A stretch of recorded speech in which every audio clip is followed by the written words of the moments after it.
This was the second time Luo Wei stood in front of the dean's office, feeling more anxious than last time. "Senior, can you give me a hint about why the dean wants to see me?" Why was she feeling so nervous? Weilong smiled knowingly. "Junior, you'll find out once you go in. Don't be nervous. There are several other classmates inside, not just you." Several other classmates? Luo Wei's eyelids twitched. Could it be that their group was caught? Weilong gently pushed the door open and said, "Junior, go in quickly." "Good luck. Thank you, Senior." Luo Wei felt even more uneasy. Taking a deep breath, she entered the dean's office. As Weilong said, there were indeed several familiar classmates inside.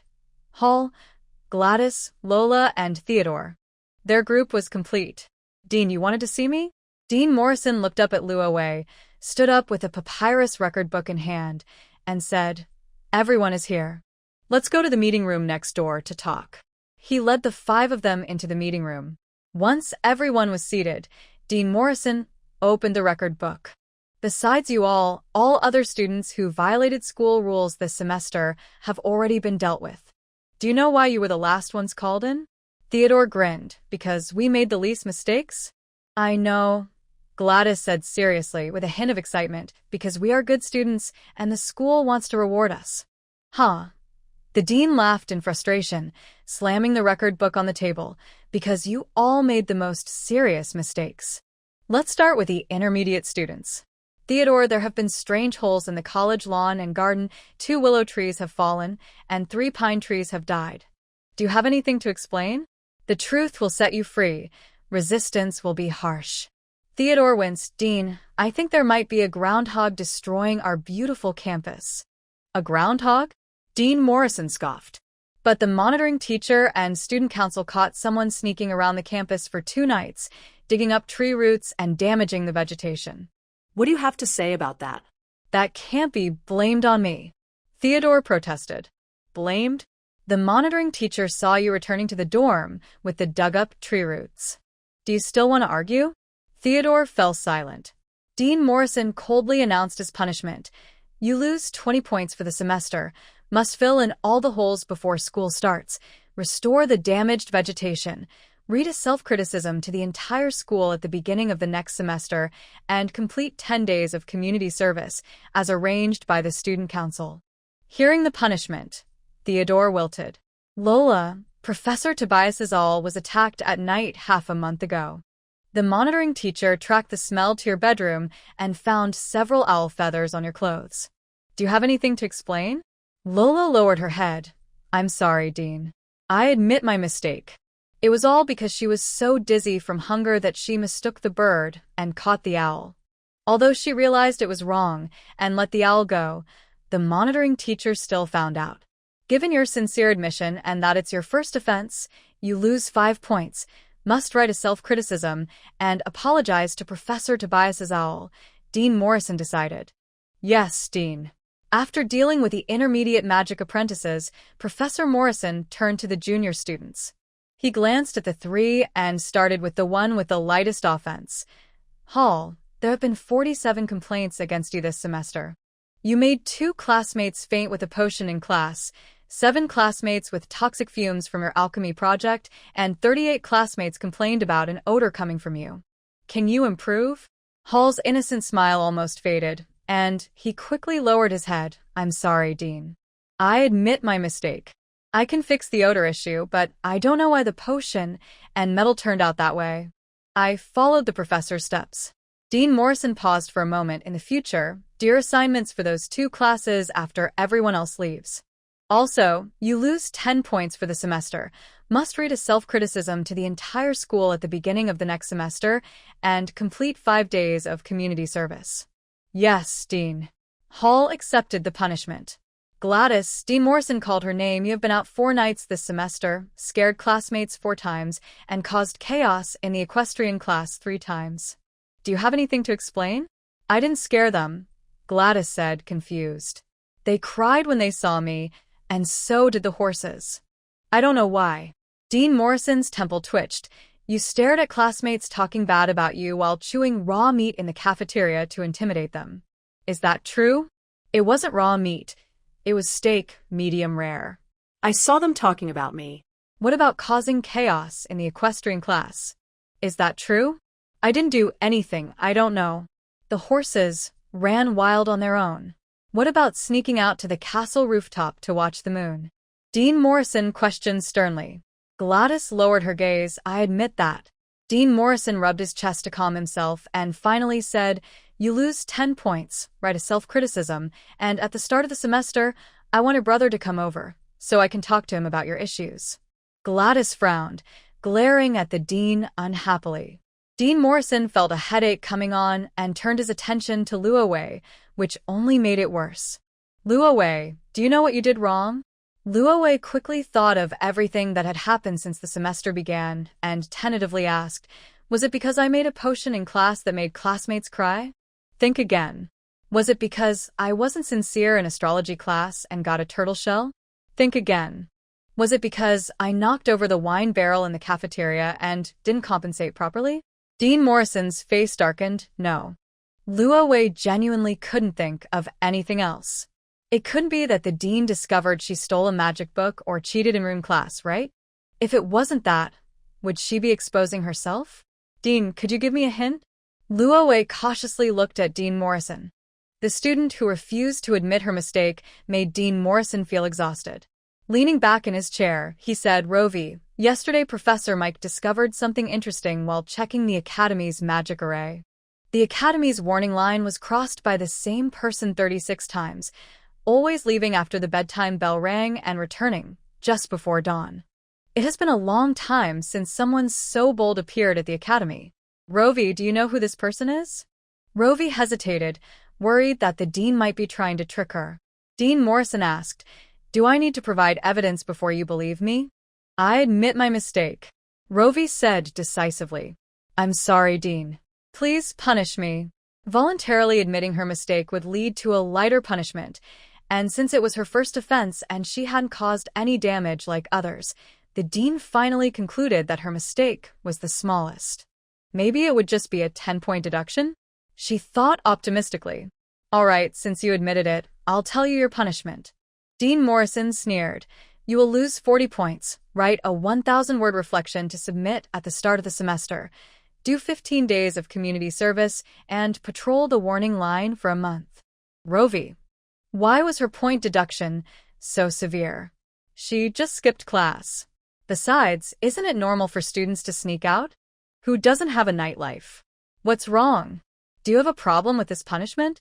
Dean Morrison asked, narrowing his eyes at Rovey, who looked incredulous. No objections, Rovey quickly replied, her attitude sincerely apologetic. I'm sorry, Dean.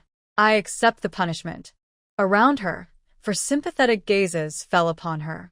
With her as a comparison, they suddenly felt their punishments were much lighter. Since you all accept your punishments, come here to sign. Those who finish signing can leave. That means you, Theodore. Stop standing at the back, giggling. Due to the dean's anger, everyone, along with the troublemaker octopus, was kicked out of the meeting room. Hee, Theodore gave Rovey a thumbs up. Brave Rovey, I wouldn't dare skip school, and you've done it 18 times. Rovey sadly looked up, trying not to let her tears fall. Am I the only one sneaking out at night? I don't believe that. Theodore laughed heartily, but no one is as bold as you. Others at least try to disguise it. They either use teleportation runes or turn into mice to sneak out. Who dares to swagger around like you? Lola added, most importantly, besides you, no one would sneak out so many times. You talk about teleportation runes and transformation magic, but only intermediate and advanced apprentices can learn those. What can I do? Rovey was in tears. When she arrived, she faced life and death choices, and the Academy didn't give students a handbook. How was she supposed to know there were magical electronic eyes here? Although she had secretly learned the transformation spell, could she tell anyone? Of course not. Theodore said gleefully, that's why no new students dare to skip school. Sneaking out at midnight is something only seasoned veterans would do. Besides, as a new student, you probably don't even know the way around the city. What would you do sneaking out at night? Rovey replied, I find the Academy dorm beds too small. Is it wrong to want to sleep in a bigger bed? You nobles have so many problems, Theodore scoffed. How did it feel to sleep in a big bed that cost you 40 credits? Rovey felt gloomy and withdrawn. The total score for the academic year was 100, and she had lost nearly half of it. If she made another mistake next semester and lost even 1 point, she could forget about advancing to the intermediate level and would have to repeat the year. Hall, feeling equally unhappy, looked at Theodore. Why do I get punished for being smelly? You're the one who failed, and you're even smellier. Theodore proudly puffed out his chest. Because no one dares to complain about me. He waved his fist. Anyone who dares to complain, I'll beat them up. Last year, the person who complained about me was knocked out in the arena. Everyone looked at him in surprise. Wow, so violent. The 5 of them left the chapel and took a walk in the square. Tomorrow afternoon is a holiday. Have you all packed your things? What's there to pack? Just buy a few loaves of bread, Theodore said. Lola shook her head. Theodore, don't forget, we also need to rent 2 horses. How long will it take to ride there? Rovey asked. Let me think. Lola counted on her fingers. Without counting the nights, it should take about 10 days. That long? Not too long. It will just be right for the start of school. Rovey frowned. She still needed to go to the Demon Sea and couldn't afford to waste that much time on the road.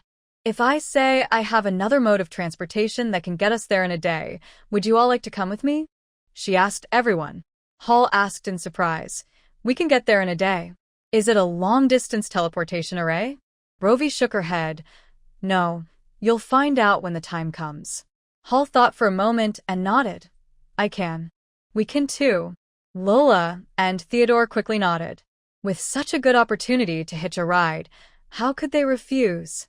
Gladys looked at everyone. Then I can too. Rovey laughed at her. What can you do by following us? We're going to the Monster Mountains. You should just obediently wait for someone to take you home. Gladys then remembered. Right, I need to go home. I want to go back and hunt brown bears. In late December, the northern climate was already extremely cold. Heavy snow covered the coniferous forests, and brown bears, unable to find food, would leave their territories to search for food in human villages. Gladys was an excellent hunter. Since she was 12, she had been able to lead a team to hunt brown bears. In the afternoon, Rovey returned to Xinglua residence, took off her snow-drenched cloak, and sat by the fireplace in the living room to warm up. Troy sat behind her, cleaning his sword with a cloth. The fireplace burned expensive oak firewood, and the red-hot coals burned for a long time, radiating a warm temperature through the stone walls. Rovey stretched her frozen hands toward the fireplace, and soon they were warm. She leaned back comfortably into the soft wool chair. Troy, have you found the people I asked you to find? Troy gently sheathed his sword. I've found them. There are 8 people in total, 7 of whom are mercenaries. Rovey clicked her tongue. Looks like your old friends aren't very loyal. Only one showed up? Troy lowered his head in silence, and after a while, he said, they replied that they have families and can't leave their wives and children. The Demon Sea is too dangerous, and they don't want to take the risk. I can understand. Once you have a weakness, you have more concerns. Rovey almost forgot that Troy was a 23-year-old man. In this era, the average lifespan was only around 40. Most commoners married and had children by 11 or 12, having 4 or 5 children in their lifetime, with 2 or 3 dying young. By the time the children reached 10, their parents had become worn and aged. Only those from wealthy families could afford to marry and have children later, like the noble youths at the Sharia Magic Academy. But even they couldn't delay too much. The legal engagement age in various countries is 7, and marriage requires boys to be at least 14 and girls 12. If these noble youths didn't have magical talent, they would likely already be married. What are you thinking about? Troy's deep voice broke the silence. Rovey pulled her wandering thoughts back. Nothing much, just planning what to do next. How long do you think it will take us to gather spirit wood in the Beast Mountain range? Hard to say. It depends on luck. Troy explained, some magical beasts also like spirit wood. They might move it to secret places to hide it. Those who are lucky can find it in a day, while those who aren't might not find any for months. Luck. That has never been friendly to her. Then let's allow plenty of time, 10 days. After 10 days, we'll go to the Demon Sea and have those people wait along the coast. We can meet them directly then. Troy. Indeed, the royal family is ruthless. 10 days from now is the first day of the new year, and she won't even let others celebrate. How cruel. But for the sake of money, he had to comply. Understood. I have 3 friends who want to come too. A griffin can carry all 5 of us, right? Of course. On December 20th, the long-awaited New Year break finally arrived for all the students at the Sharia Magic Academy. Starting from the morning, many carriages and unfamiliar faces began to arrive in the city, and 2 long lines of carriages were parked at the academy's entrance. The students here came from all over the country, and going home was a long and difficult journey. Sharia did not set up long-distance teleportation arrays, so everyone had to travel in ordinary ways. Wealthy people took carriages, those with average means rode horses, and those without money had to walk. After the break began at noon, Rovey called Hall, Lola, and Theodore to her place, Starfall residence, to stay overnight. They would all set off together in the morning. The night before their departure, Rovey packed her luggage. The food outside was terrible, so she had Bella bake a lot of cookies and beef jerky, and also made many small breads. She packed some salt, honey, and spices, just in case they wanted to grill meat in the mountains. She also needed to bring utensils and a bit of alcohol just in case someone got hurt. After packing these small items, she took out a roll of white cloth from the cupboard, cut it into many small squares, and stacked them into waterproof bags. In this era, there was no toilet paper and she really didn't dare to use sticks or leaves, so she had to use cloth instead of tissues. It was a bit extravagant. When she had her own territory, the first thing she would do is make paper. After cutting the cloth, Rovey even sewed herself a few pairs of underwear. In this time, people didn't wear anything under their skirts for convenience, so lifting the skirt could lead to embarrassing moments. She didn't want to travel bare. Her suitcase was filled with her personal clothes, the hammock she made, a few raincoats, 2 pairs of gloves, a bundle of rope, and 3 small knives, all essentials for camping. With everything ready, the next morning, Rovey's belongings filled 3 large bundles, securely tied on the griffin's back. Griffin, you'll have to work hard on this journey. Chirp, chirp, the griffin nudged her shoulder, making a cute sound. Rovey patted its head and said to Troy, I'll go call them over. You check if we've forgotten anything. Okay. Rovey went to the front yard.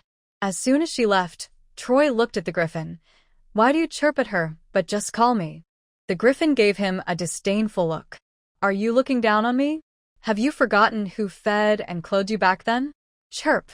The griffin raised its front paw and pushed Troy away. Go away, little brother. As dawn broke, the stars on the other side of the mountain still twinkled, and a few suppressed excited voices echoed in the backyard of Starfall residence. Hall and Theodore circled around the griffin, their eyes sparkling with excitement. Having a griffin as a mount was every man's ultimate dream, including giants and liches. Lola also called out when she saw the griffin, but it was not out of surprise, but fear. The griffin was many times larger than her cat form, and it could easily swallow her whole. She was a bit scared to ride it. Rovey didn't expect the cat beast to be afraid of the griffin. She comforted Lola by patting her shoulder. Are you okay? I am fine, Lola said, forcing herself to approach the griffin. When she saw it showing no hostility, she relaxed. I'm not scared, I can do this. She encouraged herself and carefully climbed onto the griffin's back. Hall and Theodore also climbed up, poking around on the griffin's back like 2 naive kids. Troy helped Rovey jump up, and the griffin flapped its wings, soaring into the sky. As dawn broke, soft golden light spilled through the clouds. The massive wings of the griffin swirled in the mist, soaring amidst the rising sun. The sun moved from southeast to southwest, night blending into day. The eastern sky was already dark, while the west still glowed with the last light. The 4 boys slept awkwardly on the griffin's back. If Troy hadn't tied them with a rope, they might have fallen from the sky. The wind-up high was so fierce that it made them stiff with cold. Rovey was well prepared. As soon as they took off, She wrapped herself in her cloak and covered Lola too. Hall and Theodore, who had brought nothing, had their noses frozen into 4 little icicles. In the end, they buried their faces in the griffin's thick fur, sticking their butts up and not moving again. Troy, being a magic swordsman with strong magical power, was not afraid of the wind or cold, standing in the middle like a steel warrior. As the sky grew darker, just before the last hint of light disappeared in the west, the griffin dove toward the ground. The Beast Mountain Range was over 2,000 kilometers from Sharia. They flew all day and finally arrived. The biting wind disappeared, and Rovey and her friends clumsily climbed down from the griffin, their feet feeling soft on the ground of the beast town. Let's rest here for the night, and we'll head into the mountains tomorrow. Troy took down Rovey's luggage, patted the griffin's shoulder, and let it find a place to rest in the mountains. Without Troy saying anything, the 4 of them were also unwilling to continue traveling. It was impossible to eat anything on the griffin's back. Now they were cold, hungry, and felt nauseous, as if their bodies had turned into ice pops. Even a slight movement could shatter them into ice shards. Rovey's teeth chattered. Let's go find an inn and rest. She was dressed the warmest but felt the worst among the 5, as the other 3 were not human and had much better physical resilience. Troy led the way with the heavy luggage, followed by the 4 boys waddling like little ducklings. When they reached the central square of Beast Town, a gust of cold wind blew, and the 4 sighed in relief. So warm the wind was so gentle, and the temperature was so pleasant, like a soft breeze from a Mayflower sea or a lover's gentle touch, making one feel enchanted and longing. Passers-by looked at them strangely, crazy. In the middle of winter, the weather was so cold it could freeze someone to death, yet these people were saying it was warm. The people around them moved a little further away, not wanting to catch the foolishness. Troy, leading 4 others, found a fairly clean inn. How many rooms do you need? He asked Ro. 5 rooms, please. Everyone is tired today, so 1 room for each person to rest well. Just as Ro finished speaking, the innkeeper shyly said, I'm sorry, but we only have 2 rooms left. Ro was a bit surprised. Are there that many tourists here? Yes, it's busy all year round. You know, half of the bounty hunters and adventurers from the west are here, along with many wandering swordsmen and mages. After all, our town is closest to the Monster Mountain Range, and everyone makes money from it. Actually, you 5 can fit into 2 rooms. I'm not kidding. There's no better inn in town than mine. The others have taverns downstairs, and you'll be bothered by drunken fools. If you really mind, you can check elsewhere, but with the cold weather, many swordsmen who used to sleep outside have come in. There are a lot of guests here, so you probably won't find many rooms elsewhere. After the innkeeper's persuasion, Ro decided. Then we'll take 2 rooms, 1 for the girls and 1 for the boys. She asked Troy to pay, and the innkeeper warmly led them to their rooms upstairs. Hey, did you hear? A few big fools came to town and are standing in the freezing cold saying it's warm. A few strong men walked into the lobby, laughing heartily. Ro glanced at her friends, and the 4 of them hurried up the stairs, walking quickly with their heads down. The monster town is actually called Ligadawo Town, but because it is at the entrance of the Monster Mountain Range and is the largest transfer station for magical materials, outsiders prefer to call it Monster Town. Despite being called a town, it is much larger than Sharia City. Monster Town does not belong to any country. It, along with the Monster Mountain Range behind it, is governed by the Magic Association.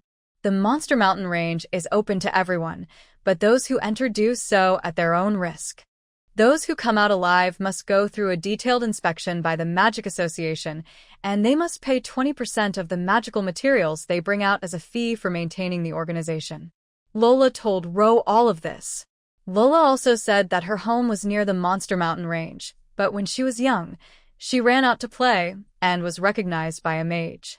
Her parents were killed by the mage while trying to save her, and their fur was taken. The mage even said he would make a cloak from her parents' fur. I came to Sharia Magic Academy to become a mage, so I can join the Magic Association and find that mage to avenge my parents. But my magical talent is not good at all. I can't become a mage. I can only become a magic array master. Ro held her hand. It's okay, Lola. Magic array masters are also impressive. You can still join the Magic Association. Thank you for comforting me, Miss Ro, Lola said, her hazel eyes glistening with tears. She sniffed. I am the last beast man of the cat tribe. Once I get my revenge, I will leave here and search for the relics of the beast god in the wilderness. The beast god is the deity worshipped by beast men who fell in the war of faith. The wolf god that Gladys worships was once a servant of the beast god, but after the beast god's fall, he turned to darkness. 2,000 years ago, beast men were a prosperous race with a population not lower than that of humans. The disaster for the beast men seems to have begun after the fall of the beast god. Let's sleep, Lola, Rose said softly, holding her warm hand. One day, your wish will come true.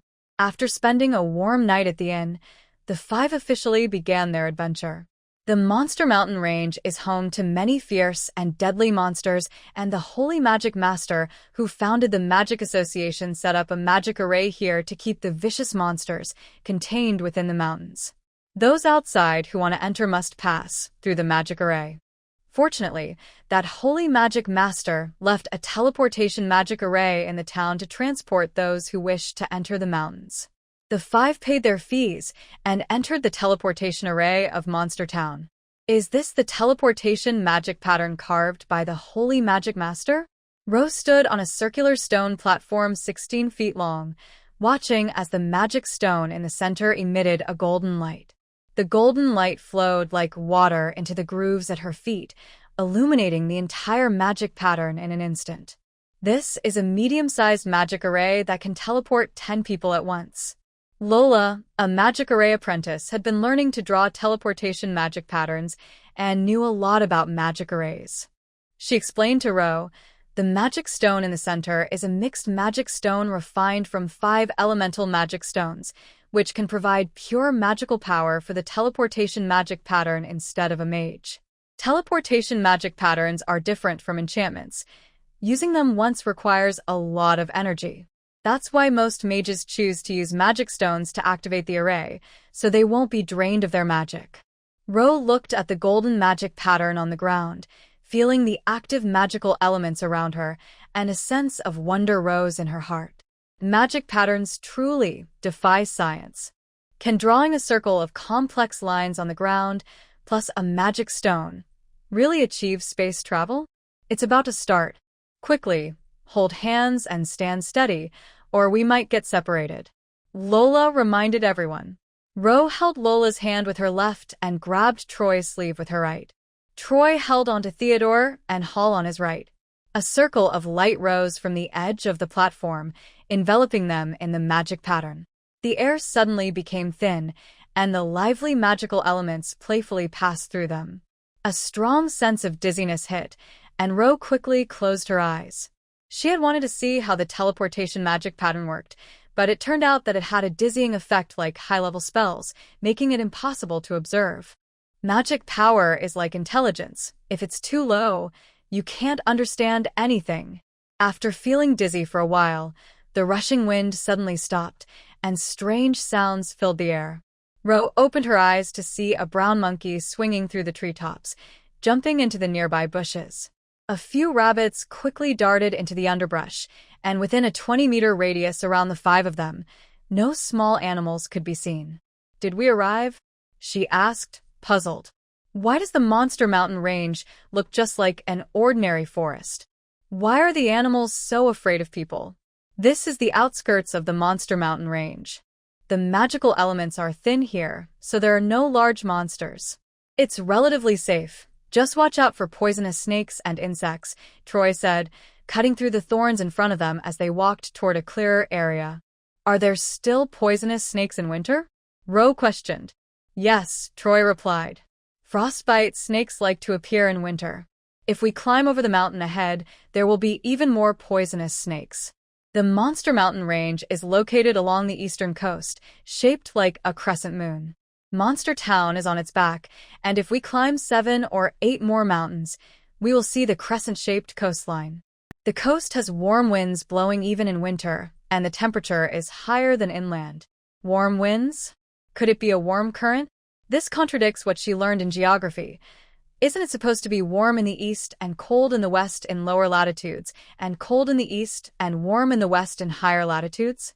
Rovey pushed down her doubts and followed Troy's footprints deeper into the mountains.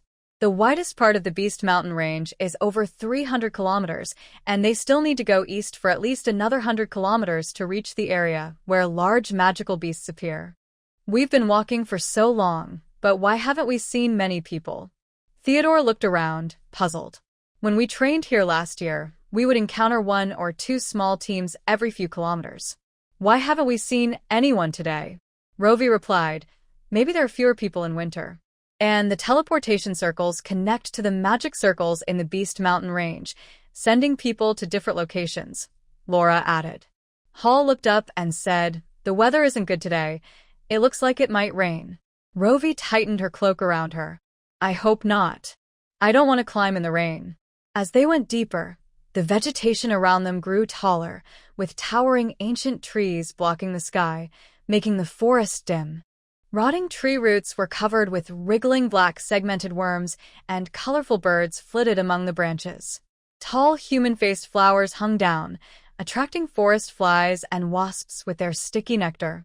Theodore accidentally stepped on a thumb-sized centipede larva, and suddenly a half-human tall centipede emerged from the underbrush, biting into his thigh with its sharp venomous fangs.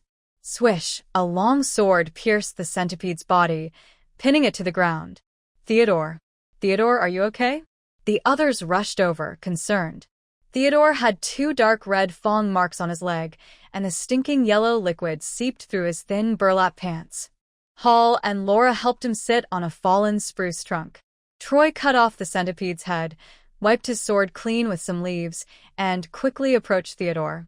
Theodore had already pulled out the fangs, but his pants had 2 new holes and were stained with wet centipede venom. Troy raised his sword. The corpse-eating centipede is highly venomous and can cause your body to rot. Hold on, I need to cut off your leg. Horrified, Theodore turned pale. No, brother. I'm Fine. Don't cut me. Troy was very serious. It seems the poison has already numbed your body. We need to cut it off quickly, or it will spread throughout you. I'm really fine, Theodore said, sweating profusely. He quickly tore his pant leg to reveal the wound. I'm not poisoned, look. On his bronze thigh, there were only 2 round bite marks, and the skin wasn't even broken. Troy looked puzzled. The fangs of this corpse-eating centipede, they're not sharp. Theodore quickly interjected. This centipede is old. See? It's lost its teeth and couldn't even bite through my delicate skin. Troy had a hesitant look, but finally couldn't hold back his thoughts. Well, that black leg of yours isn't exactly tender. It was clear how thick his skin was. The fangs of a corpse-eating centipede could bite through iron, and he had broken its teeth. However, knowing Theodore wasn't poisoned, Troy abandoned the idea of treating his leg. The further we go, the more magical beasts there will be. Everyone, be careful and stay behind me. The 5 continued forward, while poor Theodore, wearing 1 flared pant leg, had his long leg hair dancing in the cold wind.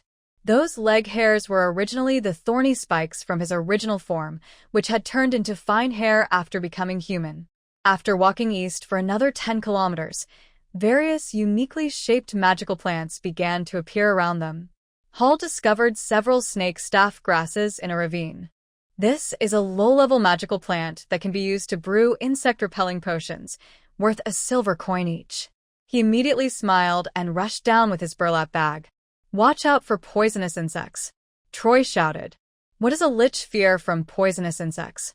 Still, Hall thanked Troy for his concern and jumped into the ravine, wading through the water toward the snake staff grass. Theodore and Laura also found several magical plants and crouched in the grass to dig them up. Rovey sat down on a hillside while Troy stood guard behind her with his sword. After more than 20 minutes, the 3 finally finished digging up the magical plants and climbed back up with their bags. Rovey, didn't you dig up any magical plants? Laura asked, surprised to see her and Troy empty-handed. We're not digging for magical plants, Theodore said, looking at Rovey. What are you here for? Training? Low-level magic apprentices aren't supposed to be training yet, right? Hall also felt curious. Aren't you here to find magical materials? No, Rovey shook her head. I'm here to find spirit wood. But, Laura said worriedly, spirit wood grows deep in the Beast Mountain range, where there are many high-level magical beasts. Usually, only magic tutors dare to go in there. It would be very dangerous for you. The classification of magical beasts is very rough, with only 3 levels: low, medium, and high. However, an adult high-level magical beast is extremely powerful, and even magic tutors can struggle against them. Theodore shook his head.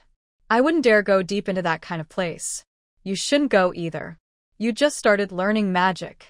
If you go in, you might not even be able to handle a newborn magical beast. It would be better to gather some low-level magical plants or look for magical beast eggs outside. Rovey immediately glared at Troy, gritting her teeth. You didn't tell me any of this. Troy looked innocent. I thought you knew.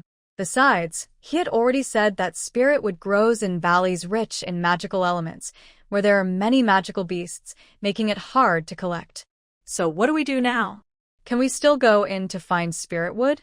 Rovey asked angrily. We can, Troy said earnestly. I've been in there 7 or 8 times. Theodore, Laura, and Hall were shocked and looked at Troy. You can't be. Troy nodded. I'm a magic swordsman. Intermediate level. An intermediate magic swordsman. The 3 widened their eyes in disbelief.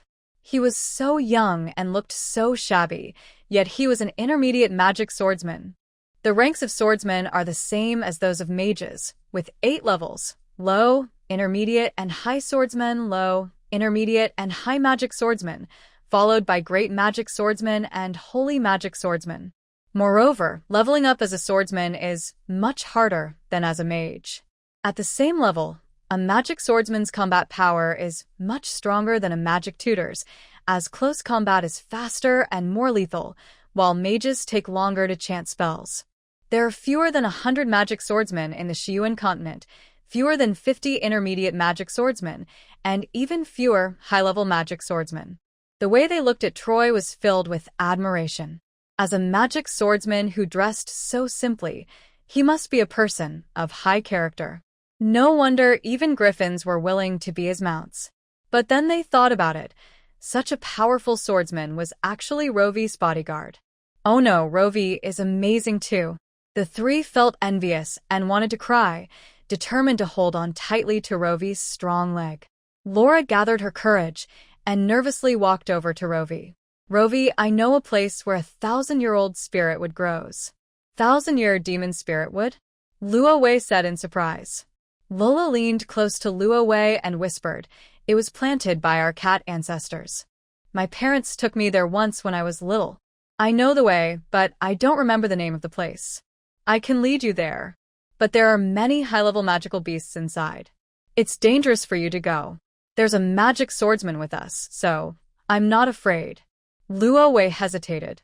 She didn't want to risk anyone's life, but she needed the demon spirit wood. Troy, Lola says she can guide us. Can you keep us safe until we reach our destination? Troy looked at them and hesitantly replied, 2 people. Can keep you from dying. Luo Wei. What do you mean by not dying? Still alive, Troy added, noticing her darkening expression. As long as you have breath, you can be saved. If you only take Lola, can you guarantee her safety? I can, Troy nodded, then shook his head. But what about you? Luo Wei said, don't worry about me. I'll stay on the outskirts where it's safe, and Theodore and Hall are here too. Right, Luo Wei will be completely safe with us. We can protect her, Theodore said, patting his chest. Hall added, yes, we will take good care of Miss Luo Wei. So it was decided. Troy and Lola would go find the demon spirit wood, while Luo Wei would dig for magical plants with Theodore and Hall. Theodore had been to the Monster Mountain range in the summer and was familiar with several mountains in the outer region. He knew exactly where different magical plants grew and where magical beasts could be found. I remember there's a cliff over there with purple grass. Let's go check it out. Purple grass is used to make low-level healing potions and is much more expensive than other low-level herbs, but it's hard to collect since it grows in the cracks of cliffs. When they arrived, Luo Wei looked at the steep cliff towering dozens of feet high and asked Theodore, "How will you get up there?" Climb. Theodore rolled up his sleeves and grabbed a rock ledge to start climbing. "Flying magic can only be learned at a high level, so I can only climb up for now." Fortunately, the octopus had some talent for climbing, and he made it look easy. Luo Wei paused and looked at Hall. "Are you going to climb?" Hall shook his head vigorously. "No, I'm afraid of heights." As a lich, he preferred to stay close to the ground and didn't want to climb that high. Luo Wei hesitated between flying up to help and staying here to play with Hall. In the end, she chose to sit down and wait for Hall to come back. Last time she transformed her wings into black, and white was because she took a potion. Without the potion, she could only have either white or black wings. If the color was wrong and someone saw her, it would cause her a lot of trouble. After sitting on the rock for a while, she suddenly felt a tickling sensation on her earlobe. Just as she turned her head, she heard Hall's strange tone. "The hell spider. Undead?" Luo Wei was taken aback. Nicole had already jumped onto her lap, waving her front legs vigorously. Hall looked at Luo Wei in surprise. "Did you summon this?" He could sense the dark elements emanating from the hell spider and the magical aura that came from the same source as Luo Wei. Luo Wei cradled Nicole in her hands. "I summoned her. Her name is Nicole, and she's a girl." Hall exclaimed in surprise. "You can draw summoning runes?" "I didn't draw it," Luo Wei fibbed. "This was a little jumping spider I raised before. After it died, I asked a magic array master to help me summon it back." "I see," Hall said with a hearty smile. "I thought you could use dark magic too." Luo Wei didn't respond. As a fellow dark element affinity user, Hall had a strong sensitivity to dark energy. He might have guessed something, but she wouldn't admit it. The two shared a silent understanding as they looked at the undead little jumping spider, choosing to forget the topic. However, after a while, Hall spoke up. "Miss Luo Wei, is your spider trying to tell you something?" Luo Wei replied, "It seems so, but I can't understand." Nicole stared at them with her big, shiny eyes, using her front legs and feelers to gesture. After a long time, Luo Wei still didn't understand what she meant. Luo Wei softly asked, "Nicole, can you write?" Nicole tilted her fluffy head, seeming discouraged as she lowered her legs and spun around in her palm. Just when Luo Wei thought she was giving up, Nicole suddenly jumped with all her might, landing 2 meters away on a rock. She turned to look at Luo Wei and raised a leg, pointing forward. Luo Wei and Hall exchanged glances, and this time they both understood. Nicole was showing them the way. "Where does she want to go?" Hall asked. Luo Wei shook her head. "I don't know either." Seeing they were still sitting, Nicole grew anxious and started running in circles. After a few spins, she firmly raised her leg again, pointing in the same direction as before. Luo Wei asked Hall for his opinion. "Should we follow her to see?" "Sure," Hall agreed. They glanced at the cliff, where Theodore was only halfway up and would take a while to come down, then headed in the direction Nicole indicated. Nicole led the way, stopping every 2 or 3 meters to wait for them. Luo Wei felt like Nicole was a little dog, insisting on taking her owner to play where she wanted. There was no stopping her. The three of them walked several hundred meters into the forest, but Nicole showed no signs of stopping. Hall quietly asked Miss Luo Wei, "Where exactly is she taking us?" Luo Wei shrugged helplessly. "I don't know. Let's keep going. If we reach the Vine Waterfall and she still won't stop, we'll turn back." Sure enough, Nicole bounced along and led them right to the Vine Waterfall. The little hell spider, no bigger than half a palm, jumped onto a green vine, hanging on the branches and leaves while tilting its head to look at them. Then it raised a front leg, pointing toward the vines. Unknown green vines hung down from a 3-meter-high slope, intertwining with each other, and heart-shaped leaves crowded together like a green wall. The cold wind blew, making the green leaves sway like rippling waves. Hall stared at the vines, slowly furrowing his brow. "Is there a cave behind those vines?" As soon as he finished speaking, the hell spider jumped into the vines, seemingly waiting for them to say that. "Nicole."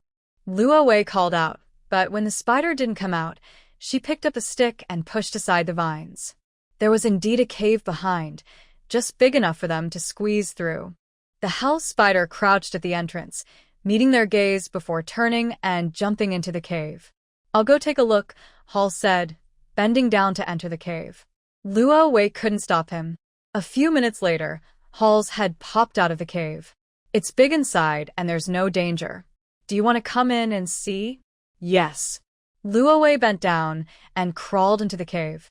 It was indeed spacious enough for 20 or 30 people to lie down. The walls were embedded with some glowing minerals, casting a soft blue light that illuminated the damp, dark cave. Luo Wei looked up and saw countless white cocoons hanging above them, like tightly packed cotton balls. There was also a layer of milky white silk netting at the top of the cave. "Is this a spider's cave?" "It should be the cave of the hell spider," Hall said, taking down a basketball-sized cocoon and peeling it open for her to see. "The bodies inside have decomposed. It's been empty for a long time. Its owner must be dead." A thought crossed Luo Wei's mind. Could this be Nicole's old home? "By the way, where's Nicole?" "Over there, playing with a bug." Hall pointed to a dirt pile at the back of the cave. Luo Wei hurried over and saw the hell spider spinning around with a fat worm in its embrace. It seemed like she wanted to spin silk to wrap her prey, but she didn't realize she was already dead and couldn't produce silk. "Nicole." Luo Wei crouched down, her gaze falling on the worm, and suddenly her eyes widened. Wait a minute, this white, large worm with 2 rows of black spots on its body. Wasn't it a silkworm in its 4th instar? Luo Wei confirmed several times. It was definitely a silkworm baby. She was sure she wasn't mistaken. "Nico, sweet Nico, this isn't a toy for a little spider. Give it to me, be good." Luo Wei took out a handkerchief and ruthlessly snatched the toy from Nico. Nico still held up its little claw, confused, as if it didn't understand why the bug in its arms had disappeared. "Where's my big fat bug?" Nico's shiny eyes looked at Luo Wei. "Ahem, little spiders can't play with bugs. They carry germs. I'll keep it safe for you until you grow up." Luo Wei wrapped the silkworm baby and put it in her pocket. Nico seemed angry, waving its legs and suddenly jumping from the dirt pile to the stone wall, quickly scurrying into a small crack in the wall. "Nico." Luo Wei hurried after it. "Nico, come out. We need to go back." "Nico?" Nico's fluffy claws retreated into the crack, tilting its head to glance at her before slipping inside, disappearing from sight. "Nico, come out." Luo Wei crouched down to look into the crack, a beam of light shining into her eyes. Through the gap, she saw a hint of green. On the other side of the crack, there was actually space, like a collapsed sinkhole filled with plants, and a large tree that looked like a mulberry tree was growing next to the pool. "Hall," Luo Wei called out, "there's a sinkhole here. Do you want to come see if there are any magical plants you want?" "Magical plants? Where are they?" Hall immediately dropped the fragrant spider prey he was holding and came to the edge of the crack. "There's really a sinkhole. How did I not notice it before? The glowstone inside is too bright. I didn't pay attention when I first saw the light." Luo Wei picked up a stone and tapped the wall to listen to the sound. "The wall isn't thick. Hall, let's break it open. It would take too long to climb over from the outside." "No need to break it. I have a way."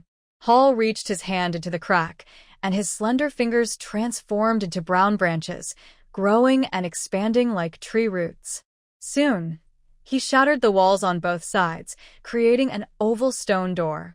The two of them stepped inside, and in an instant, it felt like they had entered another world.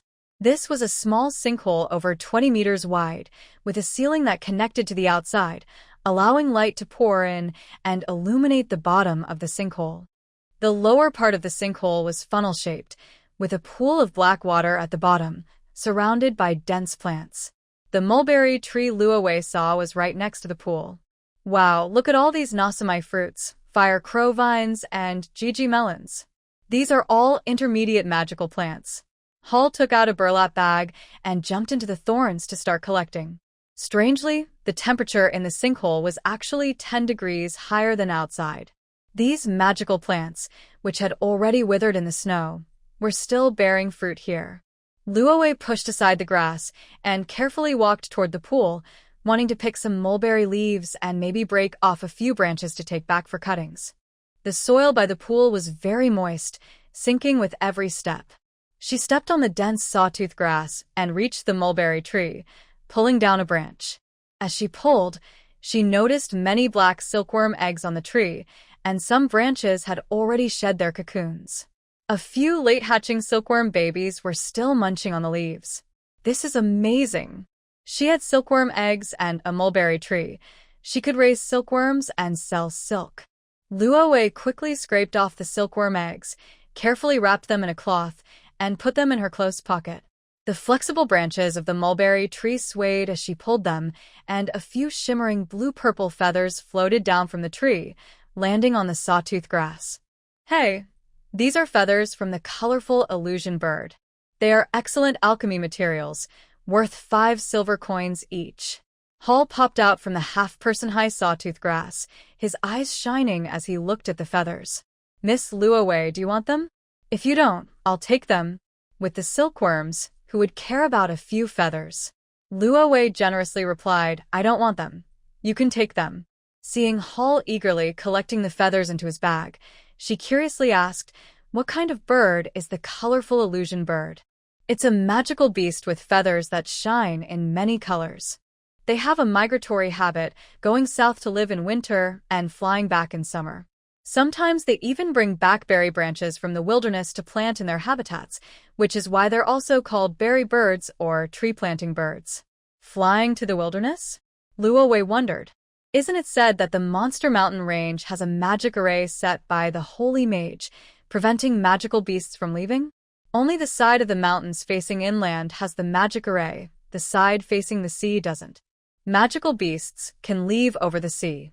Then can't these magical beasts follow the coastline out of the Monster Mountain Range and into the heart of the Western Plains? Not likely, Hall replied. The magical beasts in the sea are much more ferocious than those on land. Only the colorful illusion bird, which can fly long distances, can leave the Monster Mountain Range. But if the colorful illusion bird can leave, then other large flying birds should be able to leave too, right? As long as they have wings and can fly, can't they escape by sea? It's not that simple, Hall shook his head. There are winds and waves at sea, and the mist is said to be a magic-restricted area where you can't use magic. The stronger the magical beast, the harder it is to escape from the mist. Besides the colorful illusion bird, no other bird-like magical beasts have been found to fly out of the Monster Mountain Range. Except for the colorful illusion bird, no bird can fly out. What makes the colorful illusion bird special? Luo Wei murmured. Special? Hall thought for a moment, but couldn't come up with anything. Nothing special. It's weak and small. It just flies a bit higher and farther, nothing else. Luo Wei glanced at him. If flying high and far isn't considered special, then what does a lich think is special? Hall looked around and found 2 more feathers, happily putting them in his bag while muttering, Strange, I haven't seen many magical beasts on the way today. Are they all hibernating for winter? After they finished collecting what they needed and were about to head back, a golden flash of lightning suddenly streaked across the sky, followed by a loud rumble of thunder, and the sky darkened instantly. Oh no, it's going to rain. As soon as Hall finished speaking, large raindrops began to fall, pouring into the sinkhole like a gushing waterfall. In an instant, the calm surface of the pool was disturbed, bubbling like boiling soup. The rain was heavy and fast. In just a moment, as Luo Wei and Hall ran from the pool to the rock wall, the raindrops turned into continuous lines, pattering on the ground. When they turned back to look, the water in the pool had already risen by 1 or 2 meters, expanding 5 or 6 times. The mulberry trees by the pool were submerged up to their trunks, leaving only the upper part of the crowns visible. The water continued to rise, and it was fast. This water is strange, Hall said seriously. It's coming up from underground. We need to get out quickly. This place will be flooded soon. Luo Wei had already run to the crack and turned back to urge. Don't you know to hurry? Let's go. Hall jumped over the rocks. Aren't you looking for your spider? It will follow me. Nico's summoned spirit would return to her side as soon as she moved away. Both of them ran for their lives, quickly escaping the cave, almost burning the soles of their shoes. The rising water had reached the same level as the cave floor. As they dashed out, the murky water surged out behind them. However, the cave entrance was too small, and the water was rising too fast to drain out in time. It could only accumulate in the sinkhole and cave until the weak stone walls could no longer hold the pressure and burst, flooding the forest. Run. We need to warn Theodore. Rovey and Hall ran desperately back, and halfway there, they bumped into Theodore, who was soaked and carrying a heavy bag. "Where have you two been?" "I was just about to look for you," Theodore bragged, lifting the bag. "Guess how many purple herbs I picked? Over 30. "Stop talking and run," Rovey gasped. "There's water coming to flood us." "What water?" "There's no river here." Hall grabbed Theodore's arm and pulled him upward. "Just run. I'll explain later." "Move faster," Rovey shouted. The rain was pouring down harder, stinging her face, and she could barely see the path ahead. The three of them scrambled up the mountain. Just as they reached halfway, a deafening crash echoed behind them. Turning around, they saw a 50-meter-high rock face collapse, soil and trees sliding down like quicksand, the gray-white mountain breaking apart and crashing into the lush forest. The flood pouring from the sinkhole was like a violent beast, creating huge waves in the valley, drowning everything around and turning the green mountain where Rovey and the others stood into an island. As the heavy rain fell, the three of them took shelter under a rock on the mountain. Theodore, stunned by the devastation below, exclaimed, "No way. Just from rain? How could it flood the mountain?" "It's not just the rain," Rovey said seriously. "It's the groundwater surging up." Hall looked thoughtful. "There must be a giant beast hidden under that pond, and it's moving, causing the water to surge up." Rovey couldn't help but laugh. It was surprising that someone as smart as Hall could be so superstitious. She explained, "There are no giant beasts underground. It's just a natural phenomenon. It could be the pressure from high water levels pushing the lower water back up, or an earthquake causing underground rivers to break, leading to water surging to the surface. It has nothing to do with a giant beast." Theodore was shocked. "Rovey, you're so knowledgeable." "Just a compliment," Rovey replied. Hall looked confused. "Is that really how it is? Did I guess wrong?" Rovey nodded. "Many places have legends about giant beasts moving, but that's just human imagination born from fear of nature's power. The real reason is geological activity. If you're interested, you can study it later." Boom. Before she could finish, a deafening roar came from afar, followed by the ground shaking. A massive crack rapidly spread from the collapsed sinkhole, the sound of the earth splitting sending chills down their spines. Floodwaters rushed into the crack, sending up a yellow mist that soared 30 meters high, and a row of sharp, pointed peaks slowly emerged from the fissure. The peaks rose higher and higher, like spring bamboo shoots breaking through the ground, widening the crack beneath them, and even the mountain they were hiding in began to shake, with deep rumbling sounds coming from below. This time, Rovey was stunned. "What is that?" she asked, dazed. As the row of spikes rose, Rovey finally realized they weren't peaks at all but the sharp spines of a giant beast's tail. Someone tell her this isn't real. There really was a giant beast underground. It's the Behemoth, the prehistoric beast that can swallow 1,000 mountains in one go.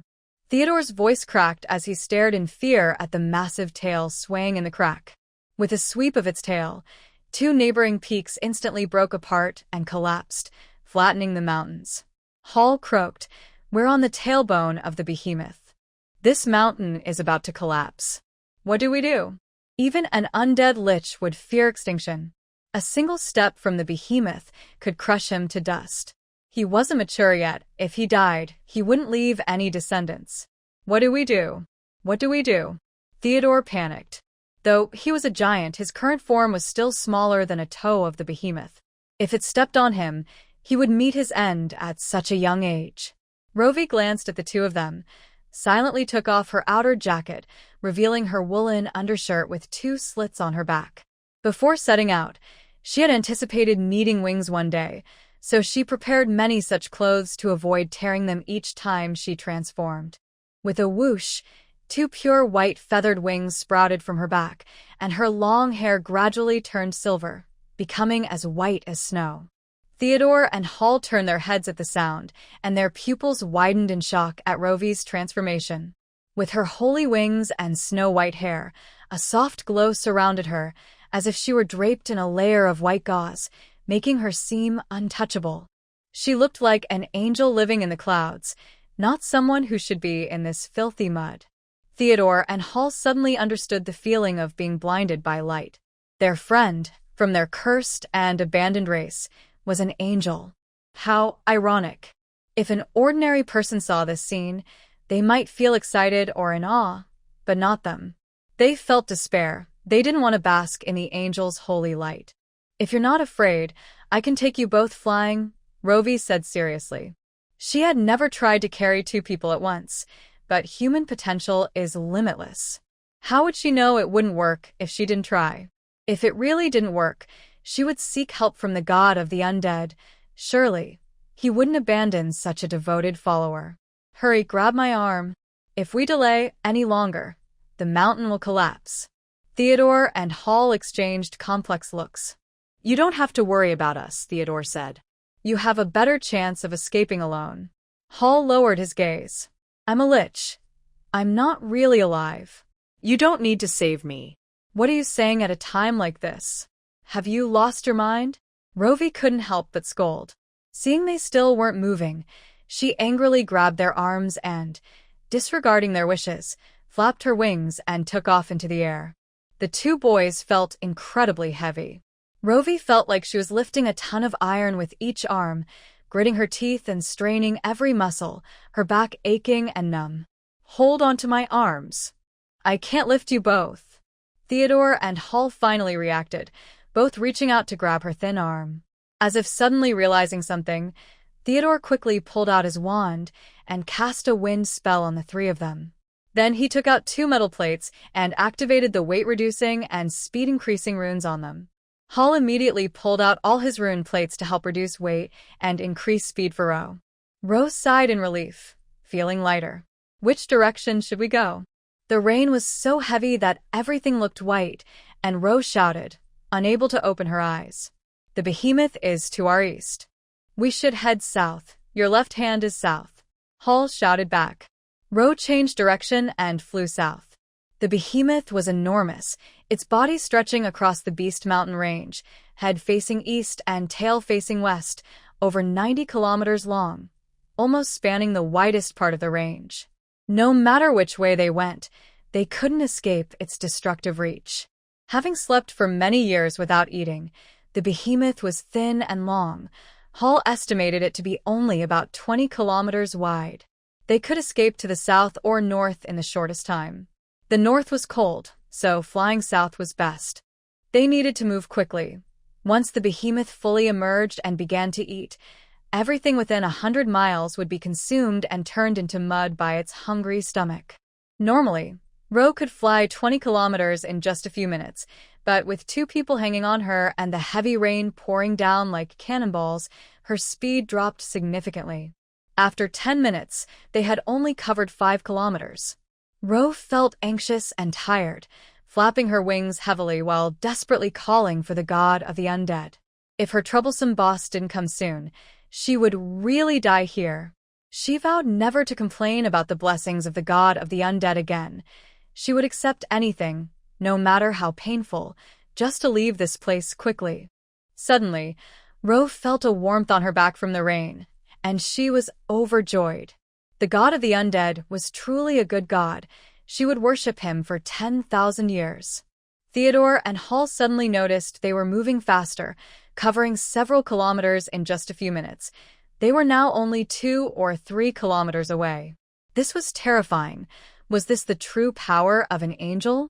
"We're almost there, just 2 or 3 kilometers left. We're about to escape." Theodore saw the distant mountains standing firm, not shaking at all, and the ground was stable. Tears of excitement filled his eyes. The stability of the mountains meant there was no behemoth beneath them, and they could finally stand on solid ground and look for a teleportation array to leave the Beast Mountain range. But just at that crucial moment, a gust of wind suddenly blew from behind them, and the rain hit Ro's wings, causing her to lean forward and almost fall. When she finally steadied herself, she caught sight of a massive shadow approaching, and at the same time, she heard Theodore's piercing scream. Just as they were about to fly out of the attack range, the behemoth's tail swung around and hit them with precision. When Ro's back made contact with the tail, it was as if the world had gone silent. She felt a flash before her eyes, followed by a tremendous force from behind. It was hard to tell if it was the wind from the tail or if she had actually been hit. In any case, she was thrown out, along with the octopus lich. The tail swept from west to east, sending them flying hundreds of kilometers away. Ro felt her chest collapse, her wings broken.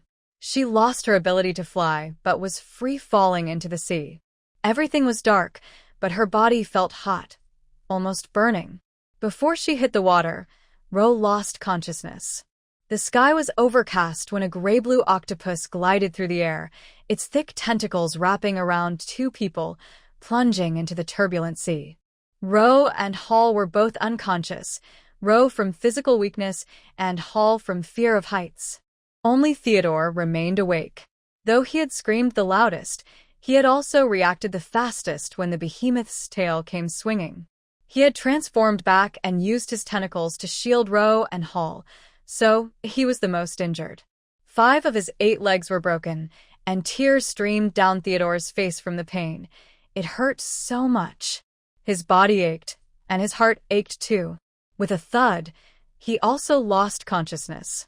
At the easternmost edge of the Beast Mountain range was a steep coastline hundreds of feet high, with turbulent waters below. Some sea monsters lurked there, waiting to prey on anything that fell from the cliffs or was carried by the waves. If someone fell into this area and was lucky enough not to be eaten by the sea monsters, they might drift along the northeast current, getting farther and farther away. The wind died down, and the rain stopped. The dark clouds began to disperse. The sky darkened as the moon slowly rose from the sea, hanging in the dark sky. In the deep blue sea floated a piece of human-shaped driftwood, on which clung an octopus with only 3 legs left, and one of its tentacles wrapped around a girl with long wings. The weight-reducing and speed-increasing runes on them were still active, carrying them far across the ocean, drifting over 800 nautical miles overnight. It wasn't until the next day that Hall woke up with a splitting headache, realizing he had transformed back into his original form, with an octopus larger than a house wrapped around his waist, and Ro floating nearby, barely breathing. Thank the Lich God, they were all still alive. Theodore, wake up. Miss Ro, Miss Ro? Hall woke Theodore and called out to Ro with him. Ro's body was cold, her skin swollen and pale from being in the water, and her face had no color. I know. The purple grass. Theodore quickly searched his bag. His clothes were gone, but the bag was still tightly wrapped around its 3rd leg. Sigh. Being poor is troublesome. When you die, your money can't run away. Theodore took out some purple grass and handed it to Hall, who crushed it and pried open Ro's mouth, squeezing the juice into her. Unprocessed purple grass has a slight toxicity that can numb nerves and cause hallucinations. But they couldn't worry about that now. After a few hours, Ro slowly regained consciousness, staring at the blue sky and white clouds in a daze. Ro? Ro, how do you feel? Ro sat up and, seeing Theodore's bark-like face and the large octopus head behind him, asked slowly, Hall? Theodore? It's us. How did we get here? She propped herself up and looked around. They were surrounded by water, and she was sitting on a cracked rock. Don't you remember? We were knocked into the sea by the behemoth. Hall recounted what had happened after they woke up. Then we drifted to this area. Theodore swam around, and there were no intelligent creatures in the sea, nor did we see any land. We don't know where we are. Theodore added, fortunately, I found a small island here and brought you both over. How long have we been drifting? Rovey staggered to her feet and looked out, seeing no land in sight. The horizon met the sea in the distance, making it seem like they were trapped in two giant bowls. She turned to look at the small island behind her, which was made of a single piece of black rock.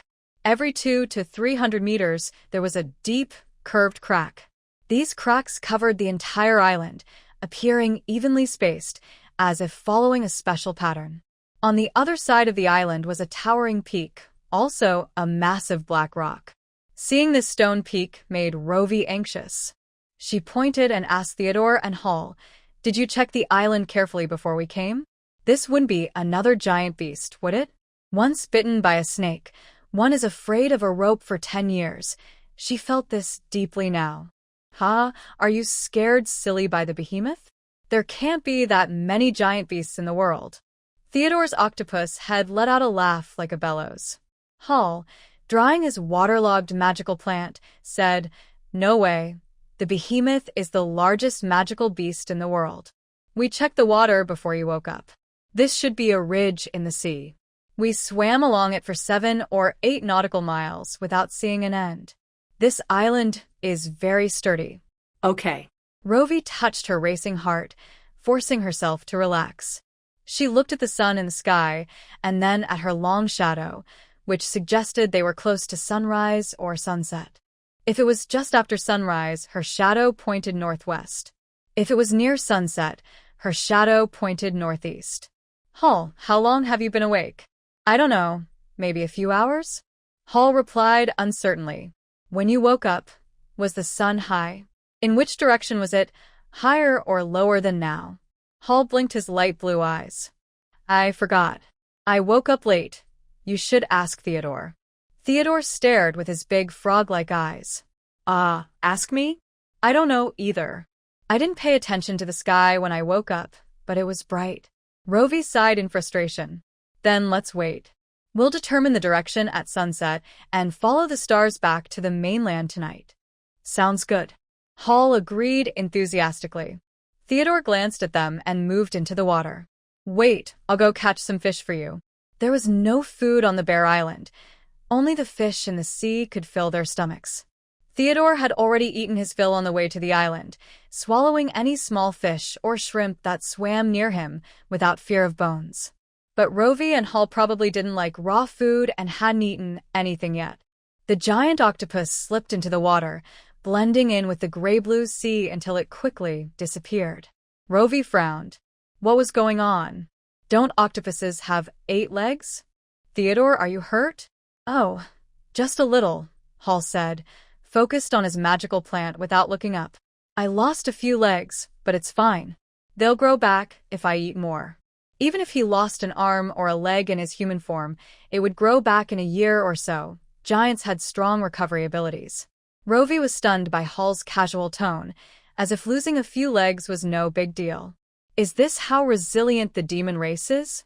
To them, losing a few legs was just an everyday occurrence. After a while, a bunch of fish, shrimp, crabs, and shells flew out of the water and landed at their feet. Theodore popped his big head out from under a rock. "See if this is enough to eat. If not, I'll catch more." Rovey looked at the pile of seafood on the ground and roughly estimated it to be around 50 pounds. If this wasn't enough, she might as well consider herself a pig. "It's enough. You should come up and rest for a bit." It seemed sad that he was hurt and still went fishing. Hall finished drying his magical plant and came over to help with the seafood. There were no branches on the island, so they chiseled a few stone slabs from the rocks, cleaned them, and placed the prepared seafood on top. Hall took out his magic wand and recited a fire spell, Aralora Wassily. After finishing the incantation, the wand didn't respond. Hall checked his wand. Could it have been damaged in the seawater? That shouldn't be the case. This was made of magical wood. Aralora Wassily. He recited it again, but the wand didn't even produce smoke. Hall began to doubt his magical talent. Ha, Hall, and you call yourself a lich? You can't even cast a low-level fire spell." Theodore pulled out a magic wand confidently and aimed it at the seafood. Fire spell. 3 seconds later, nothing happened. Theodore widened his eyes, refusing to believe it. Fire spell, fire spell. An awkward silence filled the air. "Don't bother trying. Magic doesn't work here. Hall put away his wand. We must have entered a magic-restricted zone. A magic-restricted zone. Theodore screamed. Aren't those in the misty area? No one who goes and comes back alive. Hall, don't joke about this. I'm not joking. Just feel it. There are no magical elements in the air. Theodore frantically waved his tentacles. I don't believe it, I don't believe it. He looked at Rovey. Rovey, why don't you try? Maybe you can do it. Rovey stiffened her lips. I don't think it's necessary. I trust Hall. Her magic wand had long been broken in half and couldn't be used at all. The three of them fell silent for a while. Why don't you eat it raw? Theodore suggested. I can. Hall looked at Rovey. Rovey felt like crying inside. I can too. What else could they do? They were starving, hoping there were fewer parasites in the seafood. Her stomach wasn't as strong as a lich's or a giant's. Fortunately, although this was a magic-restricted zone, there was no mist. As long as they waited for nightfall, they would be able to determine the direction to leave. Rovey chewed on the smelly raw fish, regretting why she had hung all her luggage on Troy. It contained many small breads and crackers, along with her barbecue seasonings. If she had carried it herself, she wouldn't be in a situation of eating raw fish. After finishing the seafood, the three of them sat on the rocks in a daze. The sea breeze was damp and cold, taking away the last bit of warmth from the rocks. Rovey hugged her knees and shivered, while Theodore and Hall shielded her from the wind, which helped a little. The sun sank below the horizon, and the light over the sea grew dimmer. The three of them watched the red sun disappear, finally realizing where the west was. But they couldn't leave yet. There were no reference points on the sea, and they could easily go in circles in the vast ocean. They needed to wait a bit longer until the stars lit up, then they could follow Venus back to the west. Look, the moon is rising, Theodore said excitedly. He had watched the moon from the sea for over a decade and had never been this happy before. Rovey sighed as she looked at the blurry moon, which was almost unrecognizable. Too bad there are no beautiful songs from the sea sirens. According to legend, mermaids would surface when the moon rose, singing on the rocks. In Eastern mythology, the Jiao people would flow pearls to the moon or weave delicate fabrics under the moonlight. If she could hear the sirens' songs tonight, her wilderness survival would be worth it.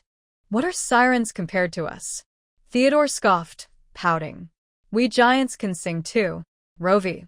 Just give it up. Your croaky voice would scare anyone. The sky slowly darkened, and the outline of the moon became clearer, while the stars appeared less noticeable. After stargazing for a long time, Luo Wei finally used a turtle shell for assistance to determine the correct position of the stars. Unfortunately, she could only use the divination twice a day. Otherwise, she could have used the turtle shell to return to the western plains. Quick, put away the magical plants. We need to leave immediately. The three of them agreed that Hall would carry them for a while, then Theodore would take over when Hall got tired, and finally, Luo Wei would fly them. This way, they could take turns resting and save energy. As night deepened, the three of them entered the water and swam westward. The strong waves pushed them back, making it hard for Hall to swim. Theodore, aren't you from the sea tribe? Can't you call a big shark to take us back? Hall suddenly suggested. I'm from the sea tribe, not a sea monster. Only those silly mermaids would talk to their food. Theodore rolled his eyes. Besides, you know I don't have the talent for giant monsters, so why are you asking? A shark would just run away and wouldn't take him back. What a dream. The sea monsters weren't afraid of him, but they would rush in and eat them. After swimming a kilometer, they were pushed back a third of the way by the waves. Luo Wei couldn't stand the cold any longer. You guys change back to human form, and I'll fly you out. I'll do it, don't worry. Theodore quickly took charge and swam forward with all his might.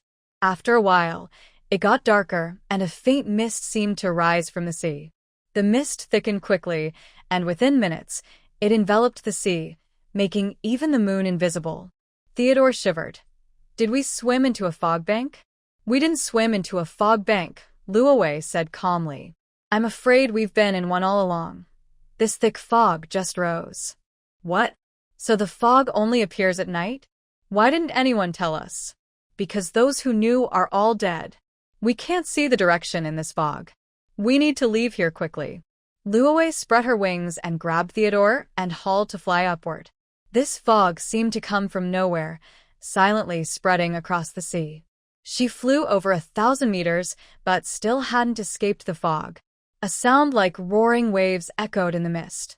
Hall listened closely and suddenly frowned. Oh no, a storm is coming. Where did the wind and waves come from? Luo Wei was startled. Could it be that a giant beast is emerging? Theodore screamed. No, please. It can't be the whirlpool sea monster. That thing would swallow me whole. Hall said, think positively. What if it's the sea monster Leviathan?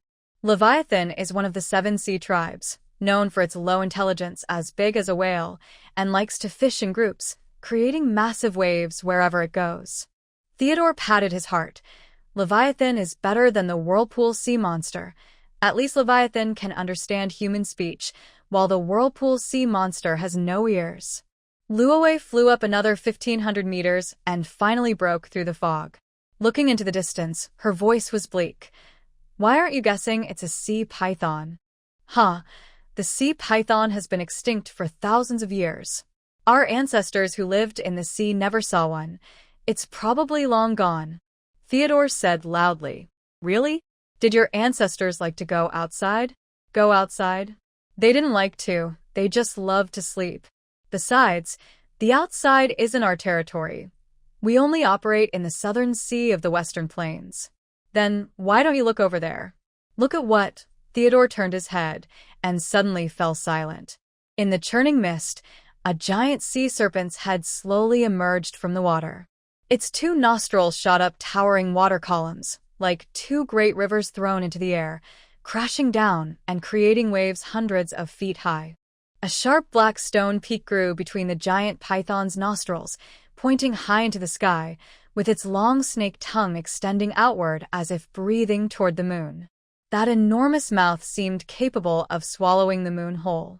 Theodore, you really found a great place, Luo Wei said, nearly in tears. That small island was clearly the tip of the giant python's nose above the sea. Hall asked hopelessly, Theodore, does the sea python have ears? I don't know, Theodore said with a sad face. Even if it has ears, how loud do I have to shout for it to hear me? And how long will it take to react? Then we have to fly faster, Luo Wei said. We need to escape this sea before the waves turn into a tsunami. Although the chances of escaping were slim, her stamina could only support her flying for half an hour. In that time, she could only fly 30 to 40 kilometers, while the tsunami's wave speed could reach 800 kilometers per hour, crossing the entire ocean in just a few hours. What day is it today?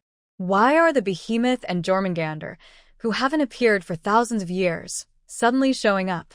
She gritted her teeth and asked.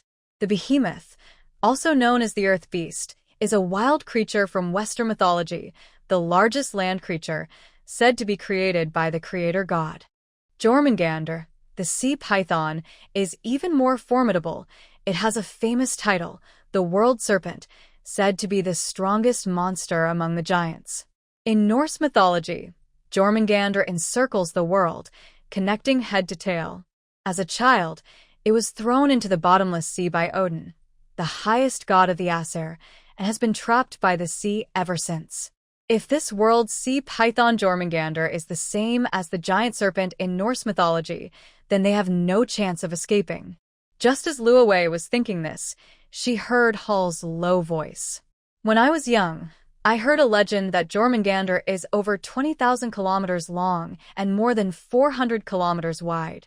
Every 2,000 years, it circles around the Western Plains and the wasteland, taking 1,000 years to complete one circle, and the remaining 1,000 years are unknown. In the 1,000 years it takes to circle, it moves a small distance every 10 years, takes a big breath once a year, and a small breath once a month. During the time it moves and takes a big breath, terrifying giant waves will rise on the sea. Theodore wailed in despair. How are we so unlucky to catch it during both its circling and breathing time? Luo Wei felt guilty and didn't dare to speak. Could it be that her bad luck was affecting them? The world is about to fall into chaos. What? Luo Wei and Theodore didn't hear Hall clearly. I said, the world is about to fall into chaos. Hall raised his voice. The Behemoth symbolizes turmoil, and Jormungandr symbolizes natural disasters. The last time they appeared together was during the War of the Gods. In that battle, half of the gods fell, and human tribes were nearly wiped out, turning the wasteland into a desolate land, and even the sun and moon were covered in dust for 3 years. The world. In chaos? Theodore was stunned. The old chieftain of the giant monster tribe was over 2,060 years old. He was the only giant monster to survive that divine war, having been hidden in the deep sea by his parents before hatching. Is there going to be another divine war in the Western Plains? Theodore murmured. It may not be a divine battle, Ro analyzed. Emer hasn't truly come into the world yet. We just happened to see him moving. Hall slowly spoke, but the awakening of the Behemoth is real. A war in the human world will soon break out. Ro agreed with this, nodding her head. The Western continent has shown signs of unrest. A great battle is unavoidable. Once the order in the Western countries collapses, the old kingdoms fall, and new powers rise. That's when the Galan War Chronicles will begin. By then, she would find a way to return home. Theodore shouted, "What does the war on the Western continent have to do with us sea folk?" Hall, you're not purely human, and Ro, you're not from the Western continent, so why worry? We should think about how to escape quickly instead of talking about this nonsense. Hall was annoyed by his shouting. Why are you in such a hurry? Falling into the sea won't kill you. If I don't die, I could still be hurt. What if Emer swallows me? Being anxious won't help. We definitely can't escape unless you can call your ancestor and ask him to tell Emer to stop. My ancestor is in the Black Reef Sea, hundreds of kilometers away. If you have the ability, go call him. All right, stop arguing, Rose said, frowning tightly. You two be quiet for a moment while I think of a solution. Do you have a plan? Theodore asked skeptically. Hold on to my waist, and let me free my arms. I need to do a divination. You, a junior magic apprentice, doing divination? Theodore didn't doubt Ro, but most junior magic apprentices couldn't even enter the spiritual world. The most talented ones could only divine whether they would have meat or soup for their next meal. Her suggestion to do divination in such a dangerous situation seemed like a joke. Shut up and do as I say, or I'll throw you both overboard. Okay, you do your divination. Theodore quickly transformed his 2 hands into tentacles, wrapping one around her waist and pulling Hall closer with the other. With the weight uneven on both sides, Ro almost fell. One on each side. I know. Struggling to steady herself, Ro took out a turtle shell from her pocket, held it in her palms, and closed her eyes. You took the wrong thing, Ro. Where did you find that turtle shell? I saw you fiddling with it this afternoon, and now you're at it again? Theodore asked, puzzled. Ro's temple twitched. This is my divination tool. No way. Who uses a turtle shell for divination? It's just a dead turtle's bone. It's not nice to keep touching its bones. Ro couldn't take it anymore and opened her eyes. Hall, quickly cover his mouth. That noisy octopus couldn't say a single good word. All right, Hall covered Theodore's mouth with his hand. Is this okay? Yes, Ro was satisfied. Miss Ro, may I ask what you want to divine? To resolve doubts. Ro closed her eyes again and began to meditate. Divining for a path requires interpreting the stars, which consumes a lot of energy, and she often misinterpreted them. This time, she didn't ask about the path because she had already thought of a plan. Using the turtle shell, she knocked on the 4 symbols, asking the 28 constellations to measure whether today was lucky or unlucky. The eastern stars shone brightly. Kong, the 2nd star of the eastern 7, represents the neck of the azure dragon, protected by the dragon's horns like a ship's rudder. Change brings fortune. Ro opened her eyes. There is a glimmer of hope. The method is correct. What method? Hall asked curiously. Ro pointed to Emer's serpent head. We go to the top of his head. The path lies there. Hall was stunned by this bold idea. Theodore broke free from Hall's grip and shouted, You can't be serious, Ro. Going to the top of his head, is just asking to die faster. Do you have any other ideas? Theodore was at a loss. If he had another idea, would he still be waiting now? Since you have no other options, let's treat this like a dead horse being used as a live one. After all, it can't be worse than dying, right? That's true. I agree. Hall suddenly spoke up. I agree to go there. Theodore looked worried. Fine, I agree too. Rose smiled, her starry eyes sparkling with captivating light. Trust me, this will be your best choice. She flapped her wings, soaring high above the roaring waves, passing through the damp mist like a meteor burning with intense flames, plunging into the heart of the enemy. Theodore shouted at the top of his lungs. It was so thrilling, even more than when he was knocked away by the Behemoth. After all, back then, he was moving further away from the beast, but now he was getting closer to the giant serpent. The giant serpent's eyes were larger than the moon in the sky, making him feel like he was about to crash into its pupils. Hall tightly shut his eyes, his face pale. The feeling of twisting and turning in the air was terrifying, leaving them wraiths feeling very insecure. The giant serpent lightly flicked its 100-meter-wide tongue, and the three of them narrowly flew through the fork in the tongue, shooting straight up from its nostrils, finally reaching the sharp black peak. The moment their feet touched the ground, Theodore vomited, spilling out undigested fish. Ro held her breath, digging her hands tightly into the cracks at the serpent's nose. Hall opened his eyes, his face turning from pale to white, his limbs becoming flexible roots, deeply embedding themselves in the gaps of the serpent's scales. After Theodore finished vomiting, he wrapped his long tentacle around the peak, his suckers firmly sticking to the serpent's nose. The sea surged, the waves roared, and the Emer's dream cruise ship officially set sail. Black water poured down from the serpent's back, and the roaring waves instantly swept across the center of the ocean, transmitting destructive power far away, stirring the entire sea area.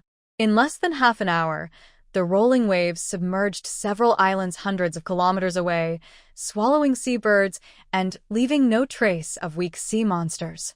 On the undulating surface of the sea, a wide island was bravely advancing through the current. The three legendary youths climbed on this island, bathed in the bright moonlight, slowly heading toward the North Sea. The serpent's speed was actually slow, less than 20 kilometers per hour. Ro, protected by a tentacle and a tree net, fell asleep on the swaying hill. When they woke up, the sun had already risen. She saw the winding coastline in the distance, lush forests, and the vast land bathed in the glow of the rising sun, magnificent and boundless. The landscape stretched out like a beautiful painting unfolding before her eyes. This was not the Western continent. Ro immediately realized this. Could this be the legendary Misty Plain? Was there anyone living in the Misty Plain? She turned her head to look at her two companions. Theodore and Hall were still asleep. Perfect. Without hesitation, Ro raised her hand and struck at the back of their necks. With a loud bang, Luo Wei's hand trembled. Her black belt in Taekwondo 6th Dan almost cracked her bones. Oh, that was in her past life. In this life, her hands were still very young. But ignoring the facts, were Theodore and Hall really not at fault? Their necks were as hard as stone. Cutting them felt like hitting rock. Hall was just hard, but Theodore's neck had a surprising bounce. She almost got hurt again. What was even more frustrating was that these two guys had been woken up by her strike. Ouch! Theodore touched the back of his neck. Did a mosquito just bite me? Hall twisted his neck. My neck is a bit itchy too, like something scratched it. Luo Wei hid her trembling hand behind her back and smiled. Maybe it's because of your sleeping position. You might have a stiff neck. Just move around a bit, and it will be fine. The two felt something was off. Does a stiff neck hurt at the back? Theodore was about to speak when he suddenly spotted the coastline in the distance and got excited. Look. It's land. We're almost back to Shiyuan. Hall looked in the direction he pointed, a hint of confusion in his eyes. Aren't we heading north? If we go north, that should be east, right? We are heading north. If it's not Shiyuan, then where could it be? Misty Plain, wait, Misty Plain. Theodore immediately turned to Luo Wei, his eyes wide with surprise. Luo Wei, did we see the Misty Plain? According to Gladys, Luo Wei was a princess from the Misty Plain. She must know where that land is. Facing their eager gazes, Luo Wei nodded heavily. Theodore felt puzzled. Luo Wei, aren't you happy? Luo Wei gazed at the distant coastline, a hint of sadness in her eyes. This land is so close to me, but I still can't go back. Why not? Both Theodore and Hall looked confused. I promised someone that I could only return to that land when I have the strength to stand against them. Luo Wei sighed. I'm sorry, Theodore and Hall, I can't host you, and I can't take you onto the land. The people of the Misty Plain are very hostile to outsiders. Theodore couldn't believe it. Hostile to outsiders? Why? Hall nudged him, speaking over him. I can understand. After all, the Misty Plain has been isolated for thousands of years and probably doesn't want outsiders disturbing them. But Miss Luo Wei, can we rest on the beach for a day? Don't worry, we won't let anyone here find out. Luo Wei hesitated for a moment and slowly nodded. Okay. Anyway, the western coast of the Misty Plain is vast and sparsely populated. There's no one living by the sea. Hall sighed with relief. As long as they could get ashore, it was good. Although the Lich liked moisture, they preferred marshes, not the salty seawater. After 2 days in the sea, his skin was starting to sting. Let's go. We need to leave before the sea serpent sinks. Otherwise, we'll be drowned by the returning waves. All right. The head of Yemojayad rose over 2,000 meters above the sea. When it sank, the waves on both sides would be just as high as now. Theodore and Hall transformed their tentacles and roots back into limbs and grabbed Luo Wei's arm. Yemojayad was still moving slowly, and Luo Wei spread her wings and flew toward the distant coastline. The Misty Plain seemed so close, yet it was still far away.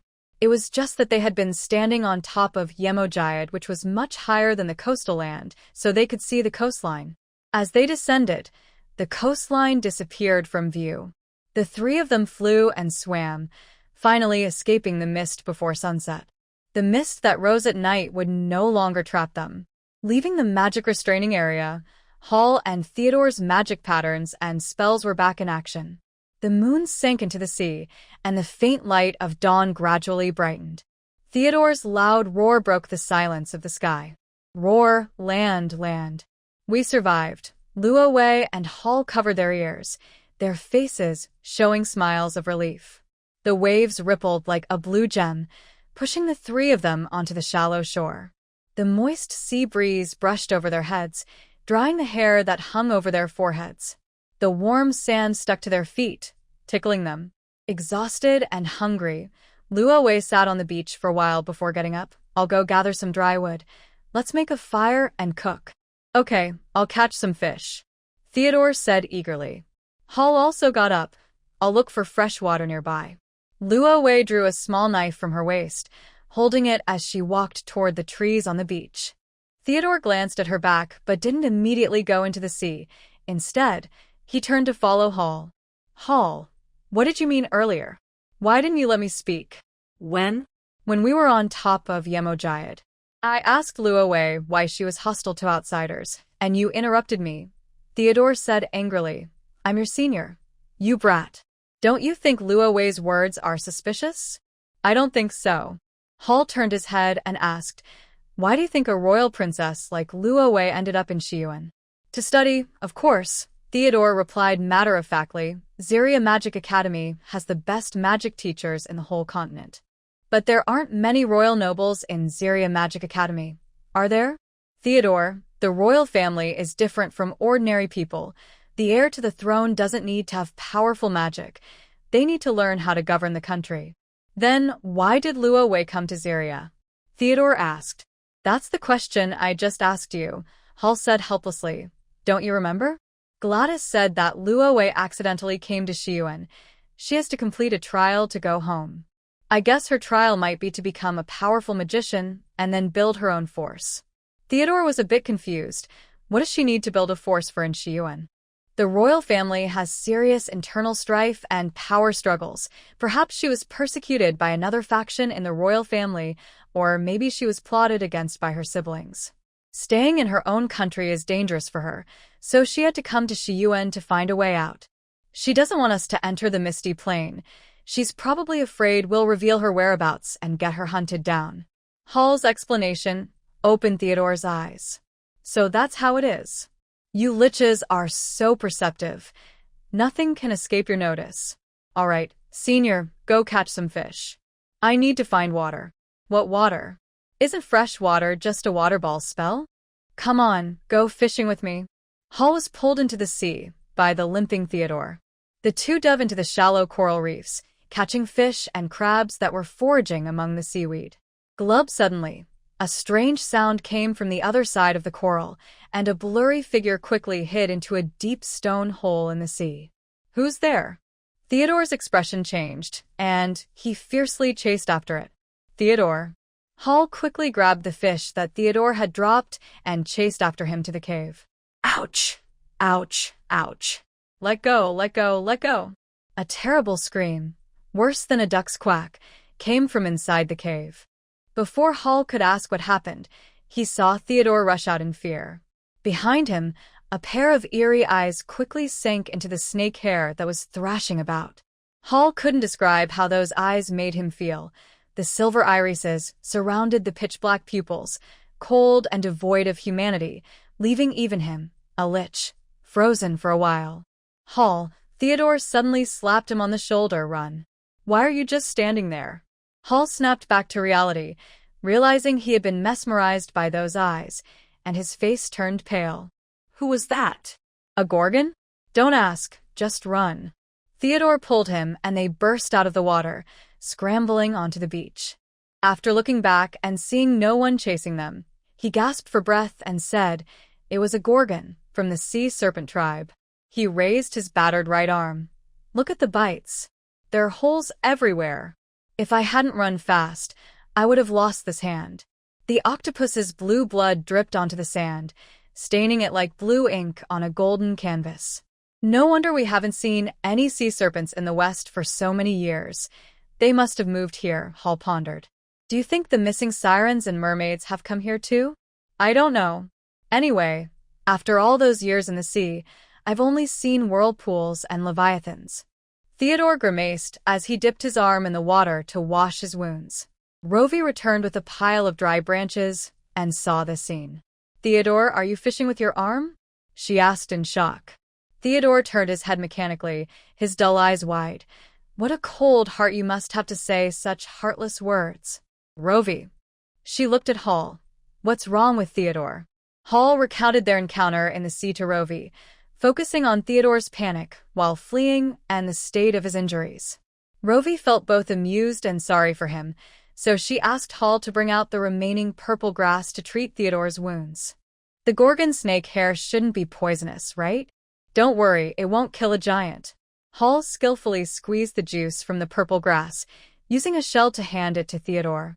After drinking it, Theodore felt a bit better and had enough strength to curse.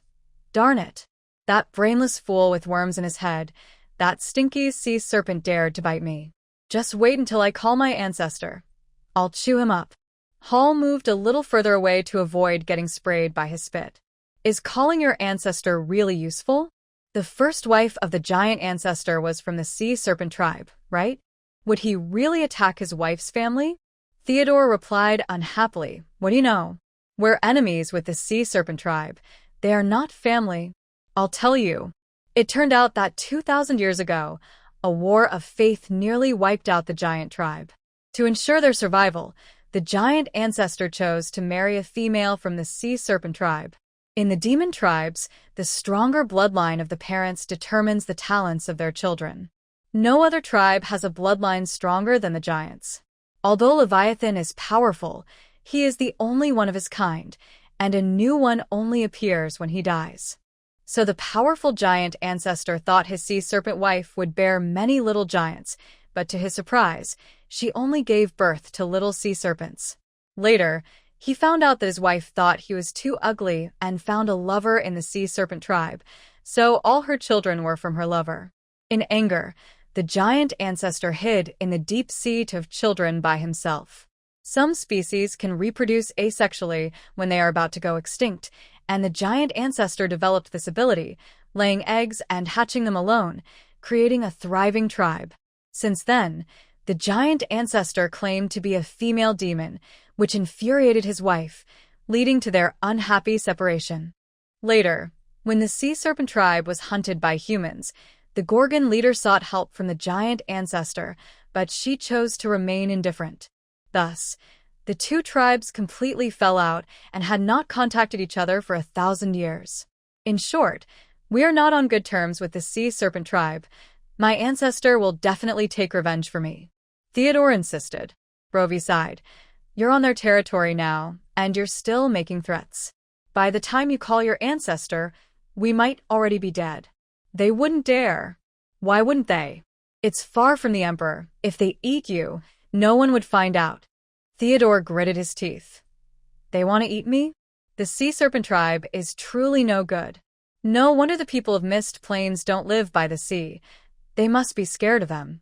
Rovey, when you become king, you must remember to drive them away. We can't let them cause trouble here. And the sirens and mermaids. If you see them, chase them all away. Listening to their songs can make people foolish.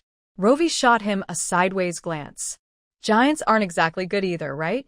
What good can come from living with sea beasts and the Leviathan? If both the sea serpent tribe and the sea demons are really here, that would be interesting. Ymir split the ocean in half.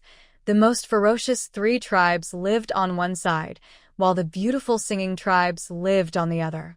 Ymir really knew how to divide.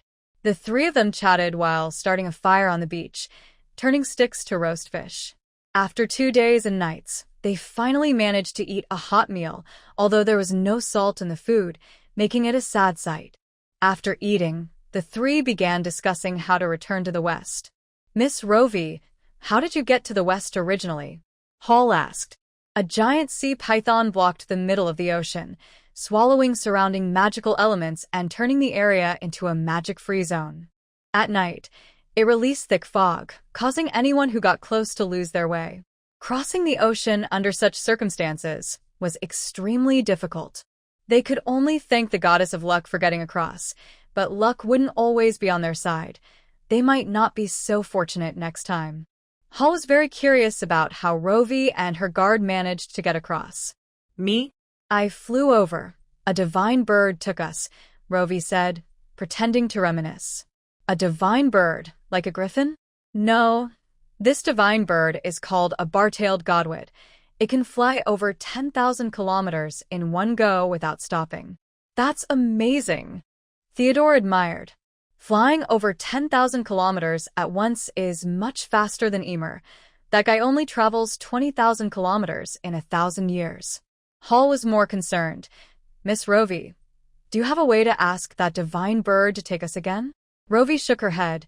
I only met it by chance. I'm sorry. The bar-tailed godwit is a bird from Earth, not from Galen. Where would she go to ask for it? Seeing Theodore and Hall looking gloomy, Rovey suddenly had an idea. How about we ask the sea serpent tribe how they got to Mist Plains? Theodore strongly protested. You can go if you want, but I'm not going. The sea snake bites hurt, and how many mouths does it have? You don't need to go, Hall said, fiddling with the flame as he stood up. I'll go ask. Are you going alone? Ro asked, a bit worried. Isn't it dangerous? The Lich and the sea snake tribe don't have a deep grudge, so they shouldn't attack me. Hall glanced at Theodore and slowly walked into the sea with his magic wand. Theodore's face showed clear resistance. No matter how you looked at him, he wouldn't go down. He hated sea snakes. What if Hall gets caught and doesn't come back? Ro muttered, staring at the sea. If only she had a magic wand, she could cast a high-level spell and go down with Hall. Theodore squatted beside her and said, Don't worry. The Lich is very clever. The sea snakes won't be able to outsmart him. The two kept watch over the fire, occasionally adding some dry wood and glancing at the sea. After more than an hour, there was finally some movement in the water. A light golden head popped up, turning to swim toward them. You're back so soon, Hall. Did you find out anything? Theodore shouted with a grin. Hall waved a hand from a distance, and before Ro could understand, Theodore's eyes widened. What? What did you bring back? Hall swam a bit to the side, and behind him, another head suddenly broke through the water, with dark snake hair and a face that was both beautiful and androgynous. Theodore's face instantly turned sour, and he scrambled up from the sand, kicking up sand as he hid behind Ro. What are you doing? Hall, are you crazy? Why did you bring him up? You didn't think about me at all. What if he bites Ro? Ro said, please don't use me as an excuse. Thank you. Hall walked onto the beach, and the sea snake youth swam gracefully beside him, not even giving Theodore a glance. This is the sea snake tribe's siren, Gorgon. Hall first introduced the youth to Ro, then turned to the youth and said, this is my friend, Ro. And that is Theodore, whom you met this morning. After hearing the introduction, Hazia's silver irises flashed with a dark light. Ro, are you from the Mist Plains? Ro looked at Hall, confused. I haven't told her anything, Hall quickly replied. He really didn't say anything. I could tell, Hazia said, staring at Ro. You have the aura of a withered tree of life.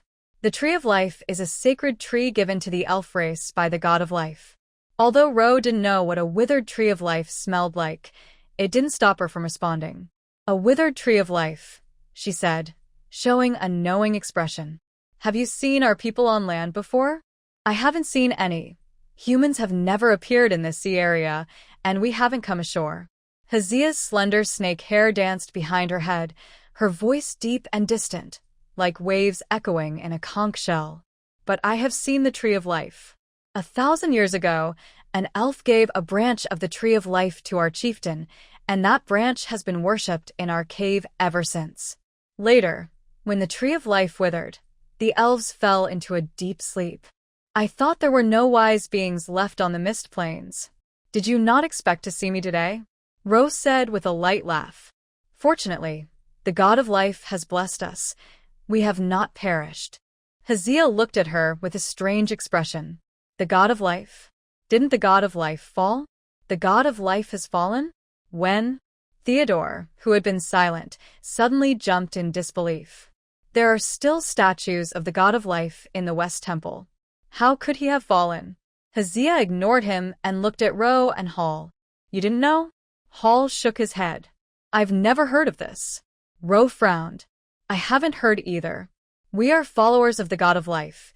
If he had fallen, we would know. Then I don't know, Hazia said, looking up at the sky, her silver irises shimmering.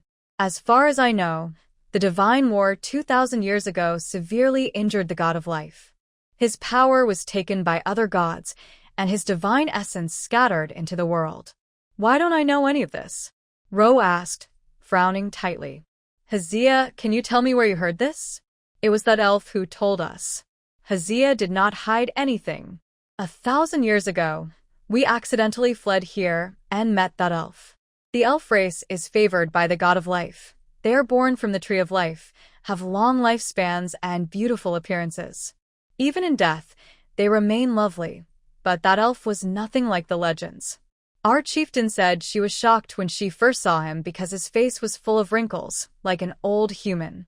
That elf told our chieftain that the divine essence of the god of life was about to dissipate, and the tree of life was withering from the roots.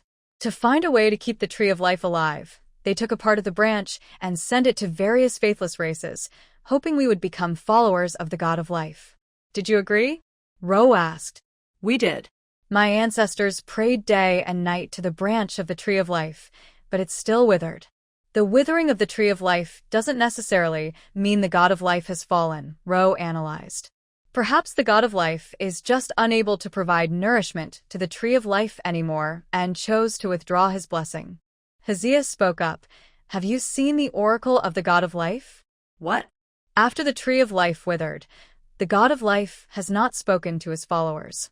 No oracle, no blessings, and even his chosen ones have lost their divine marks. If he hasn't fallen, then where has he gone? Ro was speechless. In a flash, she suddenly remembered something. On the day of the divine descent, her only follower, Nick, cried out to everyone, saying his wife, Susan, did not sacrifice to the evil god. She was only worshipping the god of life, hoping to restore her child's health. If she remembered correctly, Nick and Susan's child did recover later. Was it coincidence, or did they truly receive the blessing of the God of Life? If the God of Life had truly fallen, did the church know? When the Grand Paladin mistook her for a descendant of the Stork Angel, he didn't show any unusual reaction. No, there was something unusual. He gave her a laurel leaf and a ruby necklace.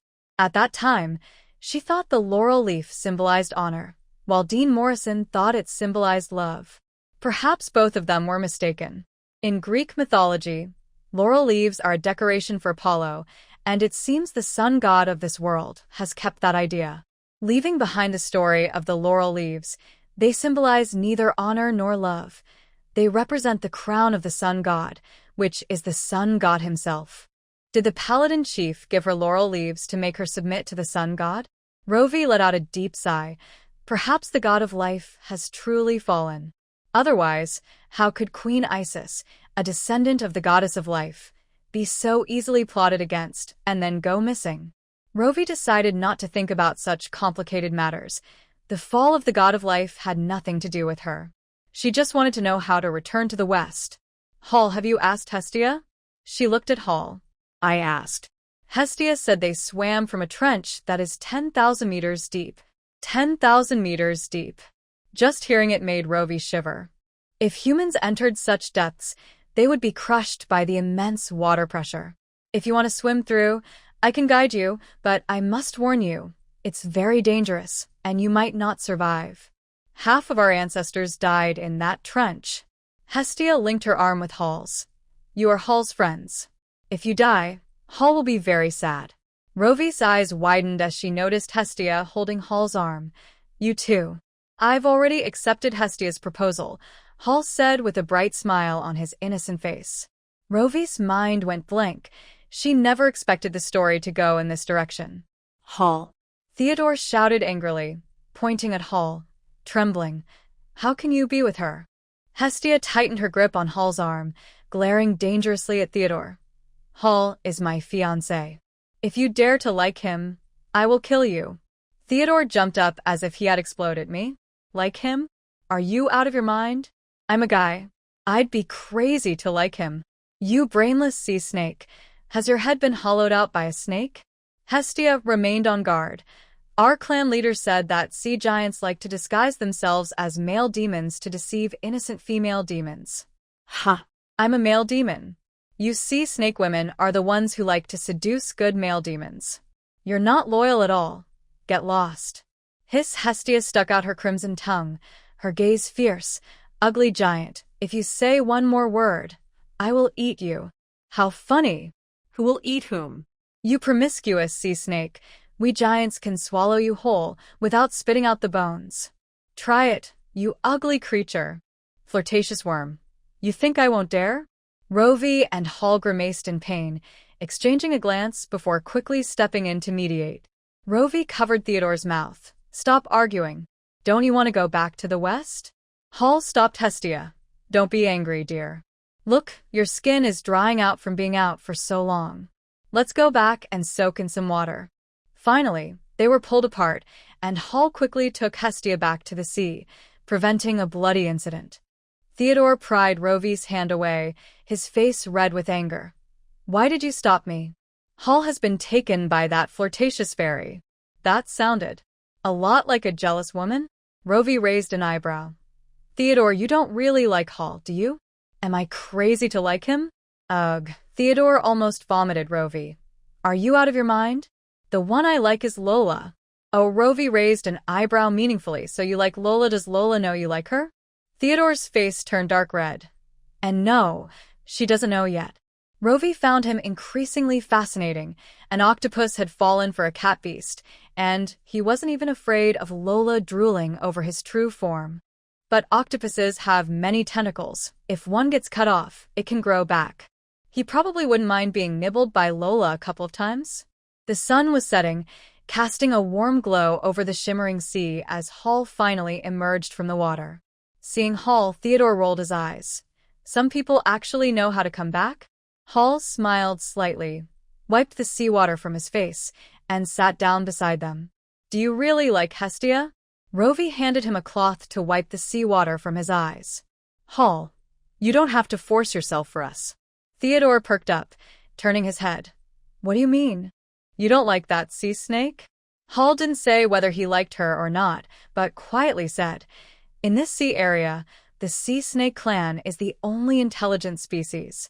Their population is small, and for 1,000 years, they've been marrying close relatives, making reproduction increasingly difficult. Hestia just turned of age, and there aren't many eligible bachelors in the sea snake clan. Her mother is forcing her to marry her own brother, but she doesn't want to, so she ran away to hide near the coast. She said that if I agree to marry her and have a child with her, she will help us return to the West. Theodore clenched his fists. That's too much. She's forcing you to do that. Rovey sighed. Is that really the point? What else could it be? The point is she wants to make a deal with us, but we can't sacrifice Hall's freedom. I don't mind, Hall said, as long as we can go back. But the problem is, even if you marry her, we still can't go back. Rovey said earnestly. Let's not even talk about whether the three of us can swim through that 10,000-meter trench. Even if you marry Hestia, when will she have a child? And once she has a child, will you be able to leave? The sea snake clan has difficulty reproducing. They must be eager to find outsiders to marry. So, why haven't they come out of the trench? It means they can't. In that case, if the sea snake clan discovers our existence, what do you think they will do? Hall said quietly. They will capture us and force us to marry them. Not marry, but turn us into their breeding machines. What do we do now? Theodore asked in panic. Let me think. Rovey pressed her throbbing temples. If all else fails, we can only go back the way we came. Hall said, actually, it won't take long to swim back. It only took us 4 or 5 days to get here. Theodore lay in the sand in despair. Fine, let's swim back. My poor legs. Rovey thought for a moment and said to the two, actually, we can make a wooden boat, draw some magic patterns on it, prepare plenty of food, and wait for the sea to calm down before we leave. The return journey shouldn't be too difficult.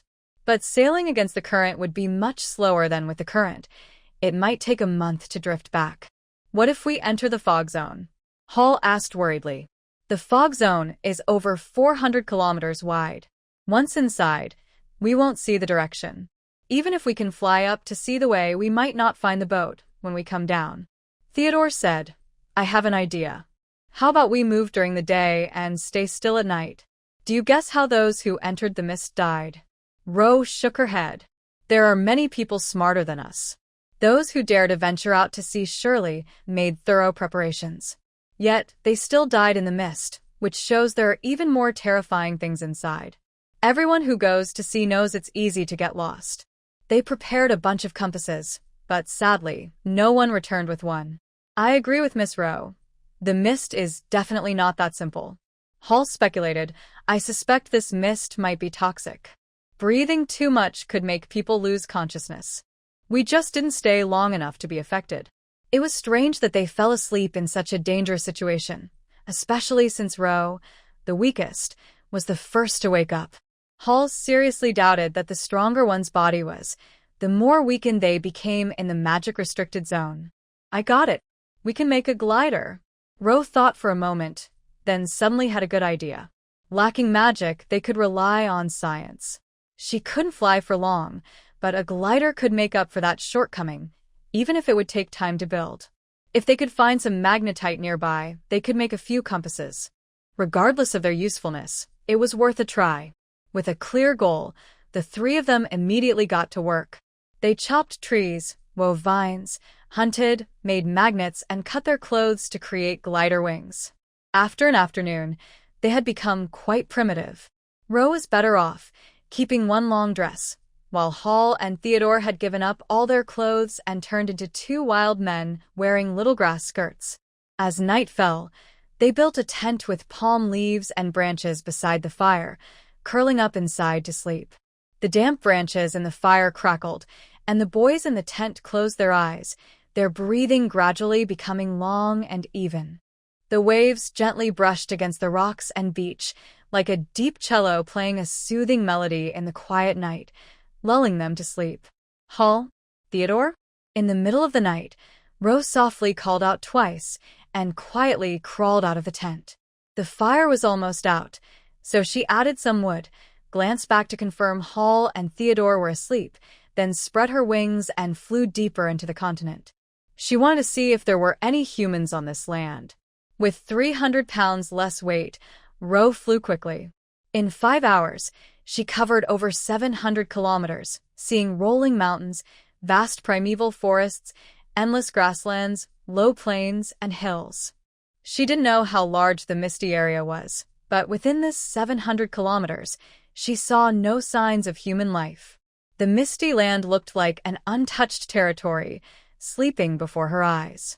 Rose landed in a forest by a floodplain and discovered a ruined altar among the wild grasses and climbing vines. The stones of the altar had weathered, and plants grew wildly in the cracks. A thick fir tree, wide enough for 2 people to hug, burst through the stone slab in the middle of the altar, its crown soaring nearly 40 meters high, almost touching the clouds. Rose traced the patterns on the tree's bark.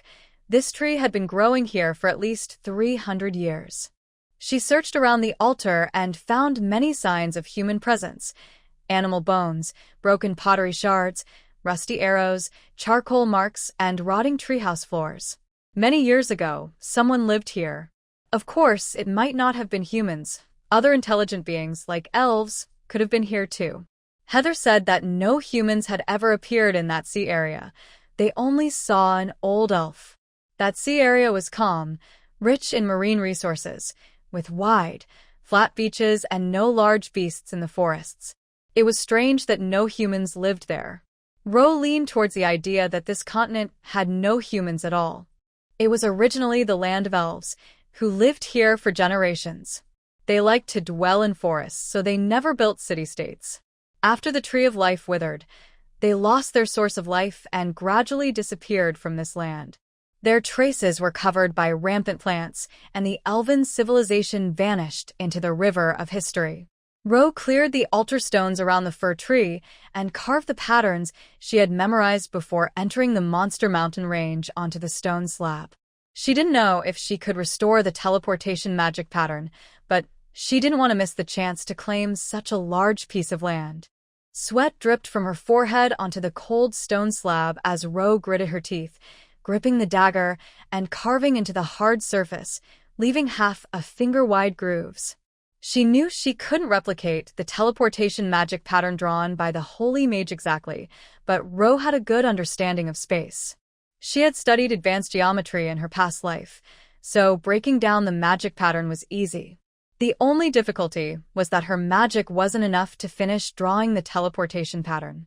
Rose released one hand and quickly took out the 6 magic stones she always carried, absorbing the high concentration of magic elements inside to replenish her magic. A surge of magic elements flooded into her body, making her feel like her veins were about to burst. Every inch of her skin and every blood vessel ached, as if they were about to tear apart. Finally, the simplified magic pattern was completed. Rose collapsed to the ground, turning over and staring blankly at the moonlight filtering through the fir tree. After resting for half an hour, she finally had the strength to get up and place the 6 slightly dimmed magic stones into the center of the magic pattern to provide power. When she started her return journey, she planned to throw small teleportation patterns at intervals along the route, creating transfer jump points for the larger magic pattern, and then carve a big one in Shiria's room to complete the transoceanic travel. She just didn't know if her half-baked skills would succeed. Rose rationally told herself that this was pointless and would only waste 6 magic stones. But another voice in her head urged her to try. What if it worked? With a heart full of conflict, she flew back to the beach and quietly lay down in the tent. After a tiring night, Rose fell into a deep sleep as soon as she lay down. In her dream, a giant python coiled in front of her, spinning in circles. She watched, feeling dizzy, and after staring for too long, the snake ring appeared to her as a clock. Hearing the ticking sound made her anxious, and she reached in to fiddle with it. With a thud, she heard her heartbeat echo from afar as a towering tree shot up from the ground. White flower buds bloomed on the tree, and many winged dream creatures flew out. These beautiful little fairies held hands, circling around the giant tree and singing. Suddenly, one day, the giant tree withered, and the little fairies fell at its roots, aging and dying. Some fairies cut off the buds that nurtured them and ate them, transforming into dark elves with white hair and dark skin. They hid underground and fell into a deep sleep, eventually becoming stone statues. Ro found herself among these statues, reaching out to touch one fairy's pointed ear, suddenly noticing a faint breath from its nose. She stepped back and saw the fairy open its black eyes, desperately scanning the surrounding statues. It pulled out an iron arrow from its quiver and stabbed it into its chest. Ro's pupils constricted, and she quickly grabbed its hand. "Rovey, wake up. The sun is already shining on your backside." A rough, hoarse voice pierced through her ears. Rovey struggled to open her eyes, but the scene before her remained blurry. The dream world was like a clear mirror, but the sudden voice crashed into it, creating ripples that distorted the surroundings. Just before leaving the dream, Rovey seemed to see the dark elf's stunned face. A sharp arrow suddenly fell to the ground, and the elf's body trembled, his dark eyes desperately searching the air. His lips moved silently, pleading and shouting in her direction.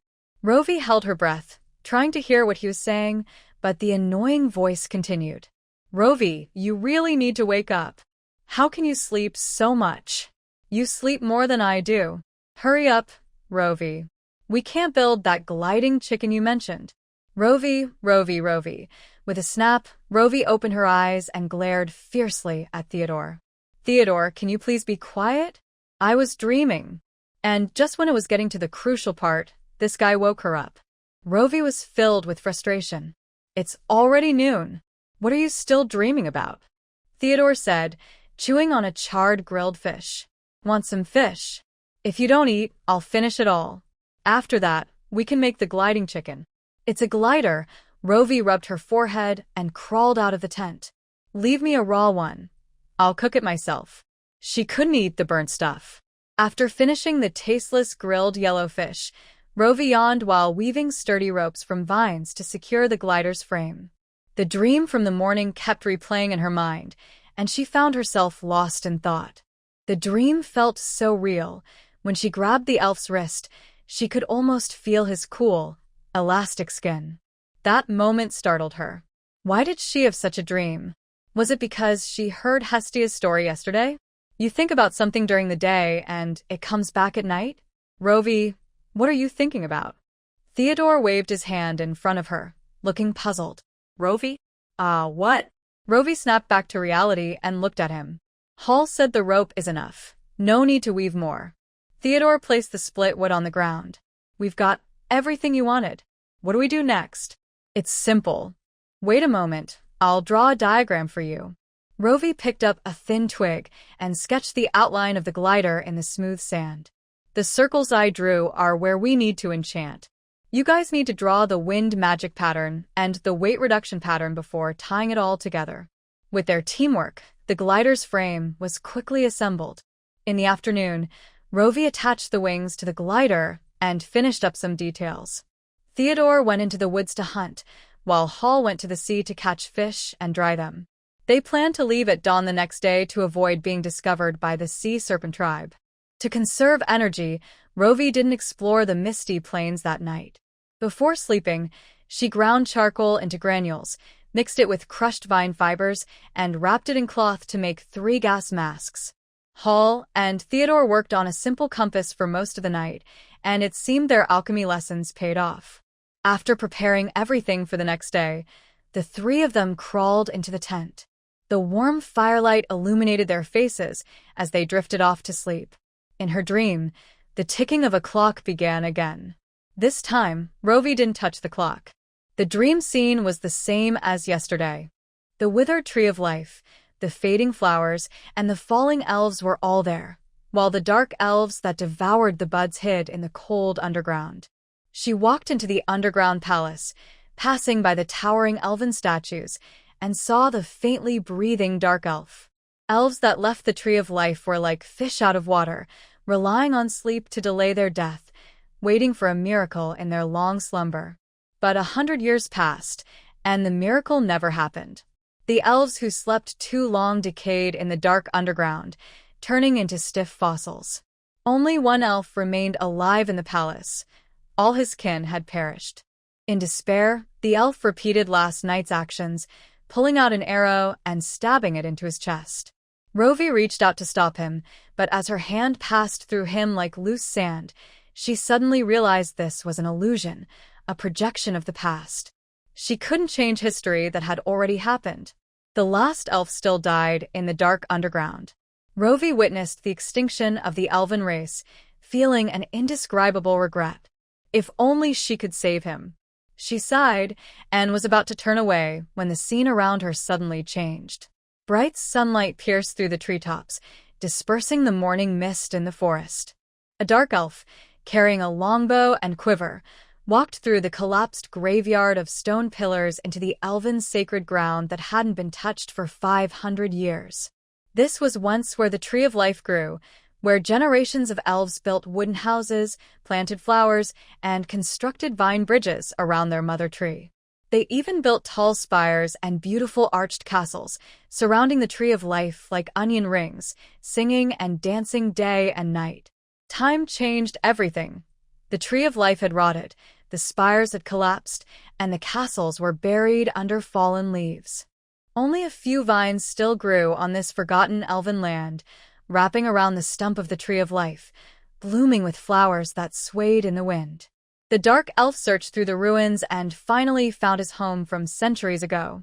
He started cleaning the old elven city from the dilapidated little wooden house, digging out the dirt from the castle, and repairing the broken stone walls. Rovey sat on a stone wall, quietly watching him move through the city day after day, alone. Until one day, the dark elf placed a large bouquet of flowers and a jar of nectar on the altar, kneeling in the clean elven city to pray sincerely to the gods. Curious, Rovey walked closer and heard him asking for the name of the deity. Isn't the elven faith centered around the god of life? How could this elf not even know who his own god was? Since that's the case, she wouldn't hold back. Rovey loved to take advantage of a free follower. She quickly dipped into the nectar, crouched down, and wrote a line of flowery words on the altar's vertical surface, making sure to write it at eye level with him. After finishing, she felt a sense of loss, almost forgetting this was a dream. He couldn't see her, so how could he see what she wrote? The god of death and time. The elf in front suddenly spoke aloud. Rovey was taken aback and looked down at the elf's bowed head. The dark elf had long, snow-white hair that looked exactly like hers after it turned white, with no hint of color in it. His messy white hair fell over his dark shoulders and spread across his strong back like shiny silk threads. At that moment, he was staring at the elegant script on the stone platform, tears shimmering in his obsidian-like eyes. The god of death and time, the great god of death and time. The dark elf murmured repeatedly, trembling hands held out beside the divine mark, bowing deeply. Rovey felt a bit guilty. This elf was so easy to deceive, believing everything she wrote. She wondered which god she had tricked and if they would be angry when they found out. In the morning, Rovey was awakened by a cold wind and realized that last night's fire had burned out, leaving even the ashes cold.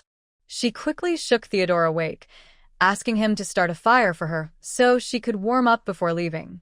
Theodore, barely able to open his eyes, sat up painfully.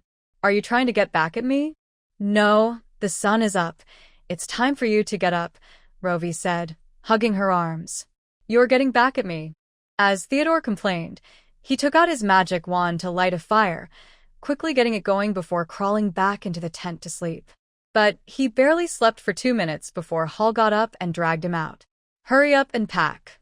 We need to leave. Theodore shouted in despair, finally crawling out of the tent. Half an hour later, the three were ready. Are we really not going to see Heshia? Rovey asked Hall. No, Hall looked at the sea. We're not meant for each other. Leaving quietly is best. Okay, then let's go. Yes, let's go. Theodore and Hall sat beneath the glider, while Rovey spread her wings to lift the glider into the sky, then let go and return below, steering it westward. Every so often, she had to repeat the lifting motion to keep the glider flying high and far, avoiding the waves and the sea monsters frolicking on the surface. On the quiet beach of the misty plain, only a simple leaf tent and a pile of extinguished fire remained. A sea serpent girl, indistinguishable in gender, swam ashore holding 2 flounders, but froze when she saw the empty tent. She tossed the flounders onto the sand, swished her tail, and carefully curled her body into the tent. As the sea breeze blew, the last familiar scent inside the tent faded away. Heishia stared blankly at the sky outside, lying down with her head resting on her arm covered in dark blue scales. That innocent boy had left without asking if she wanted to go with him. Where had he gone? Had he and his friends found a way back to the West Plain? Would they? More than 700 kilometers away in the jungle, a white-haired, dark-skinned elf stood motionless under a tall fir tree, staring at the broken altar's magical patterns. This had once been the tribe of the Wind Elves, who disappeared like others after the Tree of Life withered. The dark elf sensed a familiar aura in the magical patterns, similar to that of his god. He pressed down his excited heart, and after a long time, his emotions calmed. Elves are naturally skilled in magic and archery. He had lived for over 900 years, and his magical power had accumulated to a terrifying level. The dark elf took a sharp iron arrow from his quiver and deepened the magical patterns with its tip, adding many details to withstand the immense pressure of opening a long-distance, spatial passage. This was a mark left by his god. 500 years ago, he had sensed a trace of divine thought in his dreams. The god wanted to establish a prosperous kingdom on the misty plain, so he left the underground palace, returned to the former elven city, and restored its layout, temporarily making it the god's royal city. If the god was not pleased, he had surveyed several other locations and could build a new city at any time according to the god's will. Before the dark elf's fall, he spent 200 years in the elven city. After the Tree of Life withered, he slept in the dark underground palace for nearly 300 years. Without the god granting him new life, he would have likely become a statue in the palace. Across the vast ocean, 3 youths rode the wind through the sky, crossing over 2,000 kilometers of sea in a single day. That night, they rested for an hour on a coral reef and resumed their journey once the moon rose, flying another 2,000 kilometers by dawn. "We need to calculate our route carefully now," Rovey said, looking at Theodore and Hall. "Who remembers how long it took us to swim from the head of Yermungard to the shore?" Theodore's eyes spun, unable to recall anything. Hall was a bit better, but only remembered it took a day and a night. A day and a night. "We've just flown for a day and a night, and since we're flying faster than swimming, we might have entered the fog zone," Rovey analyzed. We've entered the fog zone? I thought we had passed it." Theodore asked in confusion. "It only took us 1 day to escape the fog zone, right? I suspect the fog zone and the magic suppression area are related to Yermungard. The fog is likely its poisonous mist released at night to catch prey, and the magic suppression area might not be true suppression but rather Yermungard absorbing the magical elements around our bodies, which is why we can't use magic. If my guess is correct, the fog area we passed last time was only half of the entire fog zone. Crossing the complete fog zone might take twice as long." After Rovey explained, Hall agreed, saying, "I think the same as Miss Rovey. The magical patterns can't operate in the magic suppression area, so we'll definitely take longer. We can't get through in just 1 day. What do we do then?" Theodore scratched his head. "Let's fly as far as we can. We'll adapt when night falls. We have the glider, so it should be fine." Unfortunately, they didn't have enough fabric to make a hot air balloon. Otherwise, they could have flown high above the fog zone. But then, fuel would also be a problem. There really isn't a perfect solution. That night, thick fog indeed rose from the sea below them. "Quick, put on your gas masks," Rovey reminded everyone. The 3 quickly donned their masks. Hall checked their homemade compass and, as expected, it was useless. The needle spun wildly, seemingly affected by something. It seems the compass is useless. Sigh. Let's put it away, Rovey said, shaking her head in disappointment. Theodore was frustrated. We worked on it for so long. Don't worry, we can still use it outside, Hall comforted him. Hold on tight, I'm going up. Rovey spread her wings, lifting the heavy glider into the sky, bursting through the fog before releasing it, sending the wings soaring far away. Woohoo wow, so exciting. Theodore let out a series of excited screams. Please, shut up. Hall, who was already afraid of heights, was suffering from his sonic attacks, his face twisted in pain. Rovey also found it unpleasant and quietly stuffed a cloth into her ears. The mist isn't that scary, Theodore said proudly. Look at us, we're fine. Just as he finished speaking, the mist below suddenly surged up hundreds of meters, instantly engulfing the three of them. The thick mist blocked the moonlight, and Rovey found herself in complete darkness. Only the sound of the wind reminded her that she was still gliding forward. Theodore, you jinx. Rovey gritted her teeth. Tonight's mist was much thicker than that night. It's not my fault, What did you say? Rovey couldn't hear him clearly with her ears stuffed. My ears are so itchy, I feel like the mist is crawling into them. Theodore shouted. Hall frowned. I feel it too. Rovey immediately thought of a possibility. Oh no, it's the bug mist. Quick, close your eyes and cover your ears. Don't let the mist get in. The damp mist hit her face, and Rovey suddenly felt an itch in her eyes, as if the bug mist was invading them. Fortunately, they were wearing masks that covered their mouths and noses. What is this bug mist? Why didn't we encounter it last time? Theodore shouted. Hall replied, the mist last time wasn't this thick, and Emer was breathing then, causing strong winds that likely suppressed this mist. Rovey nodded with her eyes closed. That makes sense. Miss Rovey, what exactly is this bug mist? Hall asked, puzzled. It's a legend from my hometown. They say there's a magical bug in the sea called the bug mist. It's very small and can emit a mist that causes hallucinations, but I can't be sure if this mist is the same. I think I've heard of it. Theodore suddenly remembered.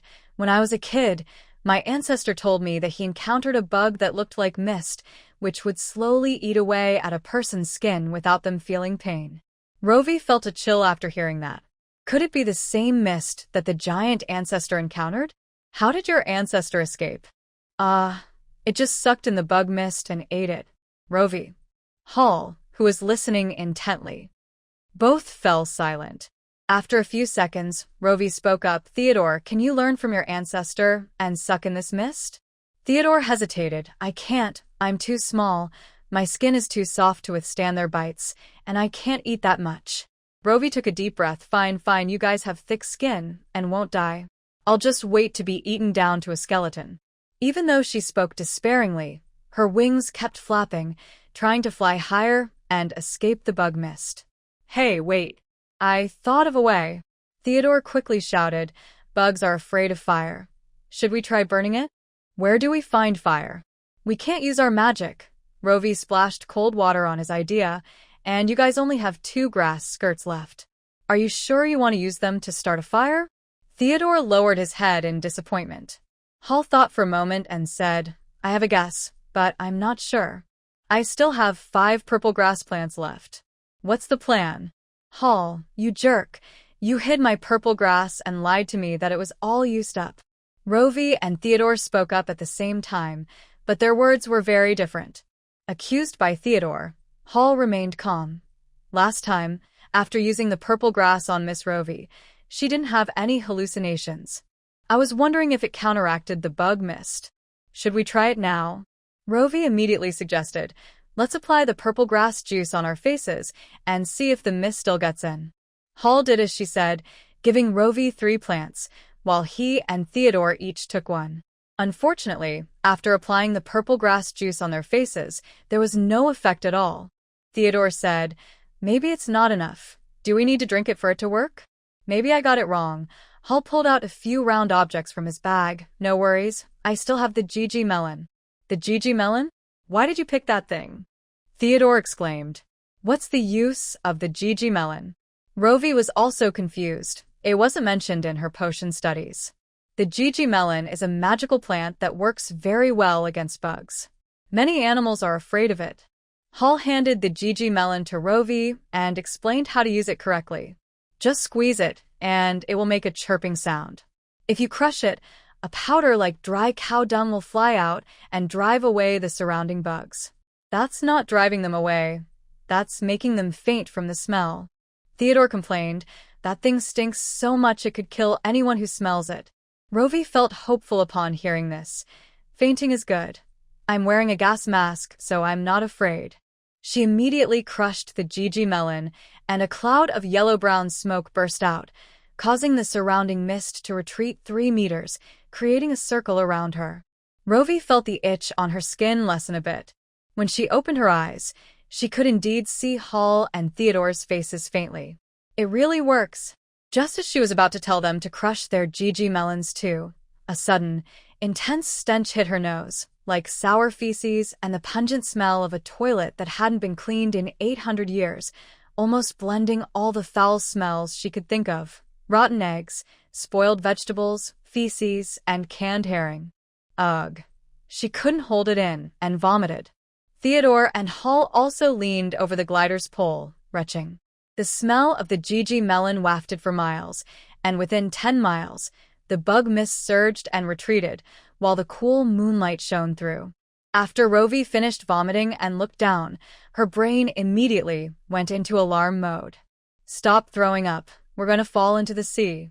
With a splash, the 3 of them, along with the glider, fell into the water, creating waves 3 meters high.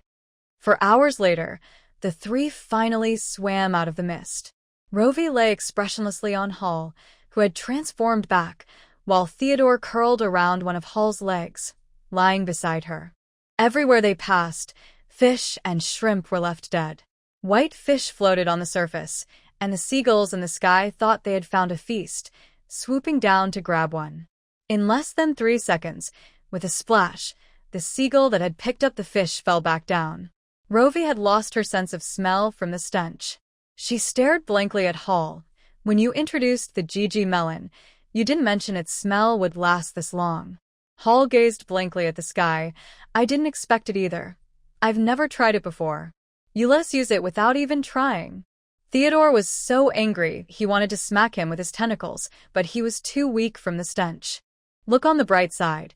At least we're safe now, Hall reassured them. Look, not a single sea monster has come near us this whole time. Of course, the seawater is polluted by us. The sea monsters won't dare come close, Theodore said sarcastically. Caw. Suddenly, a loud eagle cry echoed from above. The 3 looked up at the sky and saw a large bird with the head of an eagle and the body of a lion flying towards them from afar. Quick, change back, said Luo Wei quickly. Oh right, I almost forgot. Theodore hurriedly transformed back into human form and waved to the griffin. Griffin, we're over here. On the griffin's back, Troy and Lola were looking down. When they spotted the 3 boys on the sea, their eyes lit up with excitement. Miss Luo Wei, Theodore, Hall. Lola shouted from the griffin's wing, we're coming to rescue you. Troy stared intently at Luo Wei, seeing her pale and soaked in the cold sea water. A deep guilt rose in his heart. He shouldn't have left her side. Luo Wei was right. He wasn't a good guard. The griffin slowly descended, and the pale faces of the 3 boys became clearer. Just as Troy was about to jump down to save Luo Wei, he suddenly caught a whiff of a strange foul smell. Why did it smell so much like the stench of a pigsty he had encountered in Pig Village?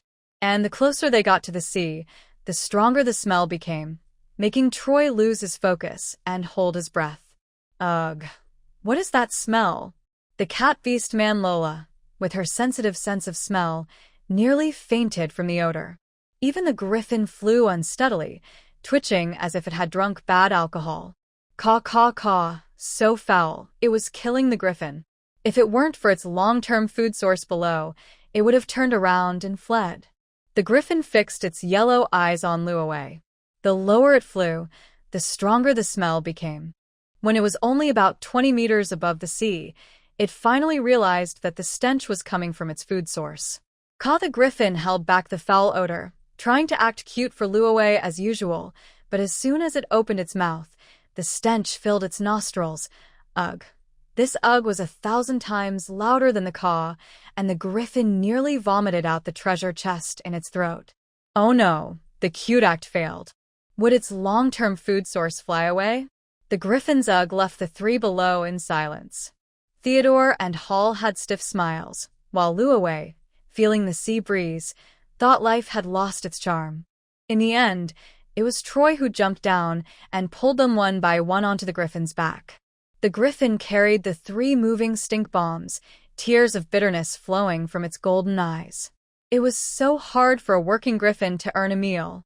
On the griffin's back, Lola covered her nose and sat 3 meters away from Luo Wei and the others, looking at Theodore with a conflicted expression. Did one of you have an upset stomach? If it weren't for the griffin's wide back, Luo Wei felt she would have sat even further away. No, it was from the GG melon. Theodore quickly explained the situation with the GG melon to Lola, fearing she would think he was a messy, dirty boy. Oh my, you encountered such a terrible thing. Lola exclaimed in shock. Yeah, I can't believe we're still alive, Theodore said awkwardly, shrinking to the back of the griffin, wearing only a small grass skirt, nervously tugging at the hem, too shy to look up.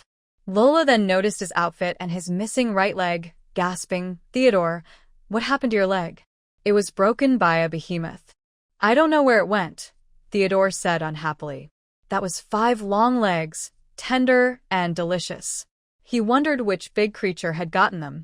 But then he remembered his meat was poisonous, and those big creatures would surely die if they ate it, which oddly lifted his spirits. Troy sealed his sense of smell with magic and walked over to Luo Wei, taking out her luggage. Do you need a jacket? Yes, Luo Wei was nearly frozen, quickly finding 2 cashmere coats from her large bag and putting them on. Theodore and Hall looked at her eagerly. As soon as Luo Wei turned around after putting on the clothes, she saw 2 pairs of tearful, pleading eyes. With a twitch of her mouth, she tossed them 2 oilcloth capes. You can't wear my clothes, so use these to cover up for now. We'll change when we get back to Beast Town. Troy hesitated. Troy sealed his sense of smell with magic and walked over to Luo Wei asked curiously. The Behemoth's emergence caused a beast riot. A group of beasts broke through the magic barrier and escaped from the Beast Mountains. Luo Wei frowned, and then, did the beasts take over Beast Town? Troy replied, not exactly. The Magic Association urgently gathered 15 high-level magic masters and 10 magic array masters, and they issued a notice to all the mages in the West Plains, asking them to come fix the magic barrier and fend off the beasts. Those people are now staying in Beast Town, so the inns are probably full. Are there any high-level magic masters among them, like Ardeen? Luo Wei asked. I don't know, Troy shook his head. I only heard others say that. I was too focused on finding you to pay attention to those people. Luo Wei pondered for a moment. Tell me everything that happened since you separated us. Okay. Troy nodded and began recounting from when he and Lola went to pick magic spirit wood branches. It turned out that day, as soon as they found the magic spirit wood, they heard a loud rumble coming from the west of the mountains, followed by violent shaking of the ground and high-level beasts rushing out. Realizing something big was happening in the west, he quickly picked a few branches and ran back with Lola, but halfway they were blocked by fallen rocks and huge cracks. It was raining heavily that day, and there were floods everywhere. The Behemoth's mouth was facing their direction, leaving Troy no choice but to take a detour with Lola around the outer edge of the Beast Mountains. After discovering that the beasts had broken through the magic barrier, Troy immediately called the griffin into the mountains to search for the 3 of them. The outer mountains had turned into ruins. If it were anyone else, they might think the 3 of them had perished under the collapsed mountain, but Troy and Lola did not believe that. They firmly believed that Luo Wei, Theodore, and Hall were still alive. Troy knew Luo Wei could fly, and that her speed could rival the griffin's. The 2 boys might be dead, but she would definitely escape. Lola knew Theodore and Hall were demons, and demons couldn't die so easily. Moreover, the giant demons were known for their tough skin, and the liches were known for their hard bones. So they searched in the Beast Mountains for 3 or 4 days, but unfortunately, They didn't find a single hair from the three of them. Later, Lola suggested going back to Beast Town to find a mage and use tracking magic to trace them to the last place they disappeared, which was the sea. "We've been searching the sea for 5 or 6 days, Troy said. "I didn't expect you to swim so close to the mist zone." The mist zone was over 3,000 kilometers away from where they fell into the sea, wider than half of the West Plains. Troy couldn't imagine how they drifted so far. "We didn't just enter the mist zone," Theodore boasted. "We even went to the fog plains." Fog plain. "You went to the fog plain?" Troy and Lola looked shocked. "Yes, not only did we go to the fog plain, but we also saw Jormungandr in the sea, and even sat on its head for a night. You wouldn't believe how big Jormungandr is. Its head is bigger than Sharia." Theodore chattered excitedly. Troy said in disbelief, "The fog plain is really east of the western plain." Ro interrupted Troy, giving him a sharp look to suggest he should be quiet. Troy, confused, slowly closed his mouth. "Hey, Ro, didn't you know the fog plain is east of the western plain?" Theodore asked, scratching his head in confusion.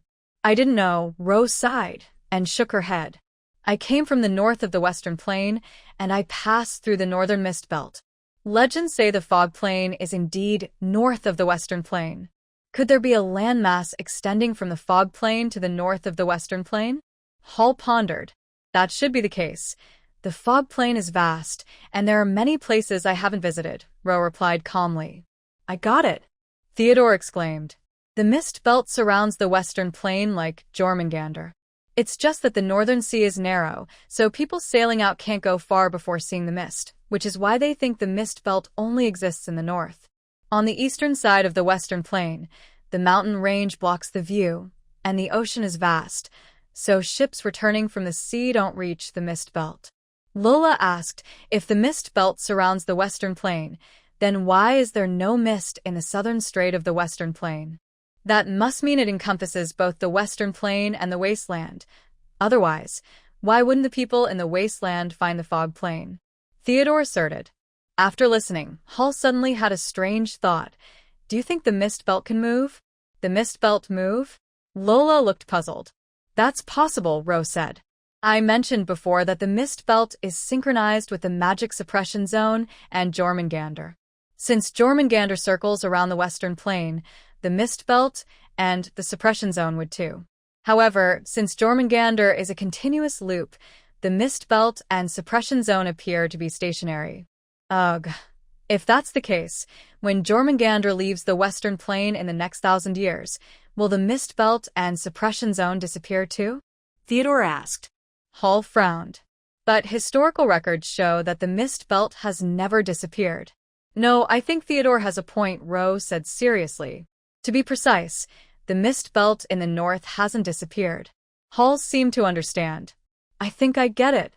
Theodore asked, "What did you figure out?" "I know where Jormungandr went during the 1,000 years it was gone," Hall said, his expression relaxing. "Ro's words reminded me that the mist belt in the north has always existed, which means part of Jormungandr's body must always be there." "What happened to the rest?" Theodore asked, his eyes wide with confusion. "Yes. Where did the rest go?" Lola was also curious. Hall looked at Ro. "Miss Ro, did you guess this already?" Ro smiled back. "It's just a guess." Hall nodded. "Then you guessed it. What did you guess? Just tell us." Theodore said, frustrated. "Isn't it obvious? Jormungandr spent the other 1,000 years circling the fog plain," Hall said casually. Theodore clenched his fist, annoyed by how smart people pretended to be profound in front of him. Ro drew a tilted infinity on the griffin's fur. "Theodore, look, this is Jormungandr's movement path in the sea. Jormungandr doesn't just spin in place. Its head and tail aren't always connected. Only when it reaches the northern strait does its body form a complete circle, which is its node." Ro had been puzzled the night they saw Jormungandr because the legendary giant serpent is said to bite its tail, but Jormungandr's head was exposed, and it wasn't biting its tail. Most of Jormungandr's body is in an S shape, meaning they could bypass the mist belt to reach the fog plain, but they'd have to travel from the west of the western plain and the wasteland, crossing most of the planet. With current sailing technology, they couldn't cover such a distance. The legendary holy mage could traverse the planet, but 2,000 years ago, Aldrich was the last holy mage in the world. After his death, no one could reach the holy level again. The War of the Gods consumed a large portion of the magical elements on Galen Star, making it extremely difficult for mages to level up since then. At night, the Griffin landed on an island with a few stinky humans. It could only fly 2,000 kilometers at a time. Flying further would exhaust it. For days, the Griffin had been wandering the sea without any plump lambs to eat, slowing down significantly and only able to fly 700 or 800 kilometers a day. At night, it had to lie on the island while Troy caught fish for it. Troy's fishing skills were hardly commendable. He couldn't catch fish faster than the sea monsters could steal them. Though Lola could catch fish, she was afraid of water and could only wait by the shore for fish to bite. The fish here were very wary, and she could catch only a couple before they stopped coming close.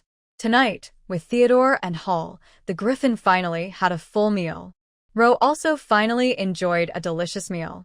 She took out food and seasonings from her pack, including cookies, small bread, beef jerky, and seasonings for grilling like fine salt, honey, and spices. This meal not only included dessert but also tasty grilled fish and seafood, finally making up for the physical and mental toll she had endured over the past few days. The five rested on the island for the night and continued their journey to the shore the next day. After discussing, they decided to visit the Beastman town, mainly because it had plenty of potion materials. They needed to buy some healing potions to treat their internal injuries. Having eaten well, the Griffin flew quickly today, getting the five of them to the shore in half a day. They were now in the northeast of the Beastman mountain range, almost out of its boundaries. Troy suggested the Griffin fly outside the boundary and take a detour to the Beastman town. He was worried that the magic array had been repaired in the past few days, and if the Griffin entered, it might not be able to get out from that side. The further they flew out, the thinner the magical elements in the air became, which was why many beasts had previously been unwilling to leave the Beastman mountain range. But now that the Behemoth had awakened, some high-level beasts chose to escape from the mountains, attacking the magic array to flee. Some flying beasts left from the eastern coast and flew to the wasteland. On the way from the mountain boundary to the Beastman town, Rose saw many villages burned by fire, discarded corpses in the wilderness, and refugees fleeing west with their families. Troy said that after the magic array was damaged, a group of low-level beasts burst out. These beasts liked to occupy human villages, treating them as their new nests. After all, villagers often raised livestock, so the beasts could eat fresh meat without having to hunt, making those places a paradise for them. Many villagers, unwilling to see their homes destroyed by beasts, set their villages on fire and sought a living elsewhere. After seeing so many corpses scattered across the wilderness, Luo Wei felt her heart becoming numb. The winter in the west is very cold, and every year many people freeze to death.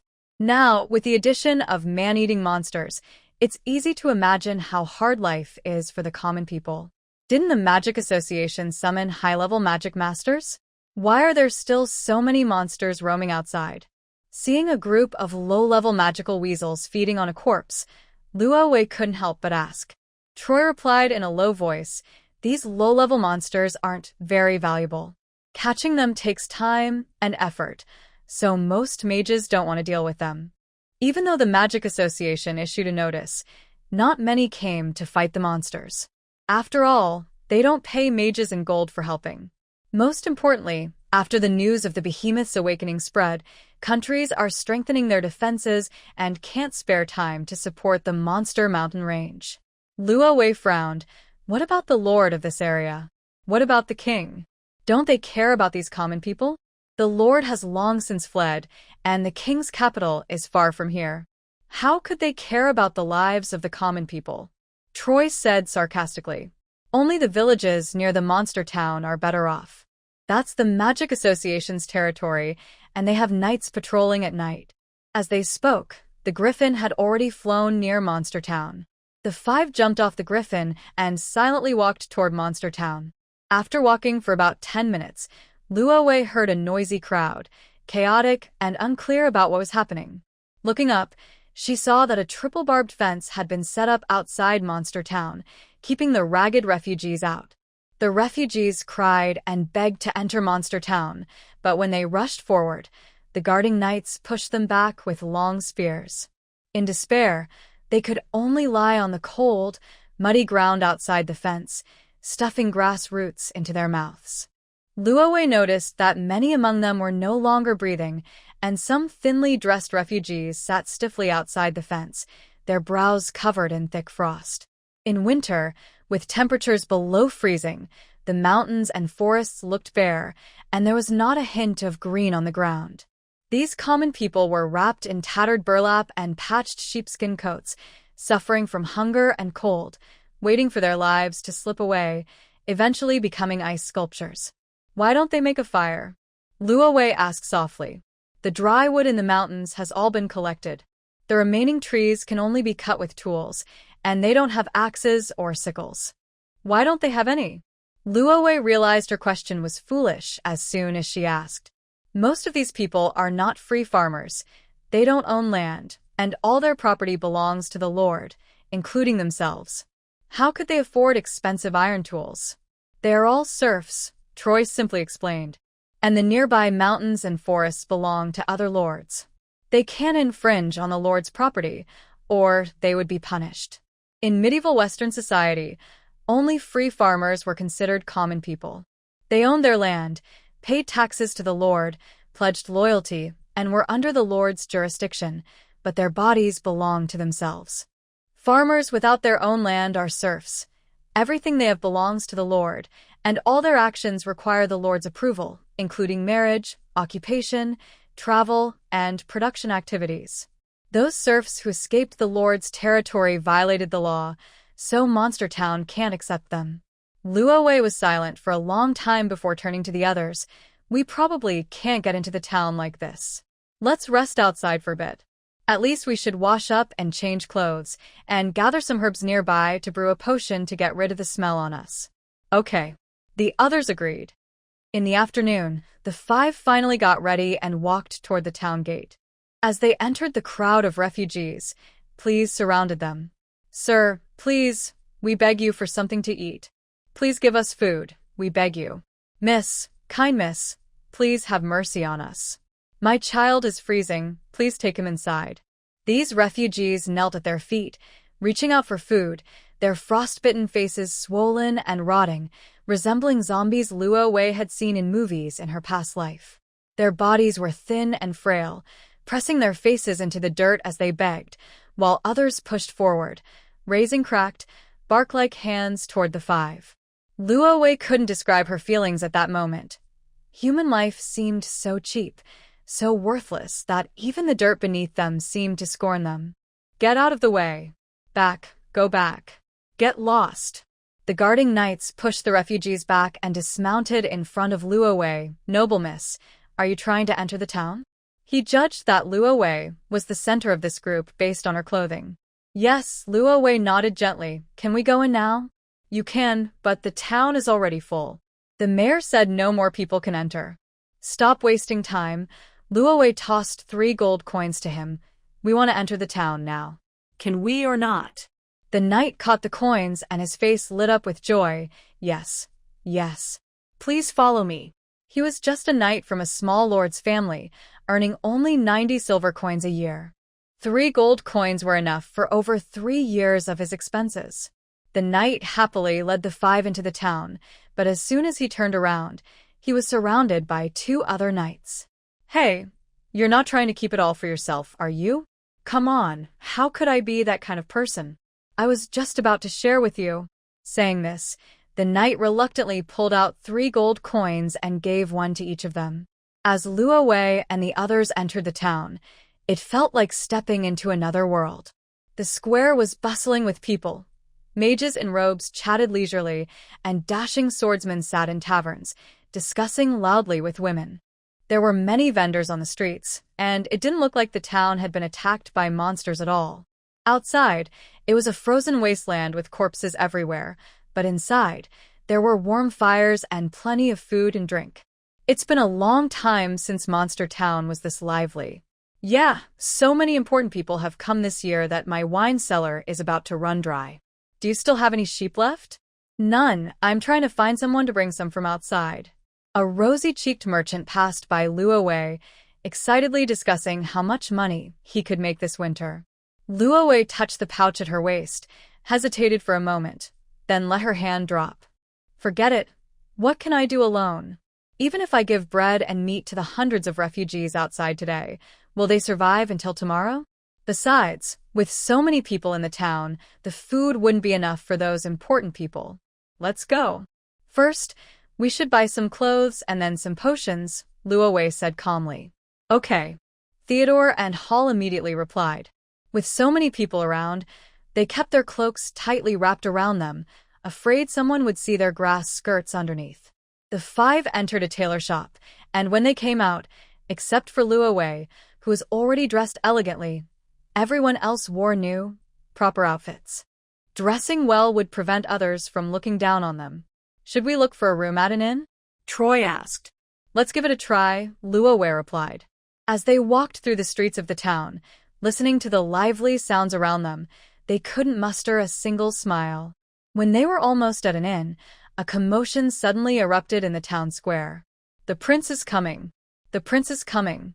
Everyone, go to the square and kneel to welcome him. Everyone. A large crowd rushed out of the inns on both sides of the street, and all the visitors, vendors, and residents poured out.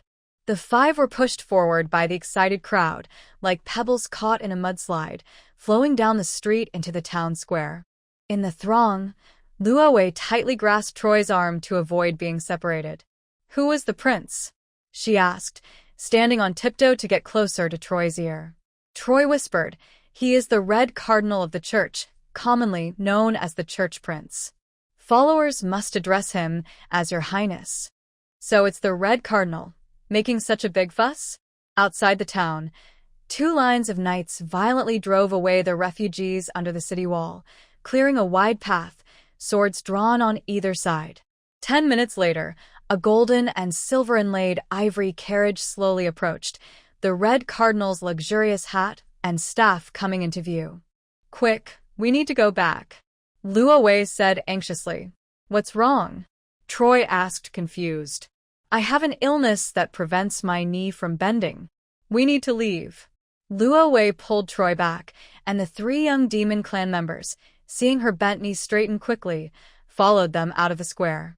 His Highness the Prince is arriving.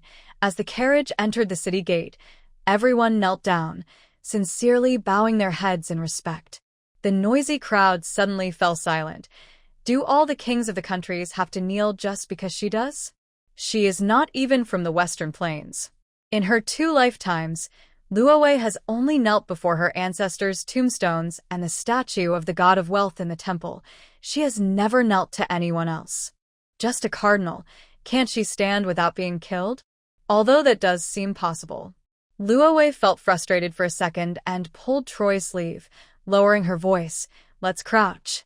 As long as it looks like kneeling, right? Right. Crouching works too. Theodore, Lola, and Hall suddenly understood and immediately crouched down.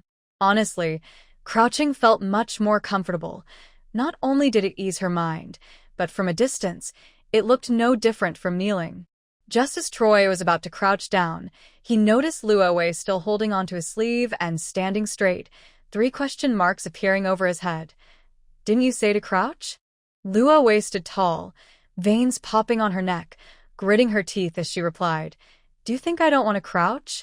She had just wanted to crouch, but her knees wouldn't bend at all. Her legs felt as stiff as steel bars, as if controlled by an invisible force. The cold wind swept through her light hair, chilling her heart. Oh, Troy suddenly remembered, right? You have that disease where your knees can't bend. Don't say that again. Luo Wei choked silently, tears of sadness welling up inside her. Is this a self-fulfilling prophecy? Because she said her knees couldn't bend, they really couldn't? A thought suddenly flashed in her mind. How can a servant of the evil god kneel to a servant of the righteous god? Fine, fine. The stubborn, prideful god of the dead. No wonder you have so few followers. Luo Wei felt her future was bleak. I'm afraid I won't recover from this today, she murmured. What should we do then, just stand here? Troy asked, conflicted. Not bowing to the clergy is also a sin against the gods, and the consequences are severe. With so many mages in town, he feared they wouldn't escape. Luo Wei tightened her grip on his arm. What else? Do you want to crouch while I stand alone? You're my guard. You can't embarrass me. Stand straight, do you hear me? Oh. Troy didn't understand but obeyed, straightening his back immediately. After Theodore and Lola crouched down, they saw Luo Wei and Troy still standing and wanted to stand up too, but Hall grabbed them. We can't protect ourselves. Don't cause trouble for them, Hall whispered. The two hesitated for a moment and crouched back down. The church's carriage drove into the square and stopped at the center. Bruce, Antoine, what's happening outside? A gentle voice came from the carriage belonging to the cardinal. Your Highness, 2 people are being disrespectful to you. The 2 armored knights replied sternly, looking toward the edge of the square. Among a sea of prostrating believers, a man and a woman stood like 2 proud pine trees. Oh. The cardinal was surprised. Antoine, go ask what's going on. Yes. Antoine tightened his horse's belly and rode into the crowd. The people in the square knelt and moved aside, creating a wide path for his horse. Can we win? Luo Wei asked quietly, staring straight ahead. Troy assessed for a few seconds and nodded. A junior magic swordsman, we can win. What about that cardinal? An intermediate magic tutor, we can handle it. Good, then be tough later. Don't speak. Just follow my orders. Do as I say, understood? Understood. Luo Wei and Troy stood still, proudly watching as the knight approached them. Who are you, and why aren't you bowing to His Highness? Antoine held the reins in his left hand and placed his right hand on the hilt of his sword, coldly, looking down at them. Troy didn't know how to respond and looked at Luo Wei. We're not from the Western Plains and don't know their customs. Luo Wei glanced at the people in the square, calmly looking up. I heard the Western Plains Church is known for its tolerance towards the world. Of course, Antoine proudly lifted his chin. Then could you forgive someone who doesn't know for being rude? Antoine narrowed his eyes. The light of the sun and moon shines upon Galen. Even if you're not from the Western Plains, you should bow before our Highness. As soon as he finished speaking, he suddenly drew his sword, pointing it at them, and shouted, kneel, or face punishment for blasphemy. Luo Wei's gaze turned cold. Troy, I don't like it when someone points a sword at me. Yes. Troy swiftly drew his sword and swung it at the knight. The crowd erupted in chaos. That person actually dared to attack an armored knight. He's doomed for disrespecting the church. People scrambled to get away, terrified, thinking that in the next moment, Troy's head would roll to the ground, blood splattering everywhere. The clash of swords rang out. An intermediate magic swordsman. Antoine was startled, tightening the reins and quickly retreating, avoiding the opponent's blade. The buzzing sword left his hands numb, and Antoine looked at Troy in shock. Who are you?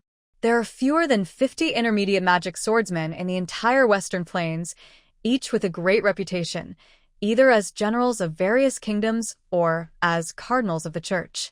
Why is there an unknown intermediate magic swordsman here?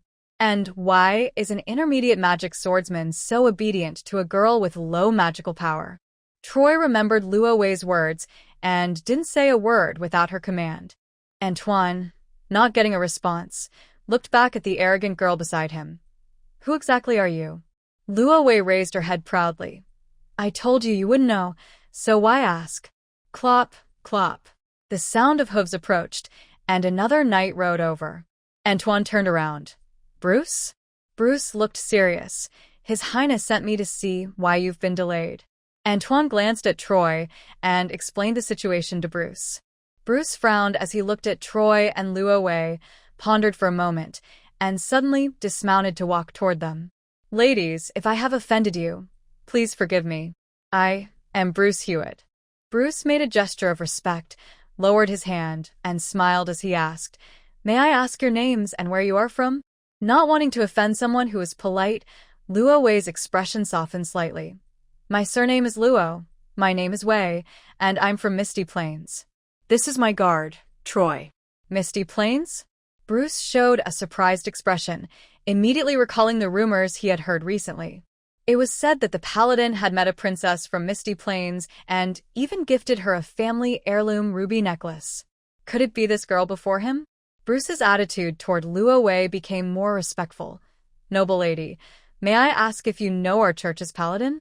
Are you talking about Yalvich? Yes, that's the one. Bruce nodded, thinking to himself how she dared to call the paladin by name. Though she is a noble princess, what does that matter? Even a king must seek the Pope to preside over the coronation ceremony to truly become a monarch. What right does a princess have to stand without bowing to His Highness? Miss, regardless of your status in Misty Plains, since you are in the Western Plains, you should follow our customs. Bruce said solemnly, in our Western Plains, any noble must bow to His Highness. Standing like this is disrespectful to His Highness and also a blasphemy against the sun and moon. Sir Knight, I think you have some misunderstandings about us. Luo Wei maintained the pride and presence expected of a royal princess. First of all, our misty origin is not a diocese of the Western Church.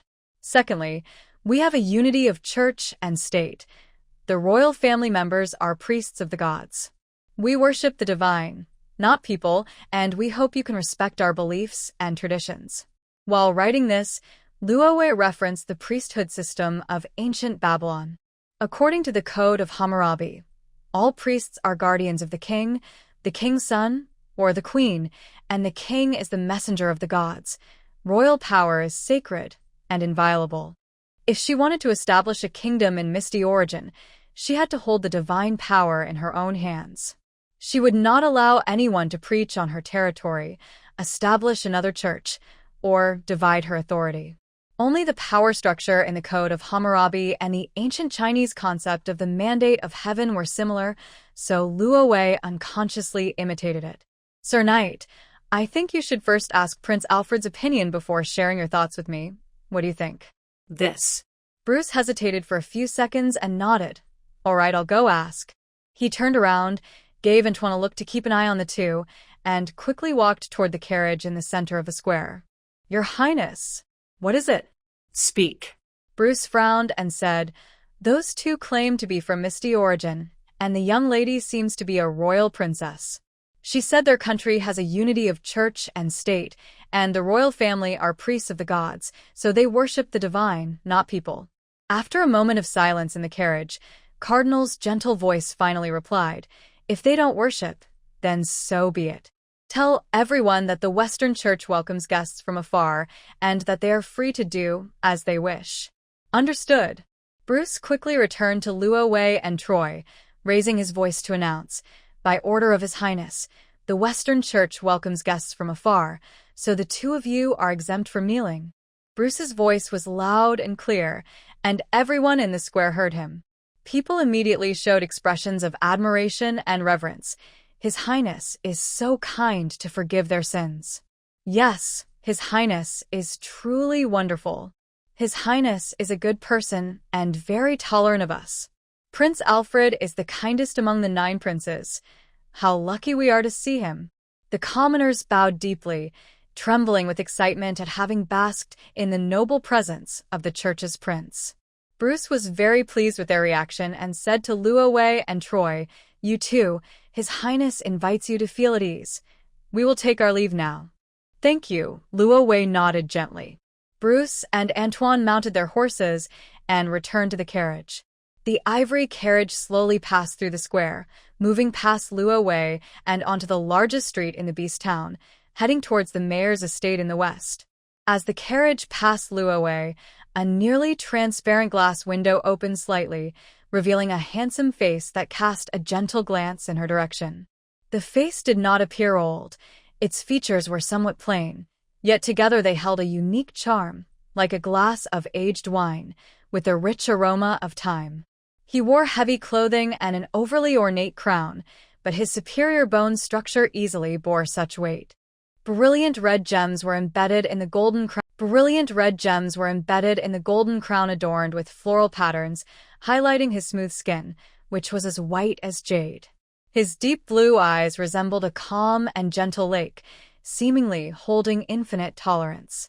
As the carriage moved away, the people in the square got up, and the impact of that face lingered in Luo Wei's mind. After a moment, she turned to Troy and asked, "Was he trying to use charm on me?" Troy. However, this time, he couldn't help but argue with his employer. Prince Alfred is already over 80 years old. I don't think 80. Luo Wei was stunned. That face looks nothing like someone over 80. At most, he looked around 40. People in the church take good care of themselves, and wizards age slowly, living longer than average people. By how much? Troy thought for a moment and said, "The current pope is a high-level mage, already 157 years old, and I hear he still handles a lot of church affairs every day." Prince Alfred is one of the younger cardinals, with great magical talent. He reached the intermediate mage level by 60, and in another 10 years, he could become a high-level mage, making him a strong candidate for the next pope. The more Luo Wei listened, the stranger it seemed. Suddenly, she looked at Troy and asked, "Troy, tell me honestly, how old are you this year?" Troy looked puzzled. 23, didn't you already know? You're only 23, and you're still an intermediate magic swordsman. Do you expect me to believe that? Look at how people regard intermediate magic swordsmen and the ages of other magic swordsmen. Troy's age does not match his rank. And there are very few intermediate magic swordsmen. You said you previously worked in the Aether Palace, so how could you be unknown? Even the knight just now couldn't guess your identity? Luo Wei expressed deep doubt. Troy felt wronged. When I was at the Aether Palace, I was still just an intermediate swordsman, so of course, no one would recognize me. Luo Wei found it even more ridiculous. You were still a swordsman back then? So you broke through to an intermediate magic swordsman in just 3 years, jumping a rank each year. Do you think I'm easy to fool? I'm not lying to you. Troy's green eyes were filled with sincerity. I became a high-level swordsman the day I escaped, and I hid in the disaster forest for a year before becoming a magic swordsman.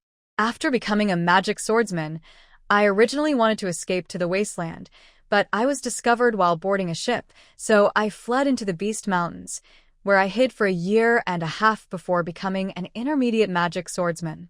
After becoming an intermediate magic swordsman, he felt secure enough to finally make his way to Syria. Luo Wei admired him. Troy, you must have been the main character in some male-oriented novel, right?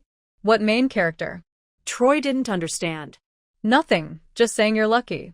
Luo Wei felt a surge of jealousy.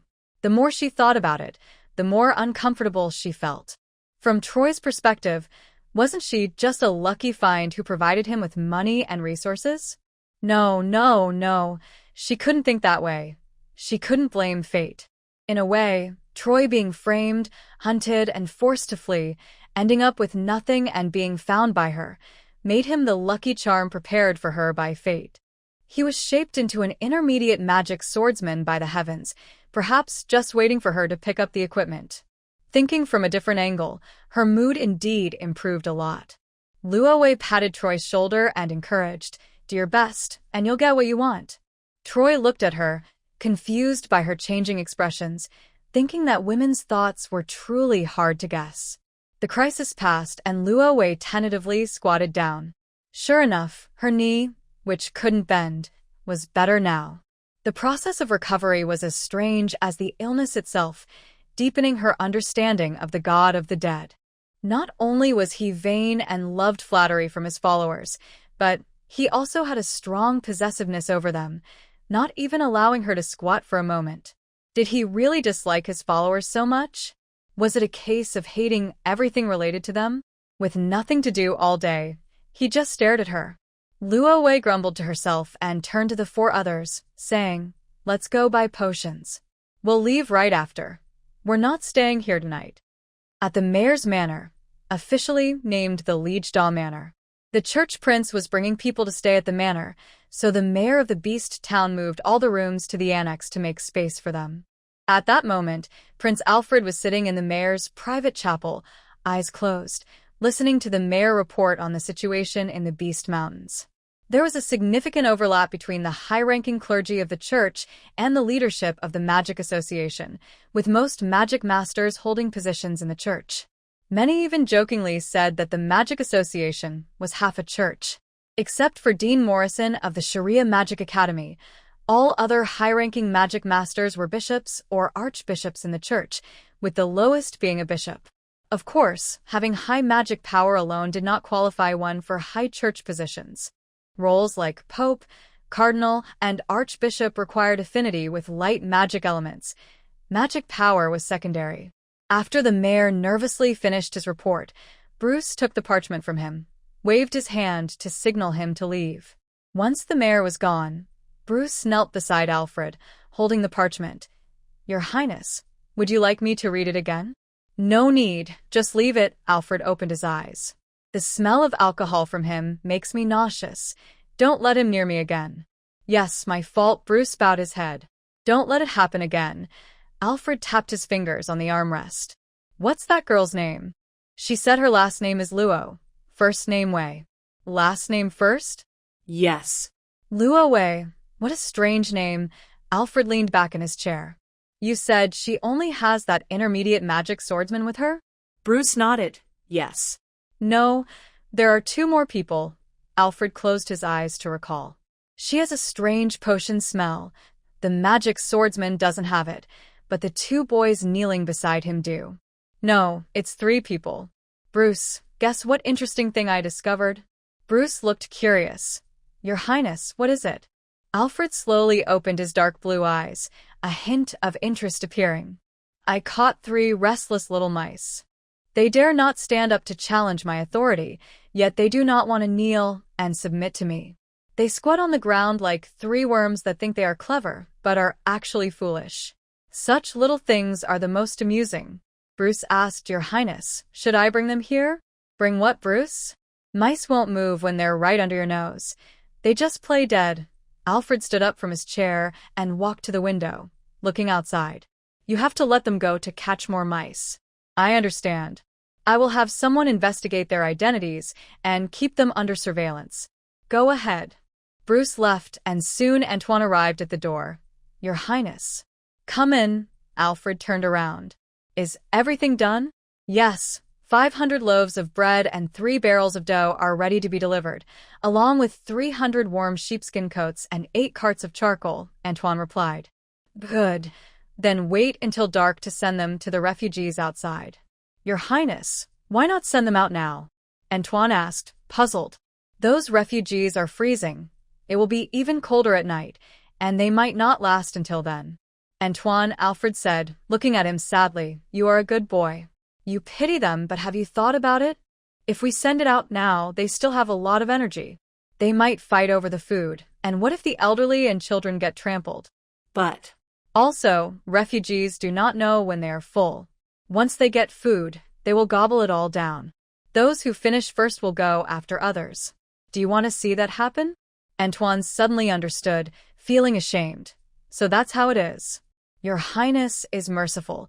I was too foolish to grasp your deeper meaning." Alfred said gently, "Child, it's okay to be a bit slow.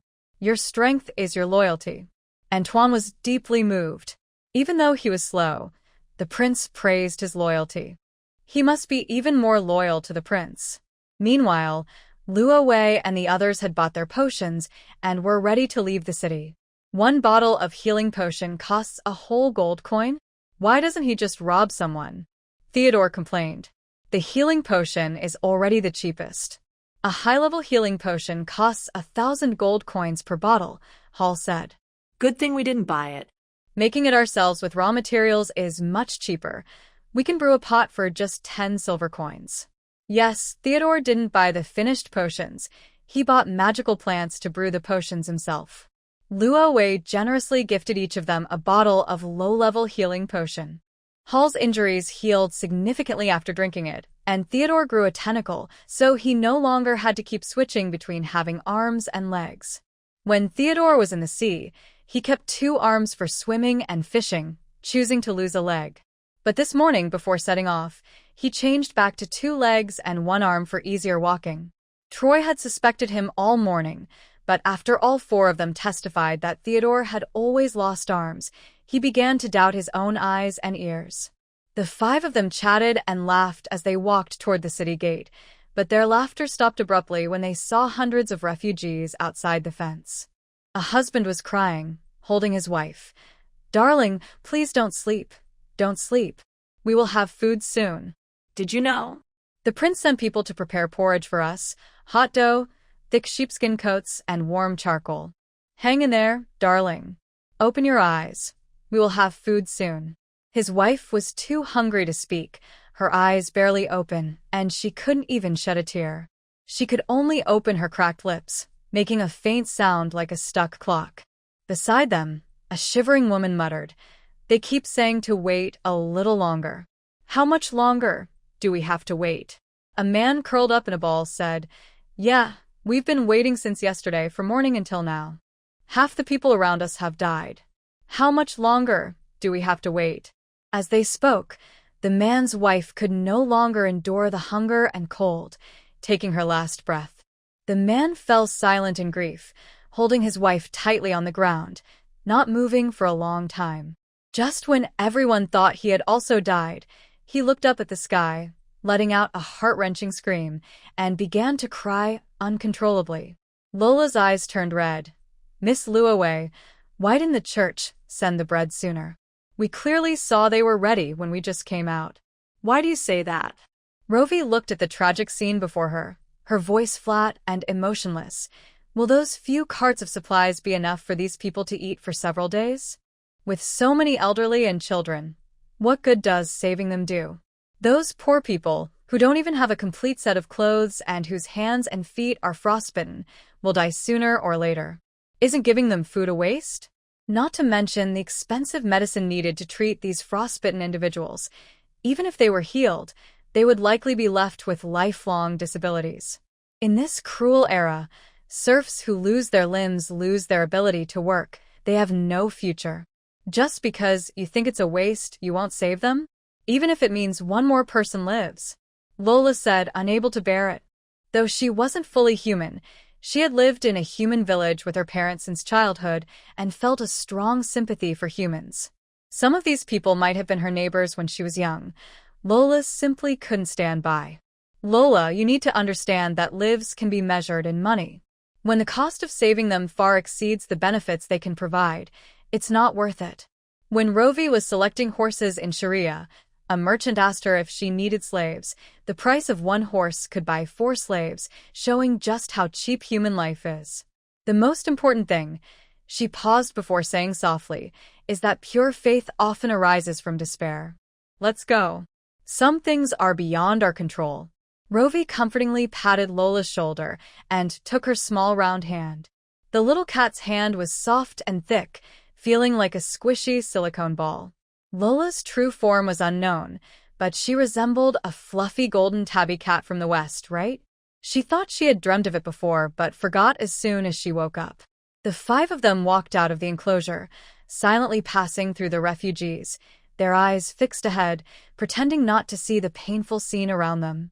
As they were about to leave, a peasant woman holding a child suddenly collapsed at their feet, grabbing Rovey's skirt.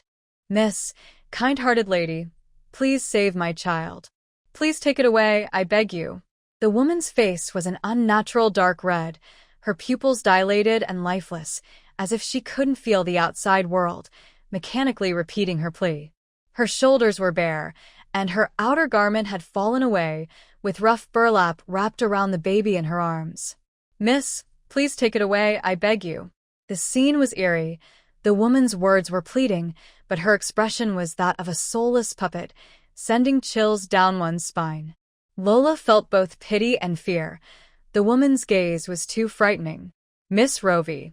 She glanced at Rovey, but then fell silent. Miss Rovey's expression was also strange, making her feel unfamiliar. Please. The woman continued to plead, but none of the 5 spoke.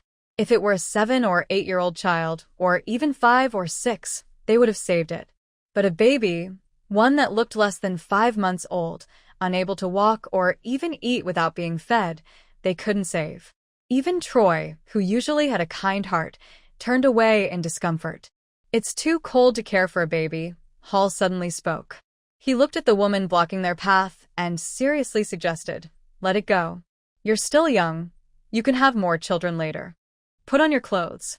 The church will distribute bread soon, and you'll be able to fill your stomach. If you keep freezing like this, you won't survive to see the bread. If you die, it won't survive either." The woman stared with dull, lifeless eyes, her cracked lips still moving. "Save it. Please save it." A rare hint of irritation crossed Hall's usually gentle face. He didn't understand why the woman was so stubborn when he was offering the best solution. She seemed strong enough. Why suffer for a baby that was only a few months old? In this era, which mother didn't lose a few children, no one was as persistent as she was. "Please let go. We can't save your child." Hall's patience was running thin. He could see that 4 of them had soft hearts. Only he could be the bad guy. Hall crouched down, about to free Rovey's skirt from the woman's grip, when he heard a voice as light as the wind. "Hall, help me hold the baby." Hall was taken aback and looked up at Rovey. "Miss Rovey, do you want to save this child? It might not be possible to save it, but hold it for me first." Hall was confused. Rovey didn't seem like someone who would easily soften her heart. Why did she suddenly agree to the woman's plea? In his view, saving this baby would only bring her trouble.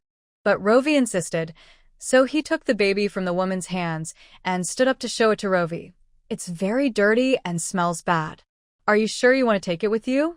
Rovey reached out to touch the baby's cheek, which was not smooth at all, feeling like sandpaper covered in tiny bumps, with scabs all over its small face from frostbite.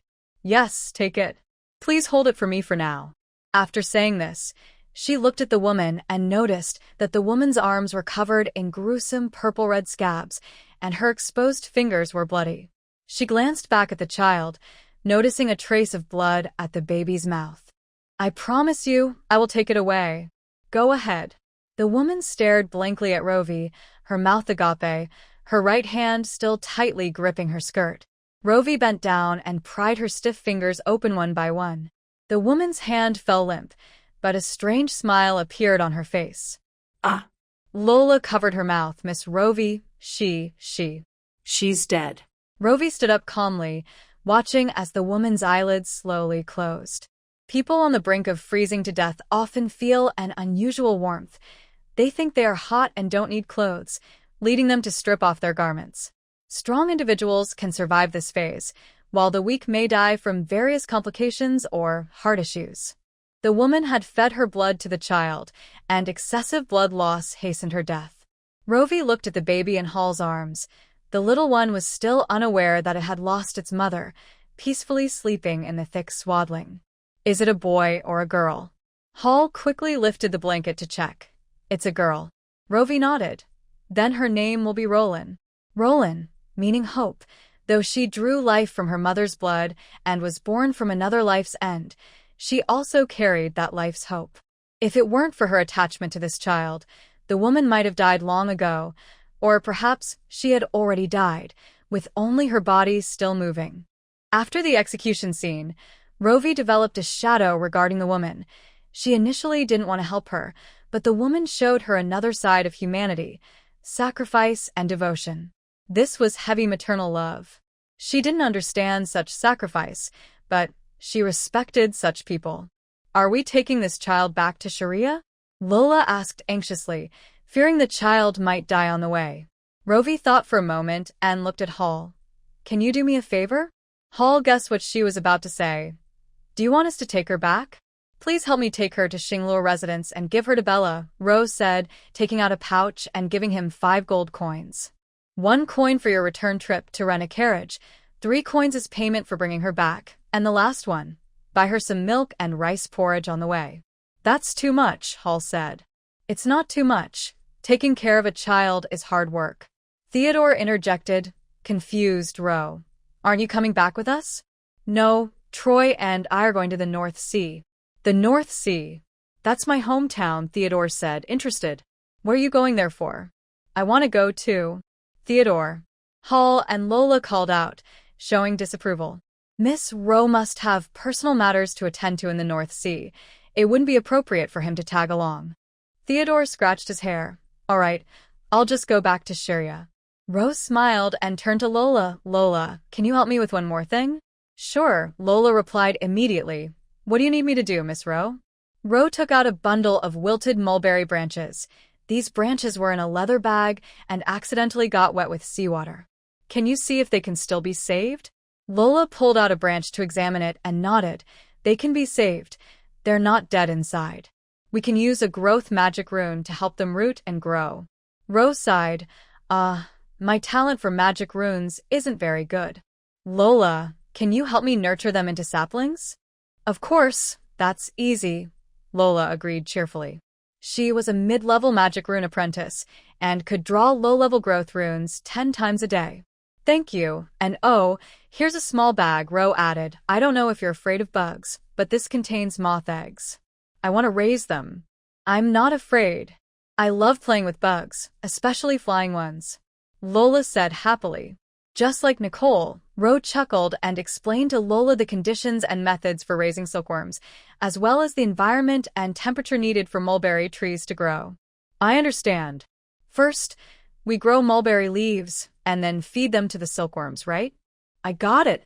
Lola carefully stored the silkworm eggs and mulberry branches, wrapping them in the cashmere cloth Ro provided, and added a warming magic rune iron piece to prevent them from freezing on the way. After Ro finished giving instructions, the 5 of them split into 2 groups outside the monster town. Hall, Lola, and Theodore took Roland back to Shiria, while Ro and Troy headed to the North Sea coast. They had already wasted too much time in the Monster Mountains. Originally, they planned to reach the Demon Sea by January 1st, and now they were already a day late and had to travel overnight. The 2 sat on the Griffin's back, feeling the cold northern wind as they flew toward the North Sea. Fortunately, the Monster Mountains were much closer to the north coast. It would only take 5 or 6 hours of full-speed flight to arrive. Halfway there, Troy asked Ro with mixed feelings, "Why did you save that baby? Why do you think I wouldn't save her?" Ro countered. Troy stammered, "Well, when I wanted to save people before. Your attempts to save people often put you in danger, while I can save people without risk," Ro said, looking into his eyes. "Troy, only saving within our capabilities can be called a good deed. Kindness isn't just for others, it also has to be for ourselves. Saving that baby is something I can do. It's a bit of trouble, but it's not dangerous. Can you tell the difference between trouble and danger, Troy?" Troy was silent for a long time. Every time he thought he understood Ro enough, she became more elusive. Maybe he was too slow to keep up with her thoughts. He used to disagree when others said swordsmen have no brains, but now he suddenly felt like he was missing something. Perhaps swordsmen's minds were just a bit duller than others, so Troy, who couldn't sit still, began to wonder again. "But there are many refugees. Why did you only save one baby?" "They just wanted bread, and didn't ask me to take them away." Ro raised an eyebrow. "As for bread, the church will send it to them. The baby is different. Without care, it will die." Of course, the real reason wasn't this. Although she didn't mind trouble, who really liked to seek it out. Besides, giving those people bread would yield no reward. The church wouldn't do thankless work, so why should she? The baby was different. They had no beliefs, no thoughts, and she could mold them as she wished. She needed such children to become her subjects. She would instill a fabricated ancient history in them, making them believe they were born in that ancient country and that their queen was the rightful heir of that ancient land. Let's tentatively name the kingdom Mist Country. A theocratic state, thriving for 1,000 years, prosperous and powerful, the great nation of Mist Plains. When she returned from the Demon Sea, she would study teleportation magic runes carefully, aiming to achieve mutual communication between the 2 coasts as soon as possible, and then bring all the orphans from the western continent to Mist Plains. It would be harder to take older children, but that was fine. She remembered Hall mentioning memory erasure magic when telling Roxy about black magic. She could learn that and give those older kids a little brainwash. What would she say if the children asked why they had no parents? That's simple. Just say they were the last batch of little elves born from the Tree of Life, and after the Tree of Life died, they became human. The kids would surely believe it. After all, the elves were already extinct. She could make up whatever she wanted. For hours later, the Griffin landed in the town of Sistar on the eastern coast of the North Sea. Sistar was located at the easternmost point of the Kingdom of Kanoko, very close to the small fishing village where the original owner lived. Ro changed into a low-key long dress, put on a black cloak like Troy's, and wore a silver half-mask. "Where's the magic spirit wood?" "Here." Troy pulled out a large bundle of magic spirit wood branches from his pack, with 2 thick sticks as wide as a baby's arm among the thin branches. Ro's eyelids twitched. "You didn't cut down someone's tree stump, did you?" "No." Troy shook his head. "I left half of it." Ro covered her forehead in distress. That tree was planted by their ancestors and took thousands of years to grow, and he had taken half of it. "Didn't Lola stop you?" Troy looked confused. "Why would she stop me? Isn't everything found in the Monster Mountains fair game?" Ro lowered her hand and asked, "Then why did you pick so many magic spirit wood branches?" To sell? "I'm not selling," Troy said. "The thicker the magic spirit wood, the more precious it is. You can't buy it on the market, no one would sell it. But I can't use this much. You could ask an alchemist to turn it into a magic wand.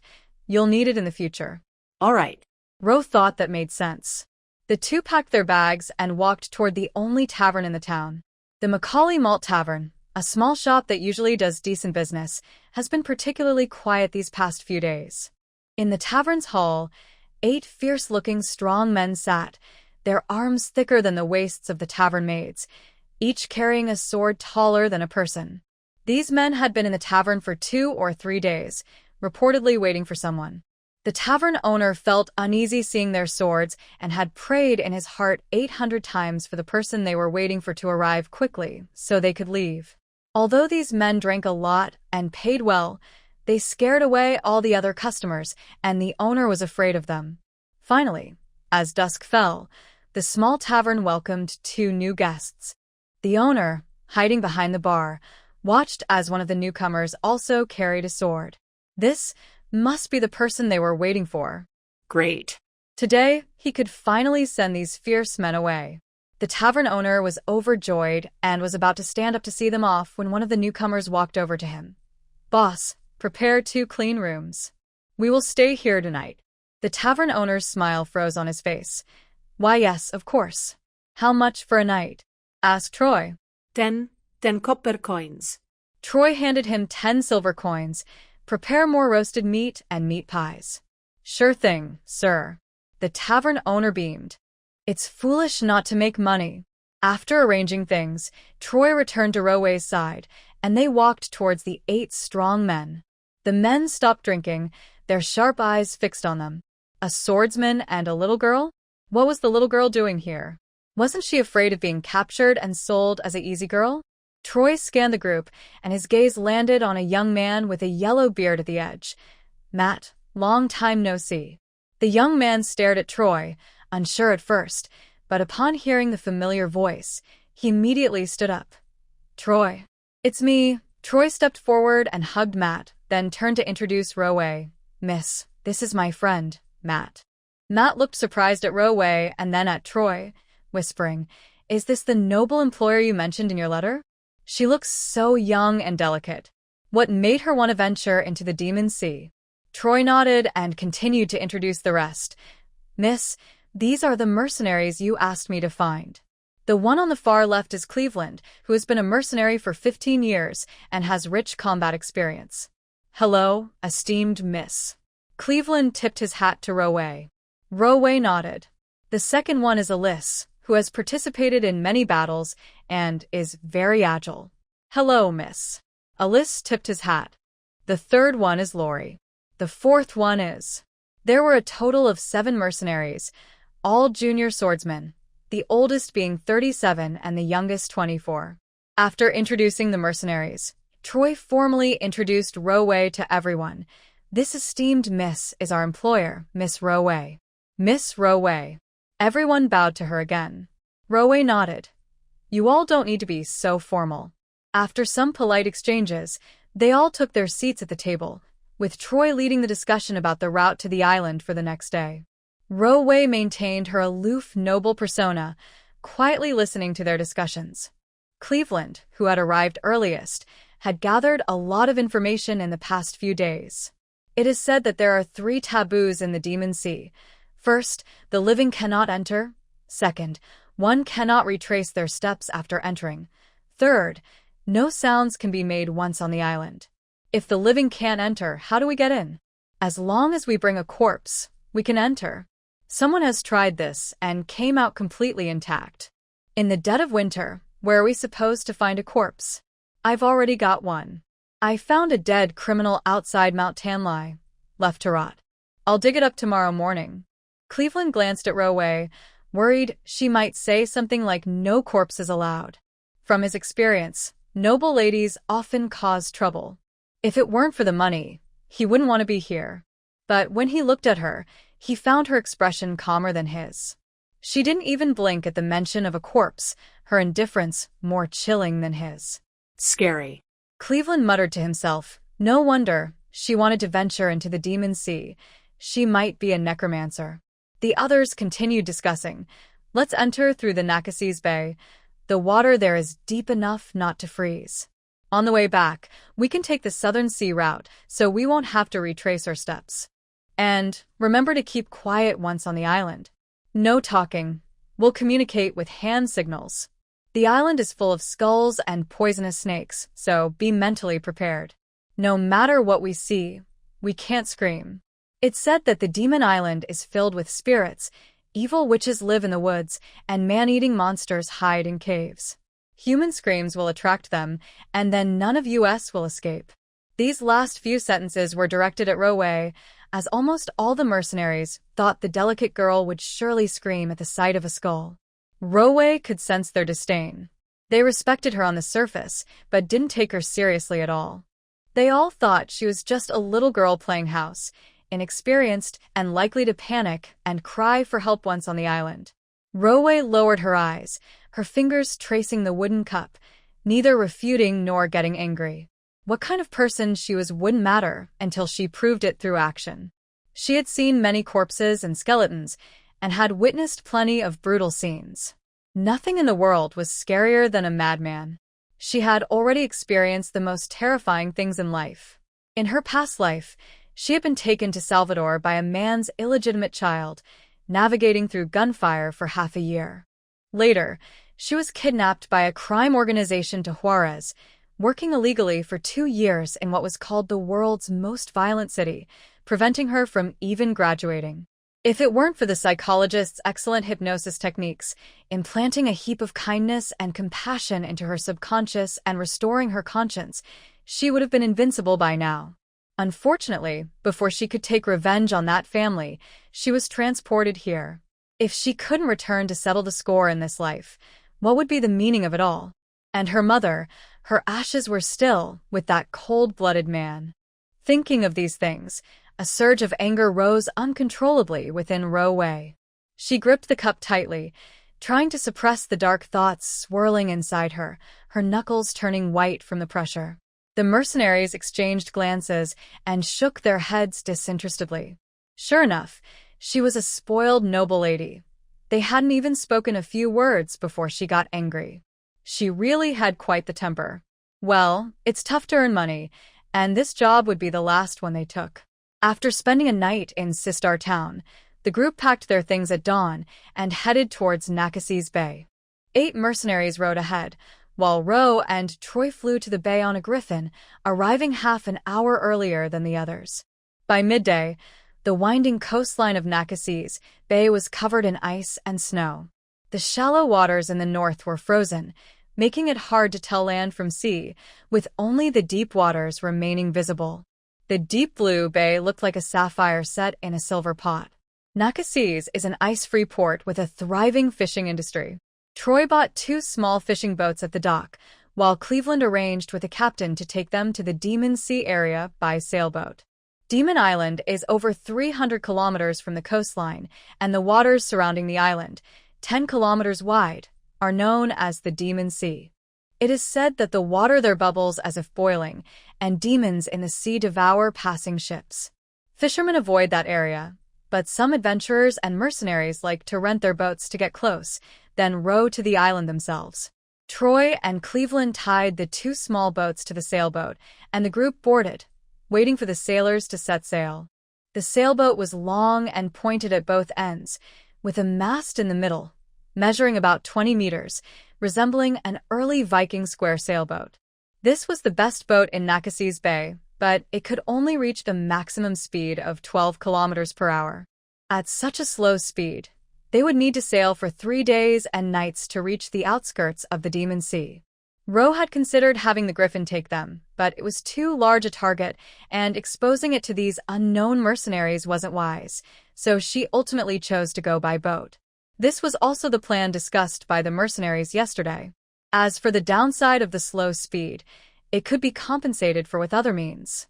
Ro took out a box of iron plates and had Troy and the mercenaries carve speed-enhancing magic runes on them to place around the sailboat, increasing its speed. The mercenaries were not very skilled. Together, they only managed to draw 5 runes, with half of them claiming they couldn't draw. The youngest mercenary, Samuel, managed to draw 3 on his own. Troy was slightly better but still not impressive. As a magic swordsman, he only succeeded in drawing 20 runes. Ro couldn't believe it. You're a magic swordsman, and your magic power is only worth 20 runes? Troy was even more incredulous. 20 runes. Do you know how hard it is to draw 20 runes in a day? Hard? Ro laughed in disbelief. I learned magic runes in less than 2 months and could draw 20 in a day. You're telling me it's hard? Troy's mouth dropped open, his eyes wide in shock. Ro frowned and turned to see the 8 mercenaries staring at her, their eyes nearly popping out. What are you looking at? She asked Troy. Troy struggled to respond, looking at a once-in-a-century magic rune genius. Ro asked, confused, "Where's the genius?" Troy replied, "You, drawing 20 runes in a day." Ro was taken aback and said after a pause, "Drawing 20 runes in a day is considered a genius? Isn't that standard a bit low?" Wow. The mercenaries gasped. What a bold claim. Not even being able to draw 20 runes in a day is not considered genius. Who gave her such an outrageous perception? Troy felt a blow to his heart. Seeing Ro's serious expression, he realized she wasn't joking, making his feelings even more complicated. He had long known she wasn't an ordinary person and lacked common sense about this world, but hearing her casually say that drawing 20 runes in a day isn't genius was still unbelievable. Actually, normal people aren't that extraordinary, Troy said gently. Ro twitched her mouth. Him? A normal person? How could he say that? Under normal circumstances, a magic apprentice drawing 1 rune in a day is considered above average talent. A rune master can draw about 10, while a magic array master can draw over 20 in a day, Troy explained. Runes are different from spells. Rune talent relies on the power of the mental world. You can't draw them with just magic power. Ro didn't believe it. By your logic, Theodore and Hall must be top geniuses since they can easily draw over 20 runes. When they were by the Misty Sea making gliders, Theodore and Hall could effortlessly carve a series of runes on the glider's frame. And Laura, she can also draw over 10 runes in a day. Troy replied, "You are all geniuses. Normal people like us are different. When I was still a magic apprentice, I couldn't even draw 1 rune in a day." Yes, I still can't draw a complete rune, Alex nodded in agreement, and runes are really hard to learn. Most people can't even understand them, let alone draw them. He started a trend, and the other mercenaries chimed in. Exactly. Just looking at runes makes me dizzy. Swords are much better. Swords are definitely better. Just swing them. I'd rather work hard than learn that frustrating stuff. If I had to learn runes, I'd rather jump into the sea and die. Exactly. Learning runes and astrology, one is brain-intensive, and the other makes me feel brainless. Even dogs wouldn't learn it. Everyone complained, except Samuel, who sighed. I think I have some talent for runes, but unfortunately, I haven't found a rune teacher. Ro found it strange. Isn't there a rune teacher at the Magic Academy? Miss, that's an academy only nobles can afford, Samuel said with a bitter smile. We commoners can't get in. We just run to wherever there's a magician and shamelessly beg them to teach us a few tricks. If we're lucky enough to meet a magician who doesn't mind teaching commoners, we can learn magic from them. If we're not lucky, well, We might as well give up on our magic dreams for life. The surrounding mercenaries suddenly fell silent, recalling their experiences learning magic in their youth, each showing a heavy expression. In fact, just being able to sit here today was already considered good luck. Those who were less fortunate might never know they had magical talent, stuck in slums or deep mountains, living a hard life and then dying. Did they really not want to learn runes? They had never had the chance to learn runes. Ro felt even more puzzled. Isn't the Sharia Magic Academy open to common students? Why don't you go there? Samuel shook his head and sighed. The Sharia Magic Academy has a recommendation system. Their teachers go around looking for talented young people every year. Only those chosen by them can enroll. They don't accept those without magical talent. People like us, who lack talent and connections, usually save up some money to find a swordsman to apprentice under. Actually, being a swordsman is pretty good, free, and easy. You can go wherever you want. Ro fell silent, suddenly remembering that in the original owner's memories, she had never seen magic either. People in this world have heard some legends about magic, but most have never seen it and think of it as something as distant and strange as the creation of the ancient gods. The original owner received a recommendation letter and funding from the female knight to attend the Sharia Magic Academy, but she never learned the true reason for the knight's help, believing she had simply met a kind person. If she hadn't met Lillian or received the recommendation letter, she would likely have become a swordsman like the mercenaries after discovering her magical talent. Among the 6 major magical professions, swordsmen are the most numerous because the royal family and nobles need more swordsmen for protection. Moreover, learning to wield a sword doesn't cost much. All you need is a sword, which is the only expense an ordinary magical apprentice can afford. However, once you become a swordsman, expenses can skyrocket. Swords must be regularly enchanted and replaced because they break easily. Swordsmen spend their lives searching for a sword that won't break. Unfortunately, such swords are incredibly valuable, and most people never achieve this dream. Samuel said with hope, "If I can survive Demon Island, I'll find a blacksmith to make me a custom sword and a magic array master to enchant it." Cleveland took off his long sword and gently wiped it with a soft cloth. "This sword has been with me for 15 years. I'm getting old.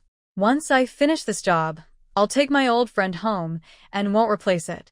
Whenever swords are mentioned, everyone has endless topics to discuss.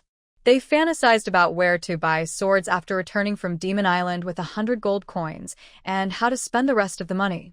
But deep down, they all knew that most likely, they wouldn't return. In a place like the Demon Sea, surviving is considered a miracle. With the magic runes speeding them up, the sailboat reached the outskirts of the Demon Sea in just over 4 hours. The water in the Demon Sea has a clear boundary with the outside water. Even from a distance, you can tell the outside water is blue, while the inside water is black. The captain ordered the sailors to turn the sails, refusing to go any further. The mercenaries had no choice but to untie the small boat and split into 2 groups of 5, paddling into the Demon Sea. As they entered the black waters, the wind and waves suddenly grew much stronger. The small boat floated on the deep black sea, like a leaf drifting with the current, tossed about by the waves. The deeper they went into the Demon Sea, the worse the surroundings became.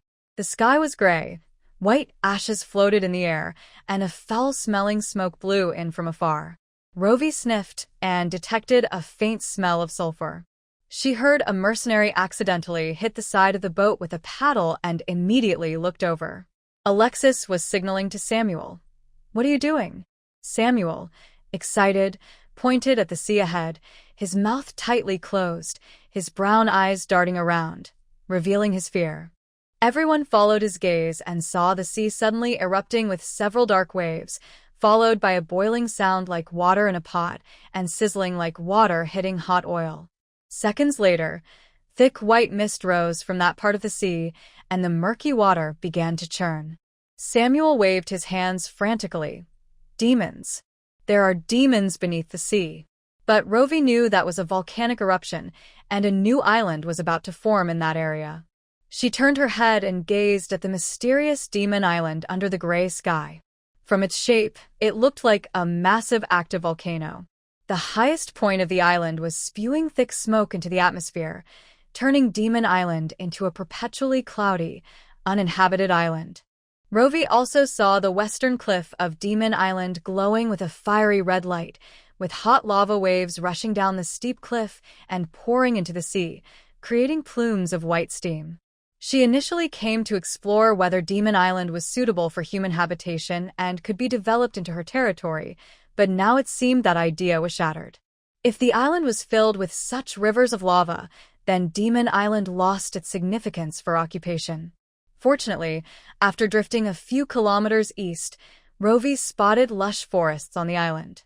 Where there is life, there is still potential for use. On the eastern side of Demon Island, there was a wide black sandy beach, where the tides pushed cooled lava gravel onto the shore, gradually expanding the beach day by day. The waves here were relatively small, and the sea surface was calm. Gentle waves pushed the boat toward the shore, rhythmically lapping against the sand, creating a soothing melody in their ears. As the small boat approached the shore, everyone breathed a sigh of relief. Finally, they could go ashore. Unknowingly, they relaxed their guard against the surroundings. With a loud clang, the paddles collided, and the boat suddenly tipped over as it hit something, sending everyone into the water. Rovey fell into the sea, her limbs feeling weak as she sank. The light above her grew dimmer, and her first thought was that the volcanic gases contained toxic hydrogen sulfide and hydrogen fluoride. Even a small amount could cause nerve paralysis and weakness. She had been careless. Rovey tiredly closed her eyes, and in a hazy state, she heard a beautiful, ethereal song that made her consciousness sink deeper. "We lost so many brothers to save you, and you tell me you can't do it? Metallic hydrogen is my mentor's topic. I really can't do it. You have the wrong person. If you can't, then die. Do you want to feel what it's like to have a bullet in your brain, or do you want to be killed in the red light district? Speak, you filthy jerk. I can do it, but I need research equipment, at least a press over 1,000 tons, or a strong magnetic field device, plus a lab and assistants. You don't expect me to do it empty-handed, do you? Sorry, I can't do magic. Shoot. Where am I supposed to get those things for you? Mexico. You can take me to Mexico." Fragments of memories began to surface from the depths of her subconscious, revealing a murky sea of blood, where bullets from a silenced gun zipped through a corridor splattered with blood. A woman in a blood-soaked lab coat crawled out like a demon from a mountain of corpses. Her undergraduate major was polymer materials and engineering. After graduating, she chose to pursue a PhD in polymer chemistry and physics. All her dreams depended on completing her studies successfully, but unfortunately, it all ended in failure. After she created the metallic hydrogen sample, those people had no intention of letting her go. She made a deal with another local power and narrowly escaped, only to learn that she had been expelled from school 2 years ago. She returned to her home country feeling defeated, only to find out that her mother had suffered a heart attack and passed away 2 years ago after hearing news of her disappearance. The man stood before her, condescendingly telling her that all the hardships she endured in the past 2.5 years were allowed by him. Now that she had passed his first test, she qualified to be his heir. As long as she agreed to return, he would help her with all her difficulties, including the diploma she desperately wanted. He didn't understand that what she wanted was never just a piece of paper. He had destroyed everything she truly desired. What she wanted most now was his life. Rose suddenly opened her eyes and grabbed the neck of the person in front of her. The skin beneath her hand was slick and cold, her fingers digging in deeply. Crimson mist poured from the wound, quickly dissolving in the murky water. In Rose's eyes reflected 2 hollow sockets, dark and devoid of light. The face before her was lifeless, with pale skin covered in a grayish hue, and long blue hair floated behind her like seaweed. Rose loosened her grip and looked down, seeing a decaying fish tail with scales falling off. A dead mermaid? She released her hold and was about to distance herself from the mermaid's corpse when the spirit mermaid suddenly extended her sharp claws and grabbed her arm, pulling her into the sea. With a splash, Rose burst through the surface, the rushing water forcing her to close her eyes. The grip on her arms suddenly vanished. Ro opened her eyes to find herself submerged in a hot spring, surrounded by lush grass, with steam rising from the water, obscuring the view ahead. She looked around, realizing the spirit mermaid had vanished, and everything that had just happened felt like a dream. Frowning, Ro swam toward the edge. When she reached the shore, she summoned Nicole. She let Nicole check for danger on land first. Once it returned and waved its tentacles at her, she grabbed the grass and pulled herself up. However, as soon as she got on land and looked up, she saw an old woman standing on the distant stone steps, her murky eyes staring at her without moving. Ro. Nicole, you would make a great scout for the enemy. She held her breath, unsure if the woman truly saw her. One of the 3 taboos of the Demon Sea was to remain silent. Perhaps if she didn't speak, the woman wouldn't notice her presence. What's your name, little one? The old woman called in a raspy voice. Ro kept her mouth shut. Suddenly, the little spider jumped up, bouncing like a ball, landing on the stone steps, then leaping onto the old woman's shoulder. The old woman listened for a moment, as if she really heard the spider speak, then muttered, "Your name is Nicole? Oh, what a lovely name. You like it, don't you?" As she spoke, she glanced at Ro, and a glimmer seemed to light up her murky gray eyes. She tapped the ground with her root staff. "Come here, little girl. I won't eat you. As you can see, I'm just an old witch." Ro looked at her suspiciously, unwilling to take a step forward. "No need to be so nervous, child. You can speak here," the old witch said patiently. "Those who come here harbor unyielding hatred. Perhaps you seek revenge? Come, let's go inside and talk. I haven't seen anyone in half a year." The witch waved for Ro to follow, not caring whether she would or not, and turned to walk deeper into the long stone steps. Nicole turned around on the witch's shoulder, looking at Ro with its big, dark eyes, as if curious why she wasn't following. Ro gritted her teeth. She had raised this spider for nothing. After much thought, she decided to follow. The witch walked leisurely down the stone path, and Ro kept a distance of 10 steps behind her. They followed the gently sloping, winding stone stairs to a small wooden house, surrounded by a fence. When Ro saw the scene inside the fence, her pupils constricted, and her feet stopped at the last step. In the yard stood 8 mercenaries, their eyes wide open, faces showing an entranced expression, like puppets controlled by someone. Their hair and clothes were still dripping wet, as if they had just come out of the sea. But how did they end up here? What about Troy? The witch opened the gate and, noticing Ro's heavy gaze on the mercenaries, raised her white eyebrows. "Did you come together?" Ro finally spoke. "What happened to them?" "Oh, they're fine. They're just dreaming. Satarsi has woven them a nightmare, and once they wake up, they'll be thrown back to the shore." The witch walked into the yard, tapping the shoulders and calves of several mercenaries with her staff. "Their bodies are fine. They should be able to swim out, as long as they don't keep thinking about coming back for something." So this is the truth behind not being able to go back, Ro thought, feeling complicated. "Satarsi is the mermaid who brought me here?" "Satarsi?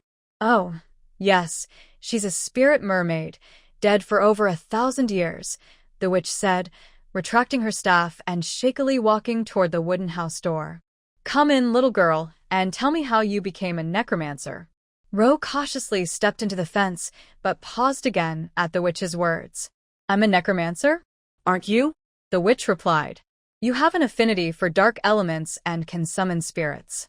I thought you knew you were a necromancer." Ro nodded. "Then I am."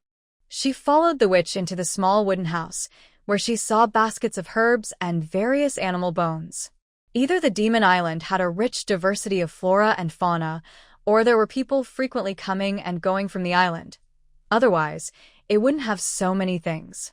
Whichever it was, it indicated that this was not a deserted island. The witch lit the fire and had Ro sit on a wooden stool, pouring her a cup of dark herbal juice.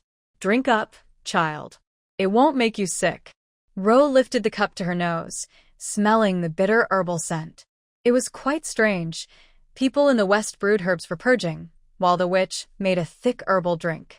She pretended to take a sip, and the old witch across from her stroked her staff and said, "Little girl, tell me your story. Where do you come from, and why are you here? By the god of the undead, the demon island is not a good place. Here, there are only spirits and dark creatures. If humans get tainted by the darkness here, they will be devoured by monsters." Ro chose her words carefully. "To be honest, I come from the Mist Plains. In our Mist Plains, witches are a respected profession. So when I learned that people in the West fear and persecute witches, I felt very pained. I heard there are witches on Demon Island, so I wanted to come and see if the witches of the West still have their bloodline. We in the Mist Plains would be willing to accept them." Lies. The old witch suddenly tightened her grip on her staff, sharp light flashing in her murky eyes. "I see in your eyes that you are lying. You didn't come to find witches.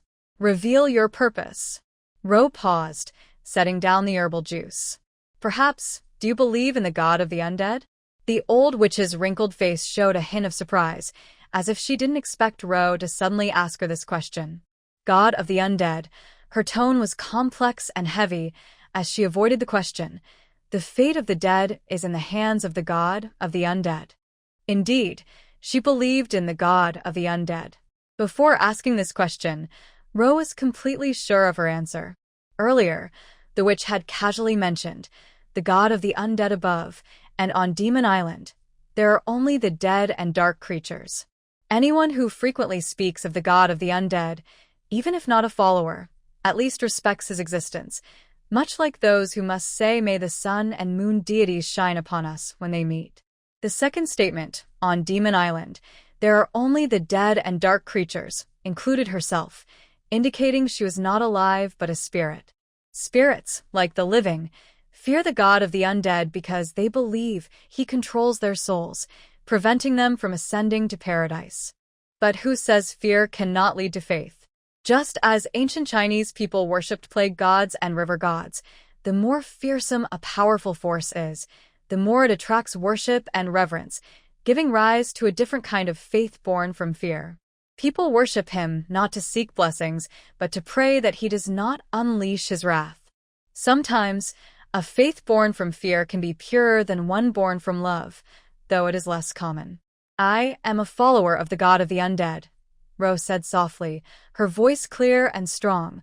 "I have come here by his command to gather faith for him." "A follower of the god of the undead?" The old witch's eyes shifted, her expression becoming more serious. "How can you prove it?" "That depends on what proof you want," Ro replied, resting her slender fingers on the cup, gently stroking it. Her dark eyes beneath the mask radiated a deep mystery.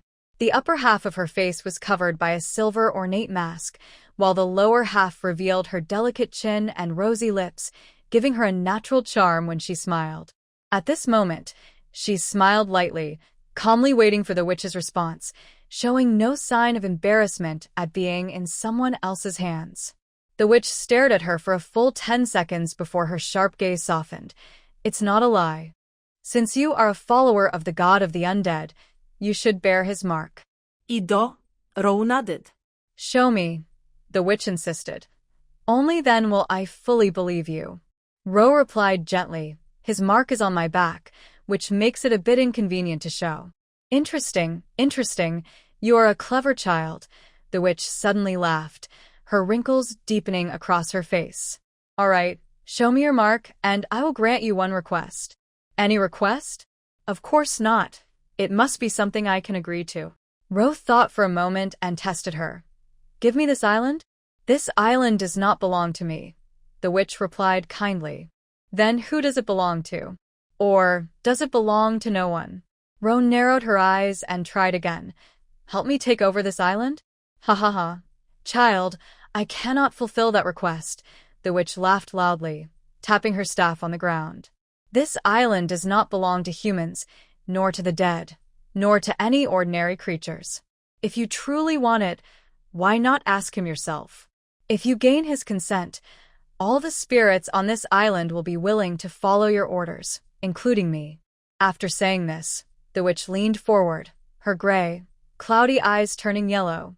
"Little girl who loves to lie, You did not come here because of a divine command.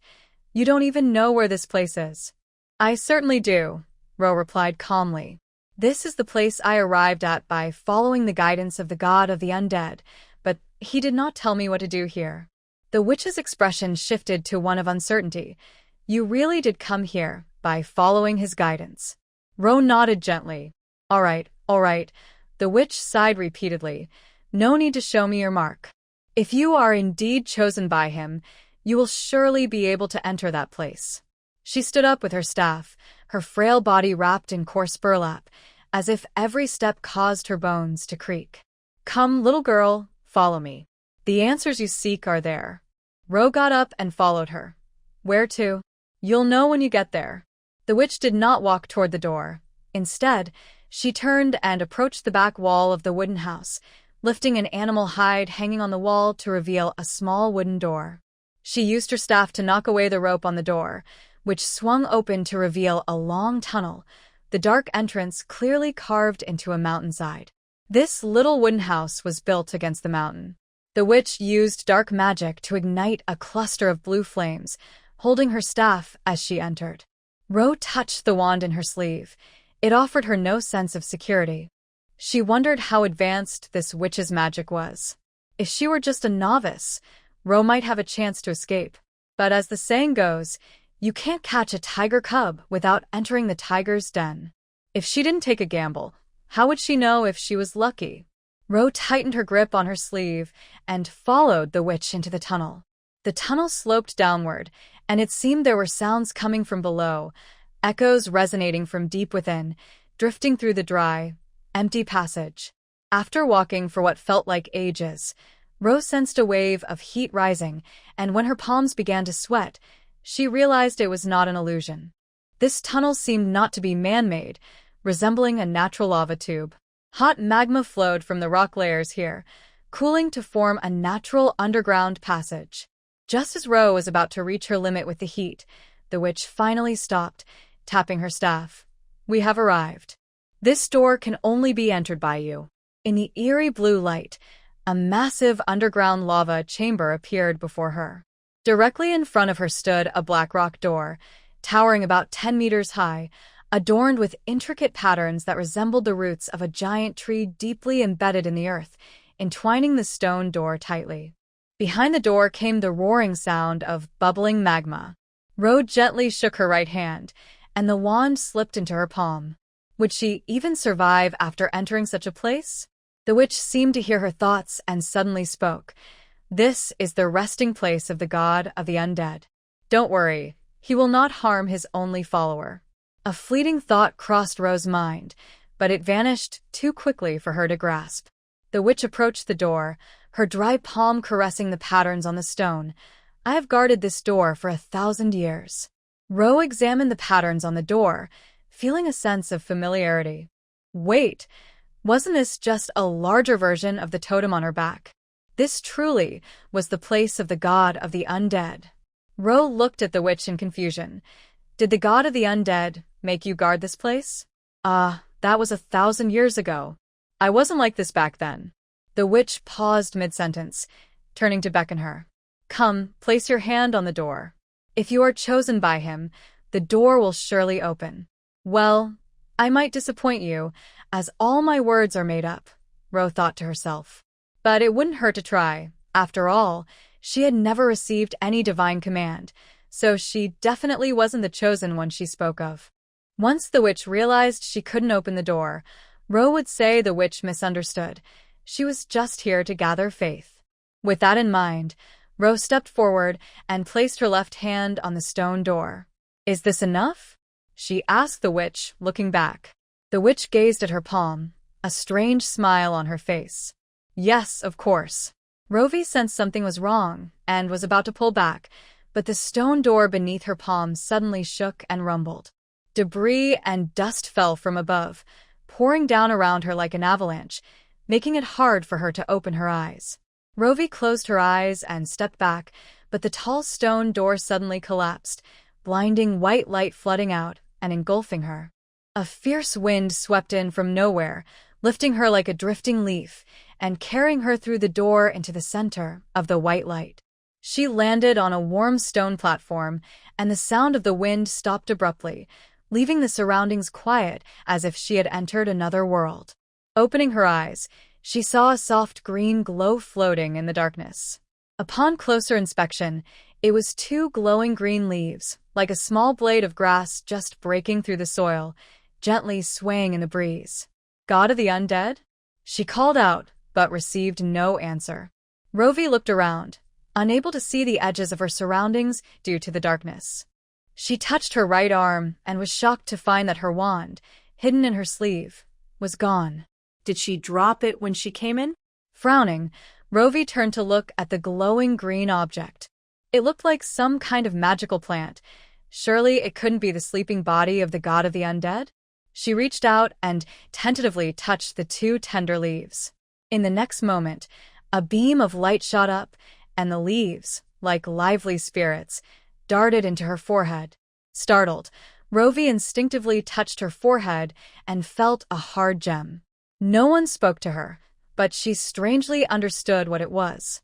It was the green gem set in the crown of twisted vines, containing immense life-giving power, the heart of the goddess of life. And this crown had a more enchanting name, divine rank.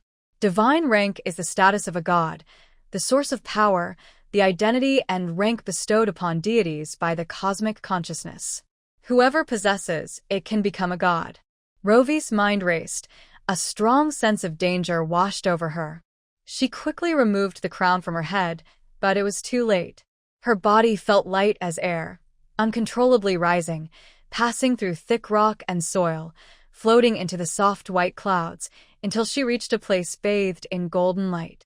In the high heavens, she saw a massive divine throne illuminated by the light, grand and majestic, engraved with the most powerful traces of divine energy from the beginning of the world and the mysterious laws of all things. That was the throne of the god of life. The divine rank of the god of life was drawn toward the throne. But the throne was not empty. It was already occupied by the consciousness of another deity. The radiant goddess of love, Freya, had placed a fragment of herself on the throne, holding a broken piece of the god of life's authority, absorbing the laws contained within it. Behind her stood the projections of two giant gods, the sun god and the moon god, casting their gaze from the heavens, like straws drawing blood, entangled with the throne of the god of life. Their bodies were so immense that Rovey could only see a part of the pattern on the hem of the love goddess's gown. His face appeared in her mind, but could not be seen with her eyes.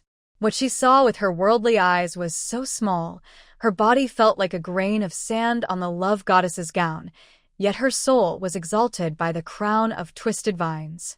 Unfortunately, she was still too weak. Even her seemingly large soul was only slightly bigger than the love goddess's fist. How could she possibly compete for power with the gods? Rovey spread her white wings, hoping to fly back to the ground with the divine rank. She did not want to disturb the three deities and hoped they would not notice her, but this was ultimately her wishful thinking. From the moment the divine rank was born, the throne reacted strongly, emitting a green divine light, welcoming its master back with all its might. The love goddess sitting on the throne could not possibly miss this. She had already seen the grain of sand flying from the dust, a tiny human daring to touch the noble divine rank. How audacious! The love goddess's golden hair shone with anger, and her fragment wielded the broken authority. An invisible finger grasped Rovey, as easily as catching an ant. The furious roar of the god echoed above the clouds, powerful sound waves piercing Rovey's eardrums, warm blood flowing from her ears, dripping down. Her head throbbed painfully, feeling as if countless steel needles were stirring inside. Rovey spat out a mouthful of blood, her weakened soul falling at the feet of the love goddess. The light of the sun and moon shone upon her soul, transforming into ropes that bound her, pulling her into the void. Rovey swallowed the metallic taste of blood in her throat and opened her pure black eyes, two golden lights suddenly blinding her. Gods cannot be looked upon directly. How dare a lowly insect gaze upon the true form of a god? The divine might crushed her broken body, her chest feeling like it was being sliced. Rovey could no longer hold back and coughed up thick blood. Chunks of her insides mixed with blood poured out, soaking her clothes. But in that brief moment, she still caught a glimpse of two enormous golden eyes floating in the void, without eyelids, revealing round pupils and shining golden irises, with a central black hole. This was the true form of the sun and moon gods. From the distant heavens came the intimidation of the gods, clouds roiling and thunder rumbling, terrifying lightning hunting through the mist. The love goddess looked down at Rovey, raising a finger, and an angel flew above her. Human, surrender the divine rank. The angel's sword hovered above her head. Rovey looked at the crown that seemed to grow from her hand and let out a scoff in her heart. If they wanted the divine rank, why didn't they come and take it themselves? Was it because it wasn't theirs to take? Cough, cough, she coughed up some blood and raised her head. If I surrender the divine rank, will I die? The angel listened to the love goddess's command and said solemnly, surrender the divine rank, and you will be spared. And if I don't? Rovey asked, coughing. You will be imprisoned in the void until your body dies and your soul dissipates, causing the divine rank to fall away. Rovey looked down.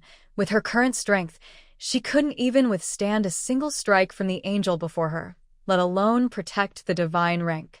She called out to the god of the undead in her heart, but received no response.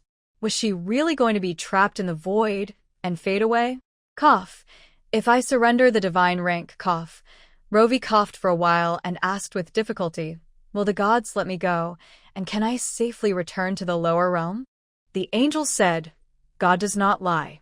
Okay, Ro nodded. How do I give it up?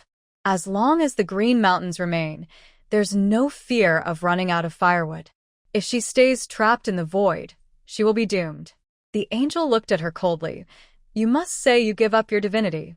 Cough, cough, fine, I give up my divinity. As soon as Ro finished speaking, the divine crown stuck to her hand fell off, and the ropes of sunlight and moonlight that bound her suddenly loosened, wrapping around the fallen divinity. The angel showed a look of pity, retracted the angelic sword, and left with a cold voice. Despicable human who dares to blaspheme, you will be cursed by the divine. All those you love will suffer from blades and fire. All who love you will burn in flames. All who help you will die from desires. The god of love has stripped you of your love, forever. Ro fell from the clouds, her eyes soaked in crimson blood. She watched helplessly as the witch was swallowed by the magma erupting from the ground, and 8 mercenaries suddenly woke up and fought to their deaths. She saw Troy, still searching for her, turn to ashes. She saw her small courtyard in Syria burn to a pile of charred earth. She saw Theodore and Laura Hall lose control and be destroyed by the temple. A wave of hatred surged in Ro's heart. She hated her ignorance, her helplessness, and the cunning cruelty of the gods. If she had power, she would sweep them down from their high thrones, cut off their heads, and offer them as a blood sacrifice for all those who died because of her. A giant clock appeared in the sky, its ticking hands spinning in a serpent's ring, while the star trails moved and intertwined behind the hands. Ro's eyes reflected the traces of the star trails, her heart beating strongly as she reached out her pale fingers to point at the time on the star dial. Time rewound, and the world suddenly reversed, everything returning to before the curse fell. She looked around in confusion and realized she was being carried by her divinity, flying through rocks and soil into the sky. Once she understood what was happening, Ro quickly removed the crown from her head and looked up at the smoke-covered sky. Through the thick mist, she saw a glimmer of light flickering in the clouds. That was the throne of the god of life, signaling the return of divinity. Unfortunately, it had long been occupied. The god of love had seized the authority of the god of life, and the sun and moon gods controlled the throne of the god of life. This was an unsolvable situation. No one in the world could break it. If it were possible, the divine position wouldn't have been vacant for 1,000 years. But if she couldn't have it, no one else could, not even the gods. Rose spread her wings and forcefully changed direction toward the volcano. The towering volcano erupted with hot lava and dark gray smoke. She hovered above the scorching lava pool, straining to break the branches of the divine crown. Humans cannot destroy divinity, but the owner of divinity can. She willingly destroyed her divinity, melting it into the land and rivers of Galan with a fiery heart formed from the ancient god's body. The branches of the crown fell into the volcano, slowly sinking into the depths of the lava, and the green gem containing the power of life was also thrown into the magma. The heart fire of the creator god would gradually destroy and decompose this gem. No one would get it. With a thunderous sound, the sky echoed, dark clouds rolled, lightning flashed, and once again, heavy rain fell on the winter of Galan. The disappearance of divinity and the fall of the god of life spread like wings throughout Galan.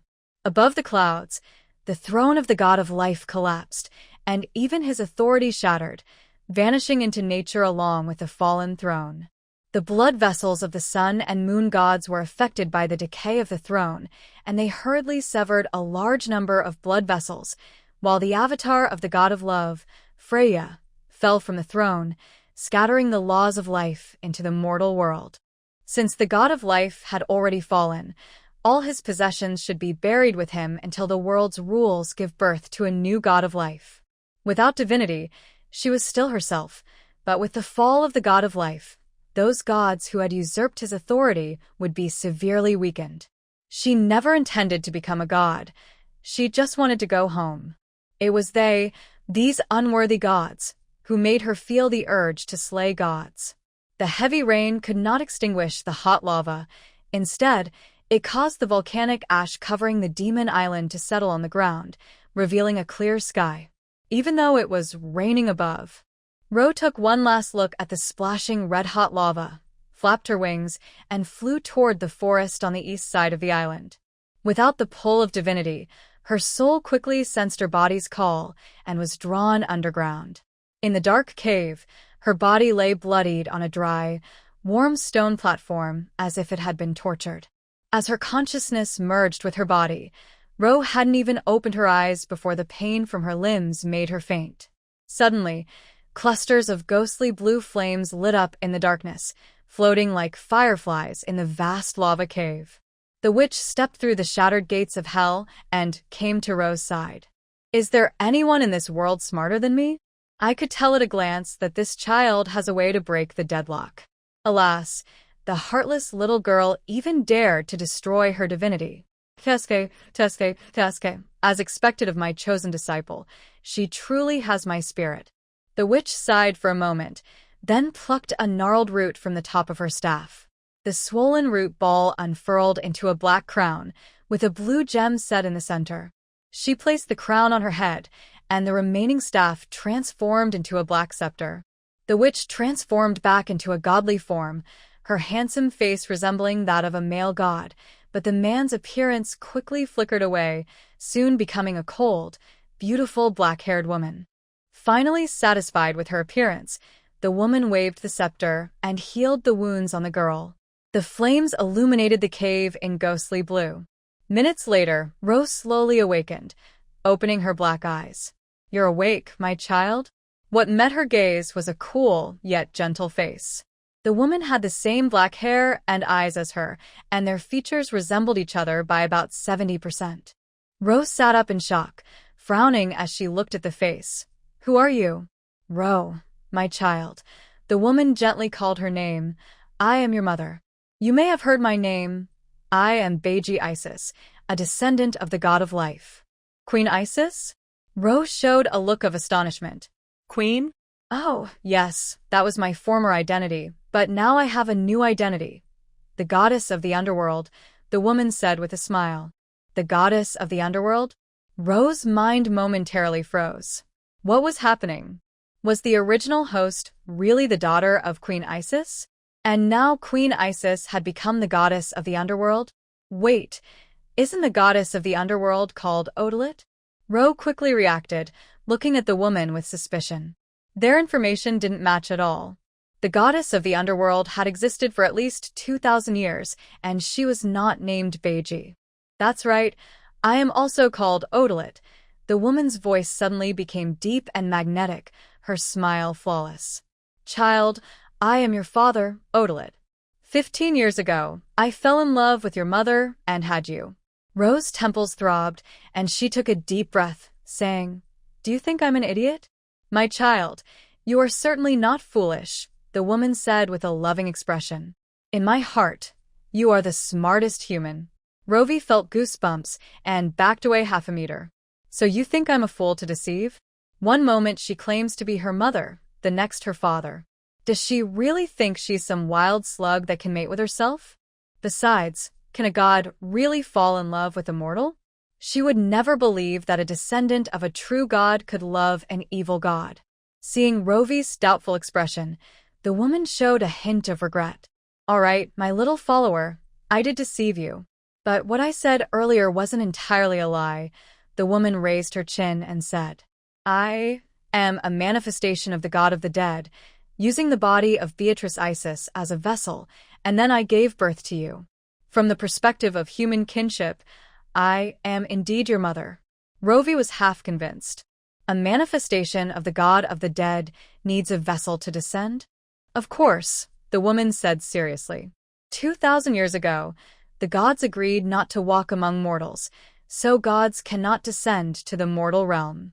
They must borrow human bodies to avoid detection. Then, why did you come down? Rovey thought to herself. Wait, isn't he an evil god?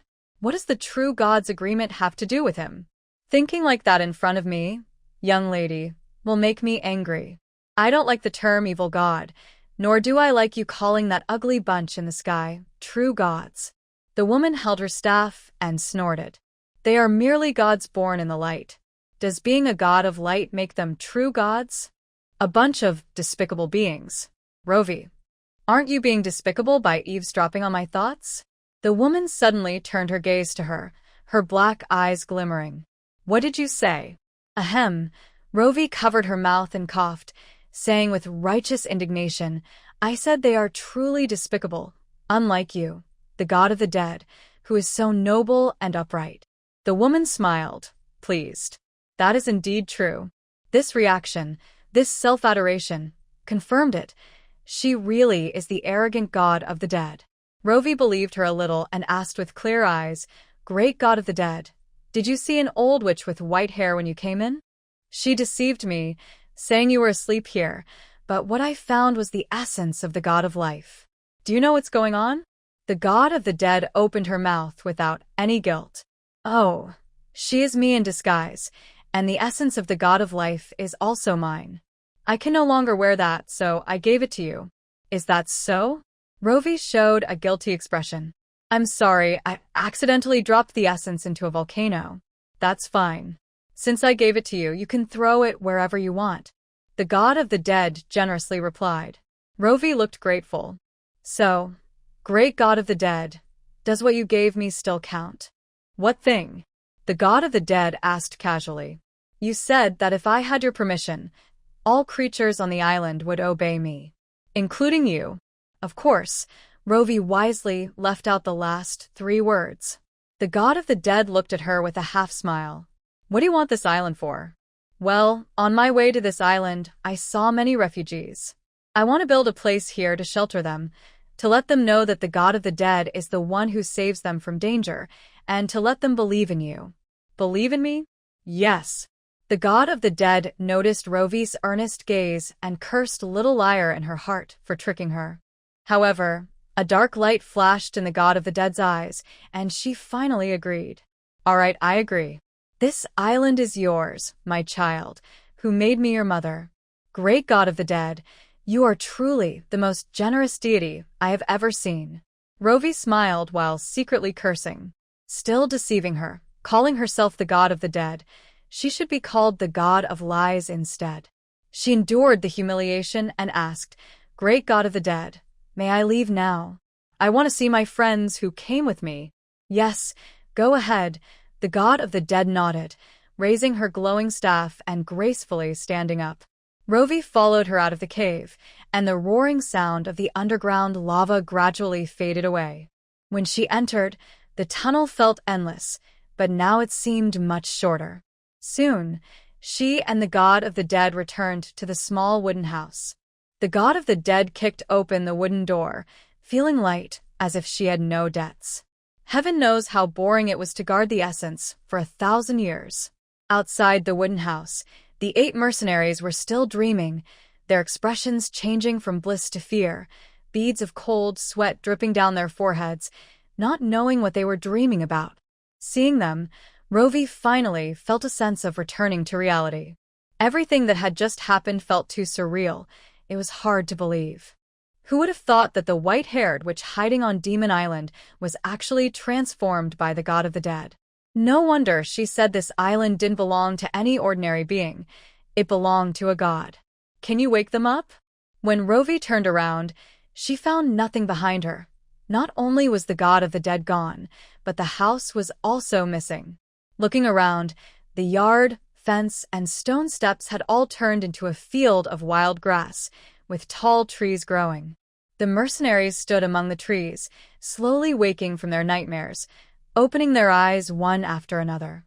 They looked around in confusion, not understanding how they ended up here when they had just been chased by monsters in the forest. Seeing the people next to them, they also showed shocked expressions. Cleveland picked up a stick and wrote on the ground, "Didn't we scatter at the bottom of the water? How did you find me?" The mercenaries were all astonished, squatting down to write about their experiences. Samuel, weren't you the ones who found me? Alex, I remember fighting a python in the forest, and then in the blink of an eye, I ended up here. Hamilton, I remember being bitten by a dead creature and escaping to the beach. Why am I still in the forest? Don't be surprised. You were all dreaming, Rovey said to the confused crowd. I found you. The 8 mercenaries looked up at her in terror, and Samuel quickly wrote on the ground with trembling fingers, "Don't make a sound. Don't make a sound. Taboo." The flying letters were filled with panic, and the other 7 stood up, gritting their teeth, signaling each other. Run. Quickly escape. The leaves rustled, and sounds came from the surrounding bushes. The mercenaries immediately drew their swords, watching their surroundings warily. In the swaying bushes, strange figures flashed by, and decaying corpses wrapped in tattered cloth suddenly appeared nearby. At the same time, from the black soil came sickening noises as skeletons stretched out their bony hands from the ground, crawling out. Crack, crack. The white skeletons twisted their necks, with ghostly blue flames burning in their eye sockets, stiffly walking toward them. Most of the undead wore ordinary burlap clothing.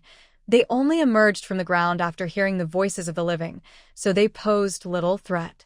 Then, behind them, a dozen undead mages in black robes, holding black wands, floated in from a distance, becoming their deep nightmare.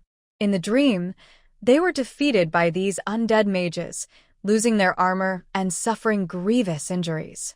At this moment, surrounded by the undead, the mercenaries deeply regretted taking this mission. They glared at Rovey, having warned her not to make a sound. Didn't she understand human language? They were all going to be killed because of her. Facing death, everyone desperately raised their swords, ready to perish with the undead. Rovey kept her eyes on the undead and noticed they had no intention of attacking. They surged from all directions, more like worshippers. My child, the island is now yours. Command them as you wish. Hearing the voice of the god of the undead in her mind, Rovey let out a small sigh of relief. Don't be impulsive. These undead won't harm us. We can walk out slowly, she told the mercenaries. A few young mercenaries looked at her as if she were crazy, and one impatient, burly man finally exploded. Who do you think you are, giving orders to the undead? Do you think you're the god of the undead? We're all going to die here, because of you. Exactly. Another mercenary added angrily. You don't care about our lives. We don't want to be polite to you anymore. I'm done playing your little noble games. You can play by yourself. In a situation like this, no one can afford to care about anyone else. Brothers, I'm leaving first. Let's all save ourselves. Mercenary Vok urged everyone to flee. Vok. Cleveland shouted sternly. We are mercenaries. If you abandon your employer and run away alone, we'll hire you in the future if this gets out. A fierce look flashed across Vok's face as he pointed his sword at Rovey. Kill her, And there are only 8 of us here. No one will spread the word. You've gone mad. Alice muttered. Matt quickly stepped in front of Rovey. If you want to kill her, you'll have to get through me first. He glared coldly at everyone. My brother is a magic swordsman. If you dare to harm this lady, think about whether you can escape from a magic swordsman. Matt, we never said we would kill Miss Rovey, Cleveland quickly said. Vok is too impulsive. We don't mean that. Yeah, Matt, we're all on the lady's side, Samuel hurriedly added. Alice groaned. In a life-and-death situation, can we not fight among ourselves? If we work together, we can carve out a path and rush out together. We can rush out together, Vok said with a fierce look, but we can't take this woman with us. Vok, this was just an accident. She didn't mean it. Cleveland frowned. No, I meant it. Rovey patted Matt's shoulder, thanked him, and stepped out from behind him to face everyone. So, what if I meant it? Are you going to kill me? We. Cleveland fell silent. Samuel looked shocked. Miss Rovey, why are you doing this? Rovey's voice was cold. I told you they wouldn't harm us, and that you could walk out slowly, but none of you listened to me. You mercenaries have no respect for your employer's orders. Your quality is truly eye-opening. Vok sneered. An arrogant noble thinks she has power here, acting like this is her castle and the undead are her servants? Rovey's gaze was heavy. Have they attacked you after all this noise? The mercenaries paused. Indeed, despite all the commotion, the undead hadn't moved an inch. Shouldn't they have pounced like beasts, tearing them apart and drinking their blood? Matt asked in confusion Miss Rovey, do you know what's going on? Rovey scanned the crowd, her voice steady and powerful. Because this is my territory. I am the master of Demon Island. Impossible. Vok shouted. I've never heard of anyone owning Demon Island. Even if there is, it can't be a woman. Then watch closely. Rovey's pitch-black eyes gleamed with sharpness as she stepped forward, standing before the undead. Her clear voice rang out like a cold spring over stones. Step back. Instantly, all the undead halted, retreating a step as if triggered by a button. Even the undead mages bowed their heads in submission. The mercenaries' anger turned to fear. Vok's hand trembled on his sword. Why, you are a demon. You are a demon? Demon. The mercenaries turned pale. How could their employer be a demon? Did she lure them here to devour their souls? After years of being mercenaries and facing countless dangerous tasks, they had fallen into a demon's trap, jumping into her mouth like lambs. Despicable demon. She pretended to be human so well. While they were discussing how to enter the demon's territory, she was probably planning how to eat them. No wonder that magic swordsman named Troy vanished as soon as he arrived on the island. He must have sensed the demon's true identity and fled, leaving them as food for her. How infuriating! Samuel shed tears of regret. In his brief mercenary career, he had never encountered such a terrible scam. Who would believe it if he told someone? A demon disguised as an employer lured them to her lair with gold, and they rode and drew magic runes to run straight into her mouth. Matt was dumbfounded. He never expected that his most trusted brother had tricked him into the demon's hands with a letter full of monetary temptation. Was it a moral decline or a distortion of humanity? This was a disgrace to humanity. The mercenaries looked as if they had lost everything, which stung Rovey's eyes. How did she look like a man-eating demon? It would be more reasonable to mistake her for an undead mage than a demon. Rovey cleared her throat and said, Matt, give me your sword. Matt's eyes widened in disbelief. What did she mean? Did she want to use their own swords to cut them up? Even a demon shouldn't be this cruel. Matt clutched his sword tightly, stammering, You can eat my flesh, but using my precious sword to kill me is out of the question. Rovey paused for 2 seconds, then looked at the undead and said sternly, Come here, take their swords. The undead twisted their rusty necks, their blue flames in their eye sockets flickering like glowing orbs, staring blankly at Rovey. A chattering sound arose from around them, like a breeze blowing through the winter's dead grass, as the undead quietly communicated in their language. Is the new master calling us? Surely not. She's calling humans, and we are undead. Then it's not us. Everyone stay still. Oh, okay, I won't move. But it seems my shin bone and humerus are switched. Can I fix that first? Rovey heard a strange mix of voices, which made her want to laugh in frustration. Are the people in this world out of their minds? The mercenaries looked like they were missing brain cells, and the undead seemed even more foolish. No, the undead don't have brains. Facing a group of fools, she couldn't even express her anger. She pointed at a few undead mages who looked more reliable. You and you undead, come collect these people's swords for me. The undead mages she pointed at visibly emitted a gloomy aura, their flames dimming slightly. A new master, yet still being ordered around. Rovey didn't care what they thought. She turned her gaze back to the 8 burly men and made herself clear. Surrender your weapons and submit to me. Anyone who dares to resist will face death. A group of necromancers rushed forward and quickly took the mercenaries' weapons. The 8 strong men huddled together, heartbroken and crying for their lost swords. Master, where should we put these weapons? A necromancer asked while holding a sword. Just hold on to them for now. Bring me a few more necromancers to tie them up, Rose said, nodding her chin and summoning more necromancers. Once the mercenaries were bound with vines so tightly that they couldn't even move a finger, she approached them. I give you 2 choices, her voice was chilling. First, stay on this island and complete the tasks I give you. After 3 years, I will let you go. Second, die on this island, become undead, and complete all the tasks I give you. Never to leave. Choose. If you don't give me an answer in 3 seconds, I will assume you choose the second option. The mercenaries were in tears. Was this really a choice? It was clearly only one option. One enslaved their bodies, the other enslaved their souls. Even a cruel lord wouldn't be this harsh. Ro coldly began to count. 3. 2. We choose the first one. The mercenaries shouted in unison, knowing that a moment's delay could cost them their lives and condemn them to a lifetime of forced labor. Oh. No one chooses the second option? Ro looked at the tallest one, Vok. Didn't you want to kill me? If you hate me so much, wouldn't it be torture to work for me? She drew a dagger from her waist, unsheathed it to reveal its shiny blade, lightly touched the tip with her finger, and raised her deep black eyes. I give you a chance for release. As long as you die, I won't make you work. Vok was furious, but dared not speak. Was this a chance? It was a way to his own death. He realized he was wrong, truly wrong. If he could turn back time, he would treat this ancestor well. I was wrong. Vok wanted to kneel and beg for mercy, but his body wouldn't move. When he tried, he fell over like a worm on the ground.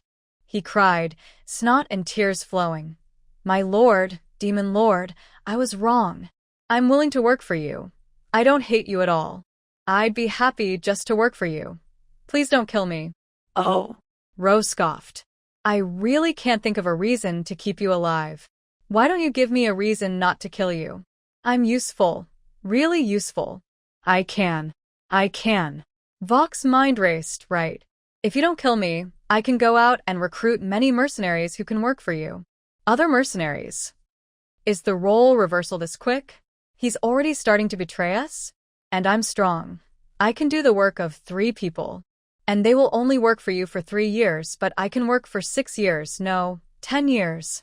No. You can make me work as long as you want. Other mercenaries. All right, you've taken all the bamboo shoots. Even in forced labor, can't there be a little love and peace among people? That does sound somewhat useful, Rose said coldly, so I'll keep you alive for now. If you try to run, I won't stop you, as long as you can get away. Before Vok could pledge his loyalty, she pointed to a necromancer to supervise. You keep an eye on him. If he dares to step off this island, take his head and feed it to the fish.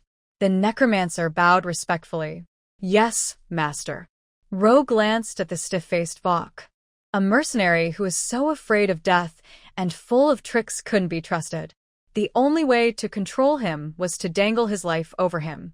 Killing the chicken to scare the monkey was just the first step.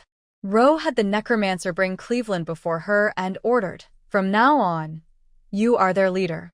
I will assign tasks to you, and you will direct them to complete them." Cleveland, experienced and calm, responded quickly, "My lord, what do we need to do?"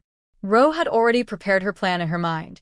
"You have 3 months to clear at least 10 acres of land here and choose a good spot to build at least 10 wooden houses. I will give you a design plan, and you will build according to the style in the drawings." "Yes, my lord," Cleveland nodded in agreement. Ro looked at the necromancer holding Cleveland.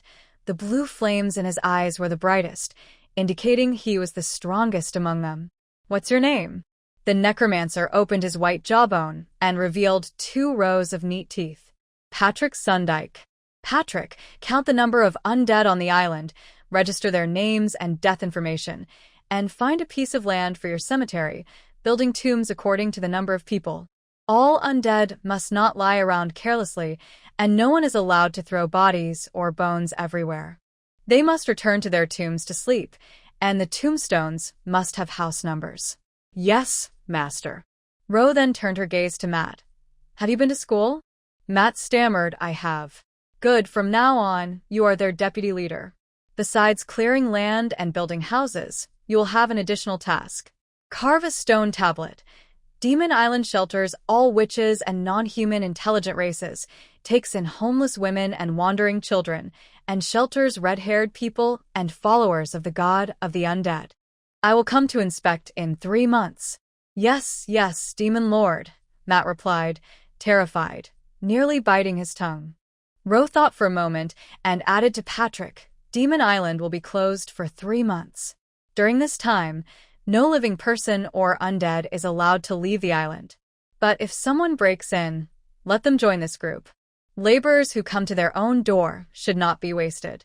After giving all the instructions she could think of, Ro fell into deep thought. One person's ideas were still too limited. It would be great to have a think tank to help her plan.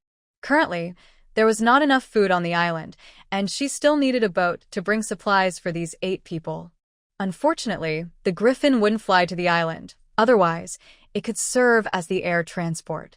By the way, why hasn't Troy come yet? He wouldn't have gotten lost in the forest, would he? Ro waited and waited, but still didn't see Troy. Finally, she sent all the wandering undead around to find him. The moon had risen to the treetops when a few limping undead finally came back to tell her there was a person hanging upside down in the forest. Ro frowned. "Why didn't you bring him here?" The undead stammered for a long time before finally explaining. It was the former master who hung him up, saying that he was so stupid that there must be water in his head, and he needed to pour it out. Troy had been confused all night, and Ruby was worried he might be choked by the magic vines, so she quickly rescued him. She had no idea what he had done to anger the god of the dead, but he was still alive after offending a god, which was impressive. Ruby pinched Troy's nose, and he groggily opened his eyes. "Are you awake?" "What happened to me?" Troy's voice was hoarse. "How would I know? What did you do after you got to shore?" Ruby replied. "I couldn't find you in the sea," Troy said, holding his head as he recalled. "I thought you had flown to the shore, so I came up to look for you, and then I fainted." "Strange. Why did I suddenly faint?" Troy wondered. "Who knows," Ruby said casually. "Maybe you angered the gods." Troy frowned. "What do you mean by angered the gods?" "The gods in the sky," Ruby said, brushing off the grass from her clothes as she stood up. "All right, get up. Let's explore the island and make a map." Troy stood up with the help of a sword, suddenly changing his expression. "Oh no, we broke the taboo of Demon Island." He scanned the surroundings sharply and indeed saw a few spirits wandering in the grass. He quickly drew his sword. "Get behind me. Don't be afraid. We will fight our way out." With his fierce aura, the spirits quickly floated away, hiding behind tree trunks and peeking out. "This swordsman is terrifying. I almost lost my head." "Yeah. Why did he suddenly draw his sword?" "So scary. I feel like my leg bones are falling apart." Hearing the spirit's complaints, Ruby quickly held Troy's arm. "Don't attack. They are my subjects now." Troy looked at her in shock. What? Subjects. He had only fainted for a moment. How did the whole world change? When did the spirits become subjects? Could it be that his employer had died and turned into the king of the dead? Seeing the look in his eyes, Ruby knew he was overthinking again and explained, "The god of the dead gave me this island. I am their master now, so you don't have to worry about them harming us." Troy was stunned. The god of the dead gave you the island? Why did he understand every word, but it was so hard to grasp the meaning together? Yes, Ruby raised an eyebrow. He said I looked like his daughter, so he gave me the island. Troy seemed struck by lightning, struggling to process this information. "Let's hurry," Ruby urged. "How long do you want to stay here? Don't you want to go back?" While Troy was unconscious, she had carved a teleportation array on the island, but she didn't know if it would work. She needed to try it when they returned. "I want to go back," Troy said, taking long strides to catch up with her. "But what about the others? They angered the god of the dead and have to repent on the island for 3 years before they can leave," Ruby replied. Troy. Why didn't he believe her? "Don't believe me?" Ruby seemed to read his thoughts. "I'll take you to see. They are building wooden houses, preparing to stay here long term." She led Troy to where the mercenaries were chopping wood. In the forest, 8 mercenaries were working hard. Due to a lack of tools on the island, Ruby had the spirits return their swords, so the mercenaries were using swords to chop trees, crying as they worked. Troy was shocked and instinctively protected his sword. Now he believed Ruby's words. If they weren't sincerely repenting, how could the swordsmen use their swords to chop wood? That was a swordsman's life. What did they do wrong to repent in such a harsh way? Troy found it hard to imagine. "Do you see that big-headed, short-necked guy over there?" Ruby pointed to the strongest man chopping wood. Troy nodded. "I see him, Vok." "What happened to him?" Vok did indeed have a big head, and he was proud of it, often bragging about how smart his big head was. "Surely, he didn't anger the god of the dead just because of his big head?" Ruby said, "He tried to kill me and encouraged others to leave me behind and run away. I told you before, the god of the dead sees me as his daughter. If these people want to kill me, he will definitely be angry. I prayed all night to save their lives." She shrugged. "I can't do much. Making them repent for 3 years is already the best outcome. There is a cause and effect, and the logic is consistent." Troy was surprised. It really seemed to be the case. "It's all my fault for bringing in such people," he said regretfully. "They even dared to kill their employer." Ruby shook her head. "It's not your fault. Most of the people who come to Demon Island for the bounty are desperate and not very moral." Troy thought for a moment, raised his sword. "These people are too dangerous. I will kill him." "Ruby, are you the king of hell? You usually show kindness, so why do you want to take someone's life now?" "Put the sword away. I don't plan to kill him." She stopped him. Troy frowned. "Why not? He wanted to kill you." "The world of swordsmen is simple. When it comes to life and death, they usually kill if they can." "Because I am kind and don't like killing," Ruby replied. "But before, in Sharia, you let me kill that fake beggar who wanted to kill you." Ruby said because he was very bad and his methods were despicable. Killing him was for the good of the people. "Vok wants to kill me but hasn't succeeded. Perhaps this is his first mistake." Everyone deserves a chance to correct their mistakes, right? In reality, someone like Vok probably had done many bad things in the past. She didn't kill him mainly because his life was in her hands. She could kill him anytime, so when to kill didn't matter. He was a valuable labor force, and killing him would be a waste. If it were someone else and she couldn't control them, she would definitely show no mercy. Just like when she ordered Troy to kill Asina's guard, Nicholas, she treated enemies ruthlessly. Of course, when dealing with friends, she had to appeal to their emotions and reason, showing them the benefits of being her friend. Ruby said to Troy, "Your brother Matt, I instructed the spirits to help him. He won't suffer too much, and in a few months, I'll find an excuse to let him out." Troy nodded. "Okay." The two quietly left without disturbing the mercenaries and then explored the island for 3 days. Demon Island covers an area of over 800 square kilometers, stretching more than 30 kilometers east to west and about 40 kilometers north to south, resembling a flattened oval. In the northwest part of the island is an active volcano, while the south and east feature large areas of fertile volcanic soil. The southeast fjord is rich in forest resources, and the southwest coast has vast alpine grasslands. To Ruby, this island was like a paradise. Aside from the occasional underwater lava eruptions causing waves and the risk of volcanic eruptions, it had no drawbacks. The fjord was home to many ancient trees, indicating that the impact of volcanic eruptions here wasn't too severe. At least for the next 50 years, it would be safe.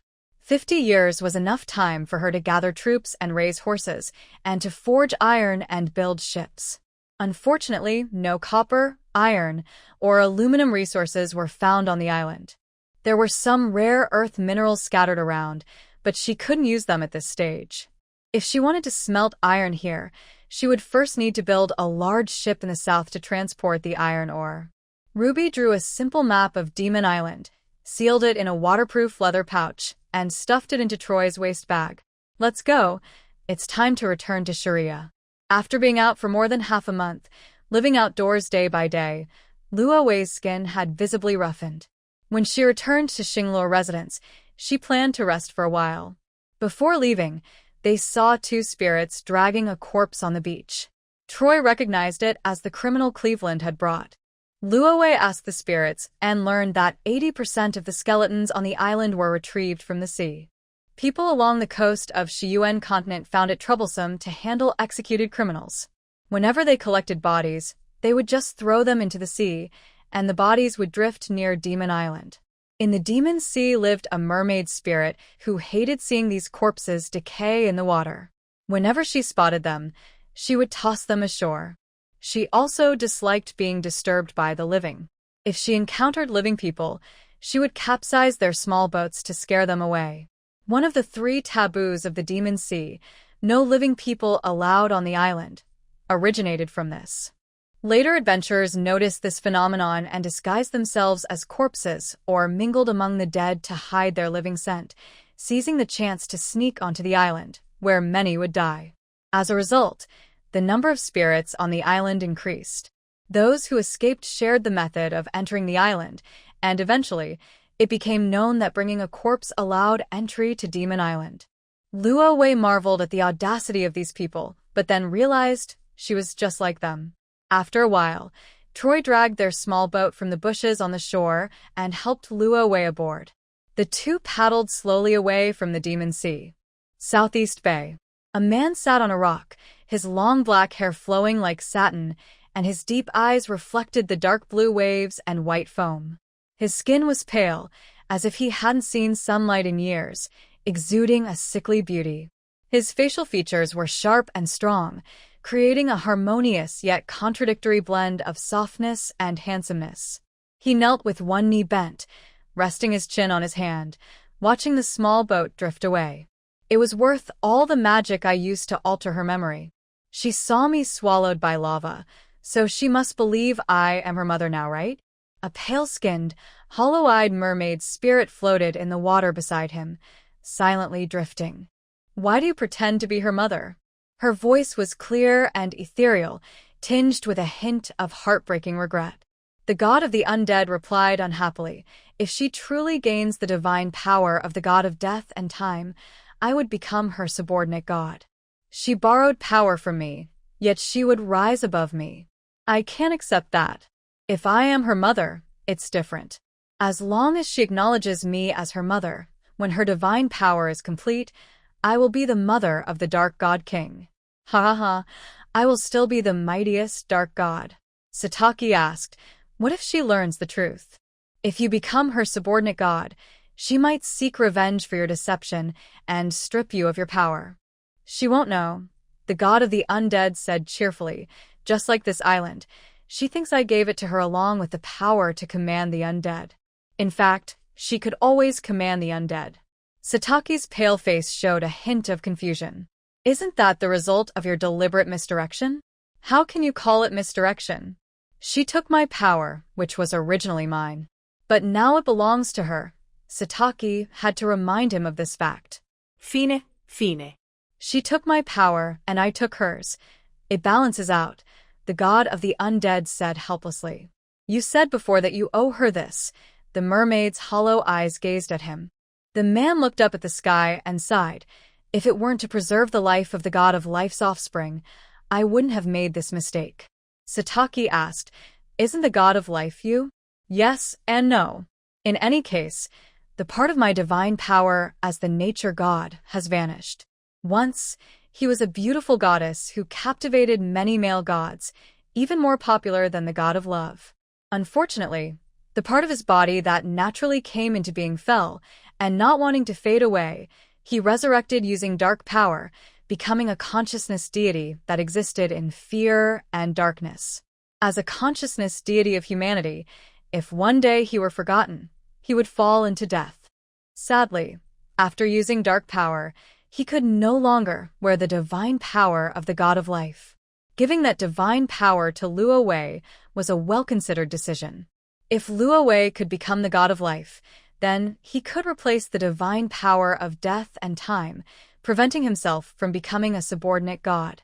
If Luo Wei couldn't become a god, and the gods above discovered she possessed divine power, they would seize it and kill her, leaving him without a main god. Originally, he didn't want to give away the divine power of life so soon, but Luo Wei presented it to him, even destroying the divine power in a roundabout way. Perhaps this was fate. It was destined that her path to godhood was unavoidable. As the small boat disappeared from view, the god of the undead withdrew his dark gaze, gently waved his staff, and his body began to turn transparent. Let's go, Sataki. Let's check the wasteland and see how that child is doing now. Are you referring to the true offspring of the god of life? Exactly. On the surface of the sea, Luo Wei recalled the corpse of the executed criminal she had just seen and felt something was off. She asked Troy if a living person can use dark magic and summon the undead. Can they be called an undead mage? Troy replied, of course not. An undead mage refers to a magician who becomes undead after death. Even if they can use dark magic to summon the undead, they are still just a dark magician. Luo Wei frowned. Why did the god of the undead call her an undead mage when he disguised himself as a witch? He wouldn't say such things without reason, unless she wasn't alive. Had she already died? When the original host was sacrificed. Then what was her current state? A Schrodinger's living dead? Luo Wei pressed her lips together, feeling that the god of the undead's words were not trustworthy, at least not entirely. He claimed he used the body of Queen Isis to give birth to her. Was that really true? Moreover, as the god of the undead, a dark god, he guarded the divine power of the god of life on this island. What was his relationship with the god of life? Siblings? Spouses? Luo Wei remembered he had said that the divine power of the god of life was also his, just that he couldn't wear it now, indicating he had worn it before. So, the god of the undead was the fallen god of life. The goddess Isis in Egyptian mythology was not only the goddess of life and health, but also the protector of the dead. This suggested that the god of life inherently held the authority over the undead, though it wasn't obvious before. Revisiting the story, it could be said that the god of life fell and became the god of the undead, and the god of the undead's avatar descended into the body of Queen Isis, giving birth to her. No, wait.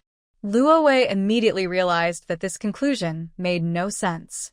Luo Wei had long ago divined whether she was the daughter of Queen Isis, and the results showed that she was not. However, when the god of the underworld claimed she was indeed the daughter of Queen Isis, Luo Wei, trusting in the authority of the god, dismissed her previous divination results.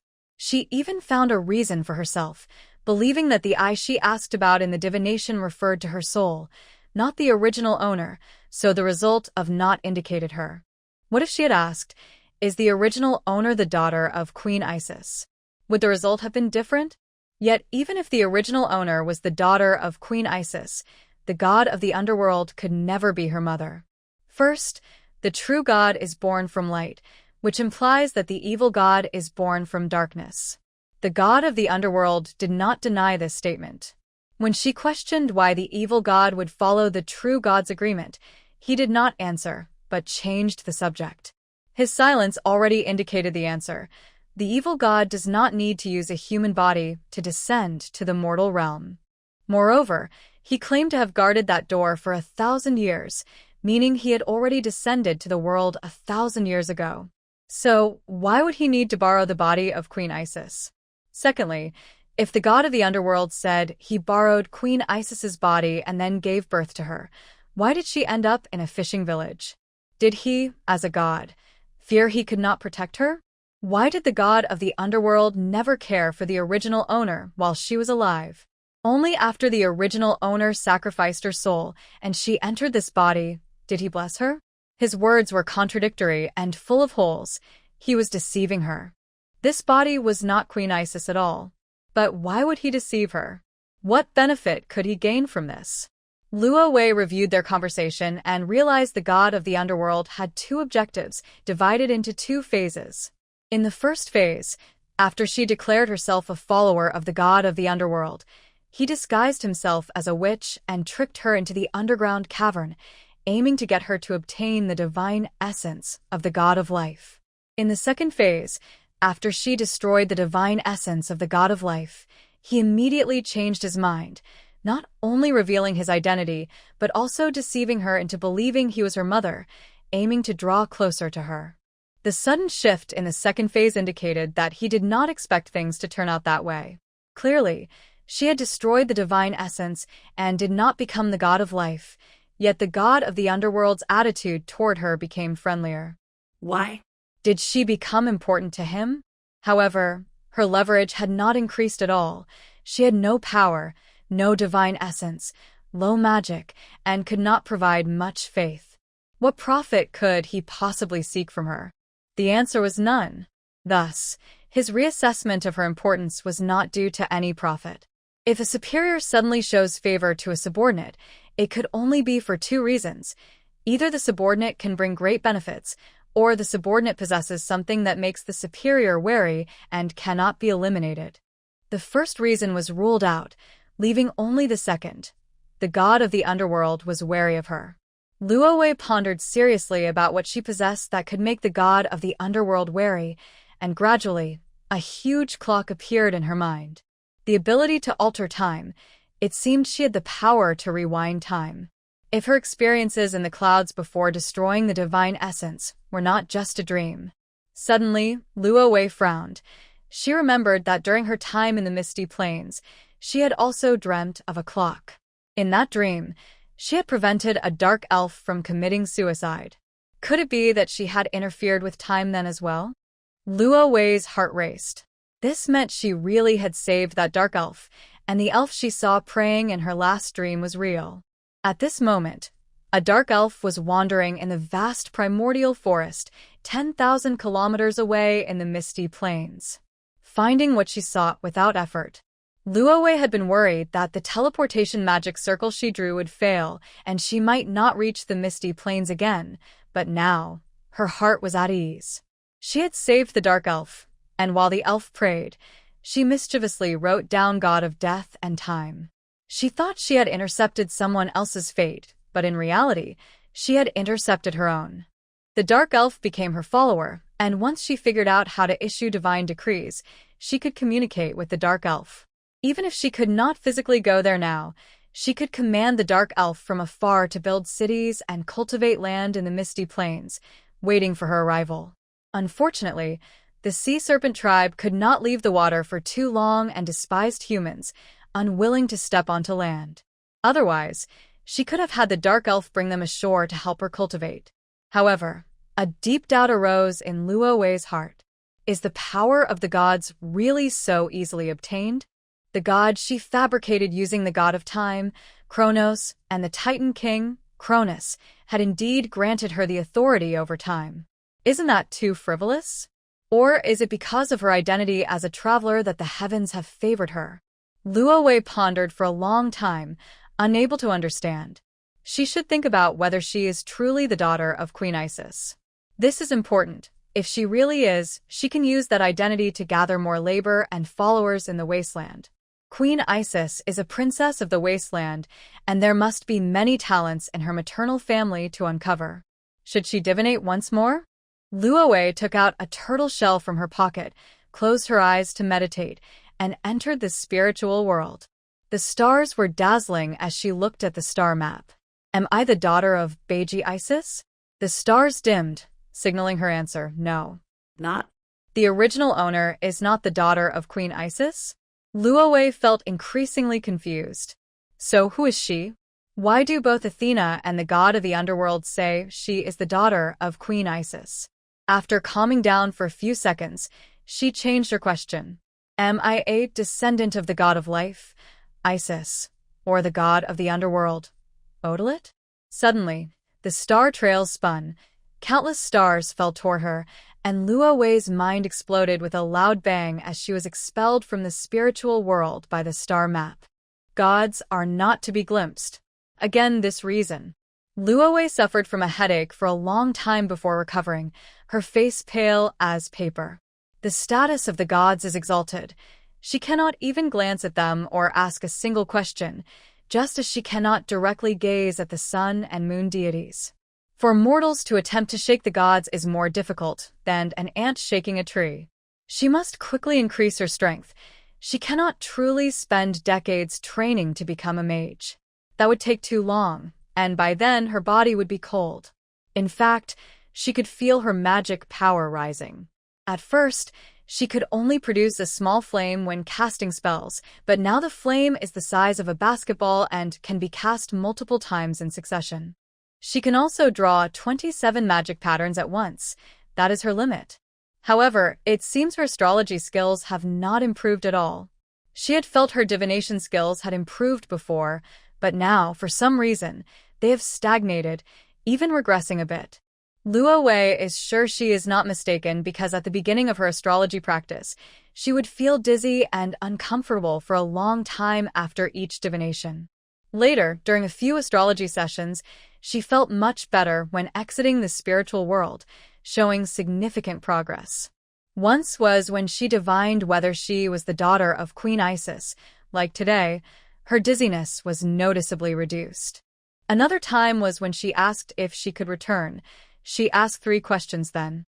The third time was when she divined whether the paladin would go to Sharia, whether it was good or bad. That divination result came out quickly.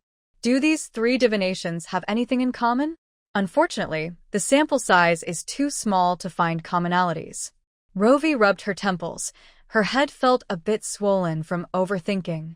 She put away the turtle shell and looked up at the sea. While she was paddling with the turtle shell, Troy had already rowed a good distance on his own. The oars were almost sparking from the effort. Rovey felt a little guilty for treating a magic swordsman like a donkey. It seemed a bit unfair. But she was the employer. If he didn't do the job, who would? She couldn't do it herself. Having successfully dismissed her guilt, Rovey lay back in the small boat, leisurely swinging her feet and enjoying the blue sky and white clouds.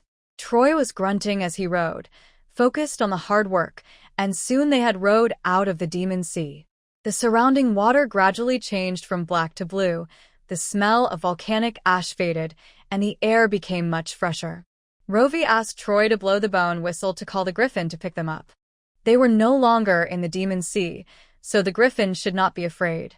After a while, a shadow passed overhead, and the griffin flapped its wings as it landed. Chirp, chirp. The griffin made a few delicate sounds toward Rovey, its golden eyes flashing with a hint of grievance. It hadn't expected them to be gone for 4 or 5 days, leaving it alone in the forest by the sea. The northern sea forest was covered in heavy snow, everywhere was icy, and it couldn't catch much prey. It had gone hungry for 4 days, and its stomach was growling. Chirp, chirp. The griffin looked at Rovey, thinking it needed to eat at least 3 big fat sheep when they got back. Rovey climbed onto the griffin's back and patted its shiny neck fur. You must be starving. When we get back, I'll buy you some fat sheep. Eat as much as you want. Chirp. The griffin happily called out. Troy's expression had become numb.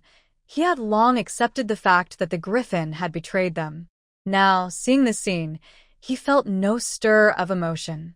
Oh well, it was what it was, a materialistic griffin.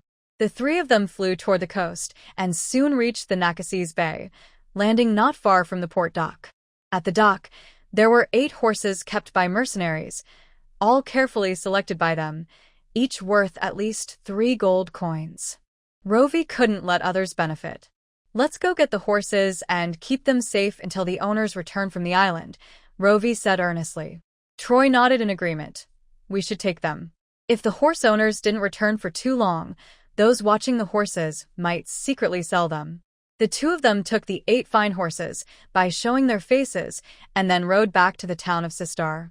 Rovey planned to buy some land here to raise horses and also buy a house, hiring a few brave servants to regularly supply goods to Demon Island. Demon Island was her first stronghold, and it needed to be well managed.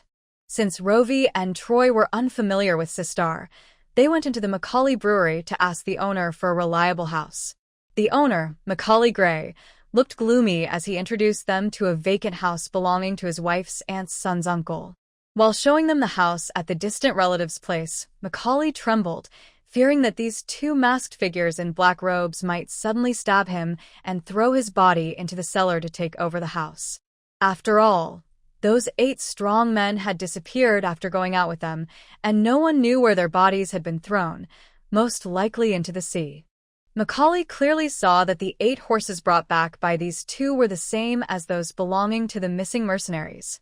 The horses returned, but their owners were gone. What else could it mean but death? Soterfaink. How could these 2 seemingly thin people have taken down 8 strong men? Macaulay was scared and cautious, nodding and bowing, afraid to say anything wrong. He even had to check whether they stepped with their right or left foot first, trying to match their pace to avoid upsetting them and getting himself killed.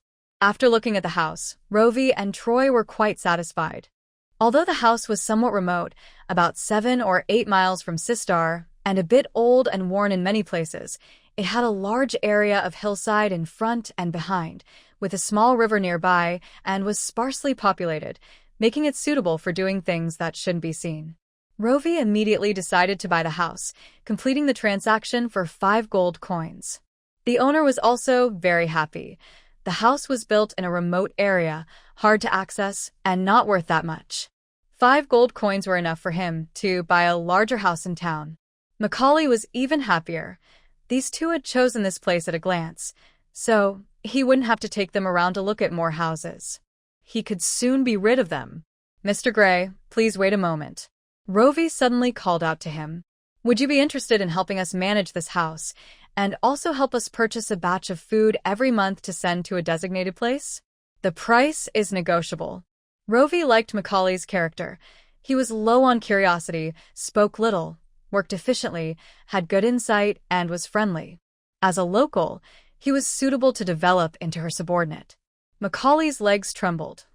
I can. Refuse? Great.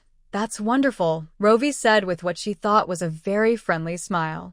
"How about we find a quiet place to sit down and talk?" Macaulay felt faint. Was this a threat? It must be a threat. Seeing her smile so ominously was a hint that if he disagreed, she would find a quiet place to kill him. Macaulay swallowed his refusal, forcing a smile that looked worse than crying. "My lady, there's no need for a discussion. Just give your orders, and I will definitely carry them out." Rovey was surprised. He didn't even want to discuss salary. This owner was quite straightforward, just her type. In that case, she wouldn't shortchange him. "Here's the deal, Mr. Gray. I'll hire you as my steward. How much do you earn monthly at the tavern? I'll pay you 10 times that. You help me find a few workers to repair the house, preferably build a few more rooms, and hire a servant to help me feed the horses. Of course, you can continue running the tavern. The tavern could develop into her intelligence department, as long as you can come by every day to check on them and supervise." Okay. Macaulay sighed in relief. As long as it wasn't a deal involving killing and smuggling, he was fine. He had run a tavern for over 10 years and had seen all sorts of storms. Taking on the role of steward for 10 times the pay was worth it, even if it meant burying bodies every day.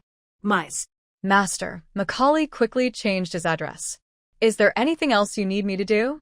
He had to show that he could be useful, otherwise, she might think he was just taking money without doing much work and get angry enough to kill him.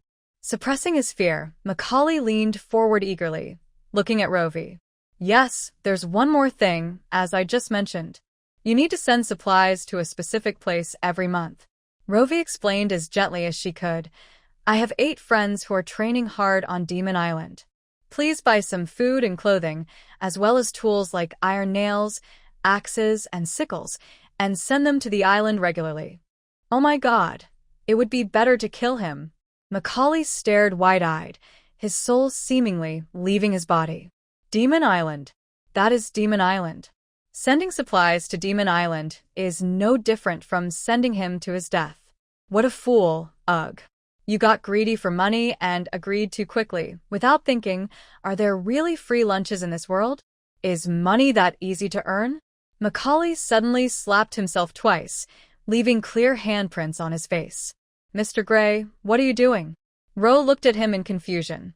Macaulay shivered, quickly coming to his senses, and bent over nervously. Master, I really want to go, but I can't swim. Besides, I can't even enter that area of the Demon Sea, you see. I really want to send it, but I'm afraid I can't find a ship willing to go. Ro understood. Sending Macaulay to deliver supplies was indeed a tough task. The storms in the Demon Sea are fierce, and ships can easily capsize. You can't ask civilians to do this job. After thinking for a moment, she said, How about this? You prepare what I asked for, and I will find a way to send it. Okay, master. Macaulay cried tears of joy. He had saved his life. The house he just bought was still messy and dusty. That night, Ro and Troy stayed at Macaulay's tavern. At night, Ro lit an oil lamp and lay on the bed in the tavern room, sketching building designs for Demon Island. Mining stone on the island is quite difficult, so it's best to build wooden houses.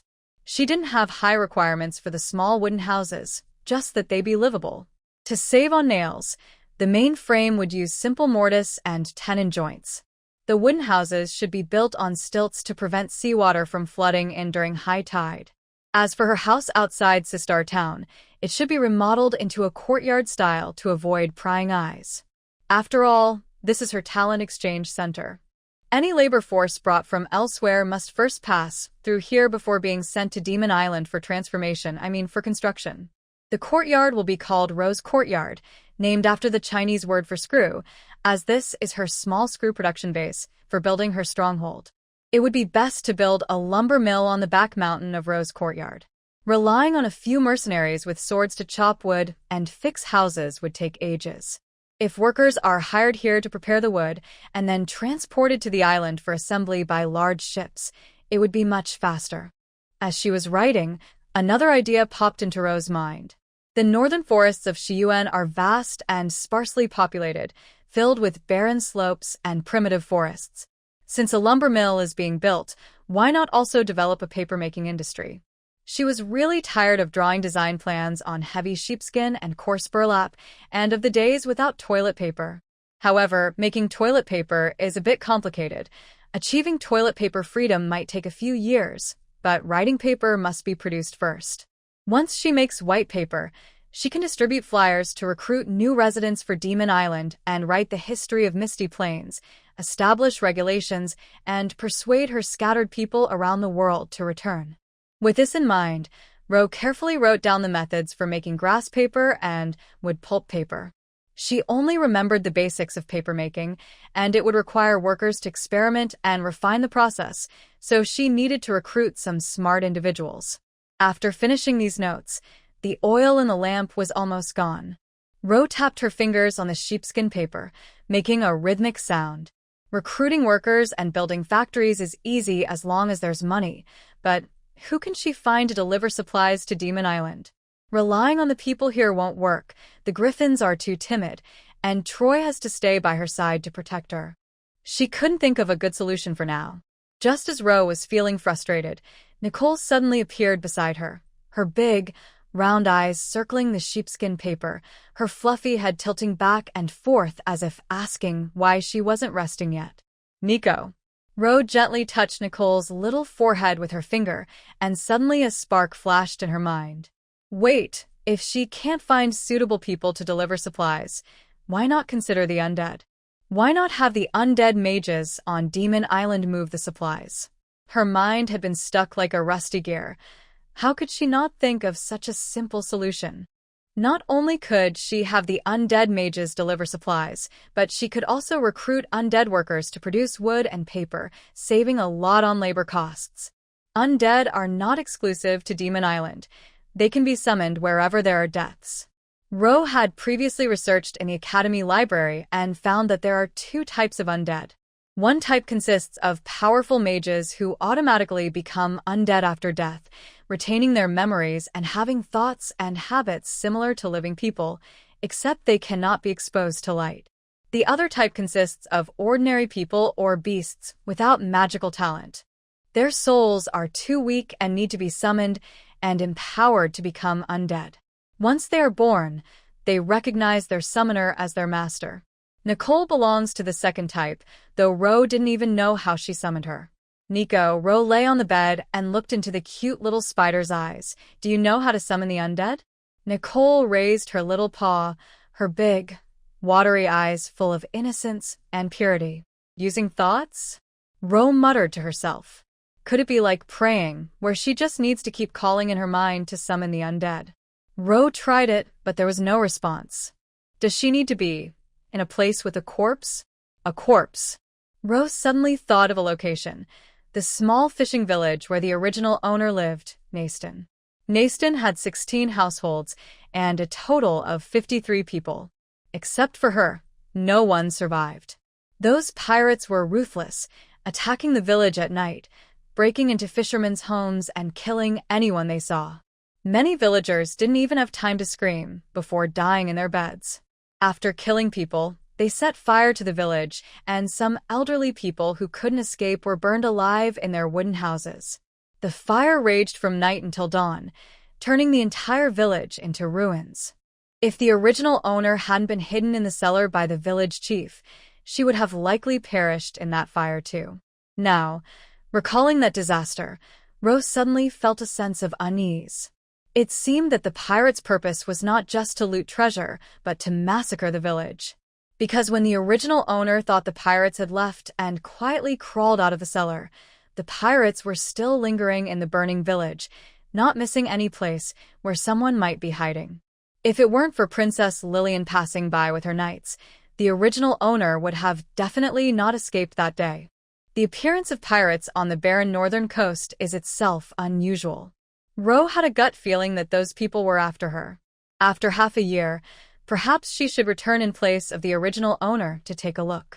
With the crescent moon like a bow, the girl left Macaulay's tavern, spreading her white wings and flying north.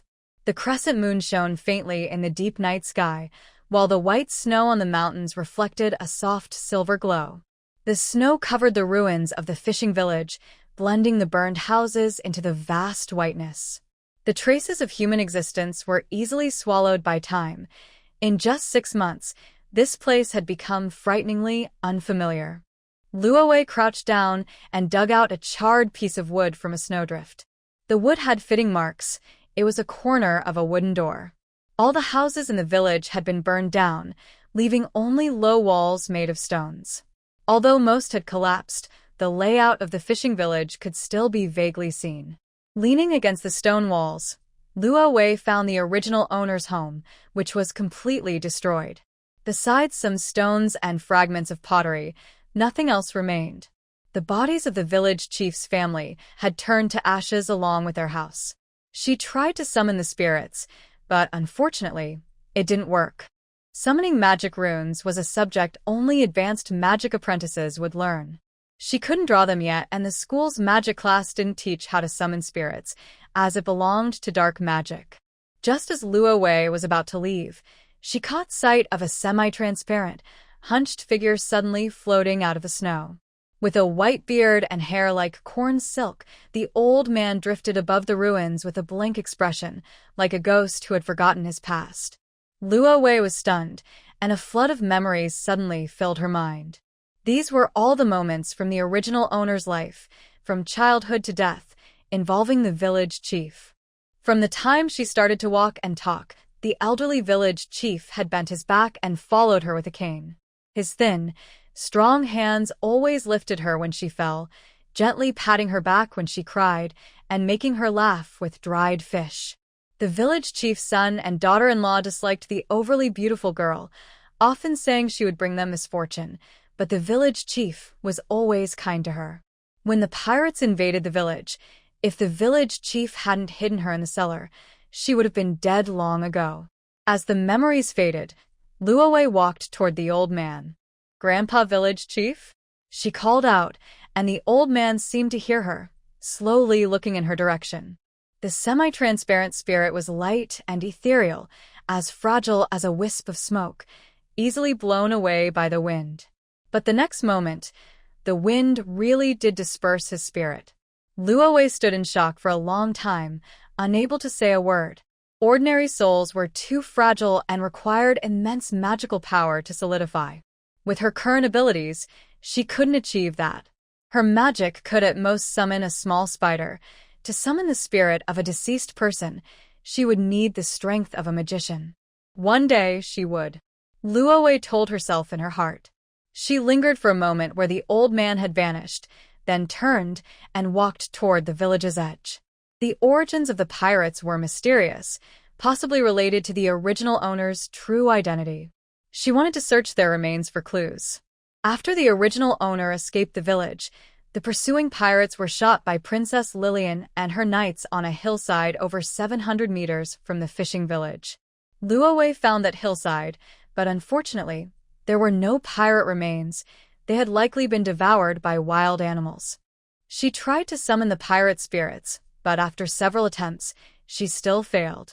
Logically, pirates were ruthless, and their souls should be much stronger than ordinary people.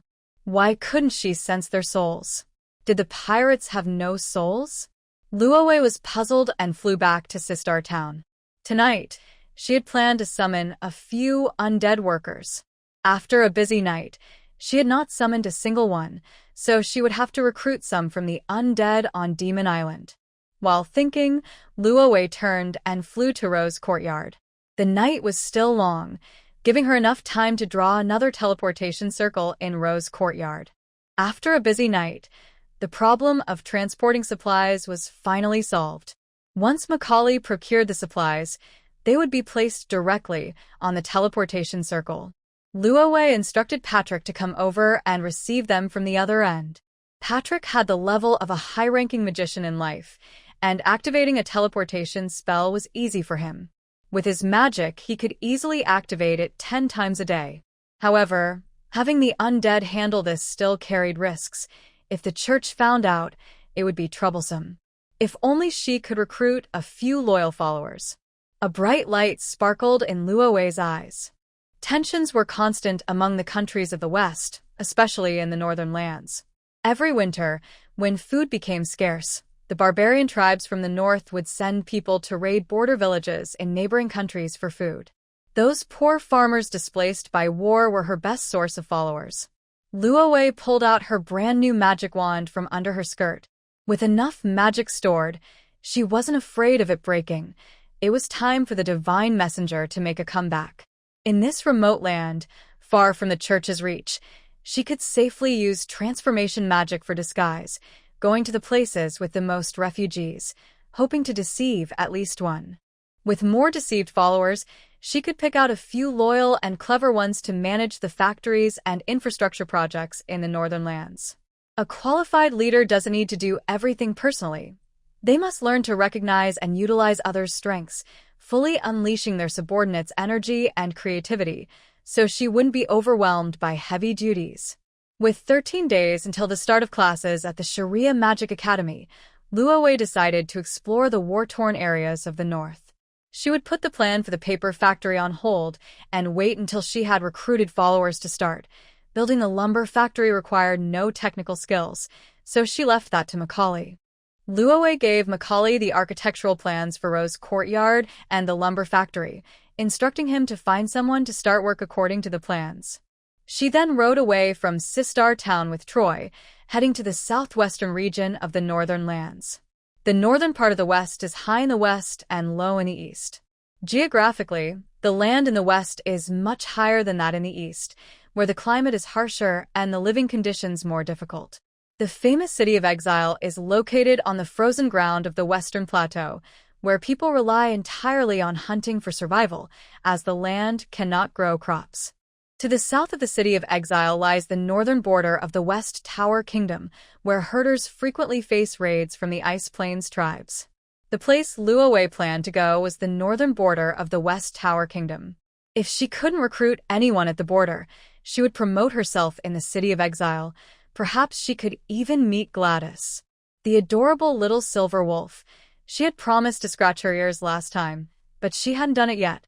The icy plains were cold and dry, and she couldn't withstand the cold. Riding through would surely be unbearable. Moreover, the people of the icy plains were fierce, with bandits and thieves mixed in.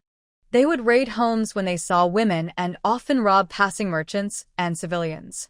She had to reveal her identity to avoid wasting precious time dealing with those who couldn't see clearly. Luo Wei and Troy first went to Mount Tanlai City, where they bought a luxurious carriage and a full set of horse armor and battle robes for Troy, dressing him up as a formidable knight of the kingdom. With a princess of the Fog Kingdom traveling and a magic swordsman escorting her, those bandits would think twice before attempting to rob her. If anyone questioned her purpose in going to the north, she would say she was visiting a friend. What? Asking who her friend was? Sorry, she was the daughter of the most powerful force in the icy plains, the leader of the Ice Wolf tribe, the Ice Wolf Princess, Gladys, who had everything except a title. Shantali City is the center of a viscount's territory in the Principality of Kanoko. The city is small, with fewer than 2,000 people. Cities in the north are different from those in the south. They do not exist under the influence of religion. The commercial trade functions here are more apparent, so the common people enjoy greater freedom, and the control of religion and monarchy is relatively weak. After buying the cart, Ro did not hurry to leave. How could a princess have only one knight accompanying her? She planned to buy a few more slaves to train as her personal maids and guards.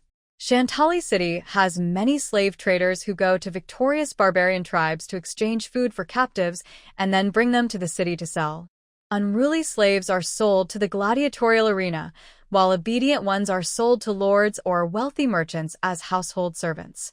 Attractive young men and women are sold to taverns that offer special services.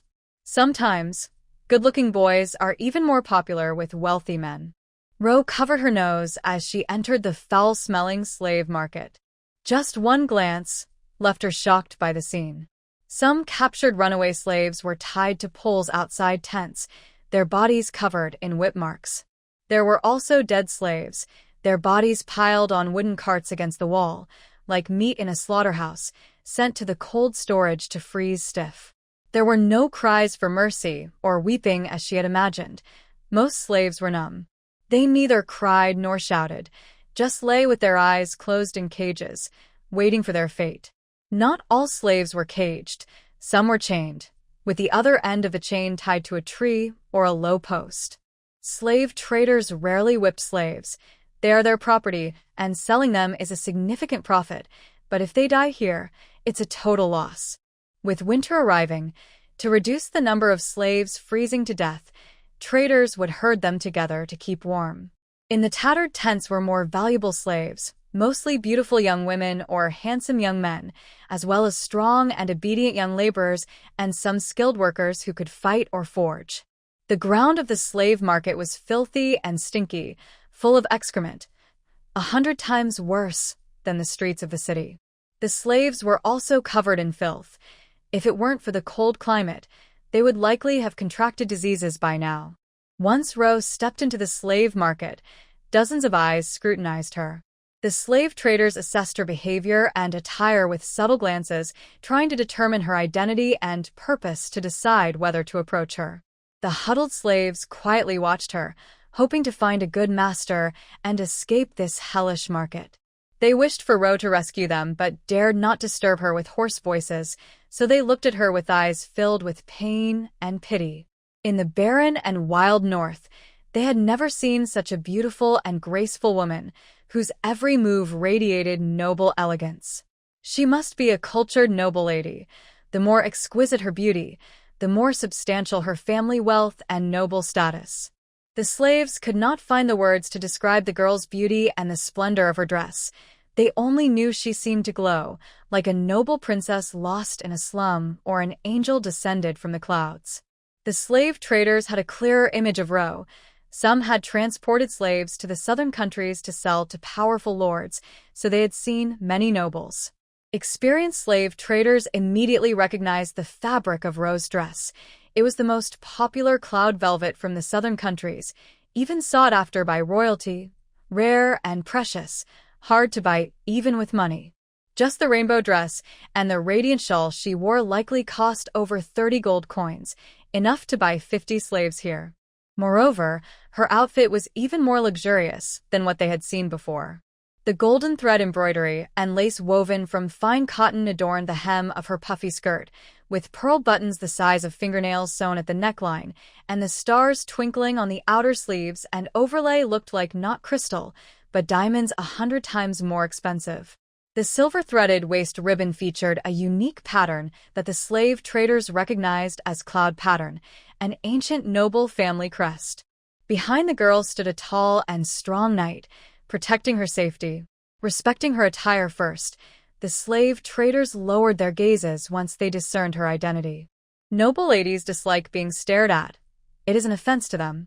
So, after catching a glimpse of this noble lady's angelic beauty, they immediately bowed their heads. Her beauty was not something lowly people like them could gaze upon. Delicate lambskin boots stepped lightly on the filthy ground as the noble girl approached a slave trader who appeared cleaner than the others. The slave trader quickly reacted, bending down before she could speak. "Honorable lady, how may I assist you?" "Excuse me, I want to choose a few young servants, regardless of gender, but they should be good-looking."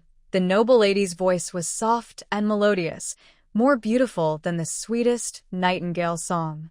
She truly was a gentle and noble aristocrat, the slave trader thought to himself. "Yes, my lady, they are in the tents," the slave trader said eagerly. "It's windy outside. If you don't mind, why not sit in that tent for a moment? I'll have them prepared and bring them to you for selection." He pointed to the largest tent in the slave market, where the ground was much cleaner and guards stood at the entrance, looking like a place not fit for a small slave trader. Upon entering the tent, Ro confirmed her suspicions. The tent's decor was understated yet luxurious, with a wooden table in the center holding a sheepskin book and a goose feather pen, and chairs covered with gray-white bearskins. Iron bows, arrows, and large knives hung on the shelves. A male moose skull adorned the tent wall, with a pair of large antlers intact, indicating that the tent's owner was an excellent hunter.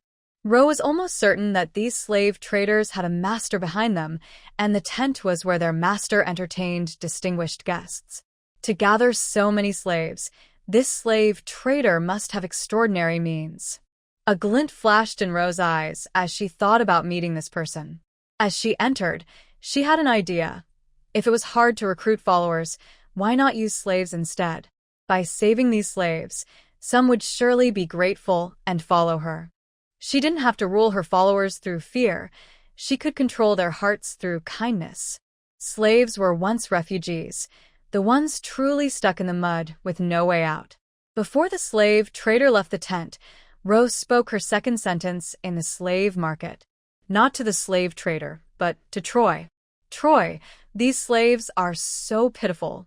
What do you think about me buying them all?" Ro said with a sympathetic expression. Troy looked down at her, his eyes momentarily frozen. Through the mask, Ro could see his confused expression. She winked at Troy, urging him to respond quickly. Troy's mind was filled with thoughts of what game is my employer playing now. He reflexively replied, "As long as you're happy."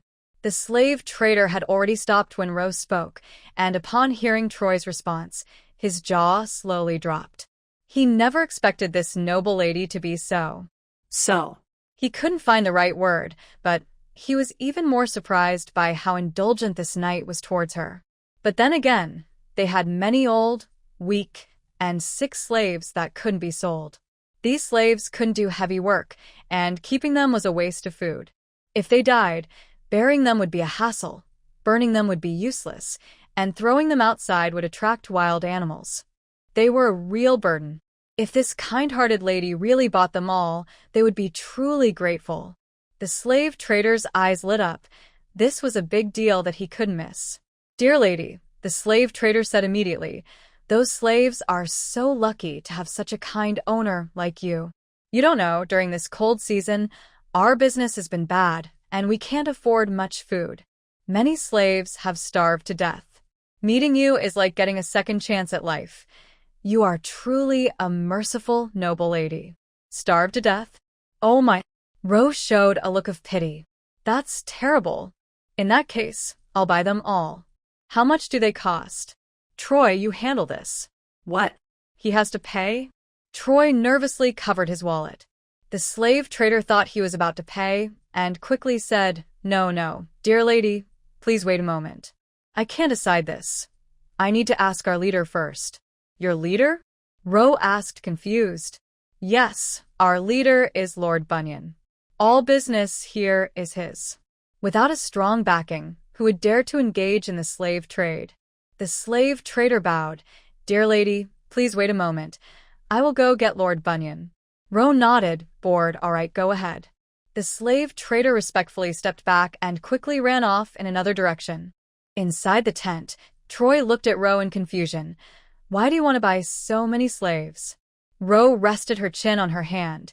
"To train a slave army. I told you, my forces can't act here. I've found a place to train them, but where do we recruit soldiers? There's no better source of soldiers than slaves." "But slaves." Troy still felt it was inappropriate. "Slaves are neither loyal nor brave. How could they form an army?" In this era, armies were mostly made up of noble offspring, and soldiers had to be at least commoners. Slaves had no qualifications to fight. In times of war, kings would hire mercenaries, and most soldiers on the battlefield were mercenaries. Knights generally didn't fight on the front lines. Slaves had no weapons, no training. How could they fight? Troy's face showed clear disapproval. "Troy," Ro looked at him seriously, "do you know that a commoner once said something that has lasted for thousands of years without fading away?" Troy asked, "What did they say?" Ro straightened her back, her expression profound. "Do nobles and kings have a special bloodline?" Troy shuddered. This phrase had a magical power. It seemed to open a door of light in his stagnant mind. Do nobles and kings have a special bloodline? Yes. Isn't this what he had always wanted to say? Is red hair a sign of a demon? Are those with the mark of evil gods always followers of evil? Will vassals always remain vassals? He, too, was pursuing freedom. He didn't want to be controlled by others. He even betrayed his kingdom and master to come here, following a new employer. Why did he still look down on slaves? If he hadn't been executed, he would likely have been reduced to a slave, sent to the border for hard labor. Slaves aren't born as slaves. The ancestors of nobles weren't always nobles. So, what's the difference between them and him? Slaves just lack weapons and training. If they received the same education as him, couldn't they also become knights? Troy felt ashamed of his earlier thoughts and admired Ro's noble character. He remembered their first meeting when Ro told him, "You are the true masters of this land. If you despise yourselves, their goal is achieved."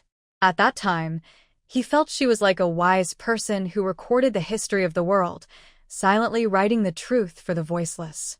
Now, he realized once again how profound her thoughts were and how shallow his understanding was. He would never catch up to her, never. Thud, thud, thud. Heavy footsteps sounded outside the tent, followed by a rough hand lifting the curtain. Ro and Troy turned to look, and against a pale background, a burst of fiery red rushed in like a fierce cold wind.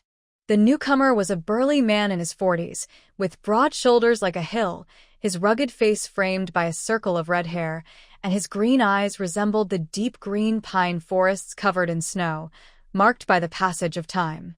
The leader of the slave traders was a red-haired man. Troy froze, his hand instinctively curling at his side. Being red-haired himself, he could only hide under his cloak, like a mole avoiding the light, while the other man boldly displayed his hair, his gaze sharp and proud.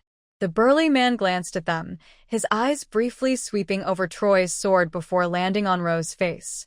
"Dear lady, I am Zachary Bunyan, the one in charge here. I heard you want to buy all my slaves?" Zachary got straight to business as soon as he entered, surprising them with his directness.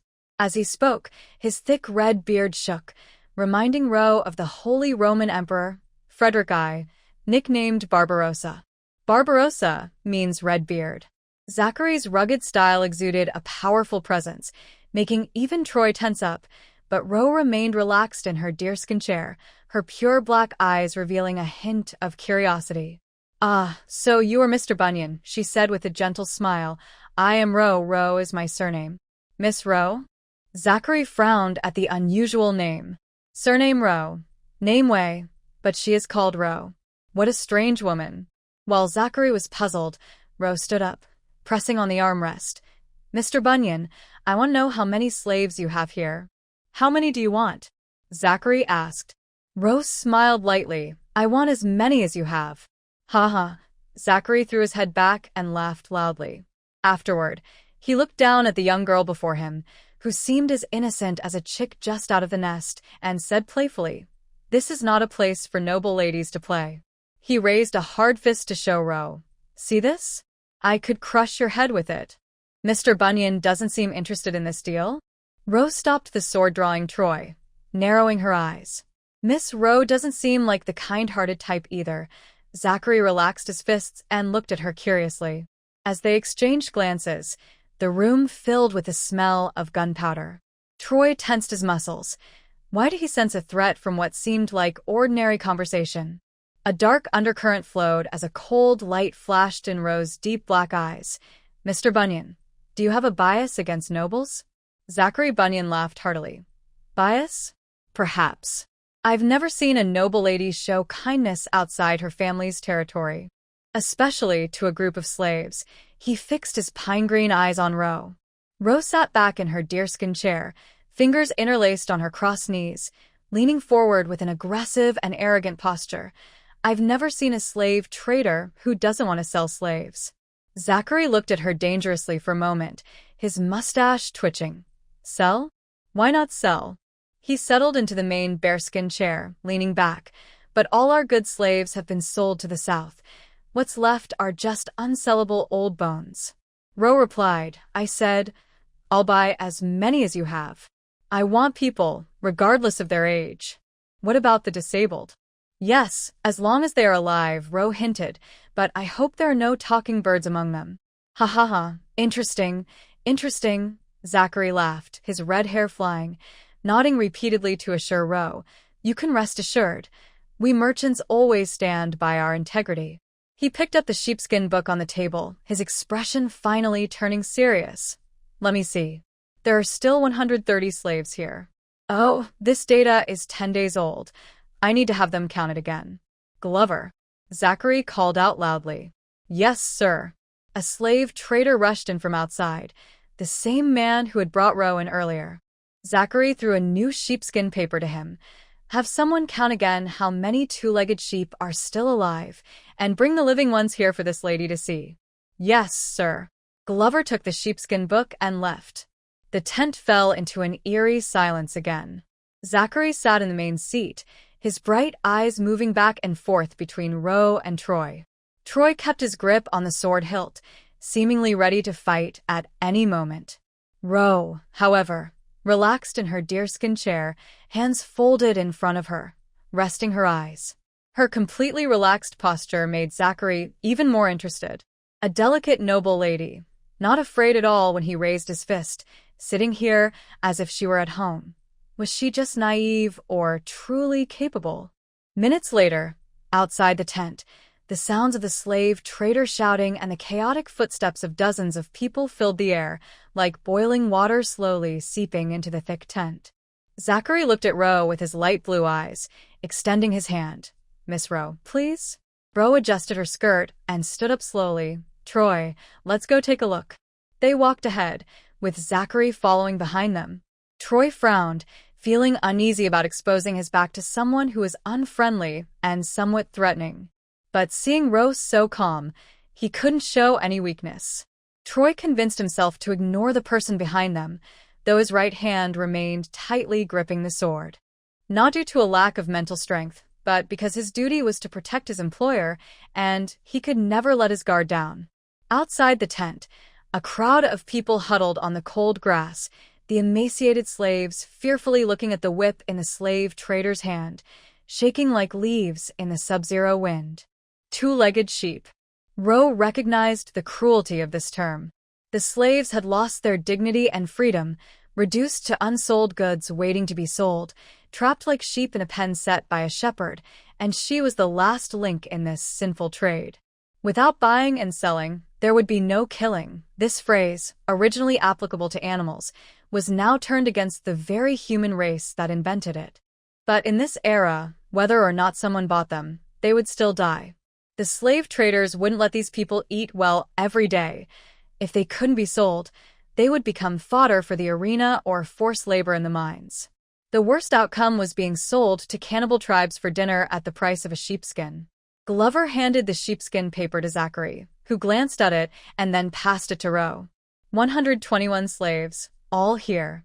Ro took the sheepskin paper and saw the crooked circles and slashes drawn by the slave trader, along with misspelled words.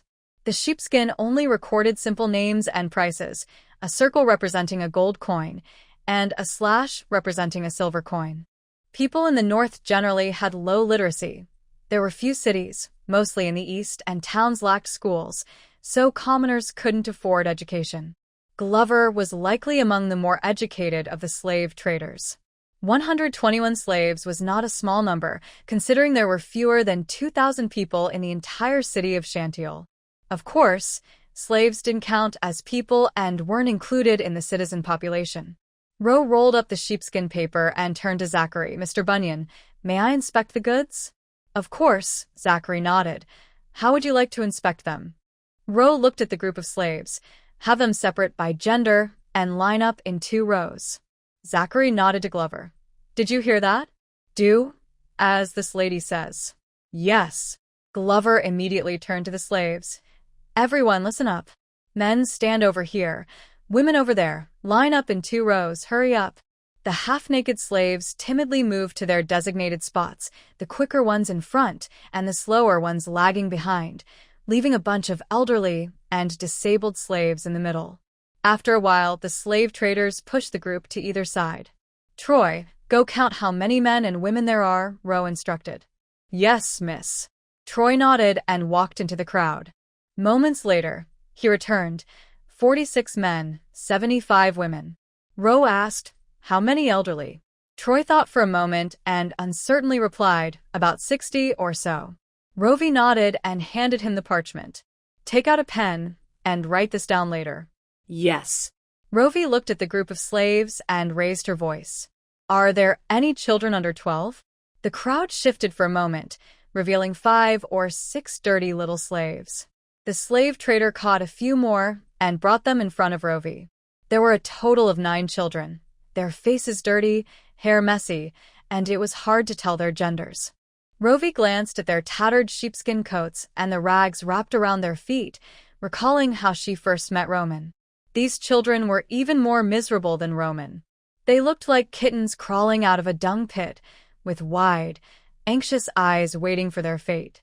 Rovey noticed that several of the children's fingers were damaged, and one ear was so frostbitten that only a small part remained. The outer ear had completely fallen off.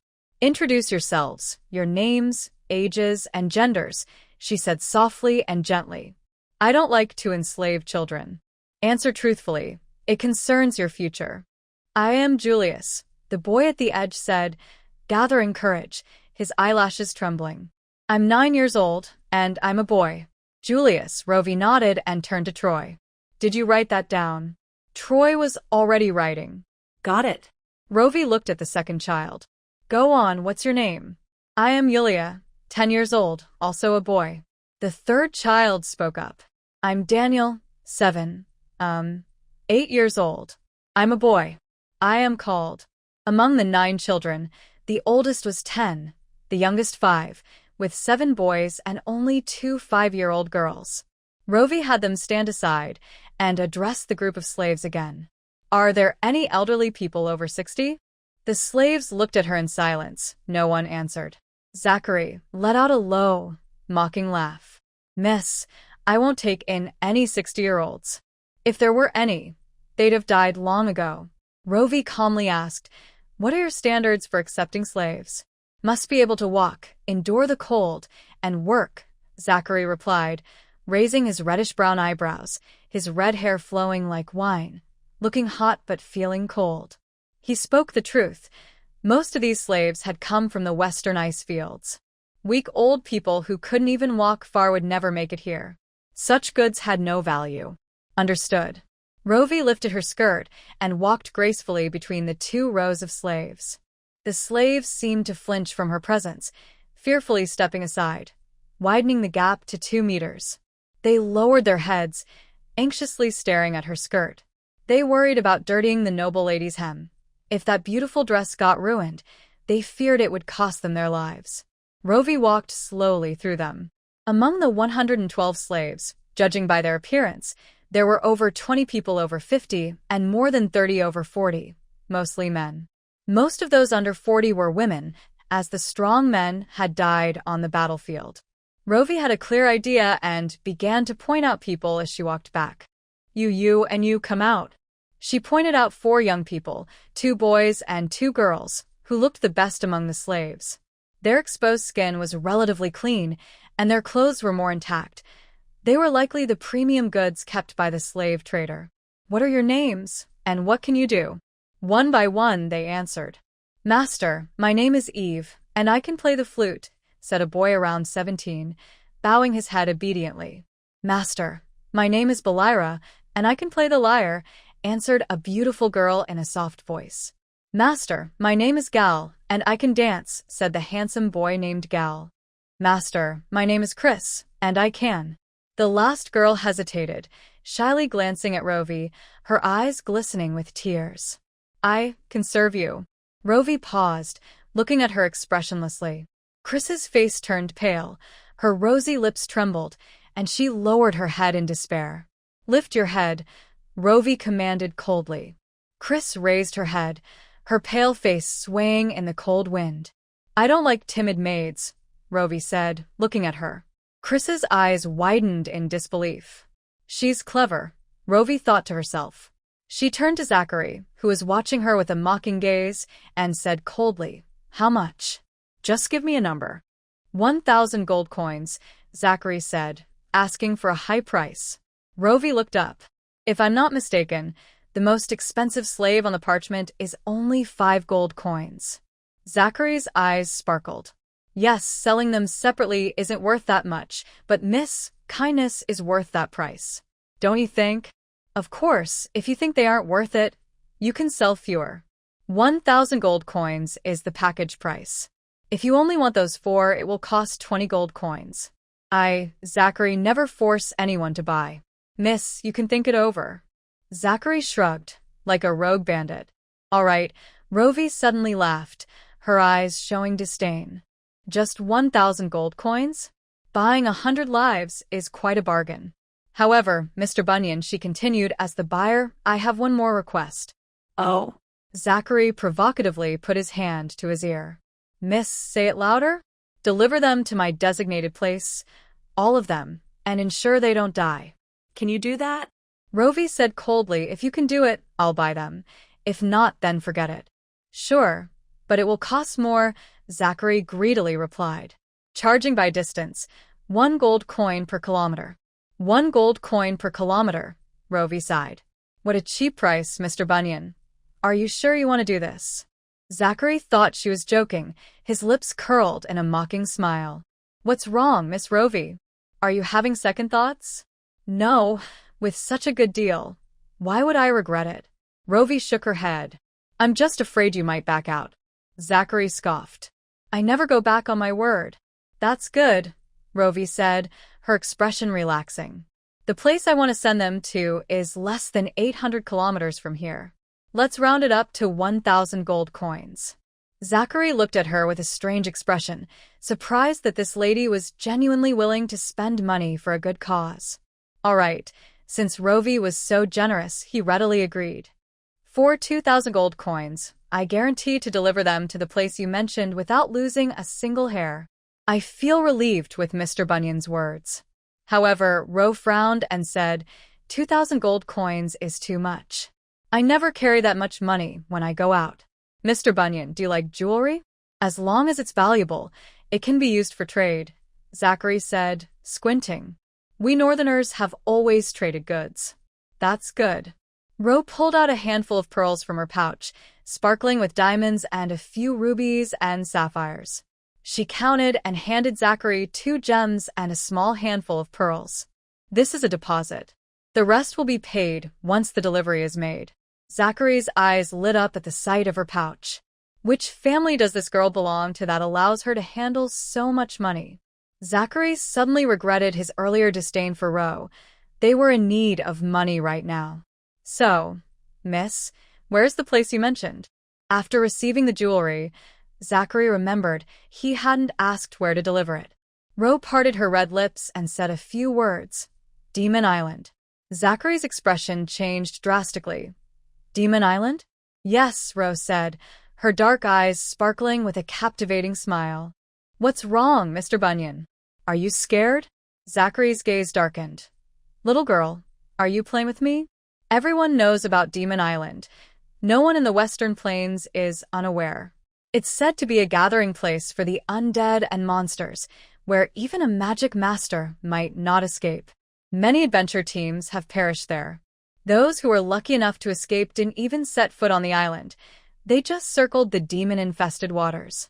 Some say Demon Island isn't that terrifying because a few mercenaries and bounty hunters have returned unharmed. But Zachary knew better than most, as he had encountered a mercenary who ventured into Demon Island. That mercenary, full of bravado, was soon devoured by a monster. Even if some managed to escape the island, they would be marked by evil and die at the hands of the very monsters they summoned. Zachary stared at Ro, a hint of cruelty on his face. Miss Ro, Northerners are not easily toyed with. Ro smiled calmly. Mr. Bunyan, do you think I'm toying with you? I'm seriously proposing a deal. Demon Island is my territory. Don't worry. Once you reach the shore, someone will come to assist you. Of course, someone would come. It was her black factory, and she would have the undead drag everyone ashore without fail. Once he goes, he won't think about coming back. Rose smiled sincerely. Zachary scoffed. Miss, you talk big without fear of your tongue slipping. Demon Island is filled with the undead. Your territory? Ha! I've lived this long and never heard of anyone daring to claim it. Is Mr. Bunyan trying to take the money without fulfilling his end of the deal, deliberately nitpicking? Ro asked coldly. Zachary narrowed his eyes. As long as you can prove that Demon Island is your territory, I will deliver it. What? When you delivered for other clients, did you also require them to prove it was their territory? Ro sneered. Since I've paid and specified the delivery location, you should follow my instructions. Zachary's green eyes glinted ominously, his red beard curling at the sides. Fine. Very well. We will deliver it. I will personally take it there, miss. I just didn't expect your kindness to be so limited. Sending a group of commoners to Demon Island might anger the girl, making her seek revenge in this way. He wasn't afraid, but these slaves would be in trouble. They would only end up as a meal for the monsters. Rose simply smiled. No one can use my kindness against me, Mr. Bunyan. I'm not a fool. Zachary said in a mocking tone. Kindness? Miss, you have none left. Look behind you. Those poor children are about to be fed to the demons. Ro paused, turned around, and saw 4 trembling slaves and 9 confused children. These 4 don't need to go. She pointed. You 4 just follow me. The 4 boys couldn't believe their luck. Their hearts, once cold, reignited with hope, and they couldn't hide their joy. Thank you, Master. Thank you, Master. They wouldn't have to go to Demon Island. Their lives were saved. Ro withdrew her finger and cast a cold glance at Zachary. Mr. Bunyan, I've lightened your burden. You don't need to take these children and slaves over 40 to Demon Island. Take them to Sistar Town instead. Sistar Town? Zachary frowned. Sistar town is only about 50 kilometers from Mount Tanla. That's so close? Who will you deliver them to? He needed to clarify before proceeding. Take them to the Macaulay Brewery. The owner knows how to arrange for them, Ro said. These children and older people weren't suitable for Demon Island. The houses there weren't ready for habitation. Let them stay at the lumber mill for a while until she had a complete plan, then send this group of slaves to the paper mill.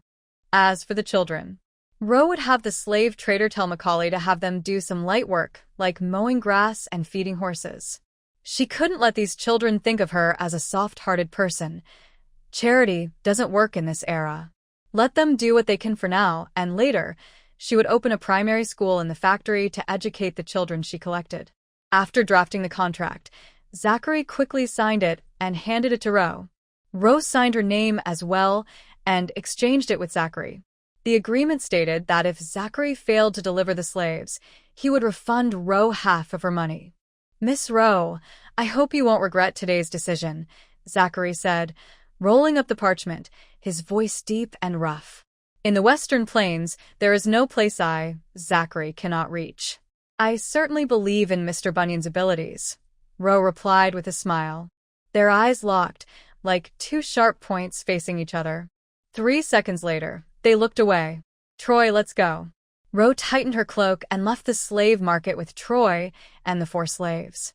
Once outside the market, the foul air and smell of death dissipated, and while the air was cold, it felt refreshing. At least the stench of waste was less intense. After walking for a while, Ro spotted a tailor shop. She stopped, turned, and looked at the 4 striking slaves, examining them from head to toe. They had well-defined features, fair skin, and no visible scars.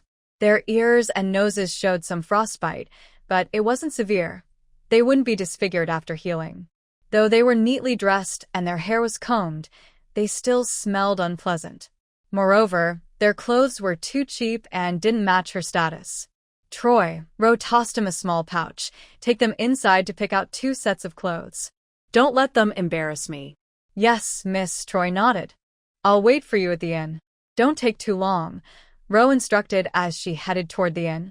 Chris looked at her back, tears welling in her eyes. Though she seemed so soft-hearted, worried about them getting cold and buying them clothes, she insisted it was to avoid embarrassment. Her master is truly a kind person. The other 3 slaves felt anxious. They still didn't understand their master's temperament and were afraid of saying the wrong thing and angering her. Slaves are cheap, and if they upset their master, being tortured or skinned alive is not uncommon. They had seen it happen before. Rovey returned to her hotel room, closed the doors and windows tightly, and drew a temporary teleportation circle on the floor. She crouched down and placed her palm on the center of the circle, channeling her magic into the runes. The intricate runes began to light up from the center, like a flowing light strip embedded in the ground. Once the power source activated, the light spread out like water flowing in all directions. Perfectly proportioned geometric shapes nested within each other, and golden light illuminated the small stone room. Rovey's skin seemed to glow, and her floating black hair shimmered with a golden hue like an elven queen bathing in a river of light. Beads of sweat formed on her forehead. The magic required for the teleportation circle was immense. Each activation drained her magic completely, requiring at least 24 hours to recover. 2 minutes later, the lines of the teleportation runes finally lit up completely, and a damp breeze swept through the room. In the brilliance, Rovey's figure gradually became blurry. At the critical point of the magic surge, she suddenly transformed into a beam of light and vanished into the teleportation circle. Demon Island. In the mountains hidden by dense forests, the teleportation circle carved into the basalt suddenly lit up. A girl with black wings burst out of the teleportation circle and flew into the sky. Rovey looked around to find her direction, flapping her large black wings and flying towards the southeastern forest. The mercenaries were still chopping trees in the forest, and on the hillside, they had built a few makeshift tents with branches, hanging their clothes on them. These guys thought no one was around, so they weren't even wearing shirts. Each of them was sweating profusely, breathing heavily, and anyone who didn't know might think they were doing something inappropriate. Rovey landed on a tree and scrutinized them for a while. Surprisingly, despite their sweaty and scruffy appearance, their fit bodies were quite attractive. The abs and V-shaped torsos that the men from her past life had pursued but never attained were just standard for these mercenaries. Swordsmen had great physiques. After watching for a while and seeing no one slacking off, Rovey left. It was still rude to spy on them. Men have their dignity, and she needed to respect that. Rovey instinctively forgot her earlier uncivil behavior, flew to a hidden spot, and caught a playful undead, sending it to fetch Patrick. The summoned undead, clutching its skull, quickly dashed away. Soon, Patrick appeared, draped in a black wizard's cloak, with 2 blue flames burning in his eye sockets. "Master, what are your orders?" Patrick bowed, placing his bony fingers on his chest, their shape long and elegant. "Patrick, were you a noble in your past life?" Rovey asked curiously. Patrick leaned down. "Sorry, master. I've forgotten my past." "All right," Rovey said, not pressing further. "Soon, another group of about 70 people will arrive on the island. Find a way to keep them here." "Understood, my master. There's a powerful individual among them. If you can't keep him, that's fine. Just ensure your own safety. Also, I see that the undead on the island are too idle, still having time to play. Arrange some work for them. If the graveyard is finished, they should help build wooden houses. During the day, it's the mercenaries' work time, and at night, the undead will take over. We'll implement a shift system." Patrick listened silently and bowed again. "All right, master." Strangely, Rovey thought, she sensed a hint of fatigue in Patrick's voice. But she didn't dwell on it. After assigning tasks, she returned to the basalt where she had drawn the runes and teleported back to the hotel in Chantilly City. Estimating that Troy would be back soon, she quickly scraped the marks off the floor with a small knife and dampened a cloth to wipe the area. This way, it wouldn't be noticeable. After finishing everything, Rovey opened the window to air out the room and leaned against the window to watch the street below. Troy happened to be walking by with 4 slaves from another street. Noticing someone looking at him, he sharply turned his gaze. Seeing it was Rovey, he relaxed, sheathed his sword, and quickened his pace toward the hotel. Rovey watched as his figure disappeared downstairs, then turned and opened the door. Before long, Troy appeared at her doorstep. "Did you tell them to take a bath and change clothes?" "My servants must be clean." Troy nodded. "I told them. The hotel staff is heating water, so it might take a while." Rovey nodded and sat back down by the window. "Can you tell what level of magic that Zachary has?" Troy frowned. "I'm not sure. The magic fluctuations around him are very weak." Rovey tapped her fingers on the windowsill. "This slave trader is not simple." Troy agreed. "I sensed a killing intent from him. That kind of murderous aura, which felt like it came from a mountain of corpses and a sea of blood, he had only felt from the marquises of King Adder." "We should stay in the city for a few days before leaving," Rovey thought for a moment. "Let's see what their next move is." Troy asked, "Are you worried they'll take the money and not deliver the people?" "No, he wouldn't dare," Rovey replied. "He should understand that my identity is more than just a noble lady. His provocation is a test of me. We're similar." "Similar?" Troy frowned, not understanding her meaning. "What do you mean by similar?" "Troy, have you ever seen a slave trader who doesn't want to sell slaves?" Troy thought carefully and slowly shook his head. "I don't think so. The slave trade isn't very big in the central markets of the Western Plains, but in some southern countries, like the Kingdom of Adder, it's very prosperous. In the south, a strong northern slave can sell for 10 gold coins, but it depends on the slave's teeth and strength. Slaves like the ones today wouldn't even be wanted if they were given away for free. Northern merchants transport slaves to the wealthy southern countries, where many local lords own large estates. The local serfs are simply not enough, so they buy slaves to work the fields. Slave traders cooperate with many nobles and are polite to them. How could they show a bad attitude to customers? Someone like Zachary Bunyan, who charges exorbitant prices and has a terrible attitude, Troy had never encountered before. Could it be that he's not a slave trader but has another identity? Troy surprisingly had a moment of insight. Close enough, Rovey said with a deep gaze. Didn't you notice? Most of the slaves today are women. Although there are usually fewer men among captives, this number seems off. He's a merchant. How could he bring so many unsellable people here? The most important thing is, he doesn't want to sell the slaves to me. Doing the business of a slave trader but unwilling to sell slaves. What does he want to do with them? Rovey could only think that they were similar people. Zachary likely shared her thoughts. He also wanted to use slaves to train soldiers. As for what he wanted to train them for, she didn't know. Perhaps to conquer territory, or perhaps to unify the ice plains. Wait, Rovey suddenly realized she had stepped into the light and dark. There was a very obvious answer right in front of her. Zachary, he is a redhead. And among those slaves, not a single one had red hair. You see, the northern redheads are the most numerous, but there are none here. Where did he get them? A slave trader protecting redheads. Could he be a leader of some resistance force in the north? He might be.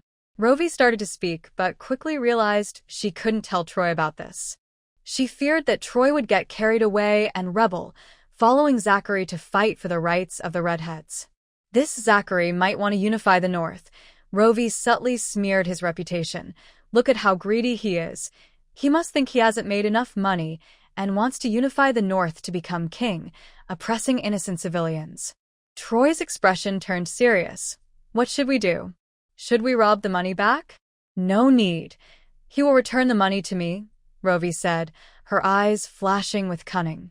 And if I'm not mistaken, he should be a blacksmith. Tinker? Troy widened his eyes. How did you know? He didn't even notice. Rovey rested her chin on her hand. Didn't you realize?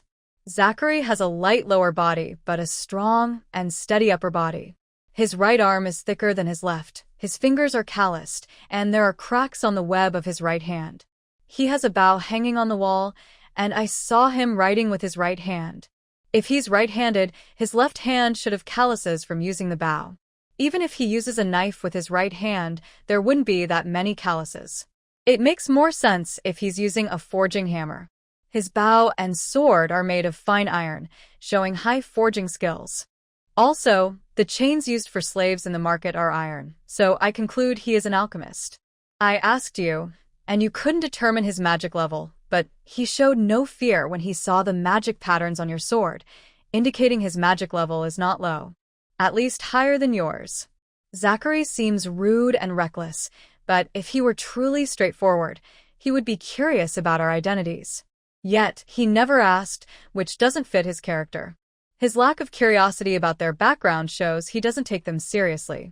A slave trader, seeing a magic swordsman draw his sword and still acting so arrogant, can only mean one thing. He is stronger than Troy. Or, he thinks he is stronger than Troy. Zachary should be a high-level tinkerer, Rovey concluded. The magic strength of a tinkerer is equivalent to that of a magic tutor or magic swordsman. An alchemy apprentice can become an alchemist upon graduation, and alchemists are also called tinkerers. Tinkerers are divided into 3 levels: junior, intermediate, and senior. After breaking through to senior tinkerer, they become tinkerers. He is a senior tinker? Troy said in disbelief, but there's no Zachary Bunyan on the list of senior tinkerers published by the Magic Association. The Magic Association's list doesn't have a middle-level magic swordsman named Troy either. Rovey raised her delicate chin. Troy, smart people don't reveal their cards. Troy blinked, realizing he was also a smart person. You are not, Rovey saw through his thoughts. You are a fool among smart people. Others actively hide their strength. He is just forced to stay in the shadows. Troy's green eyes were filled with confusion. What is a fool? He had heard of pumpkins and melons, but never of a fool. Rovey murmured, Troy, do you think tinkerers can build ships? Big ships that can carry over 100 people and travel hundreds of kilometers a day? Troy snapped back to reality. Do you want him to build a ship? No, I just want to know where he got his iron, or, Rovey said lazily, whether he can build a ship doesn't matter. It's all a one-way trip anyway. Well, if he can build a ship, that would be better. We could seize it and turn it into a cargo ship for transporting supplies. Troy fell silent. feeling sorry for Zachary. Why offend anyone but his employer? The last person who offended her is still chopping wood on Demon Island. Poor Zachary. Soon he will be like Vok and the others, chopping wood to build cabins while confessing his sins. An hour later, the 4 slaves had bathed and changed into matching new clothes, standing before Rovey. Master. The 4 knelt obediently, reaching out to touch her toes. Stop, Rovey frowned. I don't like foot kissing. Stand up. The slaves trembled as they got up, heads down, standing awkwardly, afraid to breathe too hard. The foot-kissing ceremony is the highest form of submission from the conquered to their master, popular in the church. The slave trader who taught them said that as long as they performed the ceremony, they would surely win their master's favor. But why was their master different from what the trader said? She seemed to dislike it, her tone filled with disgust. They trembled in fear. Her disgust was a sign of their death sentence. No slave felt safe. Rovey sighed. These people needed to be trained slowly. She started calling them out, beginning with the first on the left. Eve, can you drive a horse? Eve was still shaking. Why, yes, master, I can drive. Then you will be my coachman. Eve's brown eyes widened with uncontrollable joy. Yes, master. Gale, can you cook? Rovey called the second boy. She remembered he could dance, so he should be coordinated enough to handle pots and pans. Gale couldn't contain his excitement, his voice trembling. I can grill meat. Grilling meat is fine. He can learn to cook later. Rovey nodded. You will be my traveling chef. She then looked at the remaining 2 girls, Belia and Chris. Hearing her plans for the first 2, Belia had lost hope for her future. She could tell their master was not the kind of noble with a debauched private life. Perhaps because she was still young or had a simple character, she wouldn't make them sing and dance to please others. If Rovey hadn't bought them, they would be sold to a southern brothel in spring, and with some effort, they could live lavishly. Now like this. Belia felt a bit disappointed, but strangely relieved. It was as if they had regained a sense of being free. Belia waited for her master's judgment, but the master skipped her and called Chris's name first. Chris, can you do hair? Rovey asked. For Chris, this voice was like a blessing from the heavens, and her heart raced. Yes, I can, master, Chris replied joyfully. Rovey nodded. Then stay by my side and do my hair. Yes, master. Belia watched Rovey with rapid breaths. She was the only one left without a role. Belia, the master finally called her name. You. Why did she stop? Belia's face turned pale. Rovey paused. It seemed she had no more roles to assign, but not giving her anything to do would be unfair after all the gold she had given. Wouldn't it be a waste to make such a beautiful girl who can play the piano a maid? A pianist's fingers should be very nimble, and Belia's fingers were lovely. Perhaps she was suited for tea arts. Having a beautiful girl to brew tea and play music wouldn't be bad. Too bad. She didn't have any tea leaves now. Rovey thought for a long time before continuing. Can you make perfume? After being in this world for 4 months, Rovey had had enough of scents made from pepper and cinnamon. She could accept floral, fruity, and woody scents, but could not tolerate 5-spice. Using 5-spice scent on herself was no different from smelling like marinated meat. Rovey looked at Belia expectantly. Belia swayed slightly, on the verge of tears. Master, I can't make perfume. A slave like her had no access to expensive spices. Rovey said, if you can't, then learn. I will teach you later. For now, just stay by my side as a maid. Yes, master. Belia turned her sadness into joy, quickly expressing her gratitude. Rovey no longer looked at them and instructed Troy, pack up. We are ready to leave. In the southern ice field, at the northeastern border of the West Tower Kingdom, lies the Bidajite Highlands. It is just over 300 kilometers from the city of Shantianal in the Kinoko Principality, but even the fastest horse would take 2 days to cover that distance. Rovey and Troy rode their horses up the highland, standing at the top to overlook the endless glaciers to the west. Is that the ice field? The vast glacier looked like a white desert, with a biting cold wind sweeping across the snow, stirring up clouds of white dust. No, this is the foothill glacier southwest of the ice field, the territory of the Snow Rabbit tribe and the Blue Fox tribe, Troy said, gazing into the distance. The ice field is still over 500 kilometers away. Rovey was surprised. If this desolate and cold place was not the ice field, how harsh must the ice field's climate be? Do we keep going? Troy asked. Let's find a place to rest for the night, Rovey replied, sniffling from the cold. She really didn't want to continue. With 500 kilometers to the ice field, they would need at least 4 more days to reach it. With only 8 days left before the start of classes at the Sharia Magic Academy, she worried they wouldn't make it back in time. Suddenly, a loud eagle cry echoed from below. That's the call of a griffin. Something's happening down there. Rovey tightened her grip on the reins. Troy, let's hurry back. Okay. Troy cracked his whip, and they galloped down the mountain. Below, a wide ice field lay before them. A luxurious carriage was parked on a pile of ice and dirt, and 4 young boys stood weakly beside it, looking terrified as they watched a group of barbarians armed with stone axes and hammers surround them. The barbarians shouted excitedly, their eyes gleaming as they stared at the well-fed horses behind the boys and the obviously valuable carriage. Kill them, drag them back, and feast on their meat. Meat. Meat. Eve swallowed hard, forcing himself to stand tall and shout, Our master is a noble. How dare you rob a noble's carriage? Aren't you afraid of dying? Noble? The barbarian licked his lips. Nobles are tender and tasty. They're even better. Big brother, let's take these 2 girls back as wives for us. Sure, kill the men. Take the horses. The nobles won't even know it was us. Exactly. It's so far away that no one will know if we kill you. Kill them, kill them. Come on, boys. Let's take everything back. With this feast, we won't go hungry again. The leader of the barbarians shouted. Meat. Feast on meat. The barbarians rushed forward to seize the carriage, while the 4 boys picked up stones from the ground, terrified, and backed away.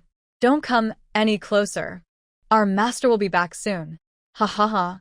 It won't matter if they come back. By then, you'll be dead. The barbarian grinned as he swung his axe. At that critical moment, a massive creature suddenly swooped down from the clouds, its sharp claws grabbing the attacking barbarian and flinging him away. Squawk! The griffin let out an angry cry, flapping its wings, creating a whirlwind of dust that made it hard to see. All along the way, the griffin had been following Troy and Rovey from the sky, but it had been flying too high for anyone on the ground to notice. Before they set out, Rovey had fed it 3 little lambs and told it to help if anyone attacked their carriage. Helping meant more lambs to eat, and the griffin had remembered Rovey's command well, finally getting its chance to shine today. The barbarians, seeing a strange giant bird land in front of them, were so frightened they fled without even grabbing their axes. Monster. It's a monster. These men had never seen a griffin before, and with the dust blinding them, they couldn't even see what it looked like. They just hurriedly scrambled away, wetting their pants. When Rovey and Troy rode down, they found the griffin crouching nearby, preening its feathers, while the 4 slaves were trembling, kneeling by the carriage, clinging tightly to the wheels, too scared to move. Fortunately, the griffin had arrived in time, and they were unharmed. The 2 dismounted, and as Troy took a couple of steps, his foot landed on a stone axe discarded by the robbers. This is a Seco stone axe. Seco? Rovey asked. Troy explained, the Secos are a fishing and hunting tribe from the north, known for producing many pirates. They return inland to raid when the sea freezes in winter. Pirates? Rovey's heart raced. She slowly spoke. When I first arrived in the western plains, I saw pirates slaughtering a village on the northeastern coast, near the town of Sistar. Could those pirates have been Secos? I haven't heard of Secos raiding the northeastern coast. Troy shook his head. They only operate in the northwestern sea of the Western Plains, sailing south along the coast in the summer, but they don't go west. The eastern coastline of the Western Plains is dominated by the Monster Mountain Range, with rough seas and frequent volcanic eruptions, so the Secos wouldn't raid there. Rovey felt a bit disappointed. Then, it probably wasn't them. Should I catch someone to ask? Troy suggested. No need. Don't pursue the desperate. Rovey walked toward the carriage, and the griffin leaned down, making soft sounds to seek praise. Good griffin. I'll reward you, with 2 little lambs later. Rovey tiptoed to pat its head. The griffin let out a purring sound like a cat, sounding quite pleased. The 4 slaves, seeing her touch the griffin, shut their eyes tightly in fear.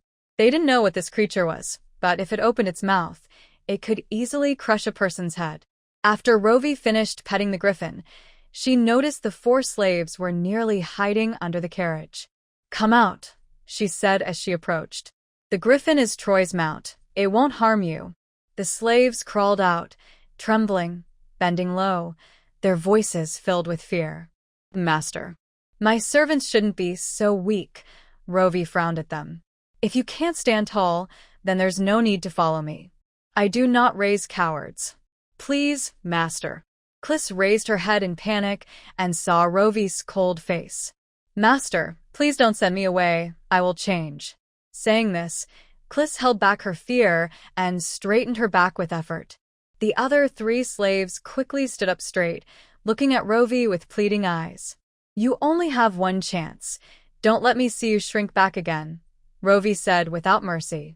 She wanted to cultivate a chief steward and court ladies who could flatter and scheme, but they must have insight and courage. A clever servant should have realized that the griffin was their master's mount when she approached it, not close their eyes in fear. A loyal servant should rush to protect their master when danger arises, not hide under the carriage. They lacked all these qualities. Children of the North should possess some of the fierceness and boldness of their homeland. Had their courage truly been worn away by a sheltered life? Rovey climbed into the carriage and coldly ordered, Get on your horses. Let's keep moving. It was getting dark, and they needed to find a place to shelter from the wind and rain for the night. The further west they went, the more desolate the surroundings became. Troy flew around on the griffin and returned to report to Rovey. There's a village to the southwest, but it's still 70 kilometers away. 70 kilometers is too far. We won't make it before dark. Are there any other villages? Rovey asked. Troy shook his head. No, that's the closest one. Rovey lifted the curtain of the carriage door and looked at the sky. In about half an hour, it would be completely dark. She turned to Troy and said, Go look around for any caves or cliffs nearby. I can make do for 1 night. Okay. Troy flew around with the griffin for about 10 minutes, then returned from the west. There's a small forest at the foot of the snow mountain to the west, and there's a cave inside. It's only a few miles from here. Rovey nodded. Let's go there. You lead the way. Sure. Troy mounted a horse and led them into the forest, while the griffin guided them from above.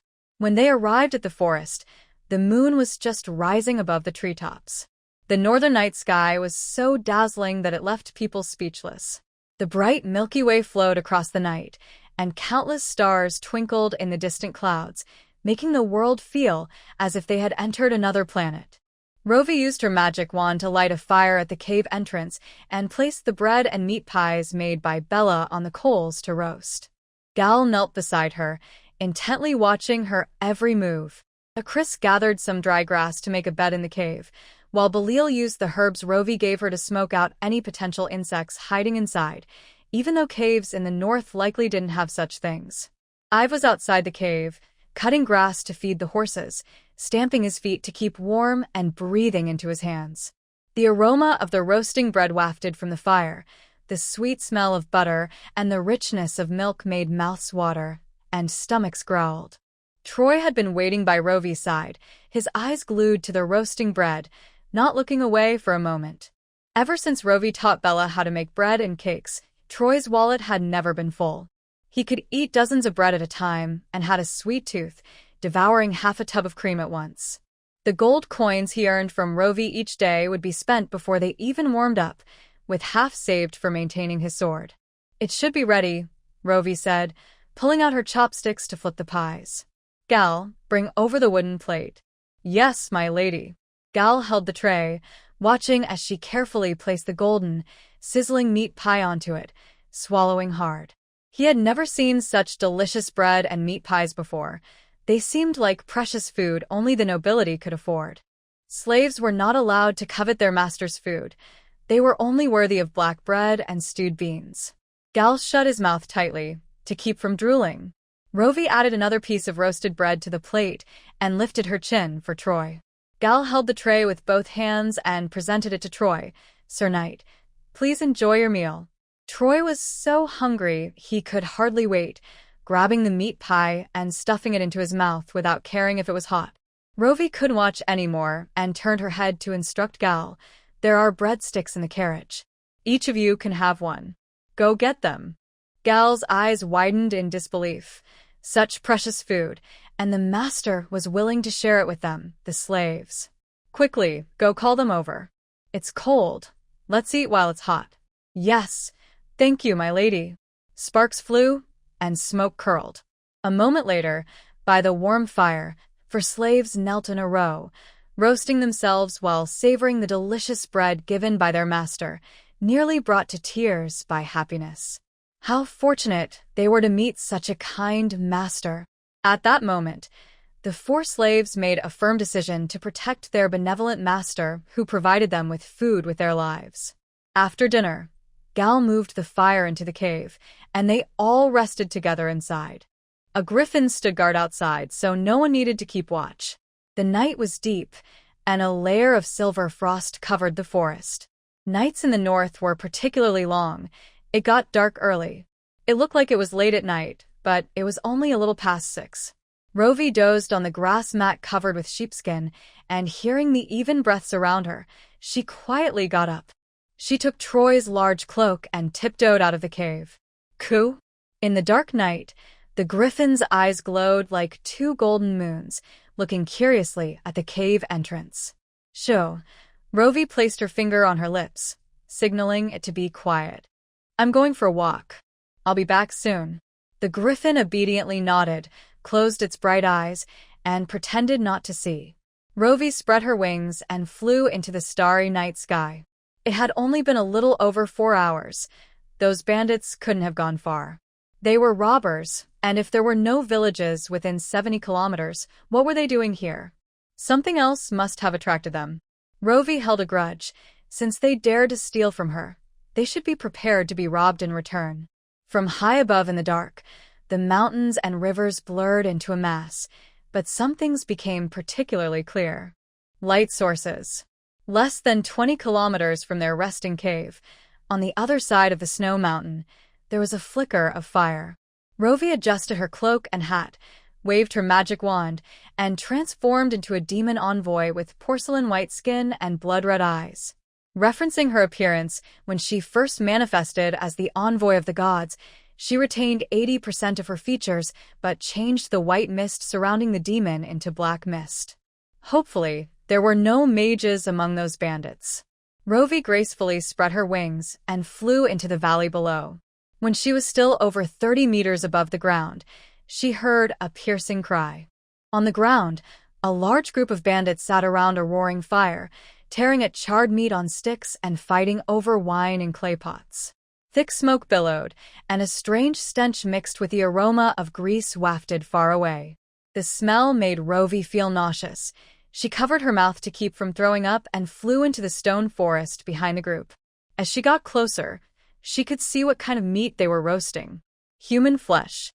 The charred, greasy objects on the thick sticks were clearly the bodies of several half-sized children.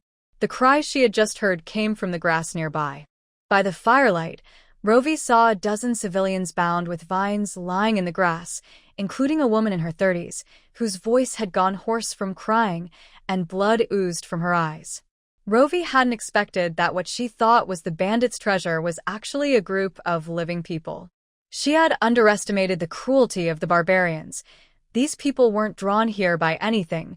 They had hidden in this desolate glacier to indulge in cannibalism. A surge of anger rose within Rovey.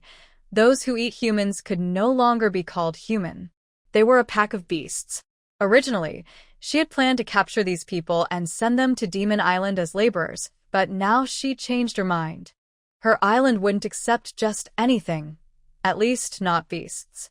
Rovey carefully counted the number of bandits. There were 31 in total, including the 10 or so who had tried to rob her carriage in the afternoon. She needed to think of a way to take them all out at once and kill them all. For Luo Wei, facing 31 enemies alone was quite a challenge.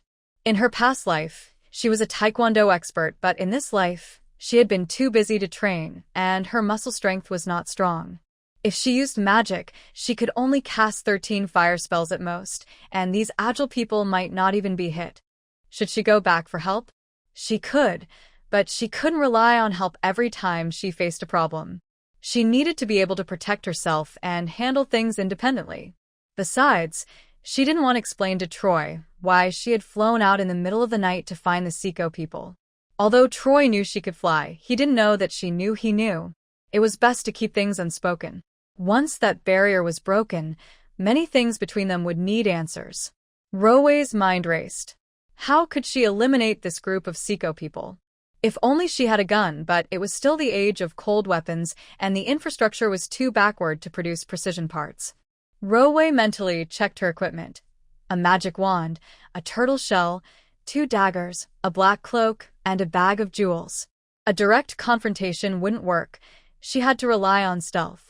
Luo Wei drew a dagger and hid behind a rock, quietly waiting for the right moment. These people had drunk so much, they would eventually need to go to the bathroom. Then she could take them out one by one. After about 20 minutes, a man finally stood up, lifting his shirt as if he was in a hurry. The opportunity had come. Luo Wei tightened her grip on the dagger, watching his movements to see which direction he would go. 3 seconds later, she miscalculated. The man didn't leave the campfire. Instead, he turned around and relieved himself right there. Luo Wei. She almost forgot that nobles in this era would relieve themselves at the dining table. How could she expect a group of bandits to avoid doing the same? However, after another 10 minutes, she finally got her chance. It started when a man squatted by the fire, eating while relieving himself. He had drunk too much and made a mess, splattering it onto another man who was searching for a wine jug. They began to argue. From their shouting, Luo Wei heard good news. The smell from the man who made a mess angered the others, and they beat him up, telling him to go further away to finish.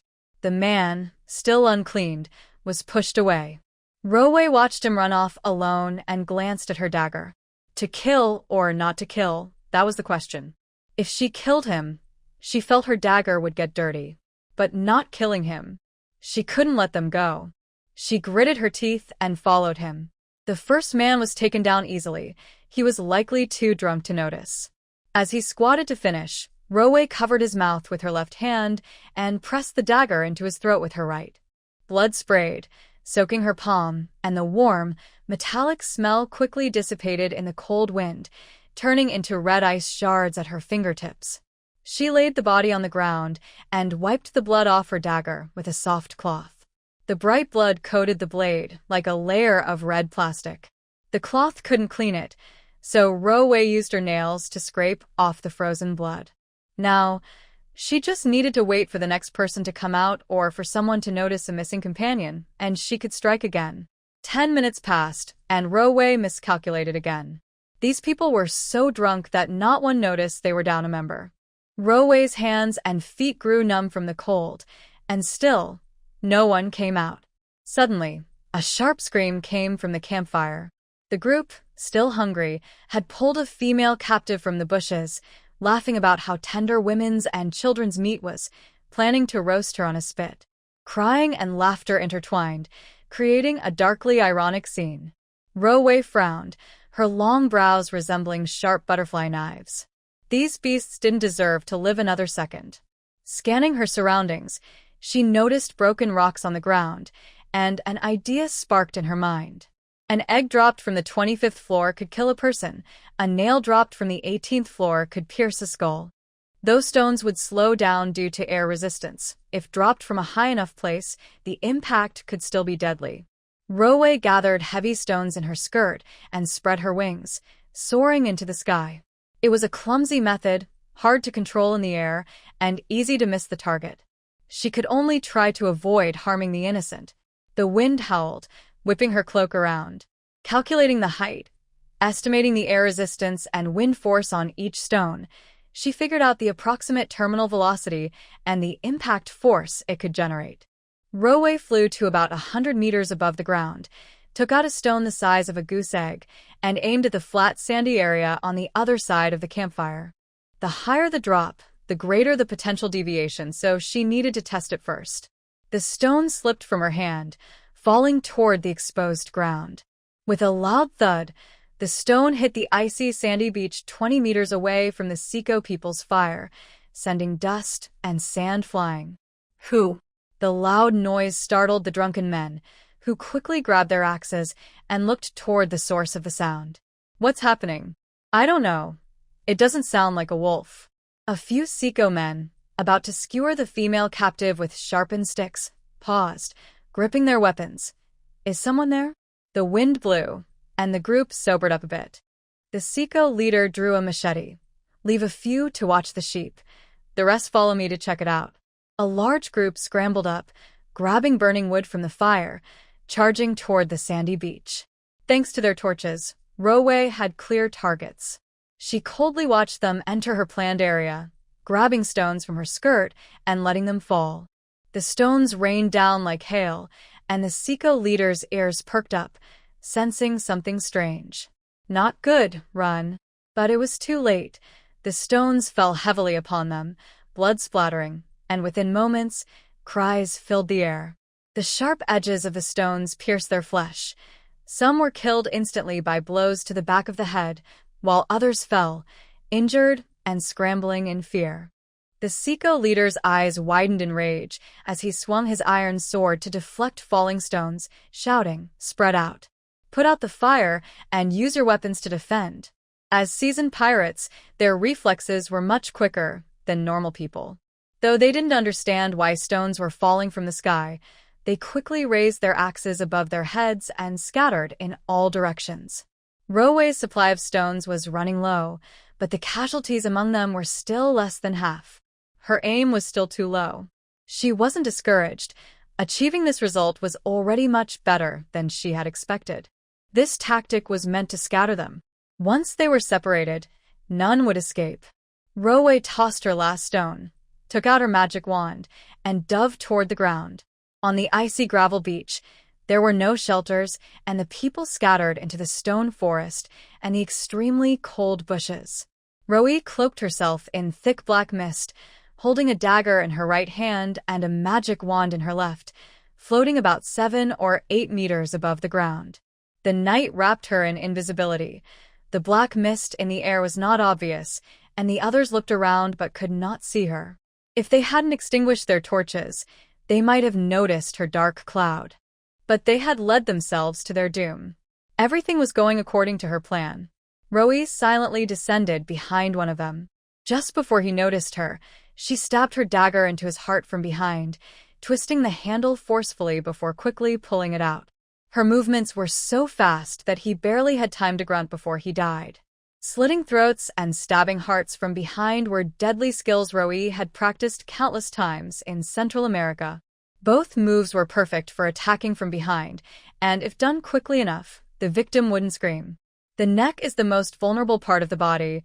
Whether snapped or twisted, the enemy dies quickly. However, her grip wasn't strong enough, so she relied on tools to cut the enemy's arteries and trachea, which was almost as effective as breaking a neck. As for the heart, a stab might not guarantee death, but twisting the dagger would ensure it. Especially when attacking from behind, as long as she could locate the heart accurately and pierce through the latissimus dorsi, it was easier than attacking from the front. She had escaped the underground laboratory using these two skills, and she had never failed since her first real attack. Thud, another sound. The dagger pierced through flesh, cutting the resilient trachea, and arterial blood splattered everywhere as the body fell limply. Rovey moved through the darkness, her dagger precisely stabbing one heart after another, slitting throats as she went. Thanks to her balanced nutrition, her night vision was much better than theirs. What was pitch black to them had a rough outline for her. Finding the hidden ones was easy. She just needed to sniff them out. They had a strong, foul smell, a scent that was hard to describe, the smell of human flesh. Rovey couldn't always approach her targets unnoticed. Sometimes, the struggles of her prey would alert those nearby. But when they saw her crimson eyes, all their attacks would pause for a second, and that brief moment was her key to victory. Only one person posed a challenge, the leader of the group. He was the only one who sensed her before she got close. No wonder he was the leader. His senses were sharper than the others. Who goes there? The leader faced her crimson eyes, his pupils suddenly tightening. A demon? Beneath the black hood, his eyes glowed with a terrifying red light. Man-eater, bringer of divine punishment. You shall enter hell. The demon raised a pale finger, and a chilling voice emerged from her blood-red lips, spreading a bone-chilling cold. Hell? The leader's face twisted in rage as he raised his large knife. I'll send you to hell first. Dant Demon, D. Boom! A fireball appeared out of nowhere, landing on the leader, the crimson flames licking at his animal furs, shooting up into the sky. The flames consumed him, skin and bones alike, and he let out a heart-wrenching scream. The iron knife fell to the ground as he frantically tried to beat out the flames, rolling on the ground to escape the burning clothes. Unfortunately, the animal fat on him had melted, tightly wrapping around his skin. He was destined to be burned to a charred corpse, just like the children they had roasted. Rovey kicked the iron knife aside and flew toward the fire pit 100 meters away. There were still 5 or 6 people there, and they had not yet faced punishment. The guards by the fire heard the screams from the stone forest and looked horrified. Who is screaming? Is it one of ours? I don't know. Did the leader capture someone from another tribe? Should we go check? The leader told us to watch the sheep. The 6 hesitated, completely unaware that danger had already arrived. A swirling mass of black mist gathered above the fire, and a pair of crimson demon eyes hid within, coldly staring at them. One of the group accidentally glanced at the fire and felt his blood run cold. What is that? The man trembled, his teeth chattering. What is it? Another person absent-mindedly looked, and the next second, his eyes widened in fear. Demon? After the 2 spoke, the remaining 4 noticed the strange sight above the fire, and in a heartbeat, they all froze in place. Man-eater, the heavens will send you away. You shall enter hell and suffer the torment of flames forever. Rovey waved the bone scythe transformed from her magic wand, and 6 fireballs shot out almost simultaneously, landing on them. The intense heat scorched their skin as the magical flames consumed the 6. Their corneas instantly burned, and in a panic, they fell into the fire they had kindled. Their piercing screams echoed through the air. Amidst the roaring flames, the demon in a black robe spread her bony wings and slowly descended. She stepped into the chaotic dry grass, and black mist swirled around her. To the civilians on the ground, the demon's figure flickered in the mist, floating gracefully above them, the wings and scythe making faint sounds of friction. Wherever she passed, the ropes binding them snapped, granting them the freedom of rebirth. Demon Lord. A woman broke free from her broken ropes, finding courage from somewhere, daring to call out to the demon. What is it? Even more astonishing was that the demon cast a terrifying gaze back at her. The woman knelt on the ground, hands clasped, her expression sorrowful yet devout. My lord, please take my soul. I wish to serve you for eternity. She had watched her 2 children be devoured by those beasts, hating them and herself for not having the power to resist. If it weren't for the demon's appearance, she would never have been able to take revenge. She no longer wanted to live. She wanted to embrace the darkness, to become a demon that everyone feared. She admired the demon's power. I do not guide the dead. The demon's voice was chilling, sending shivers down the spines of those who heard it.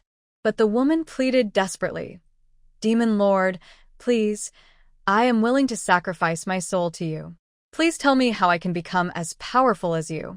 The demon looked down at her indifferently, as if observing a lowly ant. Foolish human. The demon opened her blood-red lips, revealing 4 sharp fangs. Pray to our Lord. He will fulfill your wishes. As long as your faith is loyal enough. Master. The woman asked eagerly, Demon Lord, Who is my master? The great god of death and time. The demon lowered its gaze, its red eyes ominous. The god of death and time, who holds the power over human souls and the cycle of time, the absolutely just and orderly dark god, Kovikros. The god of death and time, the god of death and time. The woman's eyes sparkled with bright light.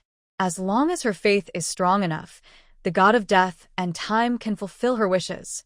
Demon Lord, the believer Normus seeks your guidance. Which direction should I go to find my master's temple? I am willing to serve my master for life. Pitiful human, you cannot enter my master's temple. The demon spoke words that shook her to the core. Your soul is dull and lifeless. Your thoughts are rigid and blind. Your body is just an empty shell. Human, why do you live? Why do I live? Norma's face was filled with confusion. She didn't know why she lived. For her children? But her child was already dead. What about before she had children? She couldn't remember. She had never thought about this question. She just lived day by day, eating, sleeping, and tending to her flock, never considering why she lived. I don't know. Norma shook her head in panic. Does living require an answer to why? A hint of pity appeared in the demon's crimson eyes. Human, you have no self, no freedom. Only a free soul can behold my master's image. No self, no freedom. Norma felt lost. She had lived for 30 years, never a day without hunger, always worrying about filling her stomach. She didn't understand what self meant, nor did she comprehend why she needed freedom.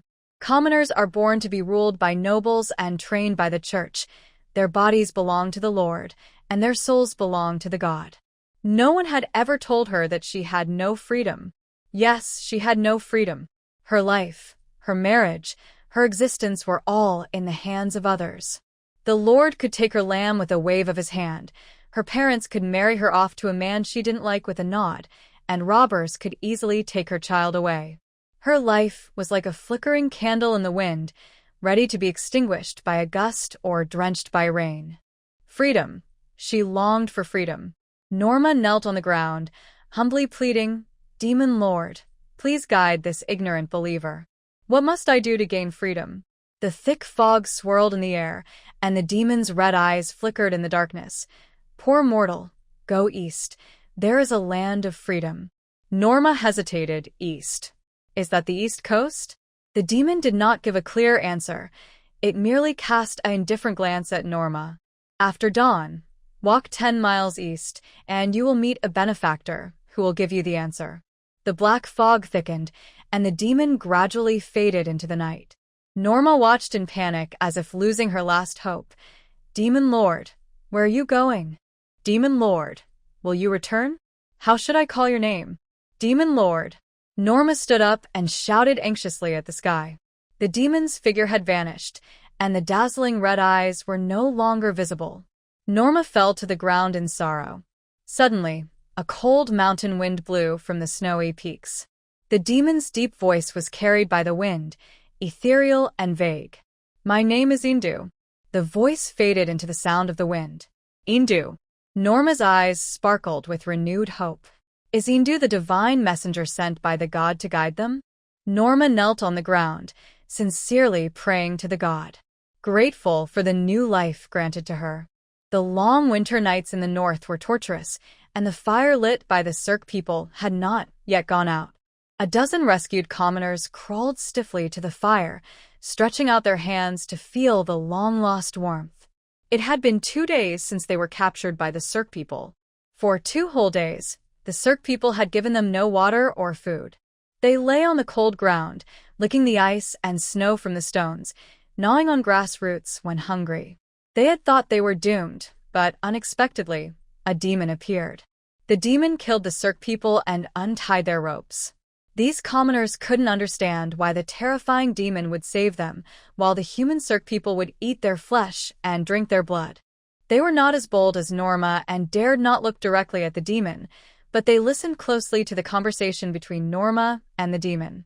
The demon spoke of a land of freedom to the east. Is there really a land of freedom in the world?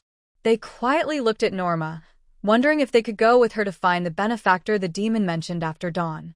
Norma noticed their gazes, but said nothing.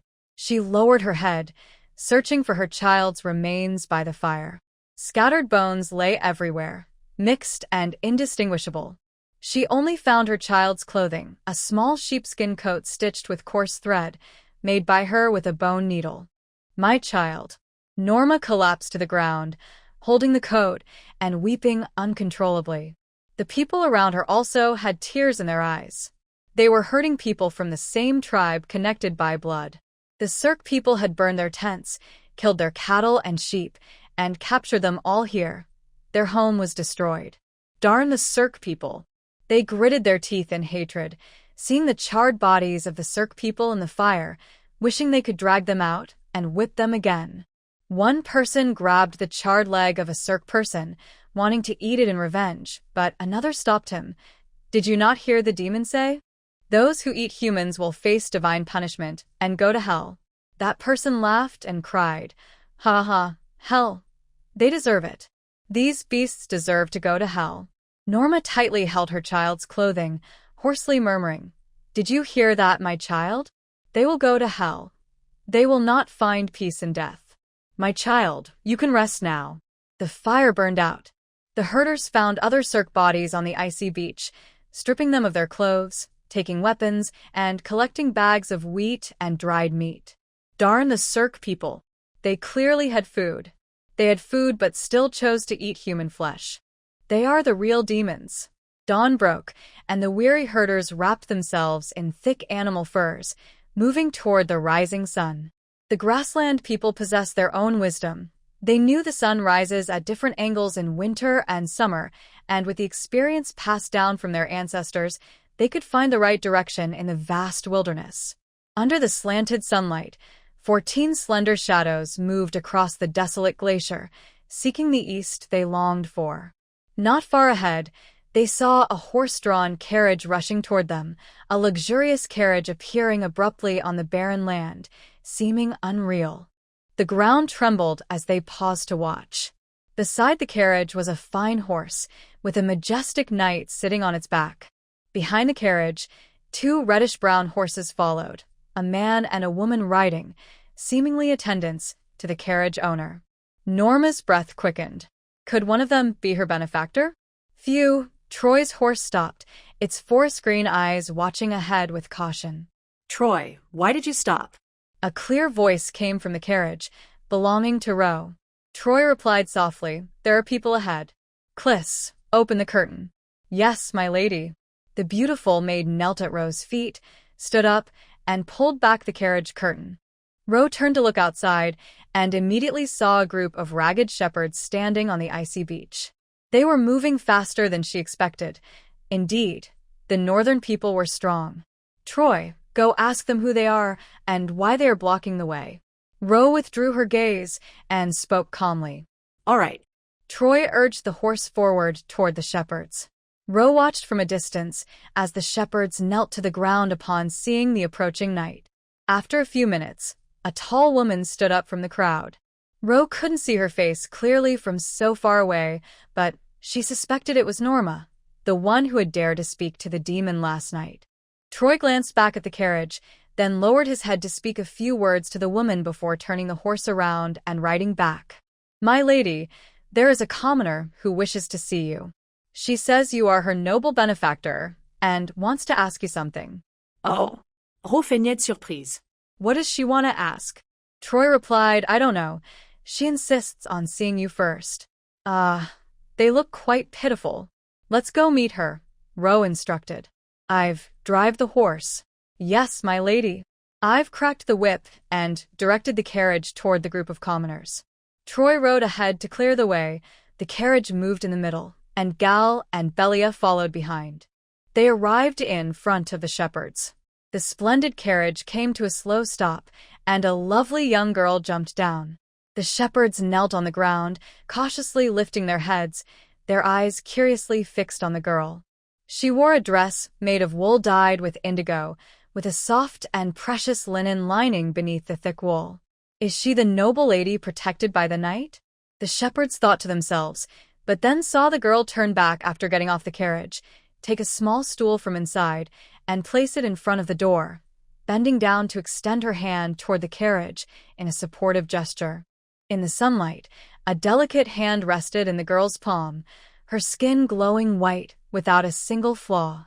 Next came a beautifully designed little sheepskin boot, covering a slender yet strong ankle, gently resting on the stool.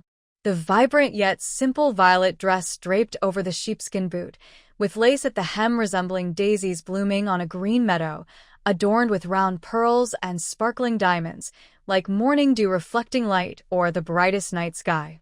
Moving up from the dress was a shawl as light as a cloud and as radiant as a sunset. Above that was a head of thick, black hair. The slightly curled long hair fell over the girl's straight shoulders, with a few strands playfully slipping over her shoulder, highlighting the moonlight-like whiteness of her neck. The shepherds could only see the girl's neck and quickly lowered their heads in fear. They didn't dare to look up at the noble lady's face, as that would be an offense. They also didn't need to see her face. Such a luxurious dress must be complemented by an exceptionally beautiful face. Only an angelic beauty would not be overshadowed by such a dazzling gown. The noble girl was helped down from the carriage by her maid, holding her skirt as she walked gracefully, stopping 3 meters away from them, her voice clear as a flowing spring. "Who among you wishes to see me?" "Me. It's me, noble lady." Norma timidly raised her head, seeing a face as radiant as a flower. She was stunned. The demon lord hadn't mentioned that her benefactor would be so beautiful. "What is your name?" the noble lady asked. My lady, my name is Norma," she stammered. "Well then, Norma, what do you wish to know?" Norma opened her mouth, glancing at the knight and maid behind her, hesitating. Ro raised her hand. Troy, Kliss, step back. Troy and Kliss took a few steps back, but still stood close behind her. Norma felt a bit uneasy. Suppressing her fear, she bent down and asked, "Noble lady, do you know where there is free land to the east?" Ro showed a surprised expression.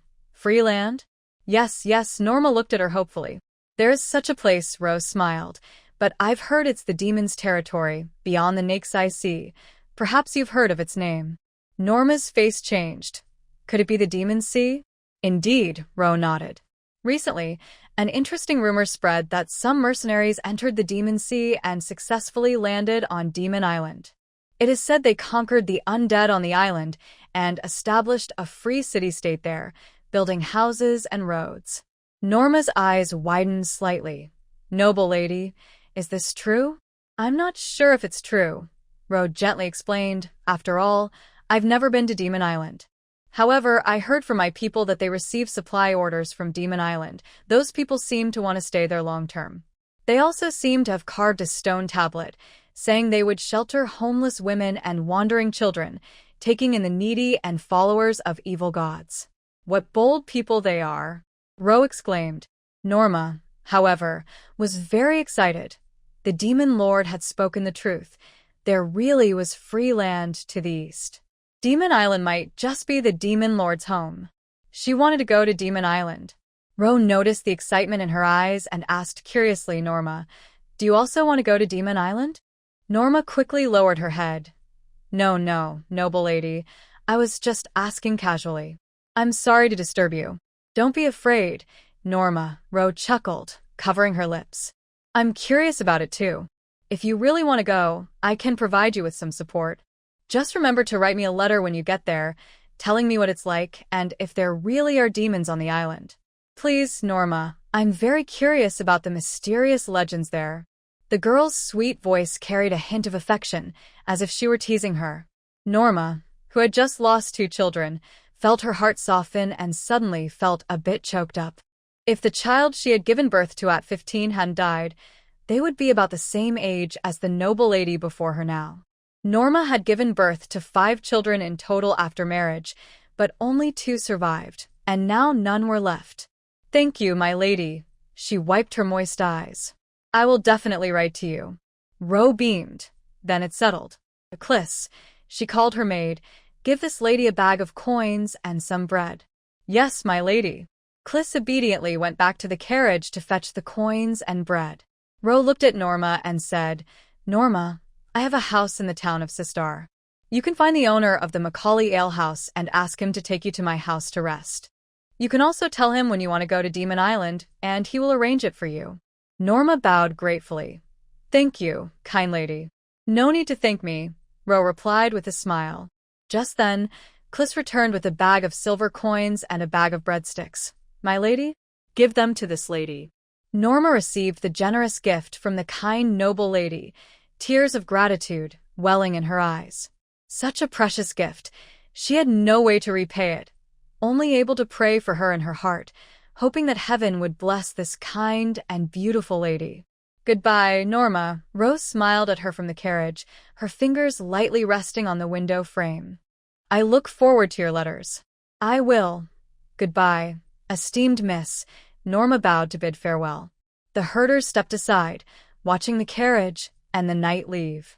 They only got up from the ground when the shadow of the carriage became too small to see against the distant glacier, their expressions filled with excitement as they looked at Norma. "Norma, can we go with you to Demon Island?" Norma nodded. "That lady gave me a lot of coins. I think it should be enough for us to rent a boat together." Thinking of that lady, a smile appeared on Norma's face. The Lord of Demons foresaw the future. He knew a kind, noble lady would pass by today, so he guided them here. Only the messengers of the god of death and time possess such powerful divine abilities to foresee the future. The god of death and time is the true merciful deity of this world. Only he would grant miracles to us, the lowly commoners. Those so-called deities worshipped in splendid temples, high up in the clouds, are merely beautiful decorations. Norma thought sarcastically, "Who says we northerners do not respect the gods? They just do not respect decorations." Under the vast sky, the endless ice plains stretched infinitely, seemingly merging with the horizon. The carriage traveled through the valleys, the sound of hooves echoing in the mountains. 4 days ago, they set off from the Bidajite highlands, heading west, and had already traveled nearly 600 kilometers. They were only a little over 200 kilometers away from the City of Exile. The ice plains indeed have a more shocking visual impact than glaciers. While glaciers still show signs of life, the ice plains are a desolate area frozen for thousands of years. Thousands of meters of ice and snow cover the land and sea, and the dry, biting cold wind ravages the earth, creating a noise that could burst eardrums, yet strangely evokes a sense of silence. In this place, a solitary person cannot survive. The lifeless ice plains, where one cannot distinguish between sky and ground, would drive anyone mad. Less than 2 hours after entering the ice plains, the 6 of them got lost in the snow. Troy blew a bone whistle, summoning the griffin to guide them from above. Caw! The sharp cry of the eagle echoed over the ice plains, and the griffin flew high and low, cleverly choosing a smooth and wide path for them. After traveling several more kilometers, Troy rode back around. "Miss, we've reached the northern border of the West Tower Kingdom." "Really? Let me see." Ro got off the carriage and looked into the distance. "Over there." Troy dismounted and pointed to a large crack ahead. "I see it. There's a stone fortress below." Ro asked for his opinion. "Shall we rest there for the night?" The wind on the ice plains at night is fierce, with speeds reaching 80 meters per second, and the temperature is very low. Most importantly, there is no combustible material to be found outdoors, making it dangerous to spend the night outside. One might fall asleep and never wake up. Troy realized this too and nodded. "All right, I'll go check the situation there first." "Go ahead. I'll wait for you here," Ro said. The castle appeared to be only 7 or 8 kilometers away, nestled under a narrow rocky hill in the ice plain crack, surrounded by thick snow that seemed ready to engulf the fortress at any moment. It was hard to imagine that someone would build a castle here. Ro was curious about how the people living there obtained food and what fuel they used to cook. Troy took a longer route into the valley beneath the crack, his armor reflecting dazzling white light on the gray-black stone slope. Ro saw him ride close to the castle gate, lingering outside for a while without entering. She suddenly sensed something was off. In such cold weather, there was not a wisp of smoke above the castle. Could it be that no one lived there? "Ivy, Drive the horses. Let's go take a look, Ro immediately instructed. Yes, my lady. Ivy drove the carriage along the path Troy had taken, heading straight for the castle at the base of the rocky hill, while Gal and Belia rode behind them. Upon reaching the castle gate, Ro's suspicions were confirmed. The castle gate seemed to have been smashed open by something heavy, with half of the door lying on the ground, and several sections of the wall had collapsed, dropping many stones. As the carriage entered the castle gate, the scene became even more horrific. Dozens of corpses lay scattered at the entrance, covered in blood, their faces trampled by hooves, with dark purple blood and flesh mixed with a deep red, creating a layer of meat paste on the ground. Due to the extremely low temperature, the bodies had not decayed, so the time of death could not be determined. To avoid damaging the bodies with the carriage, Ro instructed Ivy to stop at the castle gate and walked in alone. Inside the walls, many stone houses were built against the mountainside, each with an unexpected shape, and the style was very rough, resembling a chaotic pile of stones made by children playing house. Ro could hardly distinguish which openings in the stone houses were doors and which were windows. They were all the same size. The light inside the stone houses was dim. As she looked around, she found no one inside, nor any corpses. There was very little furniture, no pots or pans, no beds or wooden tables, just some scattered dry grass piled thickly in the corners, likely their beds. Ro discovered some wheat stalks in the grass, indicating that the people who once lived here were not completely isolated. They must have gone south to the cultivated areas to exchange for necessities. The stone houses built against the mountain looked like stacked blocks. Looking up, none of the houses stood out. They were all equally dilapidated. The sound of hooves approached, and Ro turned to see Troy coming from the other side of the castle. What brings you here? Why did you take so long? They both asked at the same time, and Troy answered first. I searched here, but there are no survivors. I figured as much. Ro glanced around. It looks like no one has lived here for a long time. Do you recognize who those corpses at the gate were? They should be the descendants of exiles. Troy dismounted and gently patted the horse's neck. In ancient times, some exiled criminals ended up here and built houses with stones. Later, other exiles passing through saw the stone houses and gradually settled here. Compared to the brutal city of exile, this place, though simple, offered a much more peaceful life. There are many such castles on the ice plains. Some herders, fearing bandit attacks in winter, will also take their livestock into the stone fortresses on the ice plains. As long as you don't look from above, it's hard to find these places. Ro asked, if it's so hidden, why were they still killed? She was referring to the corpses at the castle gate. Troy was puzzled by this as well.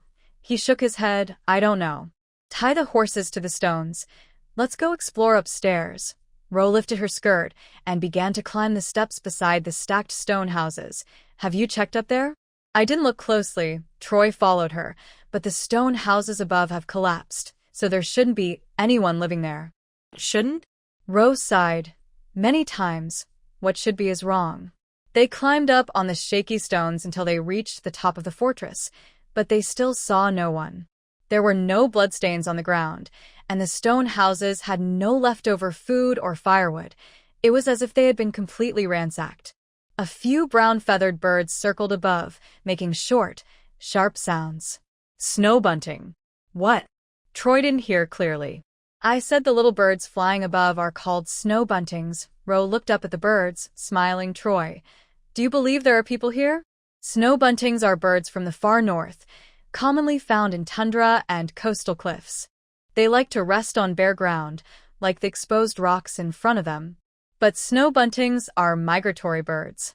It's normal for them to be here in summer, but it's strange for them to stay in winter instead of migrating south. Troy also realized, are you saying someone is keeping them here? You've become smarter, Troy, Ro praised, raising her beautiful eyebrows.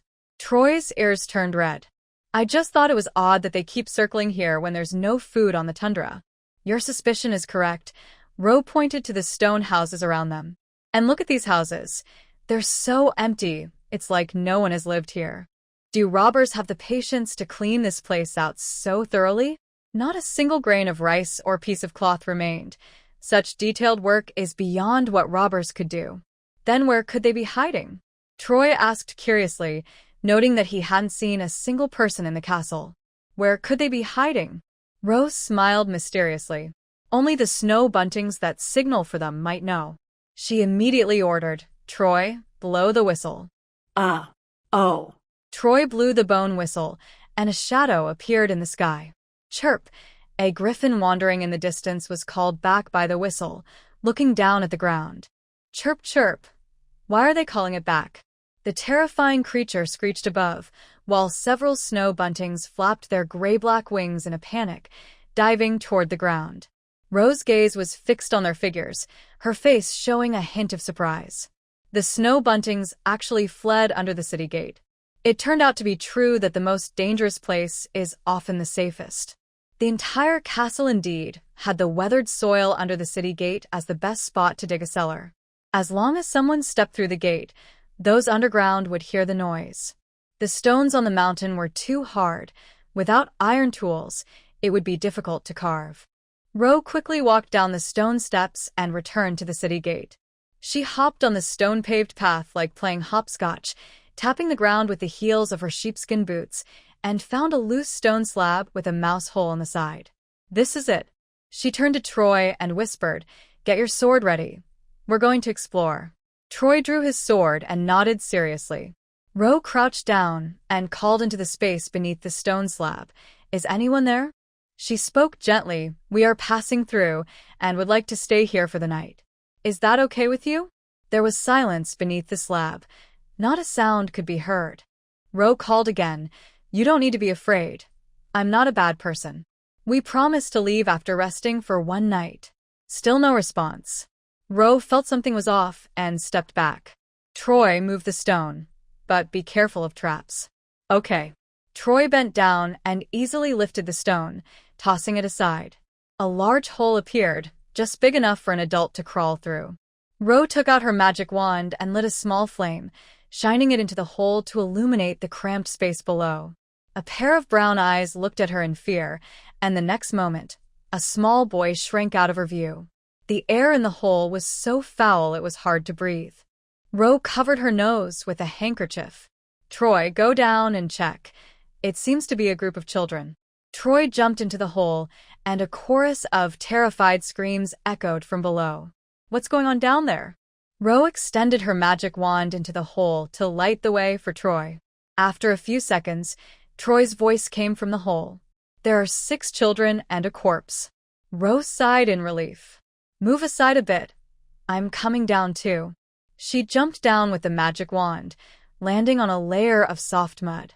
Once down, the stench of waste intensified, making it a struggle to breathe. Ro pinched her nose and used her right hand to light the surroundings with the magic wand. It was a small cellar of less than 10 square meters, cold and smelly. In the left corner was a pile of feces, and on the right against the wall were a row of clay jars, with a heap of items in the middle. The utensils, food, and clothes that had disappeared from the stone houses were all here. Behind that pile of items, several small children were hiding, their terrified big eyes visible through the gaps in the stacked jars. Ro took a few steps forward and saw an old man lying next to them, with white hair and shriveled skin. To be precise, it was a corpse. He was covered with thick hides, and his skin was a bluish gray, clearly having been dead for a long time. "Children, come here," Ro waved to them. "Come here and tell me, is it just you here? Where are the adults in your family?" A small voice came from behind the pile of junk. "Sister, the big silver is all washed. Emily, don't talk to her. She might be a witch." Another voice said sternly, "But the sister is pretty. Pretty people can be witches too." "Brother, I'm hungry," a third child cried. "Eden, you already ate this morning." "Brother, I'm still hungry." "Brother, Emily's tummy is hungry too." Suddenly, the pile of junk was filled with voices complaining of hunger. Ro walked softly over, finally seeing the situation clearly. There were 6 children in total, the oldest only 6 or 7 years old, and the youngest not even 2, barely able to speak. The oldest boy was frantically trying to calm his younger siblings. When he saw Ro approaching, He immediately stood protectively in front of them. Don't come any closer. Ro stopped. Okay, I won't come closer. But do you plan to live here forever with them? You must not have much food left, right? The boy replied defiantly. So, what if we don't? If you have no food, you will starve. Ro stated the harsh truth. The boy stubbornly said, we won't starve. We will go out to find food. Find food? Ro shook her head. With your little arms and legs, how will you find food in the freezing cold outside? The only food you can find is the few little birds in the jars behind you. The boy immediately tensed up. You can't eat them. They're my good friends. I didn't say I would eat them. I'm just considering from your perspective what you would eat when you have no food. The boy pressed his lips together and fell silent. I told you, I'm not a bad person, Ro pressed on. I can help you get out and give you food.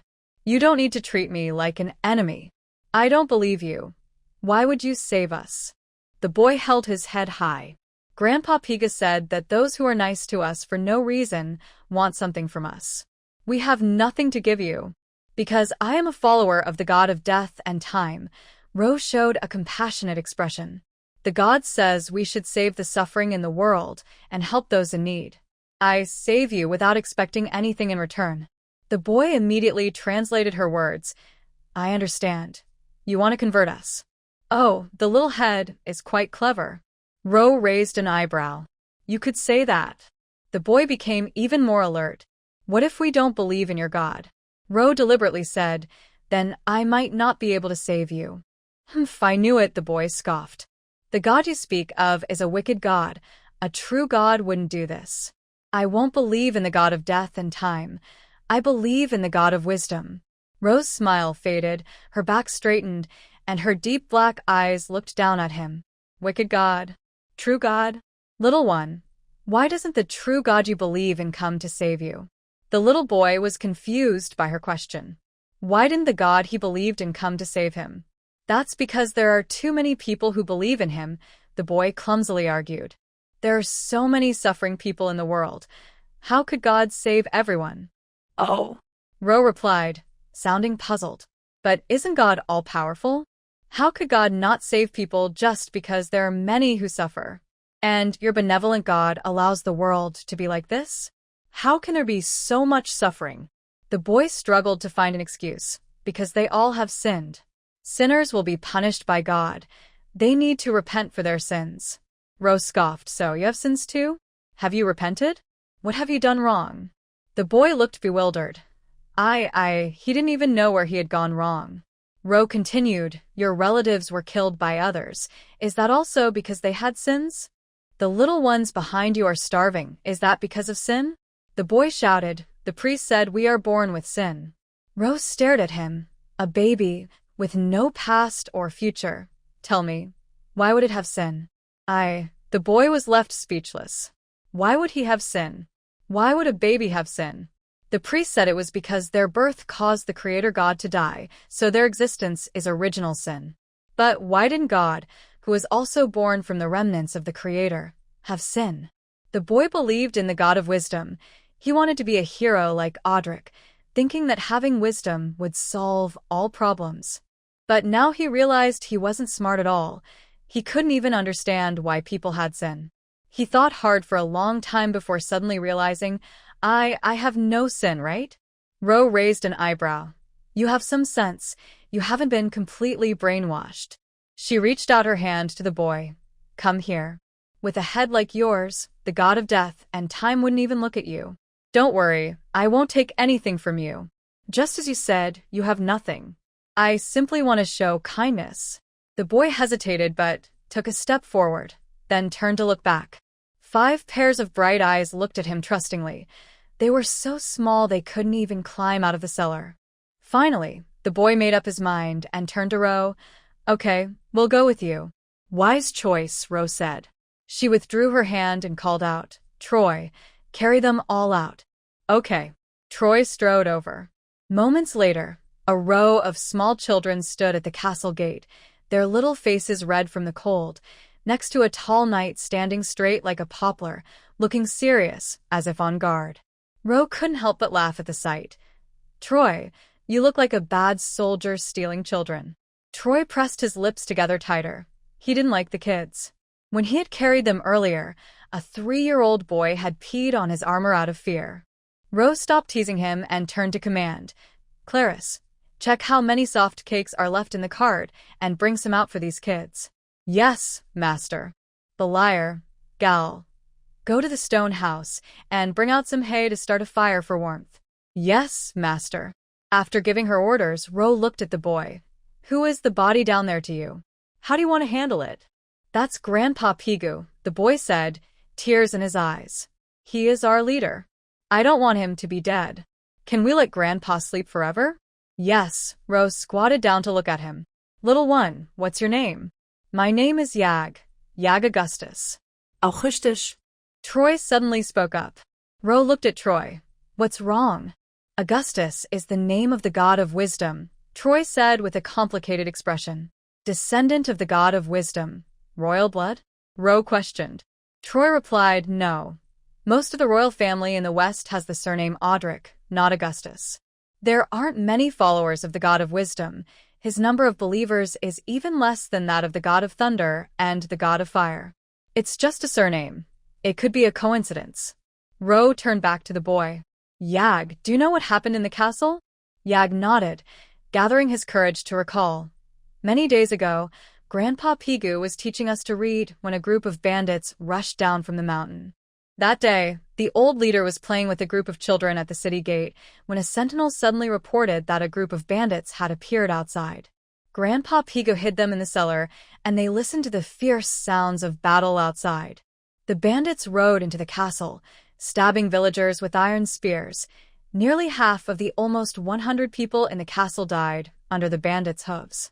When he climbed out again, only about 20 bodies remained outside, and everyone else was missing. Grandpa Pigu said they had all been captured and would become serfs. The bandits searched the castle several times afterward. They had no idea how long they stayed in the cellar, relying on Grandpa Pigu to bring food from outside to survive until now.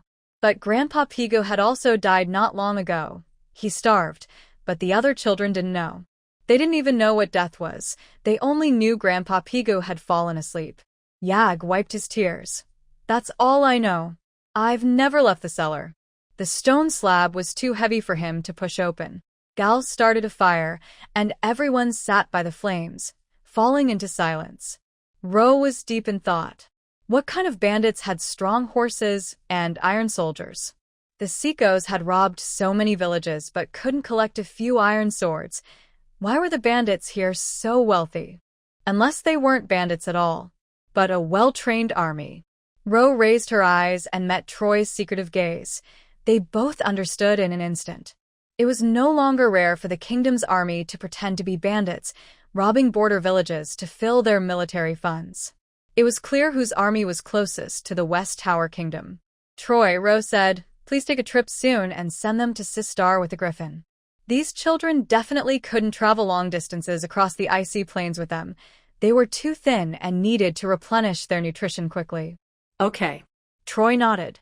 I will return before dawn. 100 kilometers away. The Griffin let out a howl over the castle before flying off to Rome. It caught wild wolves and hares on the ice plains, filling its belly halfway. As night fell, the Griffin prepared to return to its fragrant master. It flapped its wings to change direction but saw a strange object moving quickly on the ground. Huh. It widened its golden eyes and flew lower. What is running down there? Let me take a look. In the snow, a silver-white wolf was crouched on the back of a white bear, racing across the ice plains. The Griffin had lived for many years and had never seen such advanced acrobatics. The excitement was stronger than its hunger. It quickly thought of catching this new little creature to show its master, Xiang. Maybe if Xiang was happy, it would reward it with a few plump little lambs. Chirp! The Griffin happily let out a long cry and dove toward the ground, its 2 front claws eagerly spread wide. Got it. In one swoop, it caught its prey. Ow! The fluffy little wolf was lifted into the sky by the large claw, leaving a trail of terrified screams on the ice field. With a white bear in its left hand and a silver wolf in its right, The griffin excitedly opened its hard beak and laughed wildly. Chirp, chirp, chirp. Ha ha ha. Xiang, xiang. Look what I brought back for you. It's a fun little pet. In the stone fortress, Troy had just blown the bone whistle. In the distance, the griffin's eagle-like cry echoed, its piercing scream cutting through the clouds, making even the wind pause for several seconds. Rovey was amazed. The griffin is getting faster. Is it leveling up? How could it appear just as the whistle blew? Had it been lingering on the nearby mountain? Troy looked surprised. In all his years as the griffin's master, he had never experienced such a speed and felt a bit overwhelmed.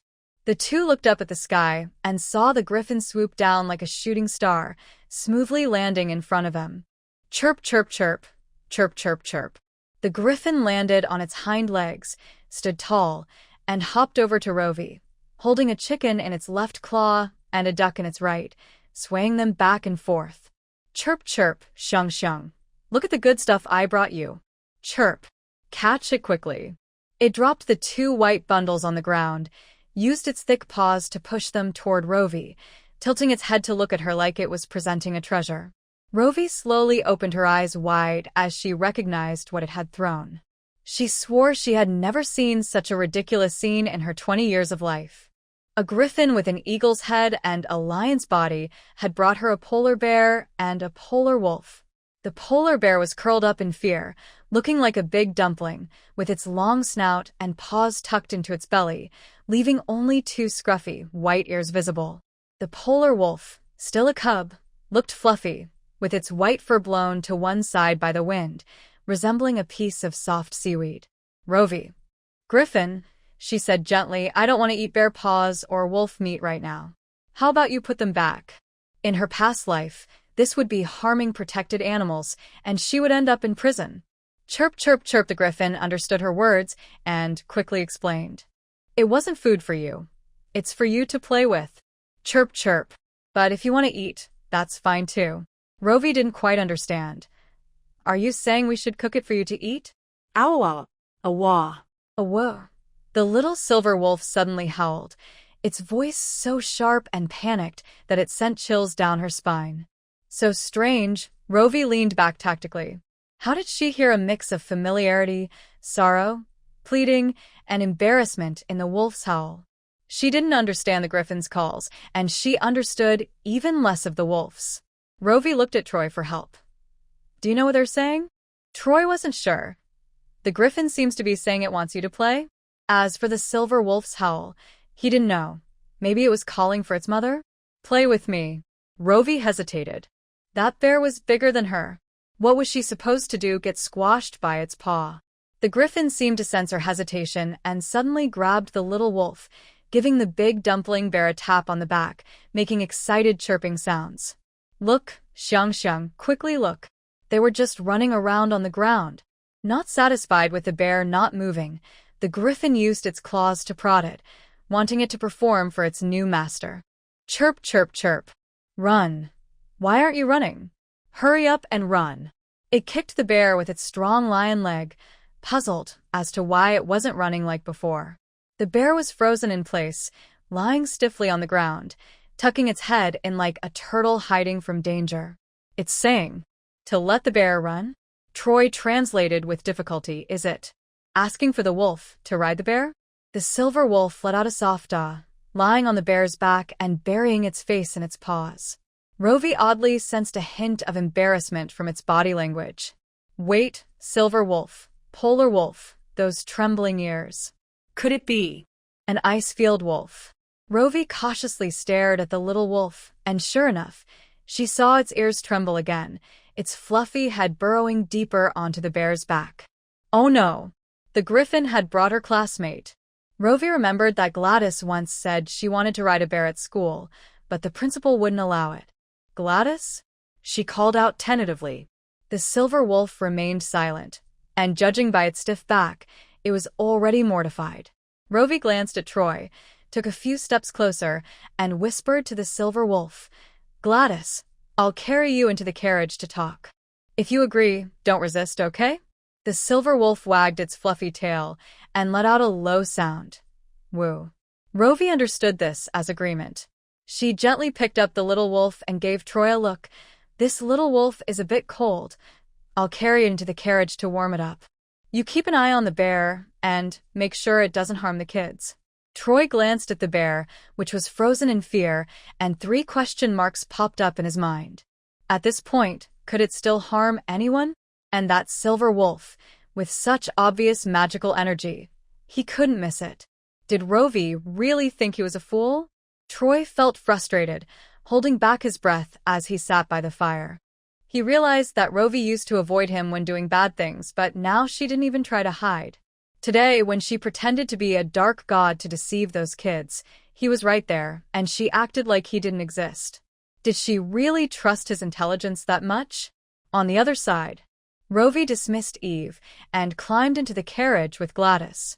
She placed the little wolf on the ground and stared at it. After a while, she covered her twitching mouth and asked, "Gladys, did you put on clothes?" "Gladys, you're laughing, aren't you? You're covering your mouth because you're laughing, right? Don't think I can't see." Gladys turned around quickly, showing her back to Rovey.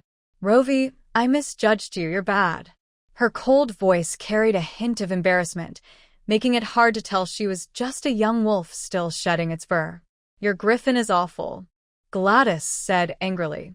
"Fahaha," Luo Wei burst into a fit of ruthless laughter. Sorry, she usually doesn't laugh, but this time she really couldn't help it. "Gladys, how can you be so adorable?" Luo Wei laughed until tears came to her eyes. After laughing, she wiped her eyes and became serious. "I'm sorry, Gladys. I apologize for my griffin. Can you forgive me?" Gladys's fluffy ears perked up, and she turned her head high, her sharp wolf snout pointing to the sky, her chin, chest, and front legs forming a straight line. "Humph, you still laughed at me. One apology is not enough." "Pooh." Luo Wei couldn't hold back, covering her mouth as she laughed. "Then should I apologize twice?" I'm sorry, Gladys. "I shouldn't have laughed at you. Can you forgive me?" The little wolf's tail wagged, maintaining her proud pose, a warm mist puffing from her small, black nose. All right. 2 apologies, reluctantly, "I forgive you." Then. Luo Wei squatted down and reached out her hands, politely asking, "Dear Gladys, may I touch your ears?" Gladys quickly turned her head, her icy blue eyes looking at her in disbelief. "You just apologized. Don't you feel guilty?" Though her words were a bit jumbled, Luo Wei understood her meaning. Gladys was accusing her of hurting her delicate feelings. After just apologizing, she didn't feel guilty and wanted to touch her ears. Luo Wei sighed heavily, who told Gladys to be so cute. She withdrew her hand in disappointment and said sadly, "Since Gladys doesn't want me to, I won't touch them, even though you promised to let me." The little wolf, feeling guilty, flicked her ears and hesitated.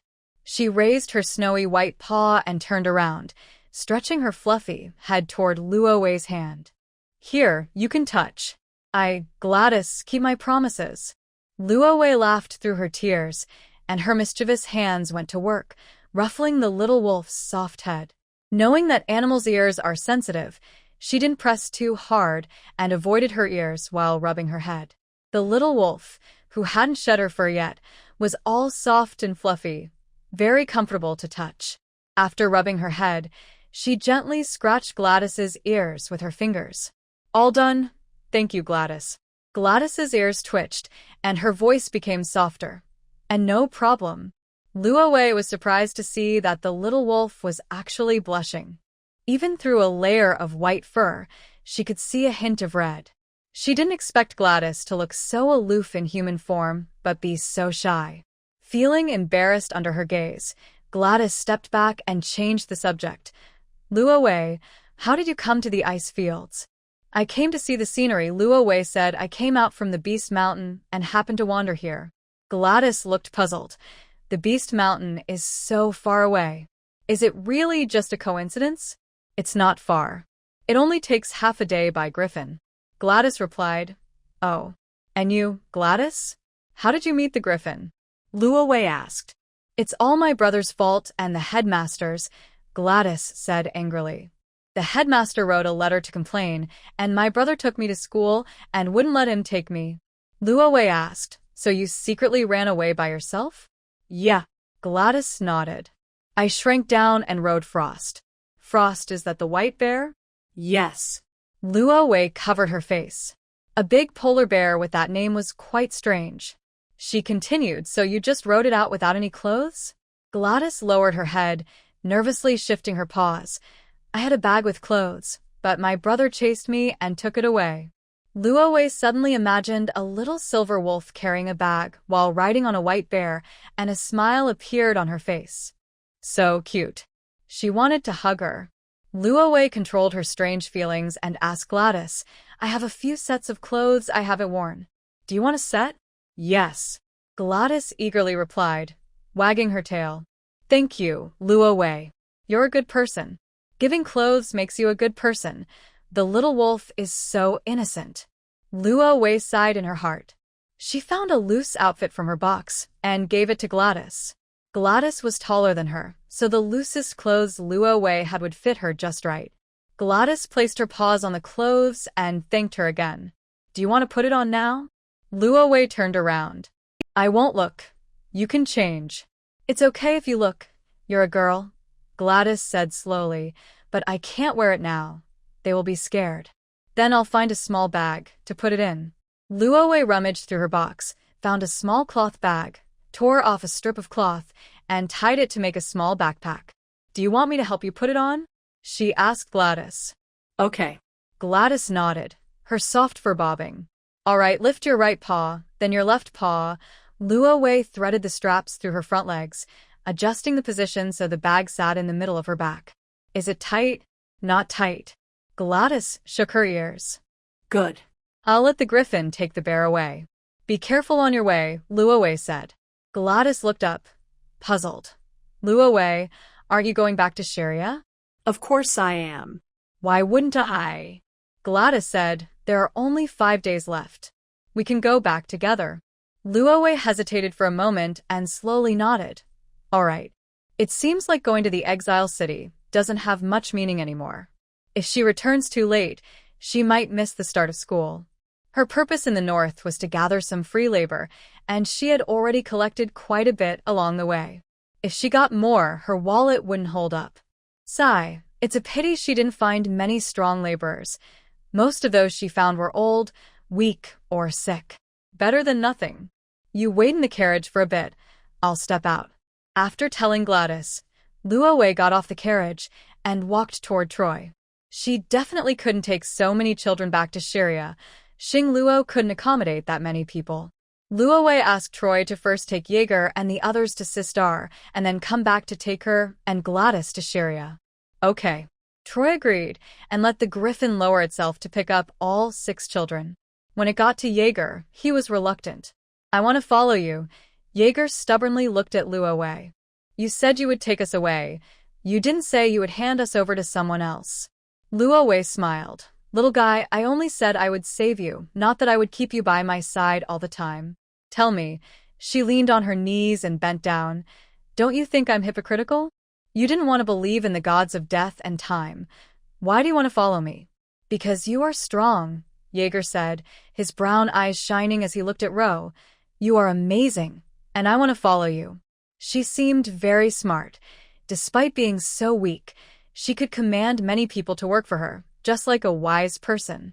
Jaeger dreamed of becoming a wise person, but he did not have the blessing of the god of wisdom. Ro had become the person he imagined, which made him very envious. Little one, Ro said, imitating a powerful boss, with a charming smile, you're not qualified to be by my side yet. Jaeger protested, I'm very smart. What good is being smart? Haven't you heard that one strong person can defeat 10 smart ones? Ro pointed at Troy. Only when you can defeat him will you be qualified to be by my side. Jaeger looked at Troy and seriously memorized his appearance. I will definitely defeat you, Troy. He was just standing there, and now he had upset someone? Seeing Troy's confused expression, Ro chose to ignore it. Hurry up, Troy, take them back. We need to head back soon. Troy replied, got it. He grabbed Jaeger by the back of the neck and tossed him onto the griffin's back. Hey, sit tight. Troy jumped onto the griffin, tied the 6 kids together with a rope, blew a bone whistle, and flew into the sky. The griffin glanced back at the polar bear, reluctant to leave, since its owner hadn't started playing yet, and it felt awkward to eat. Chirp, chirp, chirp. Leave some for it. It wants to eat and play when it comes back. The polar bear was terrified and curled up like a sea urchin, whimpering. How scary. It was bad enough to be played with. Now they wanted to eat it. Is this what humans do? Well, the griffin certainly wasn't human. The polar bear was even more frightened and buried its head, too scared to poke it out. Gal, Belia, go prepare dinner. Rose said calmly, remember to make a portion for the little wolf and heat up 2 beef patties for it. Yes, master. Gal and Belia hurried off to cook. Ivy, bring the cart into the city and find a sheltered spot for them. Chris, clean out a stone house for us to sleep in tonight. Yes, master. Chris and Ivy replied at the same time. The 4 slaves began their tasks as Ro returned to the cart and picked up Gladys. Sure, don't make a sound, just pretend to be a little wolf. The little wolf let out a soft howl. The winter days in the ice field were terrifyingly short, and before long, it was dark. Ro carried Gladys into the stone house that Chris had prepared, lay down on the soft cashmere mat, and closed her eyes. In the deep of night, the northern wind howled outside, and a group of strangers followed a scent into the ice field's crevice. Young master, it's just ahead. A shifty-eyed man said to the white-haired man sitting on the ice wolf sled at the front. Are you sure? The white-haired man looked at the stone castle not far away, his expression puzzled. Didn't my sister escape to the south? Why would she come to this eastern stone city? The shifty-eyed man replied respectfully, I'm not sure, but the young master's scent definitely leads here. The silver-haired man frowned in thought for a moment, then raised his hand to order, everyone, get off the sled and walk into the city quietly. Yes, young master. A dozen subordinates shouted in unison. In the dark of night, a group of people stealthily entered the stone city, searching each stone house for the shadow of their runaway young master. The polar bear, locked in the neighboring stone house, was the first to hear the noise. It anxiously slapped its paws against the wall, warning its owner of the approaching enemies. In the dark neighboring house, the little wolf snuggled warmly in Ro's arms. Hearing the noise, the snow-white wolf paw covered its ears. Who's making that noise? So annoying. Gladys mumbled and turned over, falling back into a deep sleep. Ro was startled awake by her movement and quickly listened to the rustling sounds outside. Someone was coming. She opened her eyes wide, quickly grabbed her magic wand, and looked sharply toward the window. The clouds shifted, and a beam of moonlight broke through, shining down. In the faint moonlight, Rose saw a slender shadow standing outside the stone house door. The shadow bent slightly, as if peering inside. Rose squinted, got out of bed, held her magic wand in her right hand, and took out a sharp dagger with her left, moving closer. Is that you, Ivy? She asked deliberately, and in the moment the person outside hesitated, she thrust the dagger forward.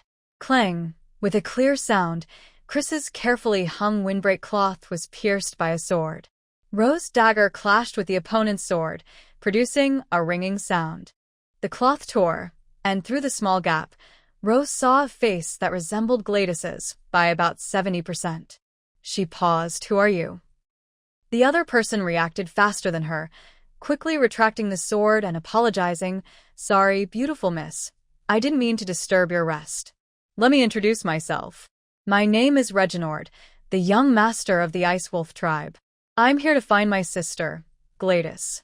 Have you seen her, Gladys? Ro glanced back at the silver little wolf sprawled on her bed, her tone subtle. She's right here in my bed. Are you here to take her? No, Reginald quickly denied. I just came to check on her, because I was worried about her.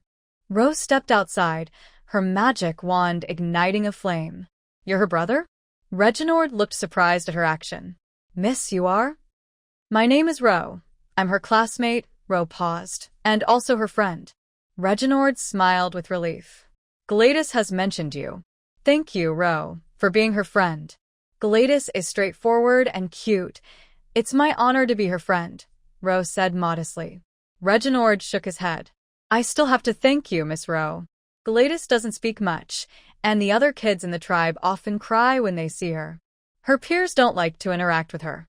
After all these years, you are the first friend she has mentioned. Thank you for being so understanding. It's nothing. Ro shook her head, glancing at Reginald with mild curiosity. You don't look as fierce as Gladys described. You care about her. Why don't you tell her? Reginald sighed. Gladys is very afraid of me, and it's not her fault. We are twins, but there was an accident when our mother gave birth. Reginald and Gladys's mother was a strong woman who would go hunting with a spear even in her 9th month of pregnancy. One day, after successfully catching a snow hare, their mother suddenly felt pain and collapsed in the snow, giving birth to 2 babies.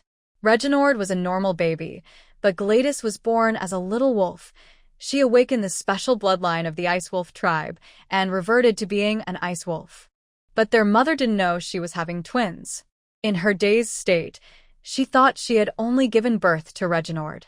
After picking up Reginald, she noticed a hairless little wolf lying beside him and thought it was a wolf that had been abandoned by its mother. Reginald and Gladys are fraternal twins with separate placentas, which caused their mother to miss the chance to recognize Gladys. The careless mother held the crying Reginald in her arms, happily carrying the weak little wolf and the dead snow rabbit, ready to go home for a meal. If it weren't for Gregory Sharp, the conservative leader of the ice wolf tribe, who believed that wolves were the tribe's totem and should not be cooked, Gladys might have been served on the table long ago. After a narrow escape from the pot, the little wolf was kept at home by the leader and his wife as a pet and playmate for Reginald. The wolves of the tundra are very aggressive and larger than regular snow wolves. In his free time, Gregory trained the little wolf to pull a sled, hoping to raise it as a son's sled dog. His wife trained the little wolf to stand guard, wanting it to keep watch for the tribe when it grew up. By the time Reginald was 2 years old, the couple began to notice something unusual about the little wolf. Tundra wolves reach adulthood at 2 or 3 years old, but Gladys was still just a fluffy little ball. When Reginald was a tiny baby, she was the size of a small rabbit.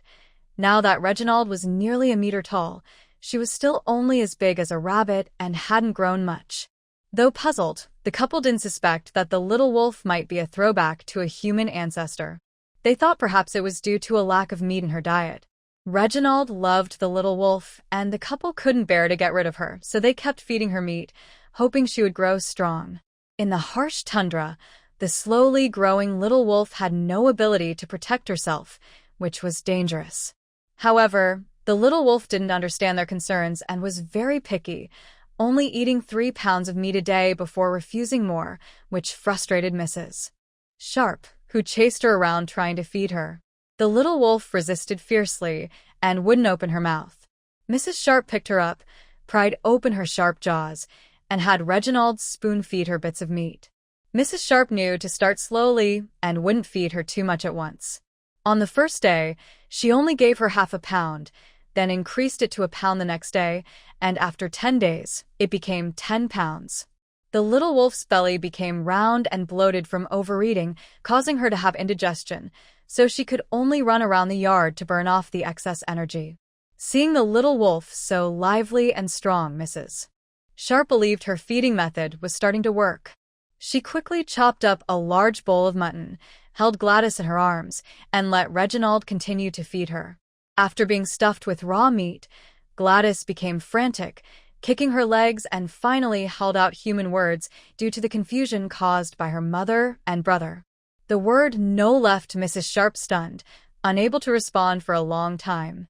When Gregory returned from hunting and heard the story, he fell into a strange silence, just like Mrs. Sharp. The family sat stiffly around the weak little wolf all night, and only as dawn approached did they have to accept the truth. The little wolf might be a disabled half-beast. She could only speak human words but couldn't take on a human form.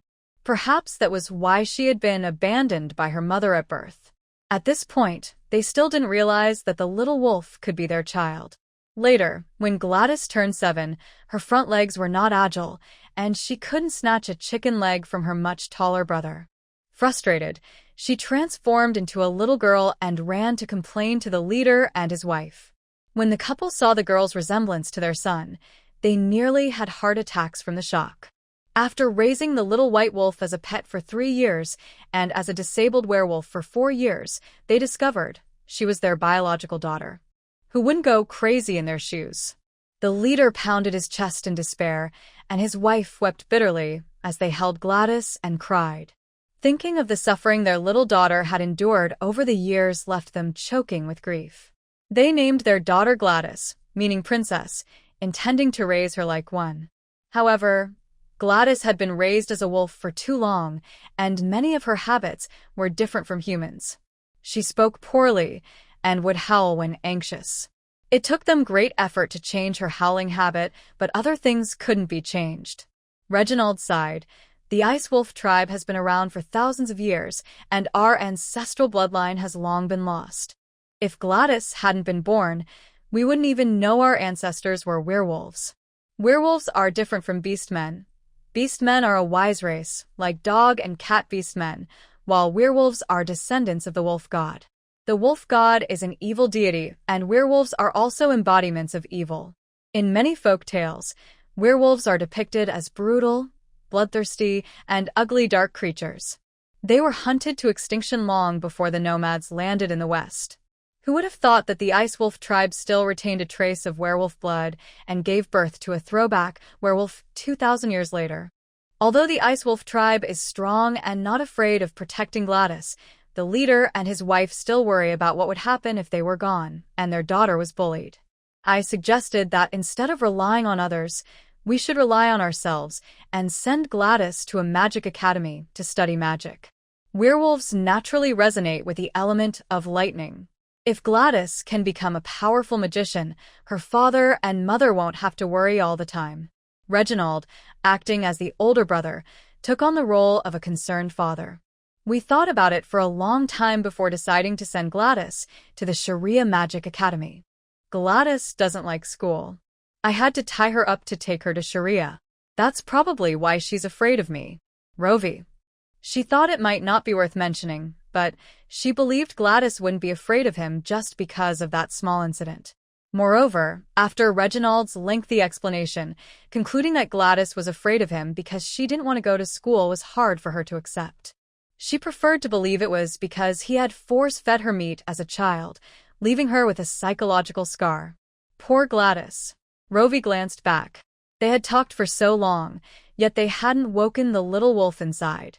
Gladys must have really good sleep quality. How enviable. Master Sharp, do you need me to go in and wake Gladys? She asked, turning her head. No need. Reginald shook his head and politely said, just call me by my name, Miss Rovey. Are you all heading back to Sharia? Rovey. Yes, school is starting soon. We'll set off at dawn. Reginald shyly said, Miss Rovey, can I quietly follow behind you to Sharia? The terrain outside the tundra is too complicated, and we're afraid we might get lost. Now it made sense. Rovey realized. Saying it so politely really meant he was directionally challenged, didn't it? She had previously wondered why Gladys would go to such lengths to run away. Even if she escaped, wouldn't her brother still be able to catch her at school? Now she understood. It turned out everyone from the tundra was directionally challenged.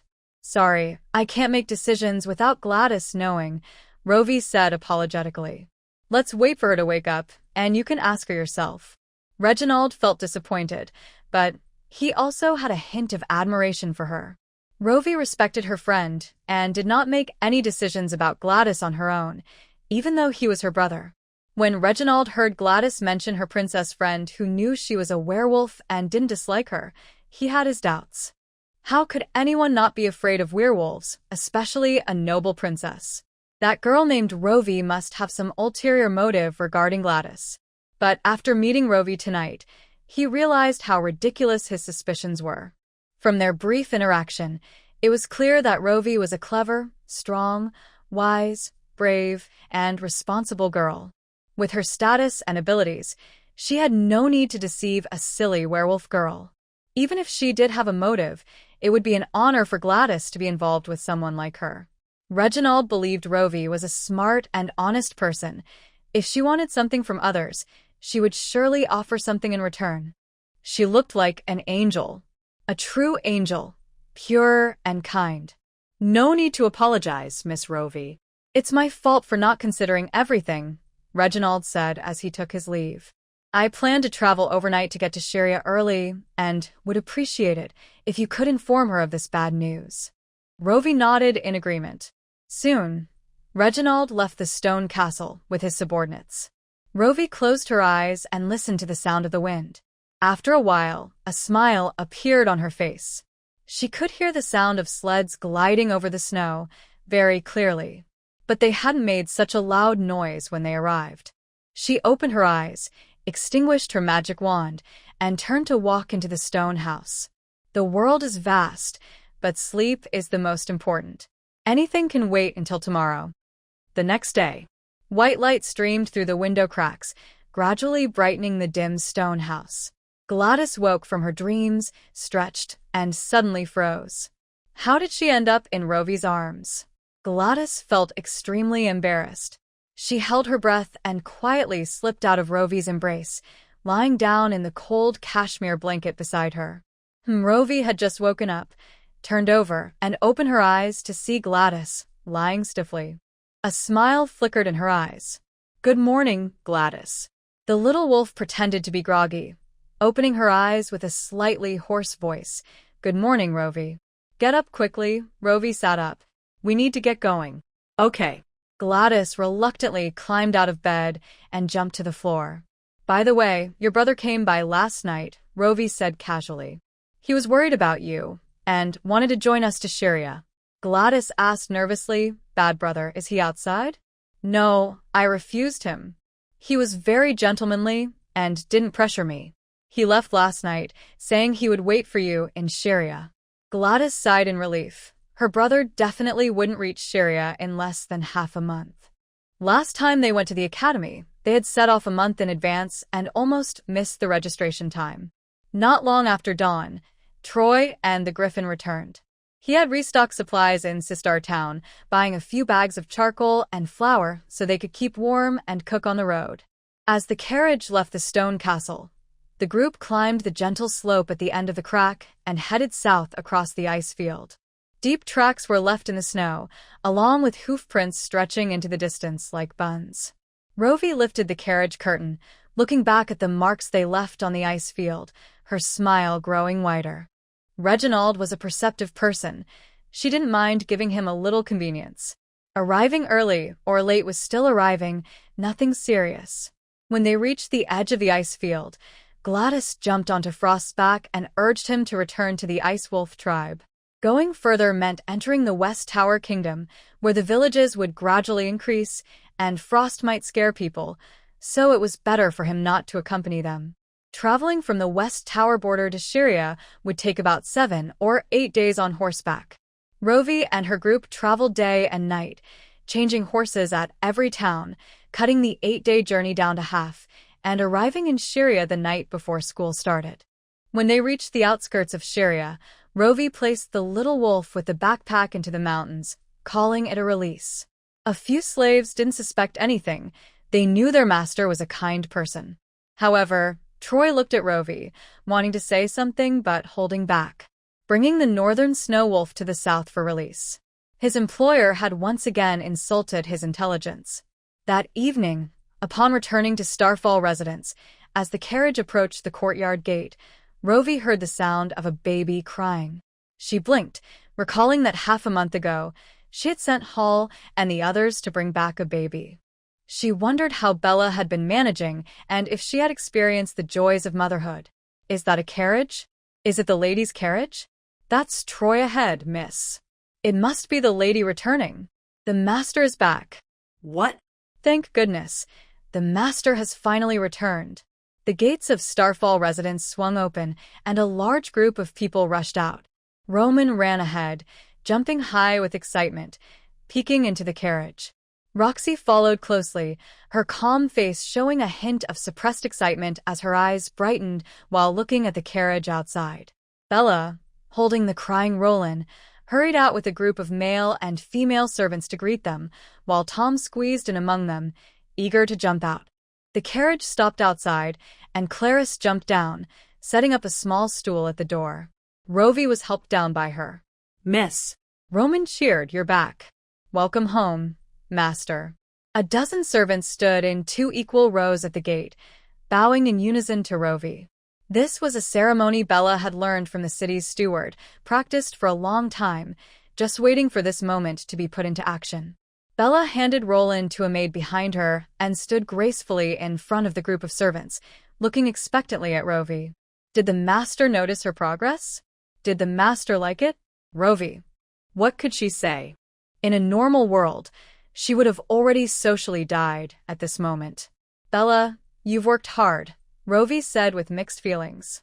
She felt for Bella, who was juggling caring for a baby while preparing a welcome ceremony. Bella smiled widely, happy that the master liked it. "Master, hot water and meals are ready. Would you like to bathe first or eat first?"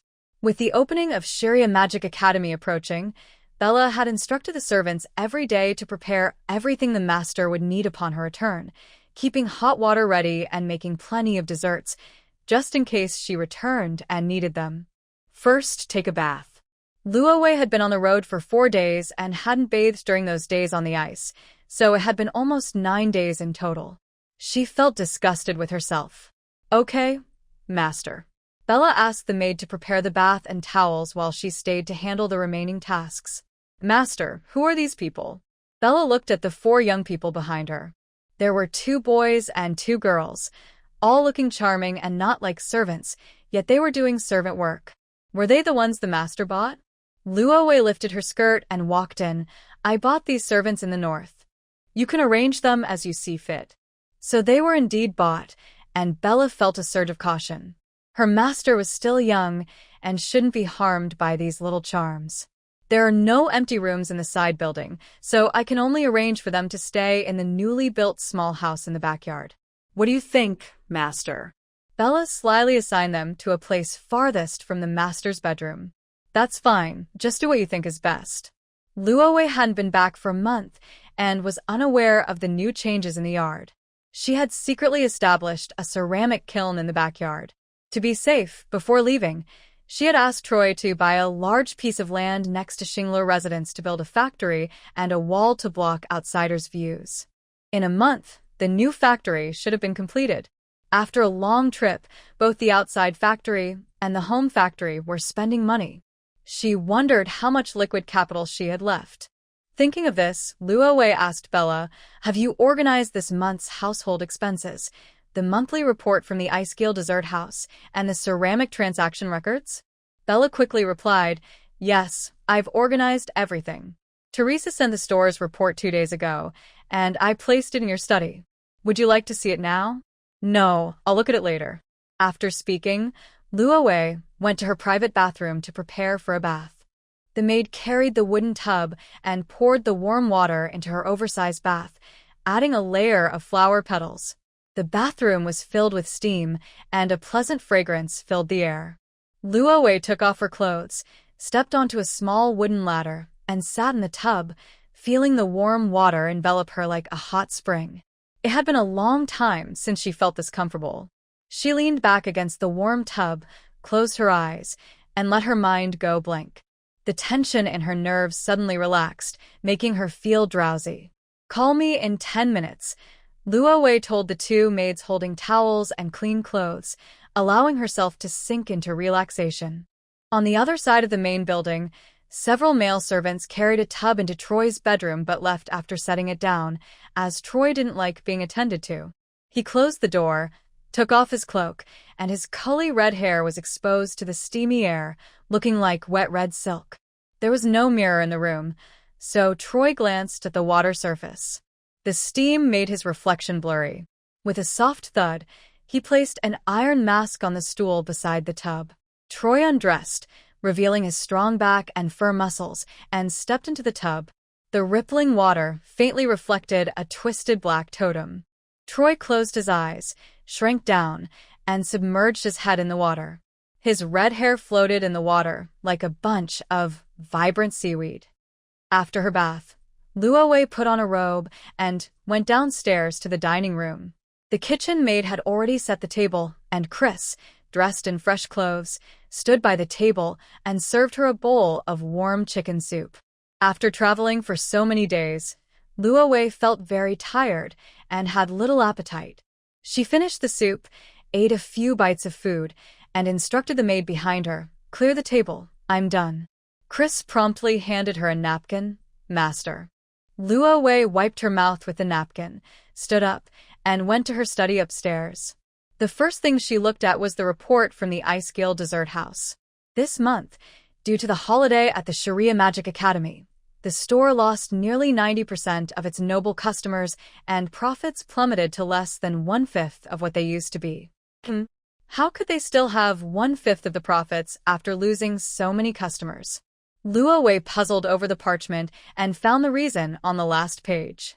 Half of the profits came from banquets hosted by the Lord's family, and the other half was earned by Teresa, who cleverly made a batch of cookies and breadsticks to sell elsewhere.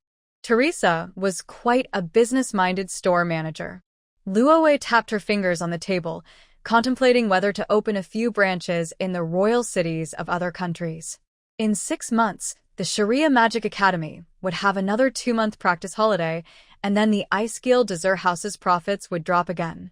Her infrastructure project in the north was thriving, and she couldn't afford to run out of money. However, this matter couldn't be rushed. It needed careful planning. Opening branches elsewhere required a strong background and connections. Those nobles could easily find a reason to drive her store to bankruptcy, like imposing air taxes or sunlight taxes. Luo Wei set aside the dessert house report and picked up the profit report from the ceramic factory. The ceramics sold well this month, likely due to Princess Lillian and the Lord of Sharia promoting the ceramic tableware, leading to many orders. However, the clay and kaolin stored at Xinglor residence were used up, and Troy was away on a long trip, leaving them short on raw materials. Production for these orders hadn't even started. Teresa only collected a deposit for 1 batch, so the ceramic factory's cash flow was limited. Luo Wei roughly calculated that her recent trip cost nearly 4,000 gold coins for buying houses, building factories, purchasing supplies, buying carriages, buying slaves, and changing horses. Individually, these expenses didn't seem much, but together they added up to a significant amount. Even excluding the pearls and 2 gems she spent on buying slaves, she still spent around 3,000 gold coins. 3,000 gold coins equate to 30 million yuan, nearly exhausting her savings, making her heart ache. Fortunately, she was rational and left the mercenaries on Demon Island. Otherwise, she would have had to pay them an additional 800 gold coins. Considering the time, the slave trader Zachary Bunyan should have arrived at Demon Island by now. She wondered if Patrick had kept him. Her gems. Luo Wei leaned on her desk, mourning her lost money. The urgent matter was still to increase her income.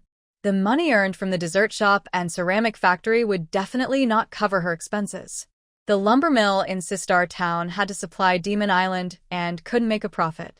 Almost forgot about Harkin's shop. There was still some income there, but with over 100 slaves to support, it wouldn't be enough.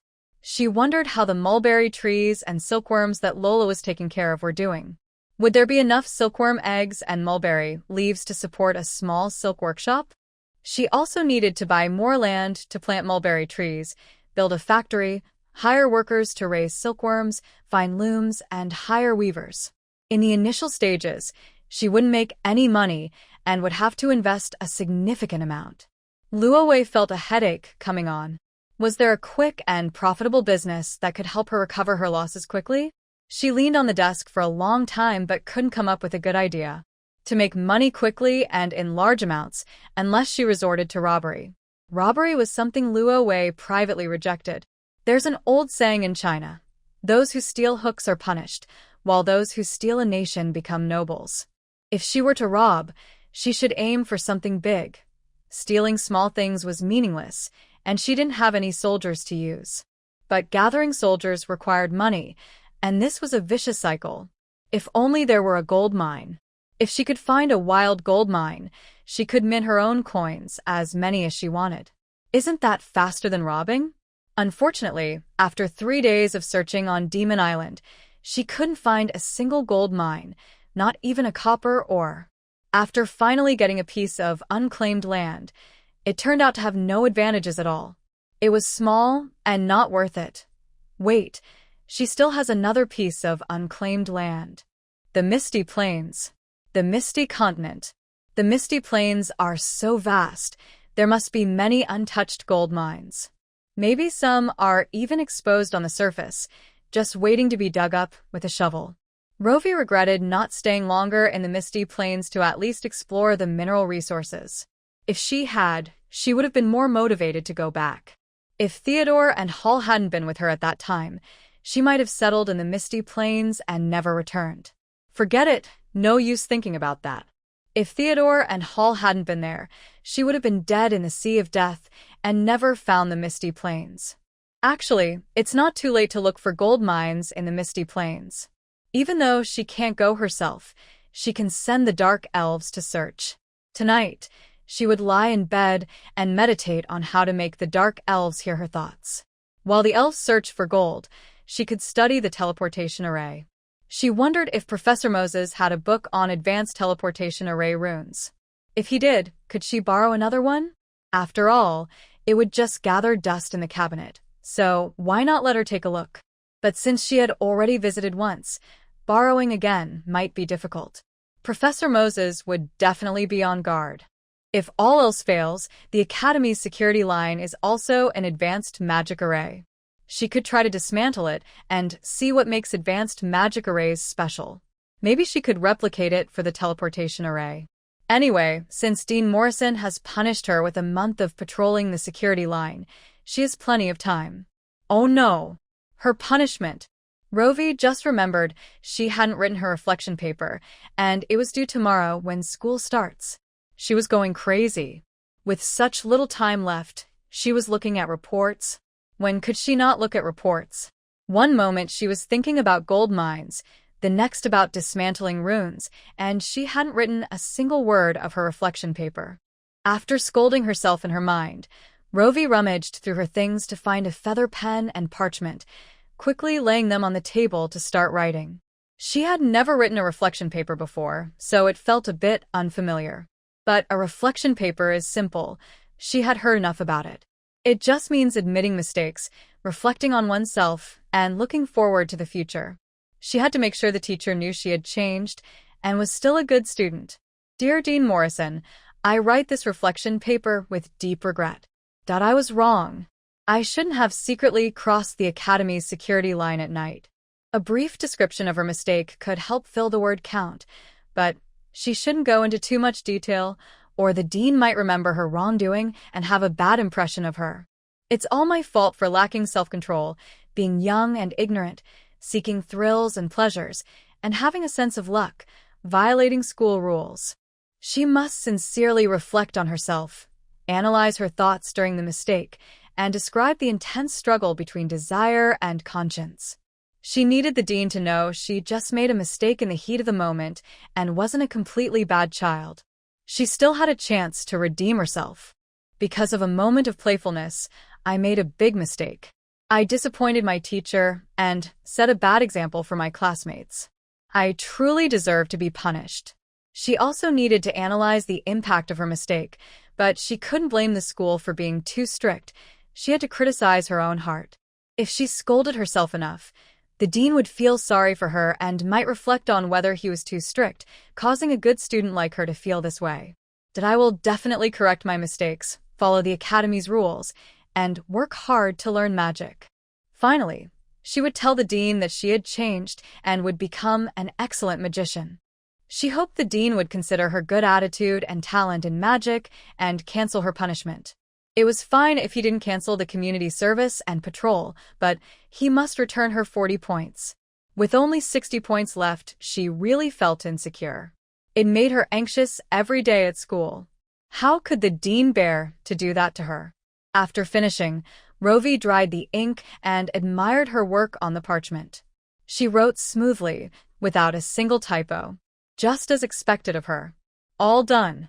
As night fell, Rovey stretched, picked up the oil lamp from the table, and returned to her bedroom. She didn't have to report to school until 9 in the morning, so she could still get 4 or 5 hours of sleep.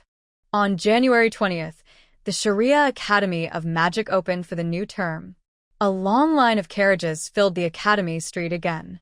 The Askari dessert shop, quiet for a month, became lively once more, packed with returning noble students. Oh my, I've been craving this for a month. It smells so good. What kind of pig food have I been eating at home? This is real food. I say, the Askari dessert shop should open all over the world. Can the people in front stop chatting and make way?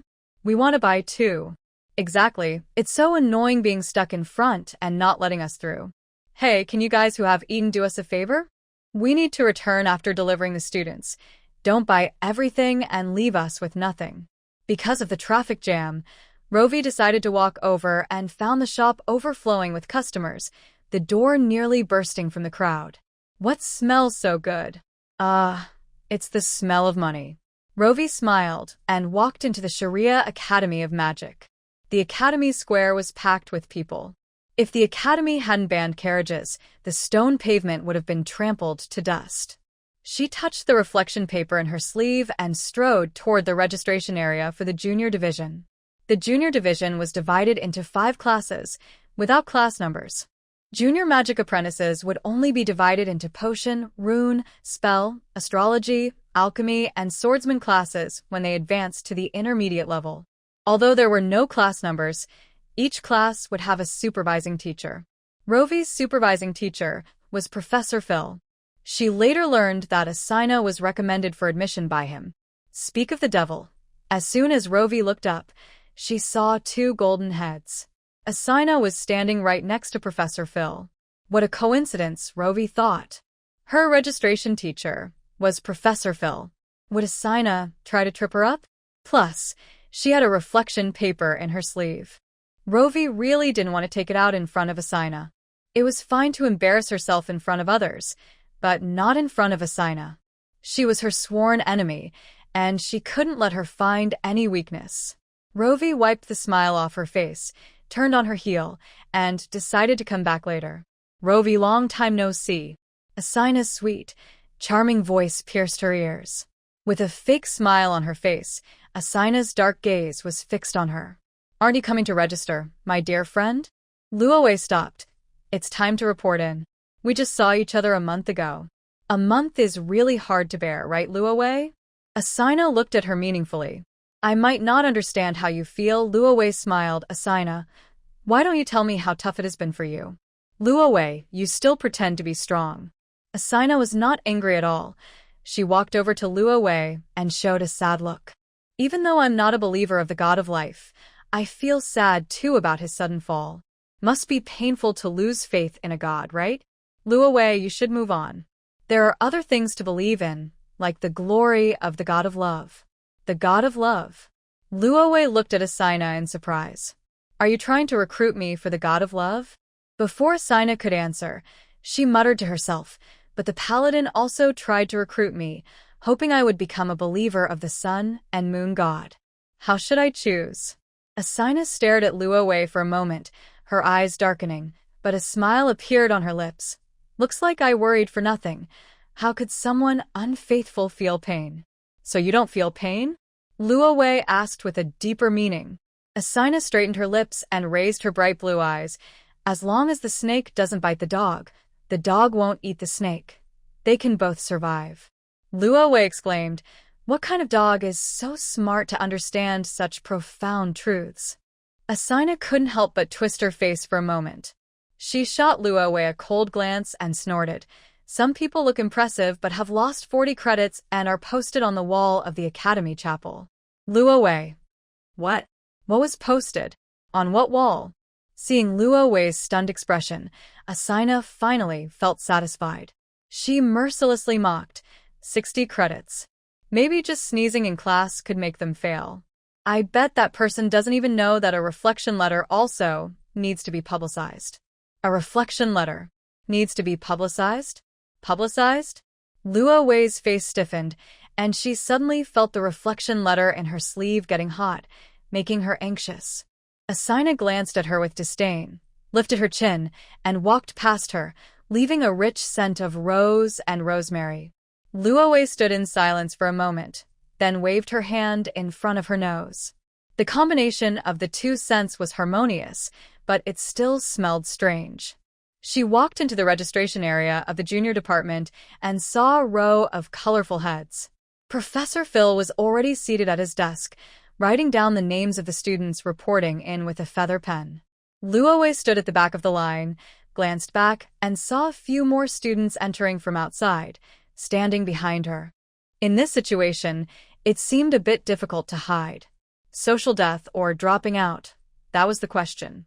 Luo Wei stood seriously, pondering whether her heartfelt reflection letter could be shown to anyone. Actually, maybe, is it possible that going to school isn't that necessary? After battling with her thoughts for 60 seconds, Luo Wei slumped her shoulders in defeat. The disciplinary notice had already been posted. She had lost face completely. Was she still afraid of adding one more reflection letter? Finally, it was her turn. Luo Wei bravely walked up. Professor Phil, good day. I'm here to report, she said, looking down. Phil glanced at her, set the feather pen aside, and pulled out a stack of papyrus. Luo Wei, you have 18 records of violating school rules, and your punishment isn't complete. He opened the record book, ran his finger over the dense text, and read aloud, credits deducted, reflection letter, community service. After reading, Professor Phil looked up. Did you bring the reflection letter? I did. Luo Wei pulled out the rolled-up reflection letter from her sleeve, trembling as she handed it over. Professor Phil took the letter from her clenched fingers and opened it to read carefully. As he read, he frowned and began to read aloud.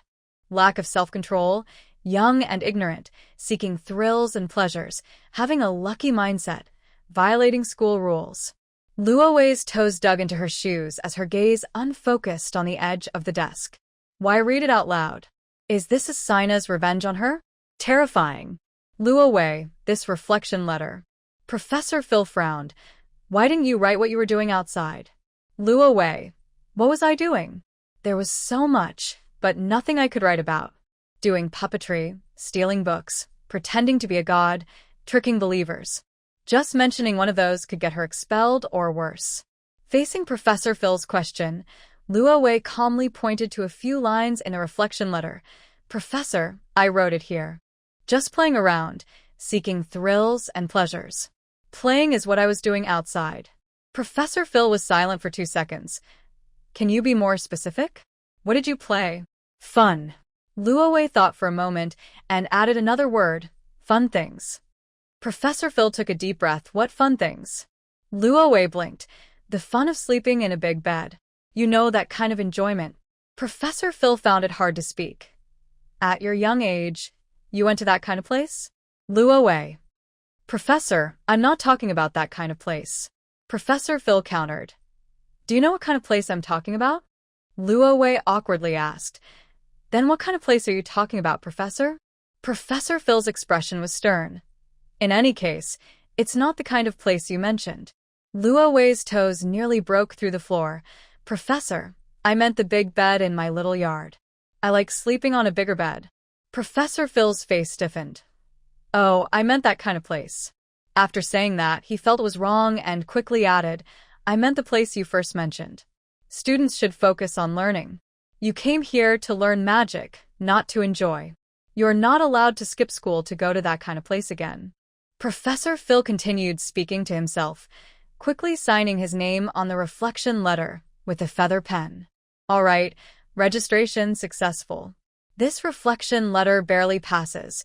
The rest of the punishment will be notified separately. You can go to the Rose Castle to make your bed now. When he said bed, his facial muscles twitched, clearly recalling some unpleasant memories. Thank you, Professor. Luo Wei hurriedly bowed and quickly turned to leave.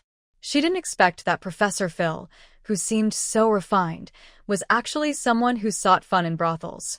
She could understand, though. Even Professor Moses, who was so serious, had a lover at home. It was normal for Professor Phil to seek some excitement. Professors have feelings and desires. Having a little flaw in their private lives shouldn't be overly criticized. Rovey, escaping back to Rose Castle, saw a lonely silver-haired girl. Gladys, what are you doing here? Gladys was squatting at her room's door, hugging her knees, still wearing the dress Rovey had given her. Rovey, you've been gone for a long time. Gladys looked up with a sad expression. I waited for you all morning. What were you waiting for? Is something wrong? Rovey helped her up and unlocked the door with her key. Come in and sit down. It's cold outside. It's not cold. It's hot. Gladys followed her inside. My brother went to find the principal. Your brother? Rovey wiped the dust off a chair for her to sit. Yes, I thought he would get lost, but he didn't, Gladys said, confused. Maybe someone guided him. Rovey opened the window for ventilation. Isn't it good that your brother arrived on time? The principal said he wanted to meet your parents. If he hadn't come, your punishment wouldn't be lifted. That's good, but also bad, Gladys said unhappily. The principal said I was disobedient and wanted my brother to hit me. Rovey frowned. How can the principal say that? Principal Morrison seemed so wise, yet he wanted Reginald to hit Gladys. Does he believe in corporal punishment? What exactly did the principal say? Does your brother really want to hit you? Gladys nodded angrily. He said, Reginald, give your sister a good smack. If she can't fit in, I'll have to expel her. My brother wanted to hit me on the head, so I ran away. Rovey, how can she believe the words of such a naive little wolf? Does give a smack mean that? She covered her face. Yes, Gladys nodded. He wants to hit me. Sigh, Rovey sighed, sitting down next to Gladys to explain. Gladys, you misunderstood the principal and your brother. When he said give a smack, he meant to criticize your mistakes so you can learn and correct your bad habits. Gladys looked puzzled. Is that what it means? Of course, Rovey said patiently. Think about it. How could such a gentle and refined person like the principal want your brother to hit you? If your brother hits you, it's just playful. He wouldn't really hurt you. Gladys suddenly understood. Is that so? When he bent 2 fingers, I thought he was going to poke my eyes. The little wolf's imagination is quite violent. Rovey started to agree with Principal Morrison's words. If Gladys continues like this, expulsion might actually protect her. Unlike Hall and Theodore, who, although also non-human intelligent species, can disguise themselves as humans, Gladys cannot. Her wolf nature is too strong, and she doesn't know how to disguise herself. She can't understand normal human behavior and is easily recognized. Rovey really likes fluffy things and appreciates Gladys's honesty and simplicity. Having made a few rare friends in this world, she secretly hopes Gladys doesn't get expelled. She needs to find a way to help her, without corrupting her innocence with deceitful human ways, just enough to make her seem normal. Gladys needs a persona. Her current wild persona is good, but it needs to be deepened. Gladys? Yes. In front of others, try to talk less and use shorter sentences. Remember, you are a cool silver wolf. Cool, Gladys nodded. Yes, the tundra is high and cold. For example, you don't need to respond to this sentence, just nod. As long as Gladys doesn't speak, her world-weary face will scare off 80% of those who want to test her. Let's try it. Gladys, you are a cool silver wolf. Gladys looked confused, but quickly nodded heavily. Huffed. Rovey hurriedly looked down, biting her lip. Why does she feel like she's looking at a husky? Even though Gladys has a rebellious, world-weary face and naturally angry eyebrows, her eyes can't hide her emotions. Never mind, they'll take it slow. You can't rush things. Let's start over. Gladys, make your expression fiercer. Imagine I'm a brown bear, and look at me. How Gladys bared her teeth and huffed at her. Yes, that's the right expression. This lesson left Rovey dry and Gladys exhausted. Just in time for lunch, they exchanged glances and decided to head to the cafeteria. On the way, they ran into a worried-looking Laura. Good day, Miss Rovey. Gladys, Laura greeted them. Good day, Laura. What happened to your forehead? Rovey noticed several red bumps on her forehead, as if she had been stung. Laura touched her forehead. I got pecked a few times by Professor Tobias's owl. Rovey understood. Did you go to apologize to it today? Yes, but it seems unwilling to accept it, Laura said, troubled. I might have to apologize again. I don't think it will accept your apology even if you try again, Rovey said. Anyone who almost got eaten by their enemy wouldn't accept an apology. Isn't this like a weasel wishing a chicken a happy new year? What should I do? Laura asked, worried. How about bringing it a gift? Rovey suggested. Don't owls love to eat field mice? You could catch a few for it. Laura's eyes lit up. That's a good idea. I'll go catch some tonight. You're not planning to stay out all night, are you? You haven't finished your punishment from last time. But field mice only come out at night, Laura said, conflicted. I can have someone help you catch them. You don't need to go out. That wouldn't be good. It's too much trouble for you, Laura said shyly. Rovey replied, It's not a bother at all. The three of them slowly walked into the cafeteria, ordered food on the first floor, and sat together to eat. The food in the cafeteria was as bad as ever. The soup was like a pot of mush, and the beef was tough and smelly. However, Rovey's tolerance for the food had improved since she first arrived. As long as she swallowed quickly, the food wouldn't disgust her. After finishing their meal, Laura took Rovey to see the mulberry saplings and silkworms she was raising. Some silkworm eggs seemed to have been damaged in the sea. Only about 50 hatched, and the newly hatched silkworms looked a bit scary, covered in black hairs and the size of ants. Though ugly, each one was a significant treasure for her. Rovey forced herself to look at them with appreciation, but after a while, she felt a tingling all over. Indeed, she couldn't accept caterpillars. Rora should take care of the silkworms for a while longer. I really can't appreciate them, and I'm afraid I might accidentally squash them with a board. Ro rubbed her arms, feeling goosebumps. Why are creepy insects so scary when they're young, even though they're fuzzy? They don't look anything like her cute Nicole. Rora can help with the silkworms, but the mulberry saplings have grown tall and need to be transplanted quickly. Ro plans to have Bella buy some land outside the city to create a mulberry garden. Winter and spring are the best times to transplant mulberry saplings. Once the mulberry trees grow, the leaves can be used to feed the silkworms, and the mulberries can be sent to the Ascore dessert house to make mulberry drinks.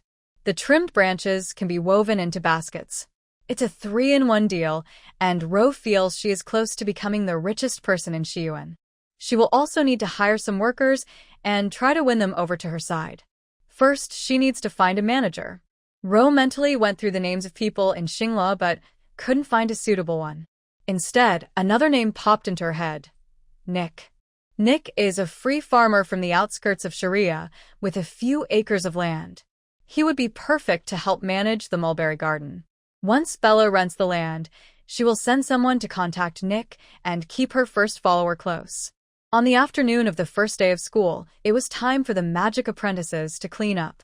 Sharia Magic Academy does not allow students to bring servants, so the noble students, who have never done housework, were forced to roll up their sleeves and look around with grim faces. The dormitory castle, church classrooms, and garden paths were all covered in dust and fallen leaves, needing students to clean them up. The intermediate and advanced students had already experienced several cleaning days and skillfully went to their assigned areas with their wands. The beginner students stood confused in a square piled with leaves. The academy didn't provide them with rags or brooms, so how could they clean? They had to clean, as it would count towards their academic points. Especially for students like Ro, who were hanging on the passing line. How do we clean? Do we wipe with our hands? Should we go by a broom? But the academy gate is closed. How do we get out? Strange. Why did the academy close the gate? The beginner magic apprentices were assigned to clean larger areas, like the academy square, church square, and garden lawn. These areas were vast, with many leaves, and there were piles of bird droppings under the trees, along with muddy footprints and horse manure on the stone bricks, making it hard to know where to start. What's going on? Aren't horses not allowed in through the square gate? Why is there so much horse manure here? If I find out who did this, I will make them pay. We can complain to the dean. Whoever did this should clean it up and lose their moral points. You're right. We should do that. The beginner magic apprentices were indignant, discussing how to expose the culprits who ruined the academy's cleanliness. Glop glop. The sound of hooves grew closer as a plump noblewoman rode into the academy square on a fine horse. Whoa. She tightened the reins and stopped in front of a group of students. Who wants to complain about me?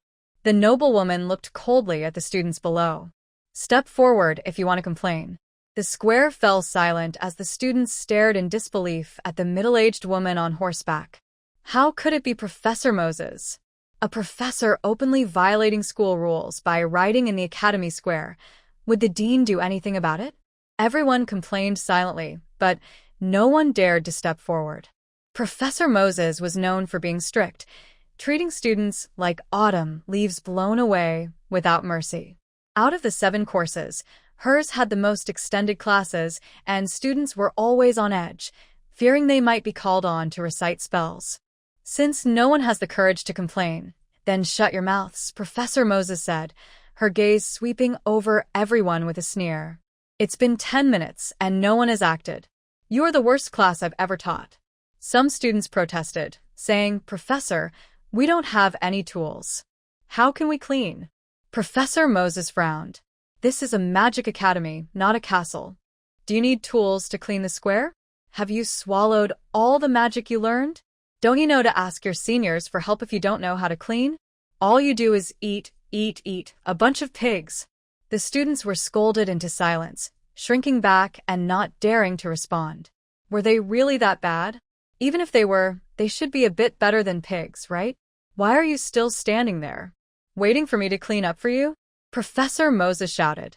The students trembled in fear and quickly pulled out their wands, scattering to the edges of the square like startled birds.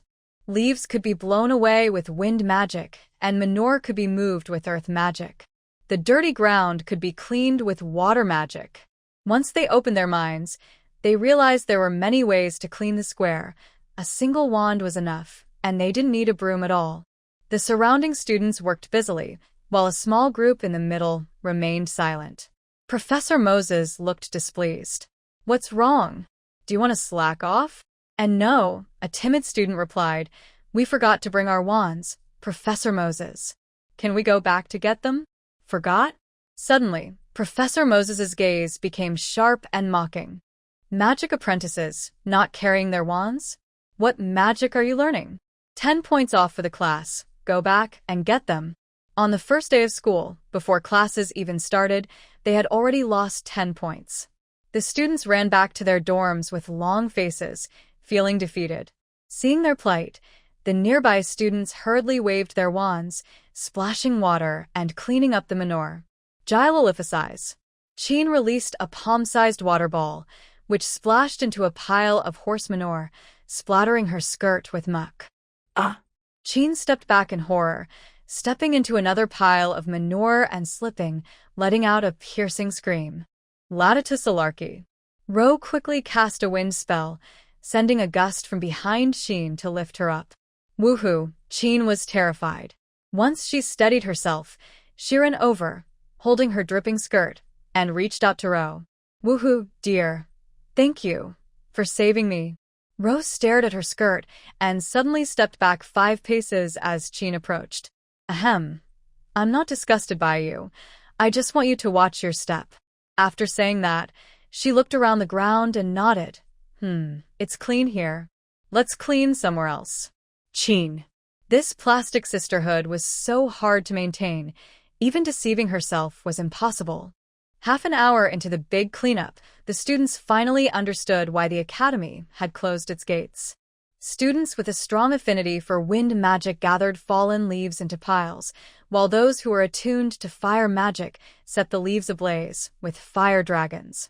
With a loud boom, flames shot up from the pile of leaves, and the wind from the spell sent the burning leaves soaring into the sky.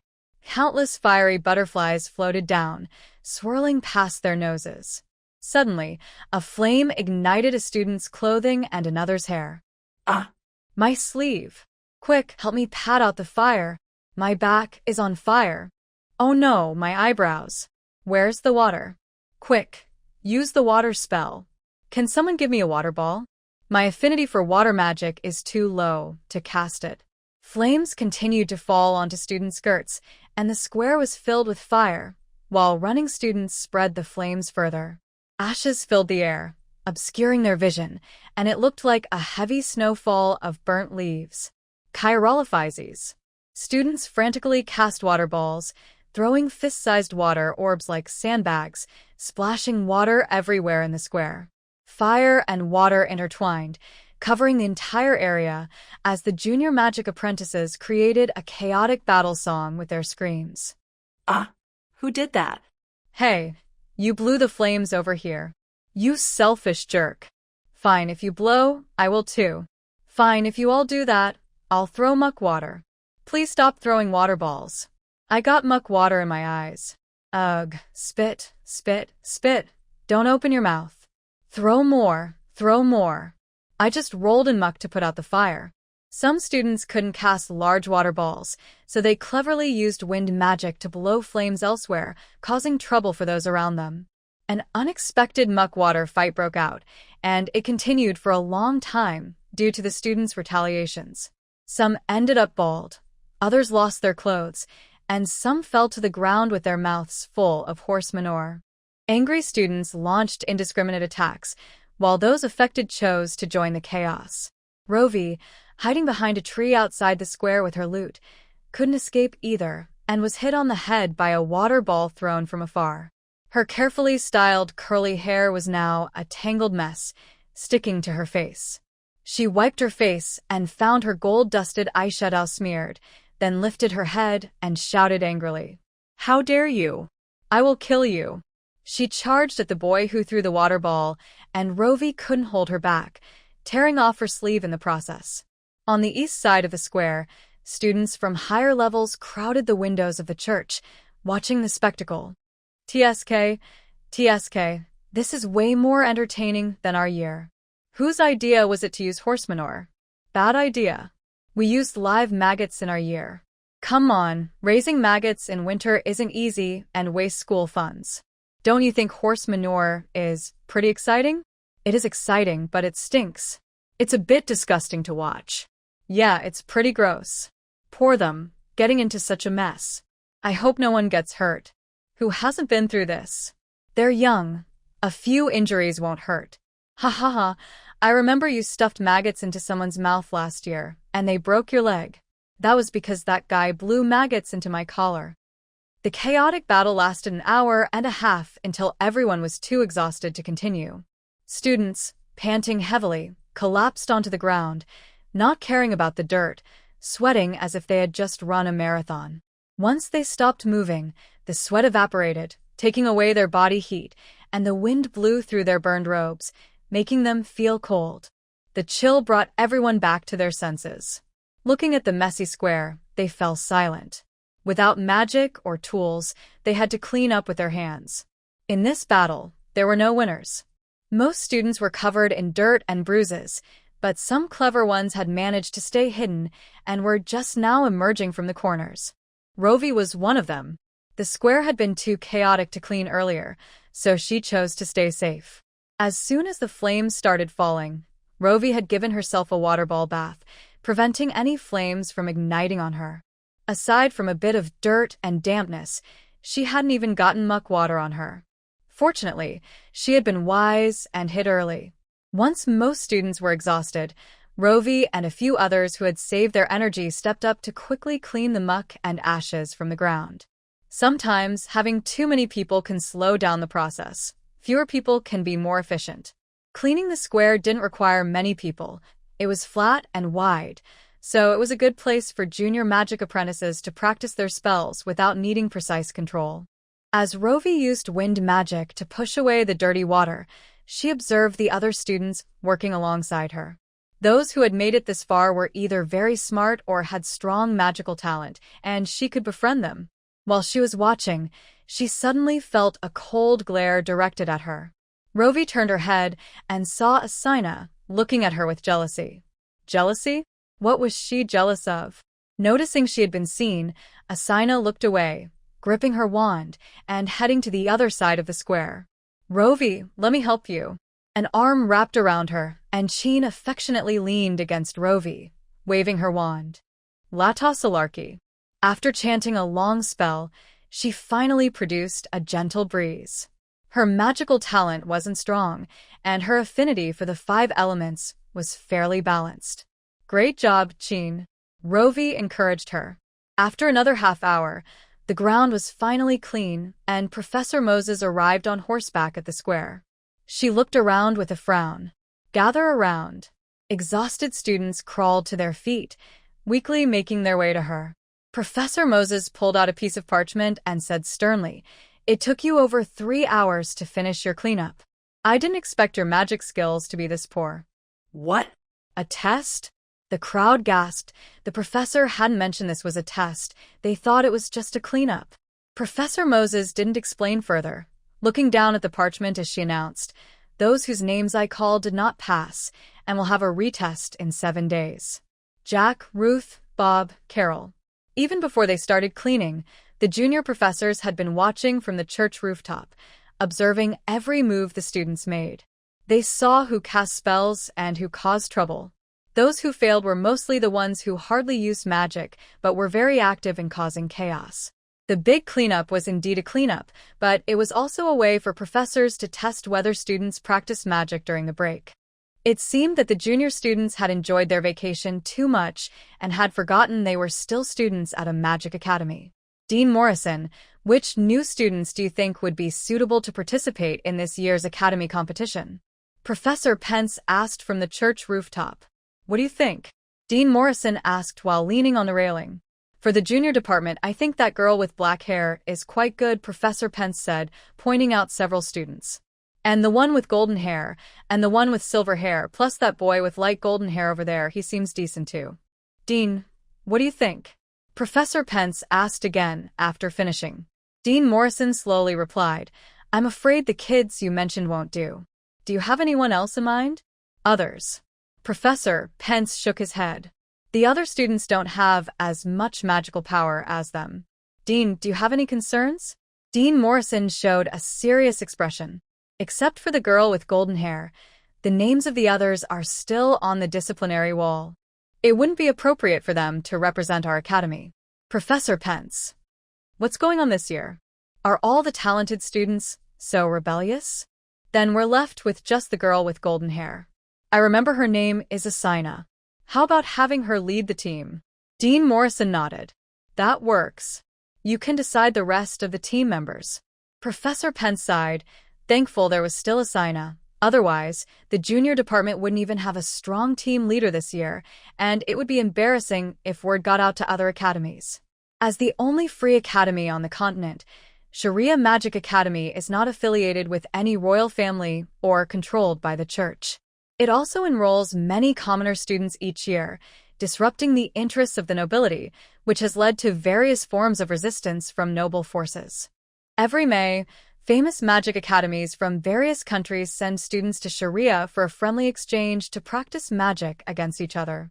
As the host, Sharia Magic Academy must defend its arena. The junior, intermediate, and senior departments each select their best students to form 3 magic teams, which will compete against teams from other academies of the same level. With over 20 magic academies drawing lots for the competition, Sharia's 3 teams must all rank in the top 5 of their level to successfully defend their title. If they fail, Sharia Magic Academy will lose its qualification to exist. In last year's magic competition, Sharia's junior, intermediate, and senior teams achieved 2nd, 3rd, and 1st place, respectively. The team that got 1st place last year has already graduated, the team that got 3rd has moved up to the senior department, and the team that got 2nd. Well, that's a bit embarrassing, so let's not talk about it. This year, the few students Professor Pence was counting on were all rejected by the dean, and he was worried about the ranking in this year's competition. He feared the junior team would fall out of the top 5. Actually, Professor Pence felt a bit confused. There have been students with high magical power who often made mistakes before, but as long as they weren't bad at heart, the dean never held it against them. Why is he suddenly being so strict now? Just because a student received a disciplinary action doesn't mean they can't represent the academy. It's just a violation of school rules, not a serious crime. Isn't the result of the defense competition more important than saving face? After the entrance exam, the junior students returned to the castle looking dejected. Students who failed had to retake the exam, and those who passed were scolded, with Professor Moses saying they were selfish and lacked a big-picture perspective. Wah, those people are so fierce. How can we stop them? Professor Moses even called us pigs. How can she say that about a lady? Wah, pigs eat poop, but we don't eat that. Sheen cried as she clung to Ro's arm, their skirts getting tangled. Ro held her breath. Her cleanliness obsession ultimately lost to reality. Hold on, just hold on. It's just horse manure. Horse manure can be used as fuel to cook flatbreads. It's not dirty. Compared to pigs that eat poop in the castle's muck, horse droppings are much cleaner. Horse manure is just grass that horses digest, completely natural and pollution-free. Trustworthy. After holding it in all the way, Ro couldn't take it anymore when she separated from Sheen in the castle corridor. She felt nauseous and quickly stripped off her clothes, entering the dorm in her undergarments. She tossed her dirty skirt at the door. She simply couldn't accept bringing a skirt dripping with filth into her bedroom, ruining her carpet. On the first day of school, the academy's water room almost burned the bottom of the pot. All the students who usually disliked bathing took showers today, with buckets of hot water being sent upstairs and dirty water splashed out the windows, flooding the lawn below with an inch-deep layer of bathwater. In the evening, the academy's gate finally opened.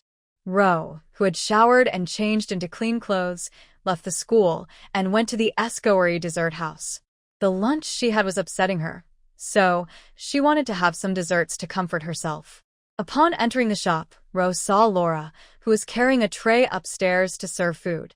She moved steadily and quickly, with only a slight wobble in the drink cups. No wonder she's as nimble as a little orange cat. Ro glanced into the kitchen and saw Theodore in a cream-colored chef's outfit, stirring milk with a large iron rod, his arms moving with impressive speed.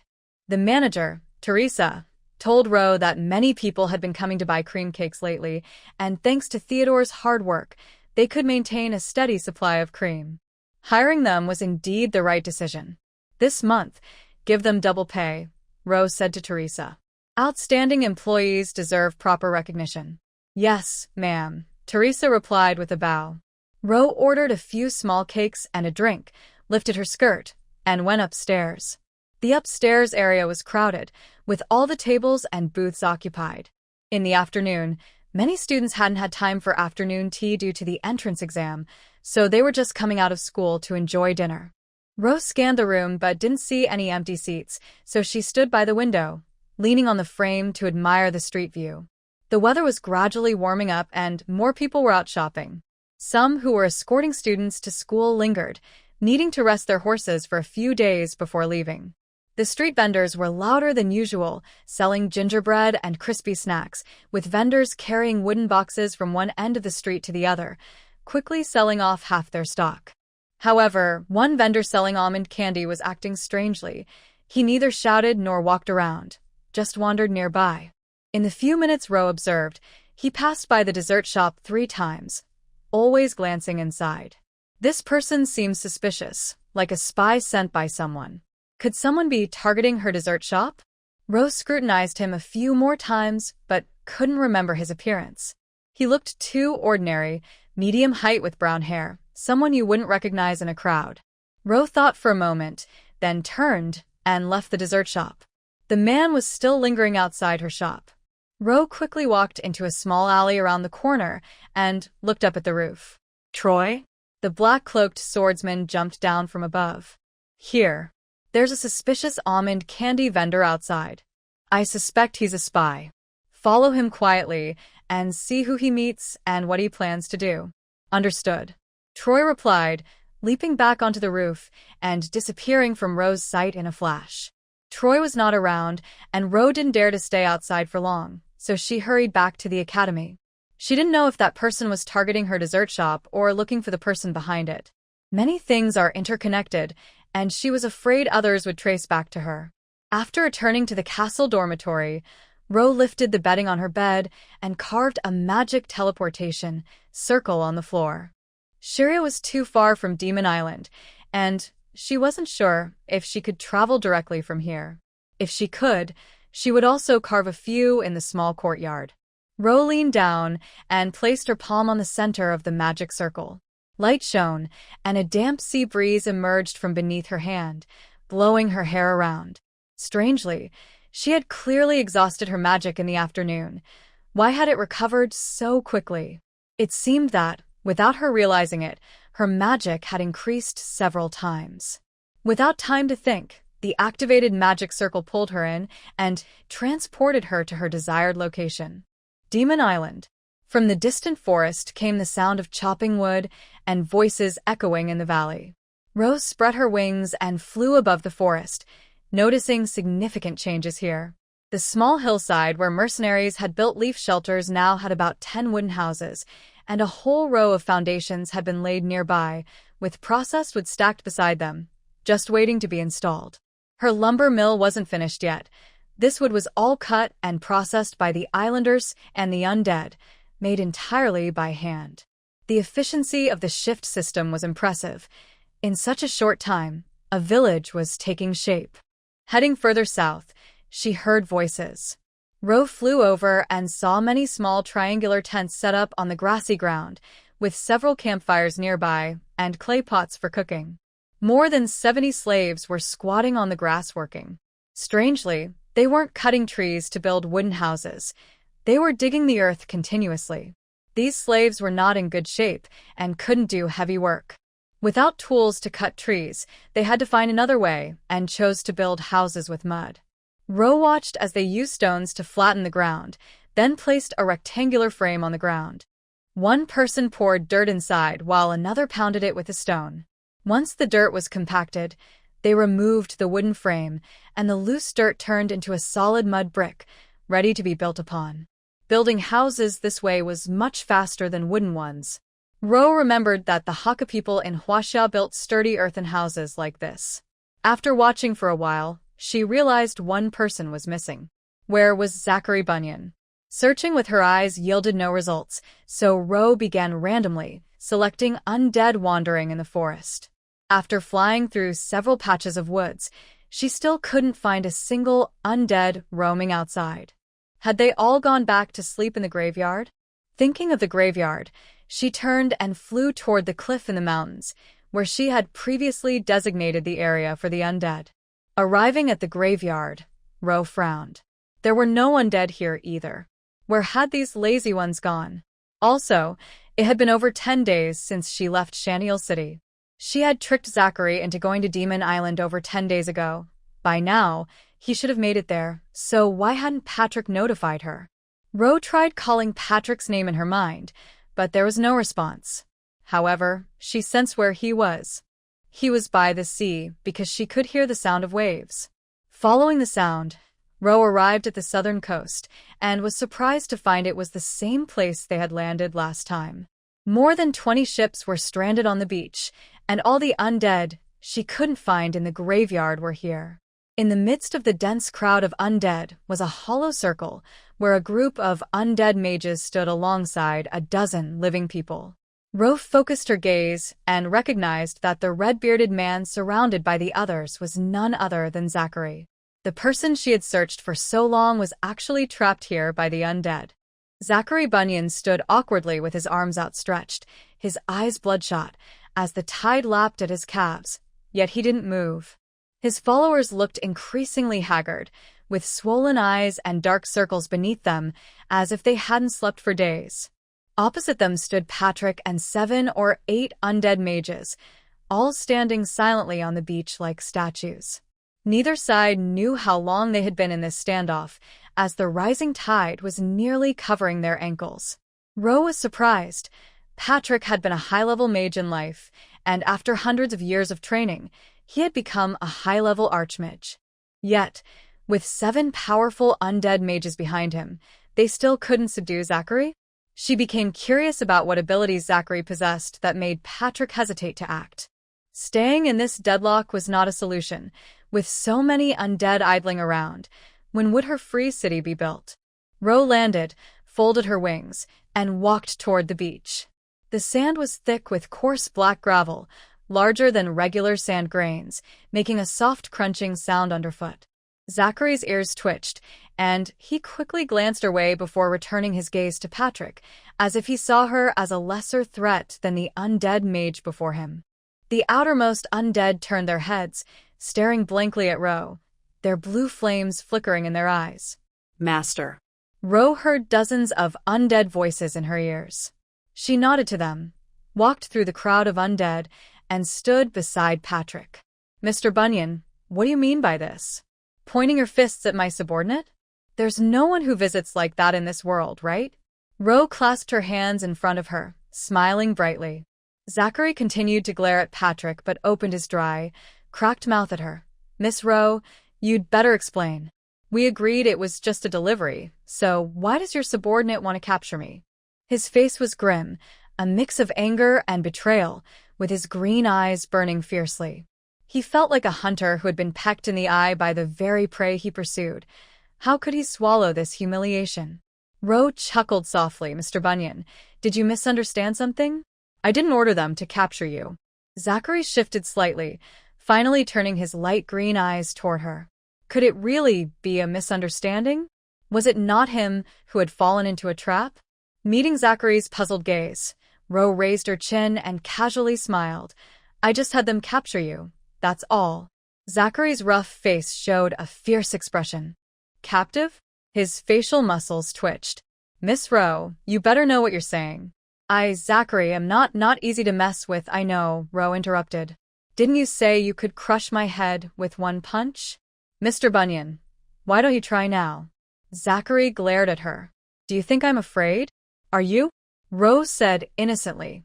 Mr. Bunyan, I don't understand why you have such malice towards a weak girl like me. I haven't offended you. In fact, I even helped your business. Even with your threats and extortion, I complied out of fear and gave you so much money. Yet you keep hurting me and now want to harm my subordinates. Ugh. She shook her head in disappointment and sighed. The world is getting worse. For our safety, I have no choice but to restrict your freedom. Weak? Afraid? Zachary's face twisted, angrily snorting. You've said everything you wanted. I was right about you. You have ambitious eyes. You're not some kind-hearted, noble girl. I've never heard of your power on the Western continent. Who are you really? I told you. I'm the owner of Demon Island, Rose smiled. But you, Mr. Bunyan, didn't believe me. Zachary's expression was complicated. He initially didn't believe her. Before arriving at Demon Island, he thought his first impression of Ro was wrong because a smart, ambitious person wouldn't seek such childish revenge. When Ro claimed to be the owner of Demon Island, he dismissed it as a spoiled, noble girl trying to save face. He didn't want to engage with her, but since she paid well, he was willing to play along with her revenge game. But Zachary never expected that after sending the slaves here, he would be attacked by the undead. The undead lay in ambush on the shore. As their ship docked, they were surrounded by a swarm of undead. The leading undead mages attacked him right away, and because he underestimated them, he quickly fell victim to one of their dark spells, nearly losing control of his body. What shocked him more was that the undead mage was as powerful as a high-level magic master. Although Zachary was a high-level enchanter, his magical power was mostly used for enhancing his body, good for defense, but weak for offense. The undead mage's body was just a skeleton. Breaking it wouldn't matter, as their power came from their souls. With the soul being elusive, he couldn't land a single blow. In the end, both unleashed their strongest skills, and in that moment of eye contact, they realized that if they released their attacks, they would both perish. Zachary didn't want to die, and the undead mage seemed afraid of dissipating. They both paused but maintained their attacking stances, wary of a sudden strike. By today, they had been locked in this standoff on the shore for nearly 3 days. Undead don't need food or water, but humans do. Zachary was thirsty and hungry, and the longer he stood, the more strength he lost. He realized he had fallen for the undead mage's trap. The mage clearly had the power to capture him but was toying with him like a rat, waiting for him to tire out so he could easily take him down. The undead mage was cunning and treacherous, truly not a good being. Zachary deeply regretted coming to Demon Island and accepting Ro's money. If he hadn't made this deal, he wouldn't have been fooled. But it was too late to say anything now. Zachary felt his senses dulling as his strength drained. His legs were numb and couldn't move, and his arms were too sore to lift. If he continued like this, he might really fall into the trap set by his enemies. Better to try to escape, while he still had a bit of strength left. Zachary suppressed his anger and looked at Ro. I underestimated you, but I've never heard of your power on the Western continent. Who are you really? Demon Island had existed for thousands of years. If someone had conquered it, the news would have spread long ago. How could it be hidden until now? Unless she had just recently taken over the island. When talking to a clever person, a single glance can reveal their thoughts.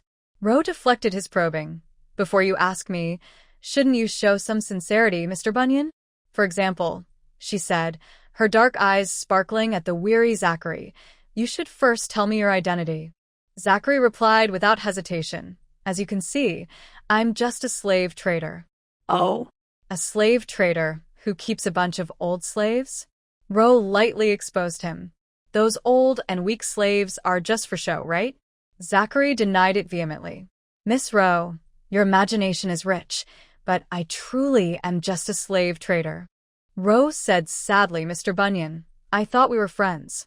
Did you still see me as an outsider? Zachary's face twitched. Friends? How could she say such a thing? Would a friend think of capturing him? Think what you want, Mississippi. I'm speaking the truth, Zachary said without blinking. Ro stepped back, clutching her chest, deeply disappointed.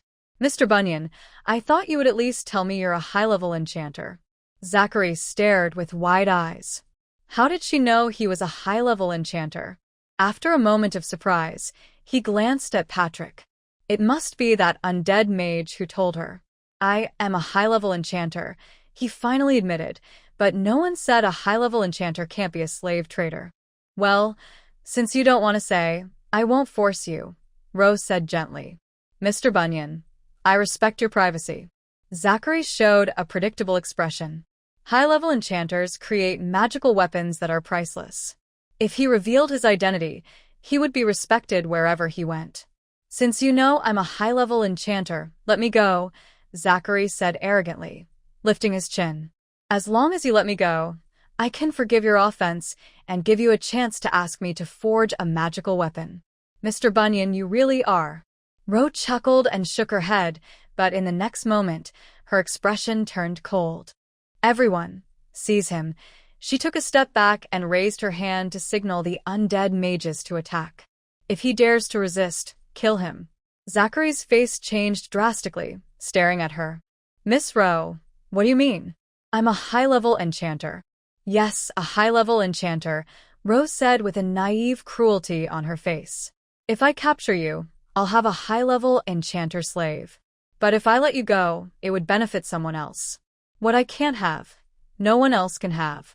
So Ro blinked, her tone cheerful. Mr. Bunyan, I won't force you to reveal your secrets, and I don't need your forgiveness. Even trapped here, Zachary is still so arrogant. He is too proud, and today I must teach him a lesson to pay him back for the day he extorted me. Although I am not a hero, my pride is just as strong. After being in Garland for so long, Zachary is the first person to dare to threaten me. I hold grudges. Even if I can't get my revenge right away, I will make those who offend me pay one day. After just a short conversation, I noticed that Zachary was blinking frequently and was slow to react. He is already at his limit, and not to be feared. Patrick, go. At my command, Patrick shot forward like an arrow, his sharp fingers hidden in his sleeves like blades. Who says mages can only attack from a distance? The bones of a necromancer are harder than swords and guns. Patrick attacked head-on while the other mages surrounded from the sides and back. Zachary's lackeys were already terrified, their eyes rolling back. Necromancers are a nightmare that the people of the West have heard about since childhood. When they see their nightmare, They freeze, unable to protect their leader. Dense dark elements gathered in the air. Dark magic is colorless and formless, and mages who are not in tune with dark elements can't sense it at all. Only when the dark magic attacks up close do the shifting airwaves warn them to be cautious. But by then, it's too late. With a loud bang, the shockwave sent the slave traitor flying. A strong wind hit my face, and I struggled to keep my eyes open. My dark hair whipped around in the gale, and my scalp felt tight. When the wind stopped, I finally saw what was happening. Patrick had grabbed Zachary by the neck, and Zachary was engulfed in orange flames. Want to make me a slave? No way. Zachary laughed maniacally. Haha, now is my time. In the blink of an eye, Patrick's sleeve was burned to ashes, and the flames spread up his slender right arm. Patrick, let go. I sensed something was wrong and ordered Patrick to retreat. The orange flames were likely around 1,000 degrees Celsius. The fire on Zachary was fierce and could truly harm a necromancer. Patrick pulled back, but his sleeve was already burning up to his shoulder, leaving a charred arm hanging limply, dark elements spilling out like water. How are you? I asked with concern. Patrick was my only reliable ally on this island. He couldn't get hurt. I'm fine, just a little skin injury. Patrick covered his injured right arm with the sleeve of his other hand, lowering his head. My heart ached. This was no mere skin injury. It was a serious wound. I looked up at Zachary, who was completely surrounded by flames, while 7 necromancers surrounded him, too afraid to approach. I sneered, Mr. Bunyan. You really know how to surprise me. That fire on you doesn't seem to be magic, does it? High-level fire magic can indeed reach very high temperatures, but Bunyan neither chanted nor used a wand. With the current concentration of magical elements in Garland, mages cannot use magic without a medium. Moreover, the high temperatures released by magic are unbearable even for the caster.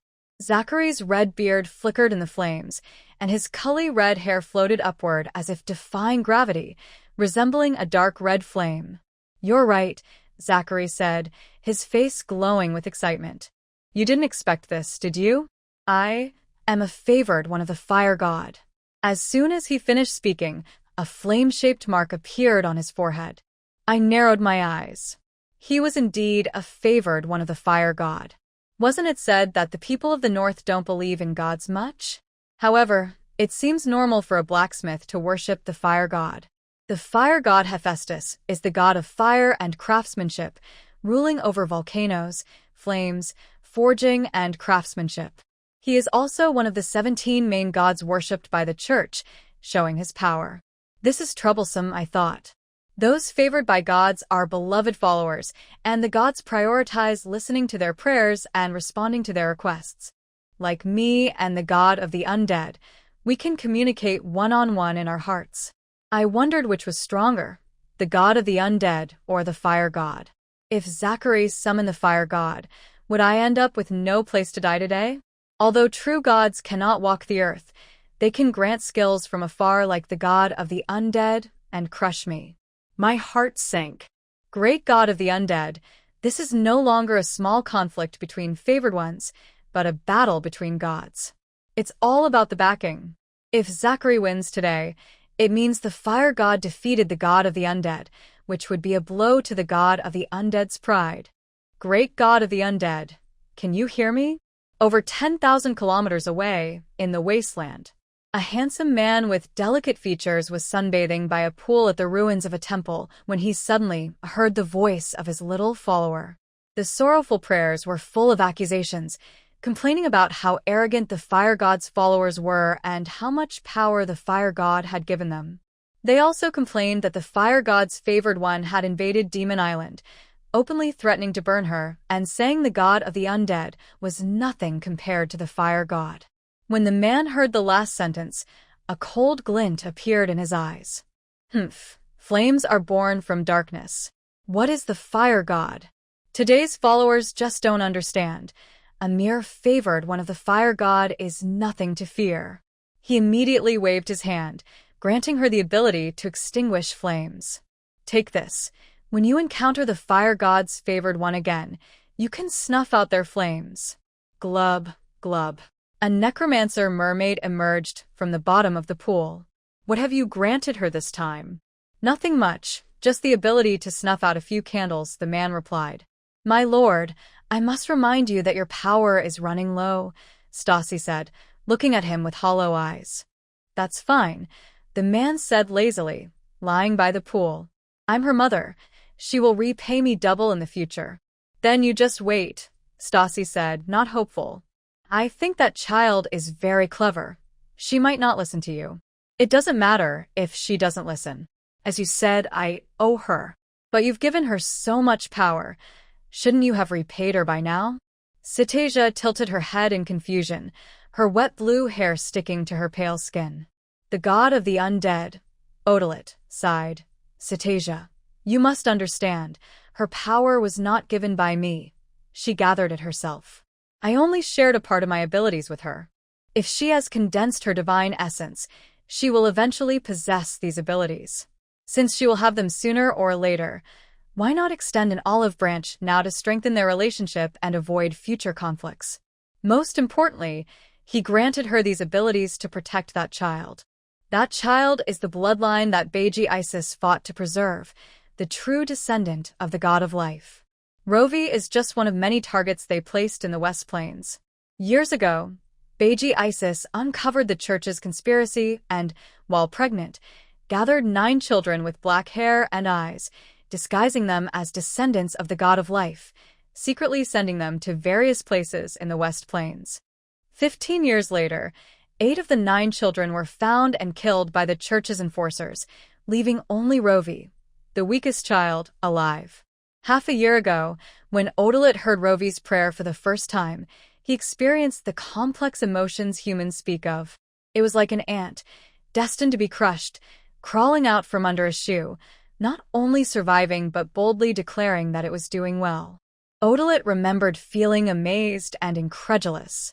He looked down at the ant in the dust, curious about how it could make human sounds. Before he could find out why the ant could speak, it transformed into an elephant, so large that he had to look up to see it. Rovey, a human without even a surname, how could she possess such a powerful soul? Perhaps he should ask Beiji Isis where she found this child. Could she be a descendant of a fallen god?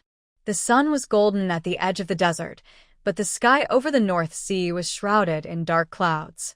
When Rovey activated the teleportation circle in the evening and arrived at Demon Island, the sun had already set. The North Sea darkens quickly.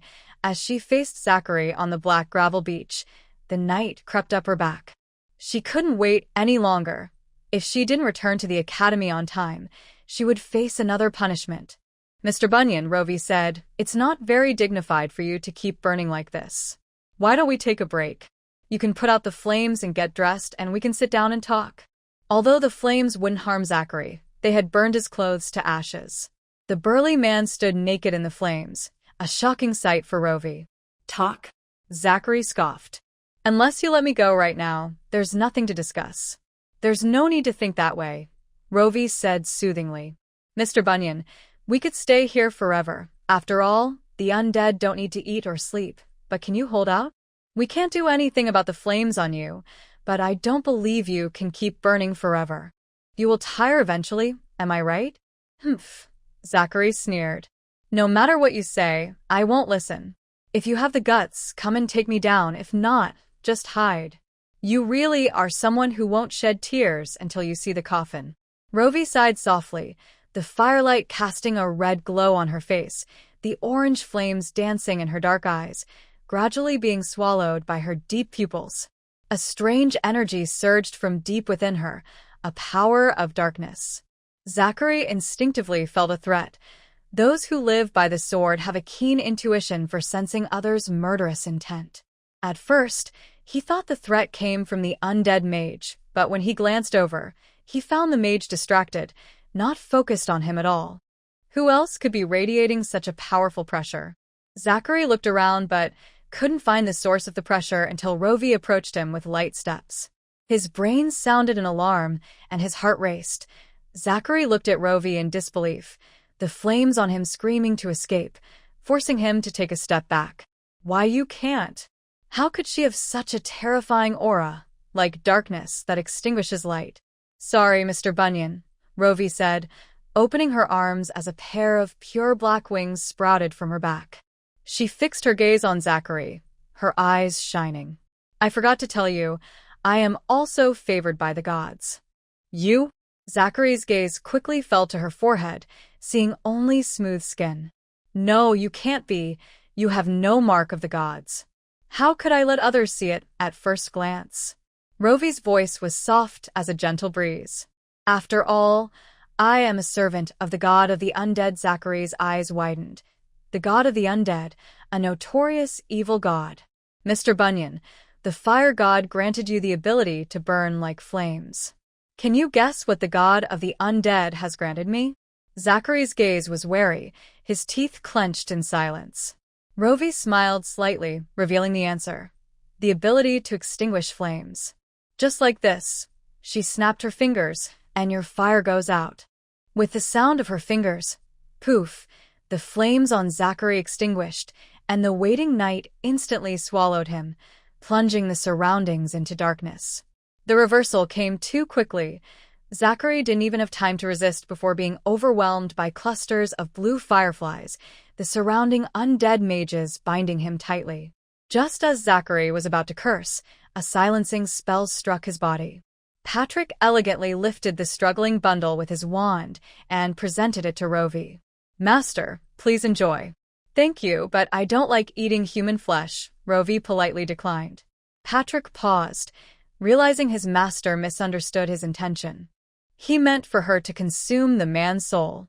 To avoid awkwardness, Patrick chose not to explain. Master, how do you wish to deal with this human? Rovey met Zachary's furious gaze and thought of a brilliant idea. We're missing a prison on the island, Patrick. Please build one as soon as possible, she said with a smile. Once it's done, throw Mr. Bunyan in there for labor reform.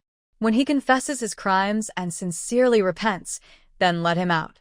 Oh, and if he refuses to confess, you cannot torture him, Rovey said seriously. We uphold humanitarianism and must show care for criminals. Find the island's residents and have them take turns talking to Mr. Bunyan, asking him what he did wrong and if he regrets it now. Remember, make sure he opens up willingly. Yes, master. Whoa. Zachary's eyes bulged out, and he opened his mouth but couldn't say a complete sentence. Just kill him. He would rather they kill him than be laughed at by a group of slaves. How could he not know the residents of the island? He was the one who brought them here. Once, he was a slave trader who held their lives in his hands, but now he was a prisoner being watched in a cell.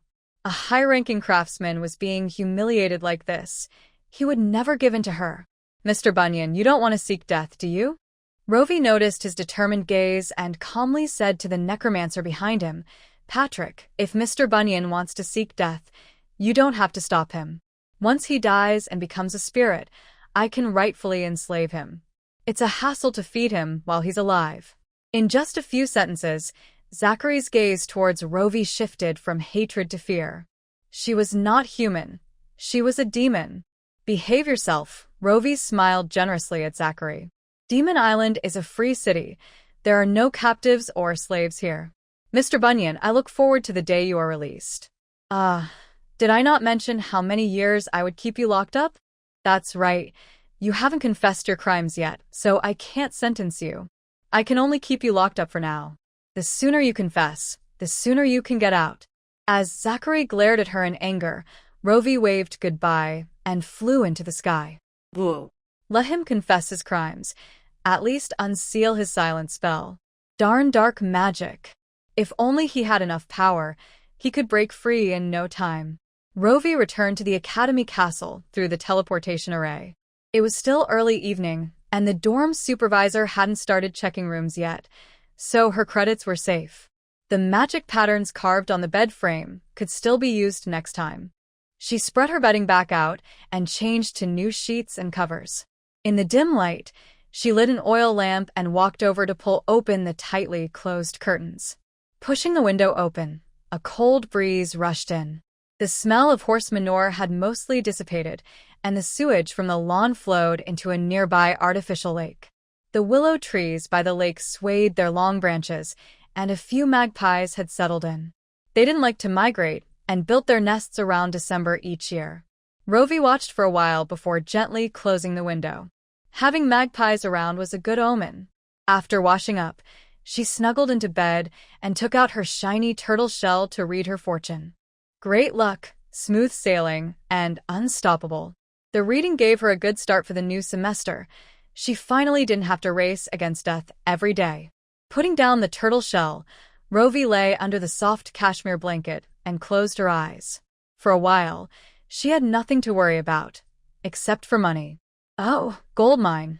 When could she go to the misty plains to dig for gold? As sleepiness washed over her, Rovey yawned and fell into a deep sleep. It had been a long time since she had a dream. Perhaps it was because she had too many thoughts before falling asleep tonight. She entered a bizarre dream. The golden light was so bright it almost blinded her. Rovey shielded her eyes and looked closely, realizing she was in the gold mine she had longed for. Just as she had imagined countless times, high-purity gold was exposed on the surface, with scattered nuggets of gold on the hillside. The largest nugget was even as big as an ostrich egg. Rovey walked around the gold mine, picking up this and tossing that, her excitement beyond words. After looking at the gold mine, she felt a sense of loss. What a pity this was just a dream. If only it weren't. With a clang, a nugget of gold fell to the ground. Rovey froze and looked at her hand. The nugget she had picked up was still firmly in her grip. What was that sound just now? She turned around, feeling a cool breath brush past her head, and saw a broad black chest in front of her. They were too close. Her nose almost touched his skin, and she could hear his strong heartbeat. Rovey's eyes widened slightly. Could it be that this wasn't a dream? She held her breath, standing stiffly in place. Black skin. She had only seen two people with such dark skin. One was Theodore, and the other was a dark elf. But Theodore wasn't this tall. He was only about 1.7 meters, half a head taller than her. The body in front of her was solid and strong, radiating a mature aura. She could only see his chest, estimating his height to be over 1.9 meters. This height must belong to a dark elf skilled in archery and running. Rovey tightly gripped the nugget of gold. Its smooth edges didn't hurt her. She still couldn't tell if this was reality or a dream.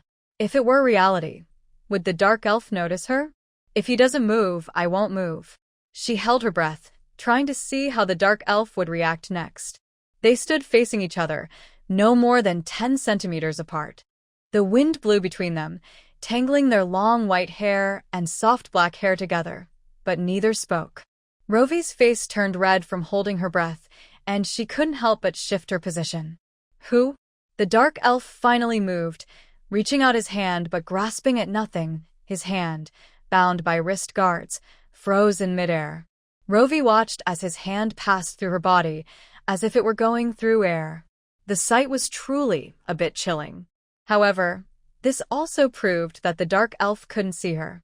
Not only could he not see her, but he couldn't even touch her. It was as if they didn't belong to the same realm. Perhaps it was because her body wasn't present here. Rovey took a few steps back, and his hand finally withdrew from her left shoulder. The dark elf still held his hand up, a look of confusion on his face. He had clearly felt something there just now, but now it was gone. Could it be his imagination? After a long time, the dark elf lowered his hand, scanning the surroundings, and took a vine basket with a rope from his back. Rovey stood 5 meters away, quietly watching his movements. The dark elf placed the basket on the ground and skillfully picked up the nuggets of gold from the hillside, tossing them one by one into the basket. After collecting the nuggets, he used a shovel to scoop fine gold dust into the basket. Once the basket was full, he carried it, weighing 300 to 400 pounds, down the mountain. Rovey followed behind him, and despite her lightness, she couldn't keep up with the burdened dark elf's speed and had to jog to match his pace. The dark elf carried the gold into a small town by the river, where neat wooden houses with gabled roofs stood in the empty town. If she didn't know this was Galanstar, she might think she was visiting an ancient cultural town in China. How did the dark elf know about these architectural styles? The scenery here resembled the wooden house designs she had drawn for Demon Island, or rather, it seemed to be built based on her designs. When she drew the plans, she had been so tired that she fell asleep and continued drawing in her dreams. Could it be that the dark elf could dream of her dreams? Just the thought of someone being able to see her dreams made Rovey's toes curl. She didn't know how much the dark elf could see. The things in her dreams were not meant for anyone's eyes. If he saw everything, she would rather be captured and burned by the church right now. However, when Rovey glanced at the tall figure of the dark elf, she felt he probably didn't have the ability to peek into her dreams. If he could see everything, he would likely withdraw his faith in her immediately.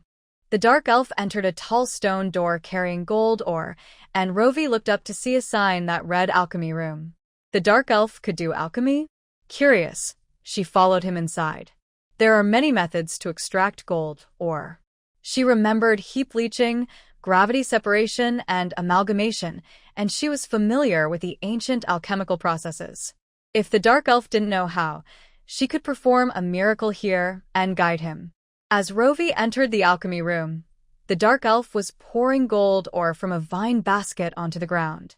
She looked around the room but didn't see any stone mills for crushing gold ore or furnaces for smelting metals.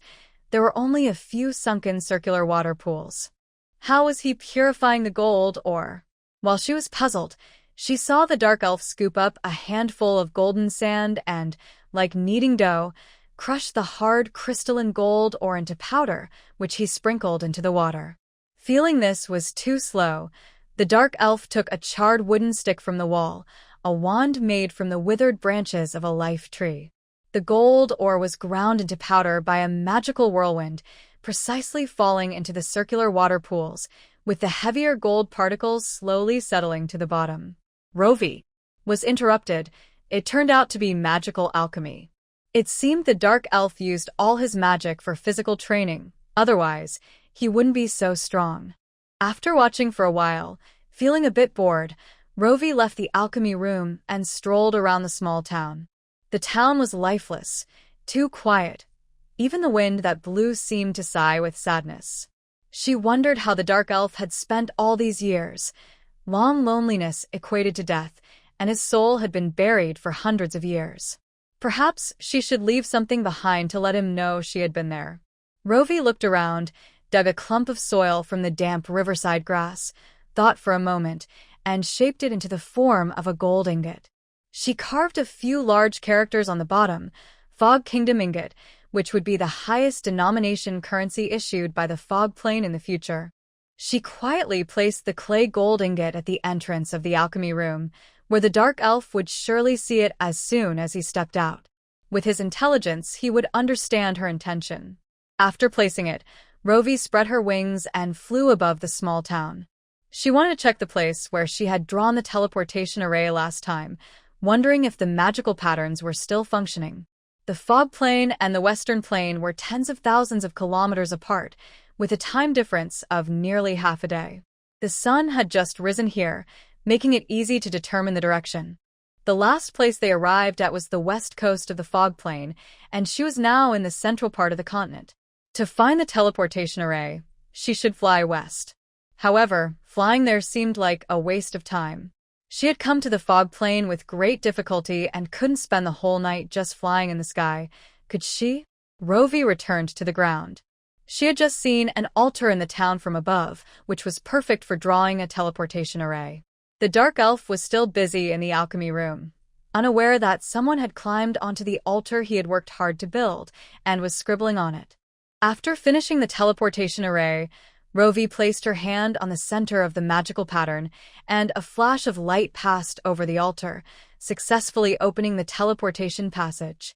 In the blink of an eye, she was transported from the small town to a lush forest. This forest looked different from when she had come last time. The surrounding weeds and rubble had been cleaned up, and the collapsed altar had been propped up by stone pillars. The stone slab for the teleportation array had clearly been repaired, with the uneven edges of the stones smoothed out, feeling slick to the touch. Rovey looked down at the teleportation array and was surprised to find that the magical patterns she had drawn had been altered. Originally, her patterns were shallow, just a few light scratches, but now the patterns were deep enough to be a finger's width, and the designs were much richer. 6 magical stones were still placed at the center of the teleportation array, and remarkably, their luster had not faded at all. This indicated that the teleportation array had not drained the energy from the magical stones. Someone had infused ample magic into it, making them unnecessary. Only the dark elf could have done this. Rovey looked at the 6 magical stones at her feet, her greedy fingers itching. Since they were unnecessary, could she take them? If she took them, would the dark elf think she was stingy? After hesitating for a long time, Rovey decided it wasn't worth lowering her standards for a few magical stones. She squatted down and began to study the magical patterns on the ground. The additional patterns the dark elf had added were simply brilliant, elevating her low-level teleportation array to a high-level one. If she could replicate this teleportation array in the Western Plane, she could truly achieve transoceanic travel. High-level magical patterns couldn't be examined closely. Doing so could cause dizziness. Rovey divided the teleportation array on the ground into several fan-shaped sections, controlling herself not to think of the complete magical pattern but to remember the designs in each section separately. Even so, her head throbbed painfully. After she memorized all the patterns, a warm flow suddenly rushed from her nasal cavity. Rovey wiped her hand and realized she had a nosebleed. Before long, a red mist covered her vision, and 2 streams of blood tears slid from the corners of her eyes. Before she could find a cloth to wipe her tears, her ears felt wet again. Was the backlash from the high-level magical patterns this severe? Even separating the memories was not possible? The backlash from the high-level spells she had secretly learned before wasn't this serious. Rovey struggled to get up, but as soon as she stood straight, her body swayed, and a sweet, metallic taste surged in her throat. Now she was bleeding from all 7 orifices. What was worse, she had no idea how to get back. Her body was still in the Western Plane. Only a trace of her consciousness was projected here. If she died here today, no one would find out. Wait, a dream. Could it be that this was just a dream?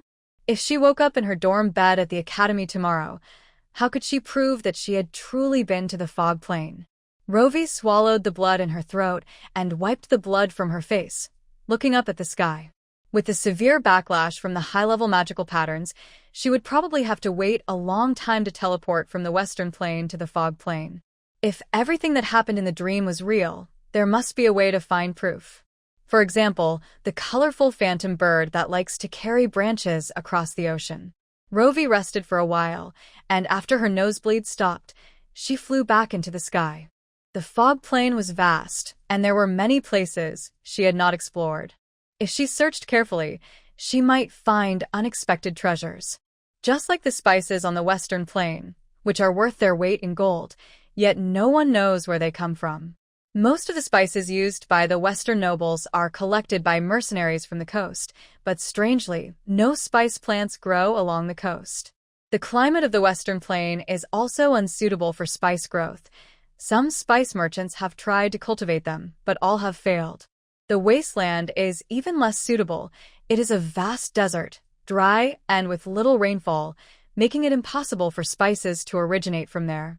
When Rovey attended her first potion class, she thought there must be a land similar to the geography of southern Asia, where only tropical rainforests could provide the best environment for spices. The spices on the Western Plane likely came from migratory birds, just like the colorful phantom bird. Luo Wei flew south toward the misty plains, focused and determined. The sun shone brightly, and the temperature rose as she went further south. She could even feel the moisture on her skin evaporating, and the blood in her ears had thickened. The mountains rolled beneath her. The forests grew greener, with some mountains shrouded in rain while others basked in sunlight. As she flew through the rain, she descended from a 1,000-meter cliff, suddenly spotting a colorful light flickering on a distant mountaintop. A flock of migratory birds had built a nest in a large tree at the summit. In the bright sunlight, They hopped on branches, singing and preening their vibrant feathers. The colorful birds were really here. Luo Wei quietly approached, folding her wings. The birds chattered about their lives, unaware of the large figure watching them closely. She observed them for a while, but unfortunately, these beautiful creatures were too small to carry a person across the ocean, unless they could build a bridge. One colorful bird flapped its wings and flew to another tree, ready to peck at the sweet fruits. It tilted its head and spotted Luo Wei hiding in the treetops. Gaga? The bird stared at her, making a confused sound. Luo Wei thought, "Wait, why did the colorful bird sound like that? They looked so vibrant. How could one have such a croaky voice?" She almost thought it had a Theodore inside it. No, the other colorful birds didn't sound like this. Only this one had such an unpleasant voice. With a voice like that, it probably wasn't discriminated against by the others, so its fighting ability must be decent. "You're the one, lucky bird." Luo Wei quickly reached out, grabbing the bird by the neck and pulling it down from the treetop. An adult colorful bird was about the size of a swan, but with a shorter neck and a ring of colorful feathers around it. This one was slightly smaller, about the size of a duck, and struggled quite a bit. Luo Wei held its beak to keep it quiet and flapped her wings to take it to the other side of the mountain. Along the way, colorful feathers fell everywhere, and its wings were almost bald, revealing the grayish-black down underneath. A twinge of guilt rose in Luo Wei. She felt bad for turning such a beautiful little bird into this state. "Don't move. I promise to let you go back lively in a bit." The colorful bird kicked its legs and really stopped moving, as if it understood her words. Worried it might escape, Luo Wei tied its feet together with some vines, securing the other end to her hand. The bird watched her actions, its black eyes spinning, even stretching its head toward her. Luo Wei pushed it away, took out an arrow she had found in Alchemy Town, and found a piece of bark nearby to carve some words into. After finishing the carving, she tied the bark to the bird's back with a sturdy vine. If this colorful bird flew back to the West Plains and was found, people would see the writing on the bark and bring the bird to Sharia to claim a reward. "Thanks for carrying this bark for a few months." Luo Wei untied the vines from its feet. "If you can see me again, I'll take care of you for life." Colorful birds are low-level magical beasts, and usually, no one would catch them. Those who did only wanted their feathers. Most magical beasts contain toxins, and so does the colorful bird, so there's no worry about it being eaten. Go now. Luo Wei released the colorful bird and stood up, noticing several colorful feathers had fallen from her. This bird was losing feathers badly. It looked like it hadn't even reached adulthood before going bald. She collected the feathers and continued flying south. The air around her was already uncomfortably hot, and sweat poured out. She was probably nearing the Tropic of Cancer. After flying for over half an hour, the vegetation below transformed. In the dense primeval forest, tall trees grew, with waterdrop-shaped leaves covered in various mosses and ferns. Thick vines and aggressive strangler plants were everywhere, creating a mysterious and stunning rainforest landscape. As Luo Wei entered the rainforest, strange little animals passed overhead and around her, making her feel like she had stepped into a magical animal world. Not far into the forest, she encountered a patch of green, pointed leaf grass, lemongrass. Lemongrass was everywhere in this rainforest.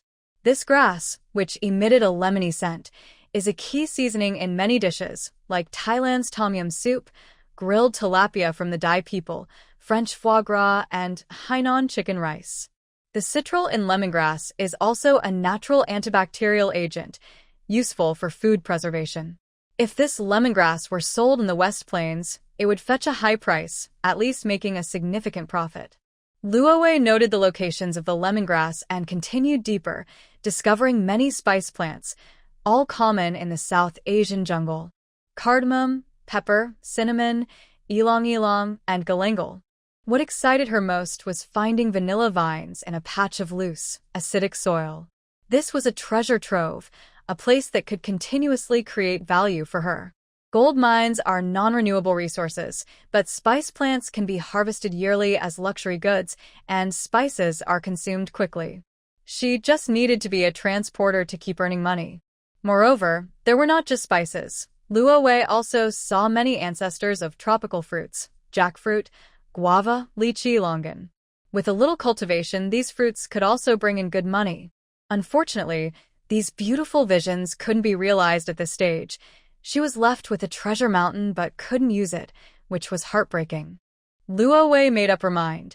If this wasn't a dream, she would risk everything to replicate the teleportation array. Counting infants, she now had nearly 200 workers. With the undead, she barely gathered 500. There were more dead than living, and her group didn't even qualify as a force. After all, most of the living were weak slaves, struggling to survive, let alone fight. Only 2 living people could fight, 1 Trojan and 1 Dark Elf, and the Dark Elf wasn't even in the West Plains. Her population efforts had just begun.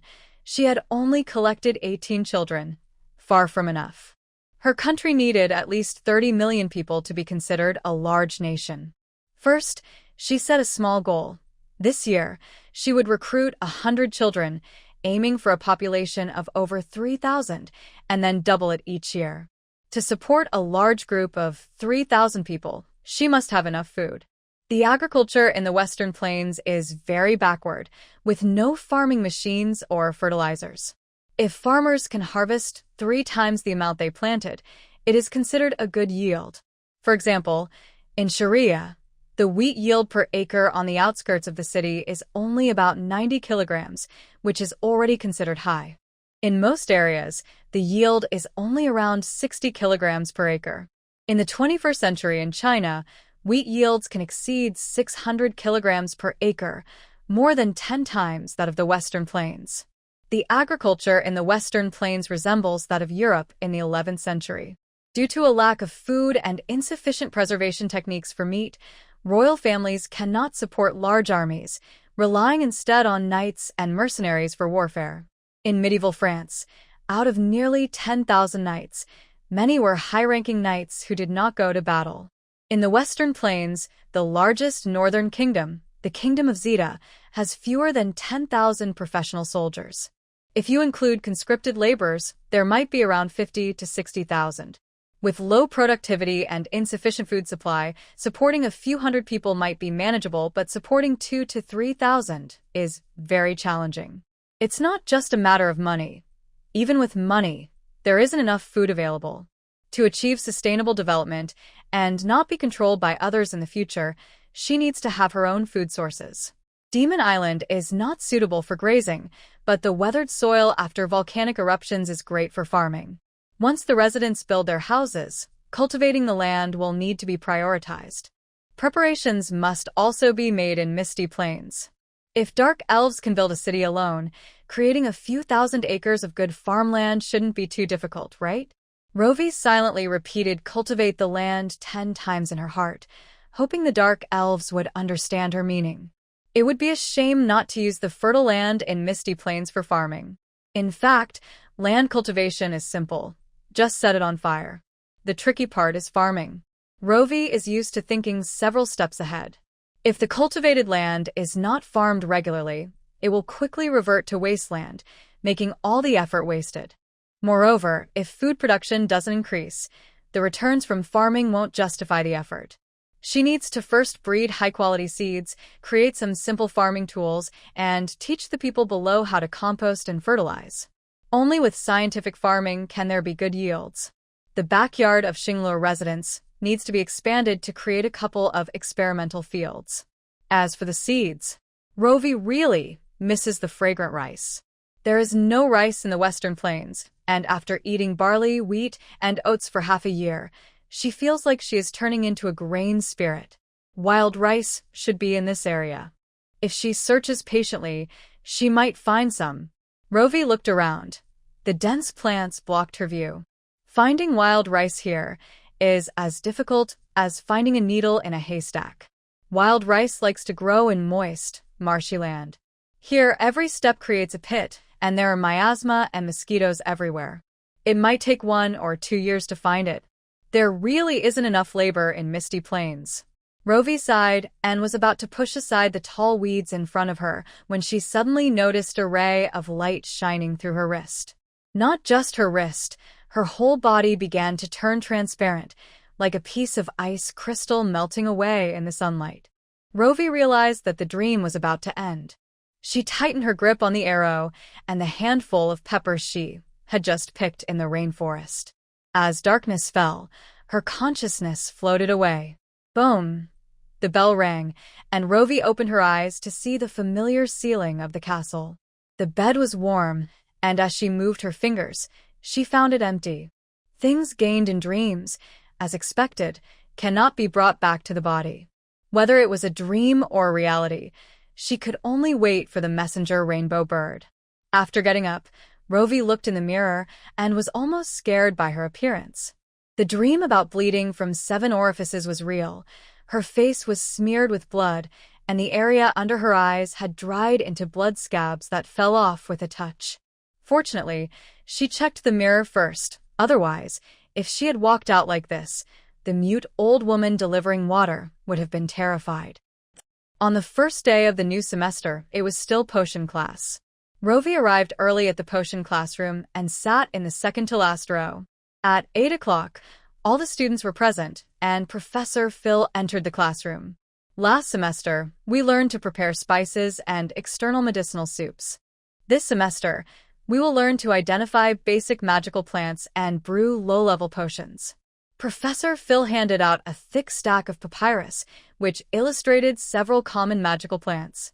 Magical plants are expensive, and the academy isn't wealthy enough to provide them to students every class, so they can only learn by looking at pictures. The first magical plant is called death fruit, which is a basic material for brewing detoxifying potions. Professor Phil picked up a flat white fruit from the desk to show everyone. Death fruit grows on the decaying bones of magical beasts, with a grayish-white skin and an oval shape like a flat egg. July is the best time to harvest it, as the skin cracks when ripe, releasing magical elements. Rovey looked at the white fruit in his hand, and then at the illustrated description on the papyrus. Death fruit? Isn't that just a button mushroom? Button mushrooms are fungi, also known as white mushrooms, that love to grow on sheep bones and manure in the grasslands. They make delicious soup and can help prevent constipation and obesity. To call it death fruit is ridiculous. The mushroom family would be furious if they knew. The second magical plant is devil's tooth, which grows in the forests of the Beast Mountain. Its leaves are long and thin, with a light brown membrane covering the root ball, containing several milky white fong-like fruits that have a strong odor and can be used to brew emetic potions. Rovey. What the heck, devil's tooth? This is clearly garlic. To call the smell of garlic an odor is no wonder they eat mushy food every day. The people of the Western Plains are even more absurd than Europeans. Ancient Babylon started growing garlic thousands of years ago, and the people of the Western Plains still call garlic the devil's tooth. The third magical plant is purple grass, which you all should recognize. This is a magical plant for brewing low-level healing potions. It has mild toxicity, and consuming it can cause hallucinations. It needs to be brewed with death fruit to eliminate its toxicity. Purple grass is toxic, so how come she had no issues eating it? This potion class is becoming more and more magical. After 4 hours of potion class, Rovey walked out of the academy, deep in thought. Her mind was filled with the fragrant mushrooms and white garlic. No wonder she couldn't find her favorite dishes outside. It turns out these ingredients are all in the Beast Mountain. Why didn't she notice them last time she went to the Beast Mountain? Almost forgot. It's winter now, and these plants haven't sprouted yet. Rovey got on Eve carriage to return to Xinglua residence. As soon as she jumped off, Troy appeared behind her like a shadow. Miss, the merchant has been caught.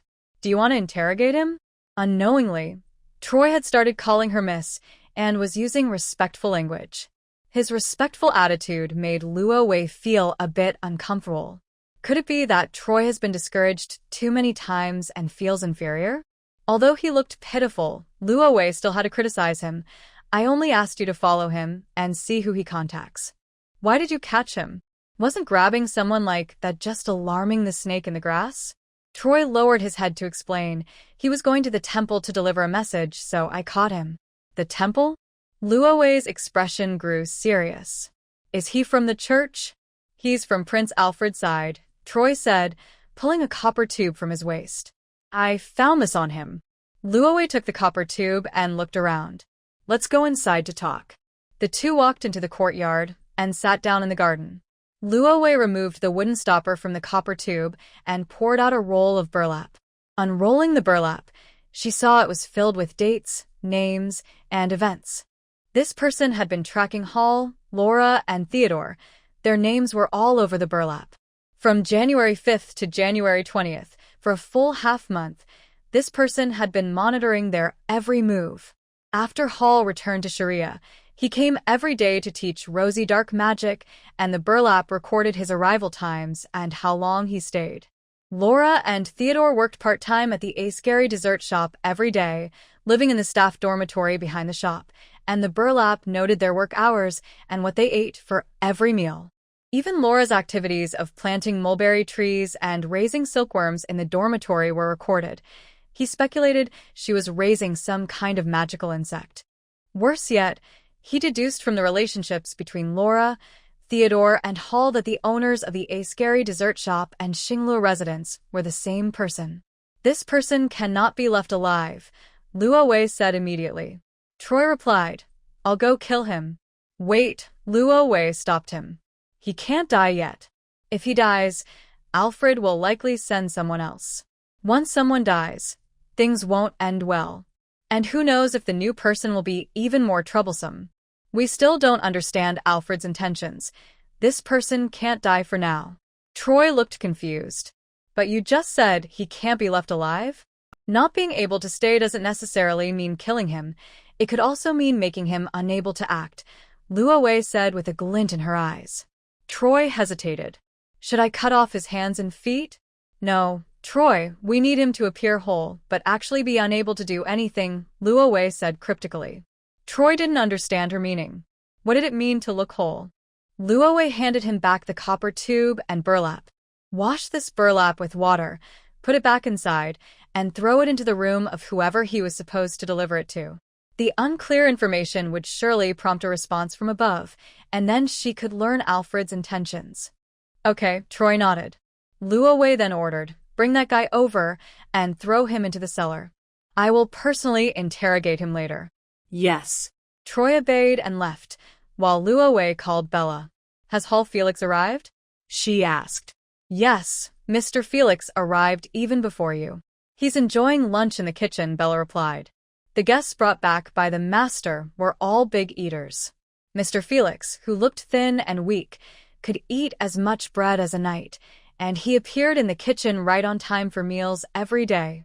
Bella felt anxious. Other stewards managed to save money daily, but she always spent all the gold coins given by the master. A steward who can't save money isn't a good steward, but these people eat too much, and she couldn't save even if she wanted to. Luo Wei didn't understand Bella's concerns. She simply instructed, after Hall finishes eating, take him to the cellar and tell him I'm waiting for him down there. Master, won't you have a meal? I will, but not too much. I can't eat it all. After the meal, Bella went to fetch Hall, while Luo Wei went down to the cellar first. Troy had already thrown the man into the cellar.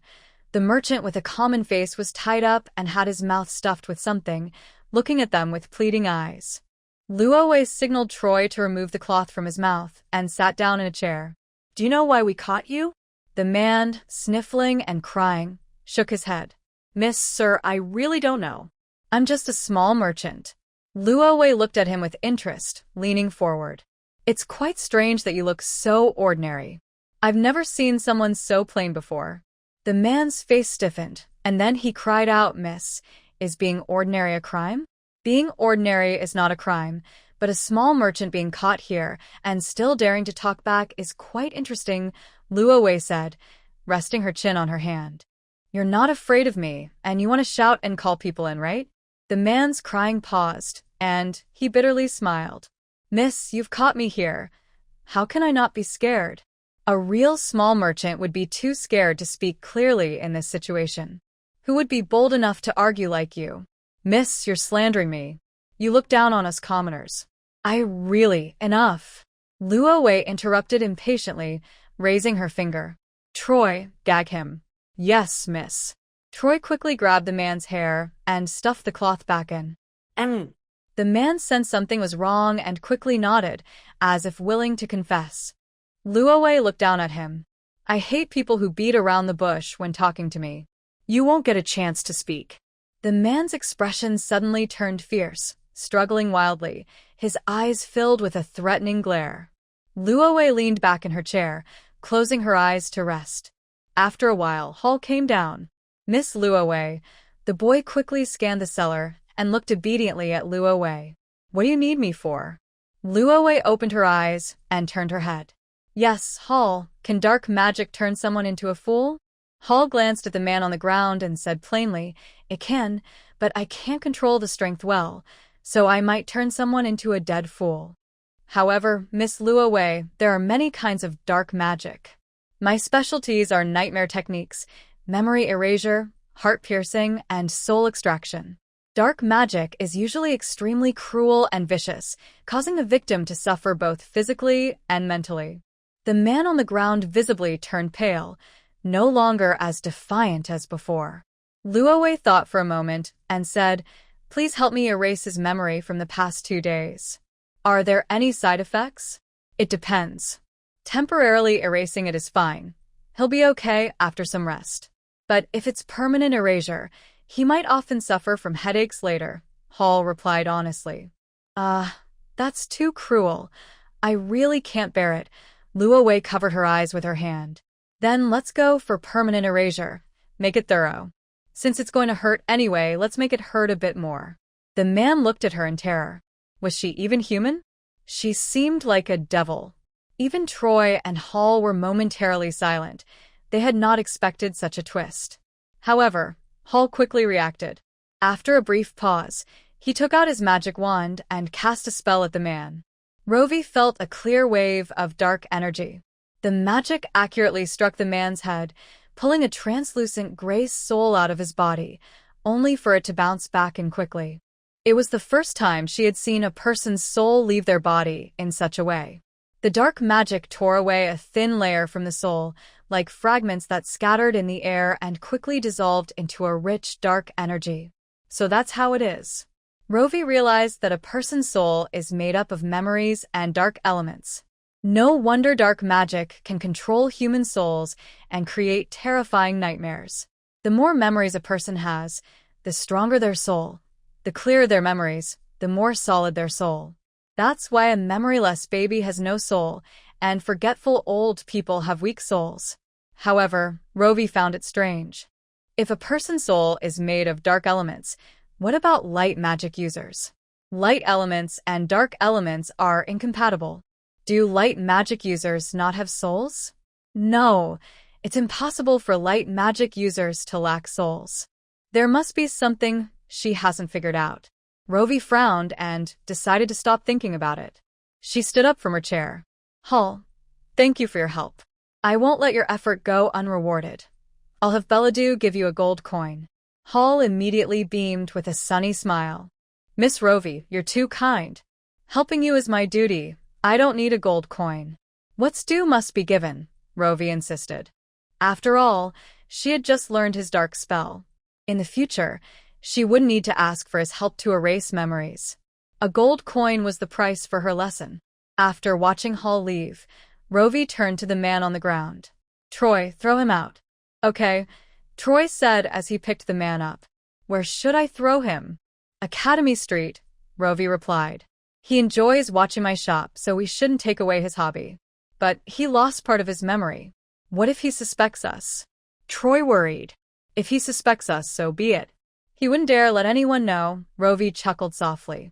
The church isn't kind, and he knows that better than we do. After such a big mistake, would he dare report it to his superiors? Not only would he not report it, but he would also keep it a secret. Next time something like this happens, he'll find a way to create a surveillance record and present a perfect report to both sides. Let's go out. We still have a lot to do today. Rovey picked up the oil lamp from the table and walked up the cold stairs out of the cellar. Troy took the man out through the back door.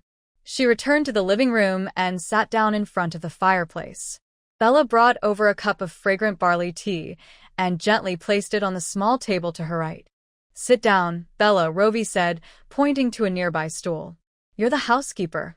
Let others handle this kind of work." "Master, did I not serve you well?" Bella nervously clutched her apron. "It's not that you didn't serve well. I just have more important tasks for you," Rovey said softly. Bella sighed in relief and carefully sat on the small stool. "Master, what task do you want to give me?" Rovey asked. "Did you find any leads on the wasteland outside the city that I asked you to investigate yesterday?" Bella nodded. "Those wastelands belong to the Lord and haven't been granted yet. I asked the Lord Steward, and he said we could rent them as long as we pay taxes on time." "Can't we buy them?" Bella shook her head. "No.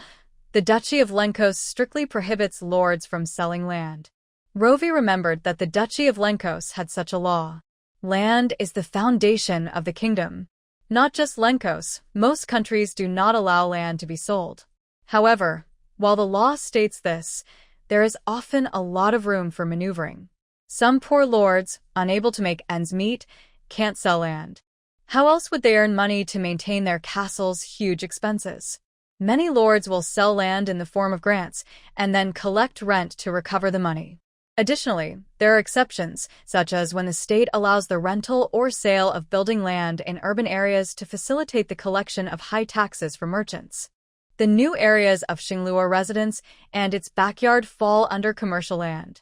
Rovey thought to herself that while it would be possible to buy the wasteland outside the city, the price might be high. The Lord of Sharia would likely ask for a lot, since it was a rare opportunity to make money. Buying land at a high price, especially on someone else's territory, could lead to it being reclaimed at any time. It wouldn't be worth it. "Let's just rent it," Rovey decided. At worst, when they move out, they can chop down the mulberry trees, burn the land, and scatter some grass seeds to restore the wasteland. "All right, I'll go rent the land this afternoon," Bella quickly said. "No rush. Let's wait until tomorrow." Rushing isn't good for business. Rovey took a sip of barley tea. "I remember there's a small piece of empty land outside the backyard. Find someone to till it. I want to plant something." Bella thought for a moment and said, "Master, that land doesn't seem to belong to us." "Then buy it." Rovey placed a bag of gold coins on the table. "If it's not enough, let me know. Also, go collect some manure and pile it on that piece of land." Bella's mouth dropped open. Manure? Did she hear wrong? Did the master want her to collect manure? "You heard me right. It's manure," Rovey said seriously. "I want to create an experimental field. Manure compost can improve soil quality and increase crop yields." She wanted to clarify to avoid any misunderstandings about her intentions, so they wouldn't think she had some peculiar hobby. Although she didn't know what an experimental field was, hearing that it could increase crop yields made Bella's eyes light up. "Okay, Master, I will collect manure well and try to gather all the manure in the city." Rovey replied, "That's not necessary.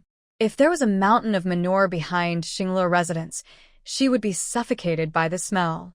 Bella excitedly left. Coming from a poor background, she had a deep-rooted obsession with food and couldn't wait to see if manure really could increase crop yields. As soon as Bella left, Balur and Chris emerged from a corner, their sparkling eyes eagerly looking at her. "Master, the tea is cooled. May I get you a fresh cup?" "Master, may I give you a shoulder massage?" Rovey flicked her wrist and, upon looking up, felt as if she had stumbled into a spider's lair. "No need," she resisted. "Didn't Bella assign you any tasks?" The two showed disappointed expressions and hung their heads sadly. "The housekeeper didn't," Chris said softly. "The housekeeper won't let us come out, but I want to comb your hair." Balur also chimed in, "Master, what do you think of the barley soup I made?" "The housekeeper said it didn't taste good and wouldn't let me make it anymore." Rovey glanced at the barley tea on the table. So this was what Balur had come up with? What should I do if the maids at home are competing for attention? Rovey thought for 3 seconds and decided to act like she didn't know. "The barley tea tastes good." She changed the subject. "You've been in Sharia for 2 days now. Are you getting used to the climate here? Bailey and Chris nodded quickly. Yes, it's much warmer here than in the north. That's good, Rovey continued. During school, I will be living at the academy, so you don't need to wait on me. Chris, take some time each day to visit the Harkins shop to look at fabrics and study clothing styles. I have some jewelry in my room. Go check it out and practice your eye for detail. Yes, mistress, Chris replied happily. Bailey, go to the flower market and count how many types of fresh flowers are in season. Remember what each flower smells like, how long they bloom, and when they open. Write this information on burlap. Bailey frowned. Mistress, I can't write. Can't write. Well, she often forgets. People of lower status in this era have low literacy levels. Still the same advice, if you can't write, then learn, Rovey said with a sigh. This afternoon, someone will be teaching reading in the study. You both should go and listen and bring Eve and Gal along. This means Roman will have to work harder. He originally only needed to teach Rosie, but now he has to teach 4 more. Hopefully, he won't get too tired. After sending the 2 maids away, Rovey finally had some peace. The oak charcoal in the fireplace burned brightly as she lay on the soft couch, covered with a small blanket. Before long, she felt drowsy and closed her eyes for a nap. She slept deeply, and when she woke up, the sun had already set. Troy was standing by the fireplace like a wooden post, and Rovey was startled when she turned her head. When did you come back? She asked, her voice a bit hoarse from just waking up. Not long ago, Troy replied. Rovey sat up and pulled the blanket over her legs. Did the person wake up? What was their reaction? Nothing special, Troy recalled. He ran around the street a couple of times, then hid in a tavern and kept drinking. That means he was scared, which was expected, Rovey said, tapping her knee rhythmically. The air was quiet for a moment, with the charcoal in the fireplace crackling softly. Troy, Rovey slowly began, have you ever eaten the death fruit or devil's tooth? Troy's voice was low. I've heard of them, but never eaten them. Rovey sighed. I've eaten them and they taste great. Troy looked at her with confusion. They can be eaten? Death fruit grows on decaying corpses, and devil's tooth smells terrible. Who would eat such things? What a peculiar taste her employer has. They can be eaten, Rovey said eagerly. Troy, can you help me get some? Please? Troy coughed and turned his head away. These 2 magical plants are rare. I can only post a hiring task to see if anyone is willing to gather them. Okay, go ahead. Rovey immediately pulled out her small sheepskin notebook. While you're posting the task, can you help me find something else? It's this, red and pointy, like a hollow horn with round seeds inside. Eating it makes your lips feel hot and your tongue tingle. Troy looked at the pointed plant she drew on the sheepskin paper, confused. What is this? Is it also a magical plant? Rovey tore off that page and handed it to him. Not necessarily a magical plant. It's actually a spice called chili. Spice. Troy straightened his back immediately, taking the drawing seriously. Expensive spices deserve careful attention. Rovey rolled her eyes. Such a money-minded person, only hearing about spices. After 4 o'clock, the children returned to Xingluo residence after school. Roman burst through the door with his backpack, his gray eyes quickly scanning the garden. Not seeing the person he wanted to meet, he rushed into the living room. Miss. Upon seeing the gentle girl by the fireplace, Roman's chubby face instantly lit up with a bright smile. He chose to ignore Troy standing nearby and ran to Rovey, his eyes shining. Miss, are you bored sitting here alone? I learned how to play Senate today. Do you want to play? I can keep you company. Troy frowned, cracking his knuckles. No, I don't know how to play Senate, Rovey said, pinching Roman's cheek and smiling. But I know how to play Go and chess. Miss, what are Go and chess? Roman asked, his eyes wide with curiosity. Go is a complex strategy game that originated in China. Chess is also a strategy game that originated in a place called ancient India. Roman was even more curious. Those place names sound strange. Miss, are Go and chess fun? Very fun. Some people play for 3 days and nights without leaving the board, Rovey exaggerated. Roman clenched his fists, excited. Miss, I want to play too. I want to play with you. How about this? I'll give you a task, and if you complete it, I'll teach you how to play these two games, Rovey smiled. Yay. Roman jumped. Miss, what's the task? I plan to build a manor outside the city, and I need a group of cheap labor to help raise some chickens. Roman immediately understood her meaning and patted his chest, promising, Don't worry, miss. There are many street children in Sharia. I'll bring them all to our manor. Rovey smiled. Roman is so smart. Raising silkworms takes a lot of time up front. She wants to develop the mulberry garden into a multi-dimensional farm. Chicken manure is high-quality organic fertilizer that can nourish the mulberry trees, and chickens can also help control pests, reducing the risk of infestations. Once the silkworm moths lay their eggs and die, their bodies can also be used as feed for the chickens. If there isn't enough feed, she knows how to raise earthworms, which can aerate the soil and feed the chickens, achieving multiple benefits. After using the child labor, Rovey happily returned to school. Unfortunately, her good mood didn't last long. As soon as she stepped into the rose garden, it came to an abrupt halt. Junior, I've been looking for you for a long time. The student council president, Valanka, walked quickly toward her. Senior, what do you need me for? Rovey asked, stopping. Well, Valanka said with a smile, I came to remind you that your disciplinary task starts today. Don't forget to patrol the guard line at 9 tonight. Rovey replied, Okay, I understand. Thank you, senior. No need to thank me. If it gets cold tonight, you can sit in the student council office for a while, since you'll be patrolling until 5 in the morning. By the way, Valanka reminded her again, while you're patrolling the guard line, you can also complete your first public service task. Because there will be a teacher-student meeting tomorrow, some people might try to steal the reflection papers from the wall tonight. Please help catch them. If you do, you can regain a credit. Catching someone can restore a credit. Luo Wei was excited. Senior, do you only get 1 credit back no matter how many people you catch, or do you get 1 credit for each person? This question was important. If she could get 1 credit for each person, she needed to start fishing for them right away. Even if they didn't plan to come out and confess, she had to find a way to lure them out. Valanka covered her mouth and laughed. If you can catch more than 1 person, then of course you'll get more than 1 credit. So it's based on the number of people caught? Luo Wei asked seriously. Valanka winked. Yes, the more people you catch, the more credits you earn. Luo Wei was satisfied with the answer, and the smile that had disappeared returned to her face. If she could find a way to catch 40 people, wouldn't she restore full credits in just 1 night? After saying goodbye to Valanka, Luo Wei turned and walked toward the college bulletin board. Knowing her enemy and herself ensures victory in every battle, no one on that wall would escape her grasp.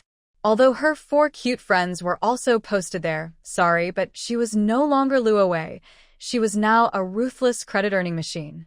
Outside the main chapel of the college, there was a bulletin board where various pieces of parchment were pinned up, looking like a layer of scales from a distance. More than 30 students were punished at the end of last semester, so over 30 confession letters were posted on the wall. Luo Wei initially thought that with so many letters together, hers wouldn't stand out, but she could see her confession letter from 10 paces away. Hers was the largest, with the most words, and it was placed in the most noticeable spot. Next to her letter was a table listing the names of those punished and the credits deducted. Luo Wei glanced at it. Her name was at the top, with a deduction of a full 40 credits. The second was Theodore, with a deduction of 20 credits. Gladys and Hall were tied for third, each with a deduction of 10 credits. The fifth was Lola, with a deduction of 5 credits. Further down, Luo Wei saw 2 familiar names. Hazel Kalansis, a junior alchemy apprentice, lost 4 credits for accidentally burning down a classroom. Sebastian Noel, a senior spell apprentice, lost 3 credits for using water magic to steal water and was caught by the supervisor. Stealing water? Luo Wei was shocked. Why would he steal water? It's not worth much. Curious, she found Sebastian's confession letter among the many parchments and was stunned after reading it. This brave senior lived above the boys' dormitory and, after learning advanced water spells, would magically collect water vapor from the water room into his bucket to wash his face and feet. This method of stealing water was clever and hard to detect, but in winter, the warm mist from the water room floated up, and no matter how much hot water was boiled, the walls remained dry, raising the old man's suspicions. The old man called the supervisor, who burst in and caught the brave senior stealing water. As a result, the senior had to pay 6 months' worth of water bills and was punished to boil hot water in the water room for half a month. A thrifty senior ended up losing more than he gained. Luo Wei remembered Sebastian's name. Anyone who could steal water for half a year was tough. She continued to look down the list and saw Vina. Vina lost 2 credits for pushing Asina into the lake out of jealousy over her fiancé, Egbert, violating the college's rule against internal conflicts. Most students only lost 1 or 2 credits. There weren't many like the death penalty squad, who lost so many. The sun was about to set, and groups of noble ladies returning from outings came back to the college. Luo Wei strolled through the shaded path, wandered around the garden, and finally ran into Vina, who was returning with a cream cake. "Good evening, Vina." Luo Wei lifted her skirt and walked up to Vina. Vina turned sharply, and upon seeing her, her face showed shock. "What do you want?" she asked nervously. "I've already written the apology letter. I'll get it for you right away." "I'm glad you didn't forget." Luo Wei chuckled lightly. "I thought you had forgotten." "I didn't forget," Vina quickly replied. "You just never asked for it." Luo Wei smiled kindly. "Is that so? Then go get it. I want to see if your apology letter is really ready." Vina, fuming, said, "If you don't believe me, you can come with me to see it. It's on my desk in my room." Her handwriting wasn't good, and she was afraid Luo Wei would mock her, so she spent a month writing hundreds of apology letters to choose one she was satisfied with. Each letter had to have 100 "I'm sorries." She wrote over 10,000 times, and her hands were calloused. Vina led Luo Wei to her room, picked up the apology letter from her desk, and said, "See for yourself, I'm not lying." Luo Wei followed her inside, quickly locked the door, and glanced at the letter in Vina's hand. The neatly cut parchment was filled with elegant cursive, without a single stain, showing that the writer had put in effort. However, she caught a mistake. Here, the last letter in the second-to-last line has a pause in the stroke. The tail is connected. "I don't like it. Rewrite it." "That's not obvious." Vina stared at the letter for a long time, suddenly realizing and glaring angrily. "Luo Wei, are you messing with me? Otherwise?" Luo Wei's expression turned cold, her voice chilling. "Did you think it would be so easy to ask for forgiveness after doing something wrong? One apology letter?" She suddenly snatched the letter from Vina's hand and threw it on the floor. "Humph, worthless." Ah! "My letter!" Vina screamed. "You crazy person." "Crazy? You think I'm crazy?" Luo Wei kicked the letter away and grabbed Vina by the neck, tightening her grip. "Vina, I remember warning you long ago that I have a bad temper." Cough, cough. Vina struggled to breathe, her face turning red, her voice hoarse as she shouted, "I wrote the apology letter. What more do you want?" Her voice was tinged with tears. "I worked hard to write that." "Shh," Luo Wei whispered. "Don't shout so loud. If someone outside hears, I'll break your neck." Fear filled Vina's face. She thought Luo Wei was a madwoman. Luo Wei shook her head in disappointment.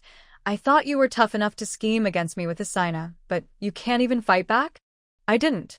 Vina trembled in fear. "I didn't scheme against you with her." Luo Wei replied, "Didn't? The thug who appeared in the alley last time wasn't your idea?" "It wasn't me." Vina quickly defended. "That was all Asina's idea. She wanted to use me, but I listened to you and didn't fall for it. Really, believe me, I even called the city guards to prevent you from getting into trouble and to get back at her. Even if I'm bad, I wouldn't come up with such a dirty trick, and I'm a follower of the goddess of justice. If I go against justice, I'll face divine punishment." Luo Wei had a strange expression. "You? A follower of the goddess of justice?" The goddess of justice, Justitia, is the deity of morality and law, overseeing truth and judgment. She is one of the 16 main gods of the church.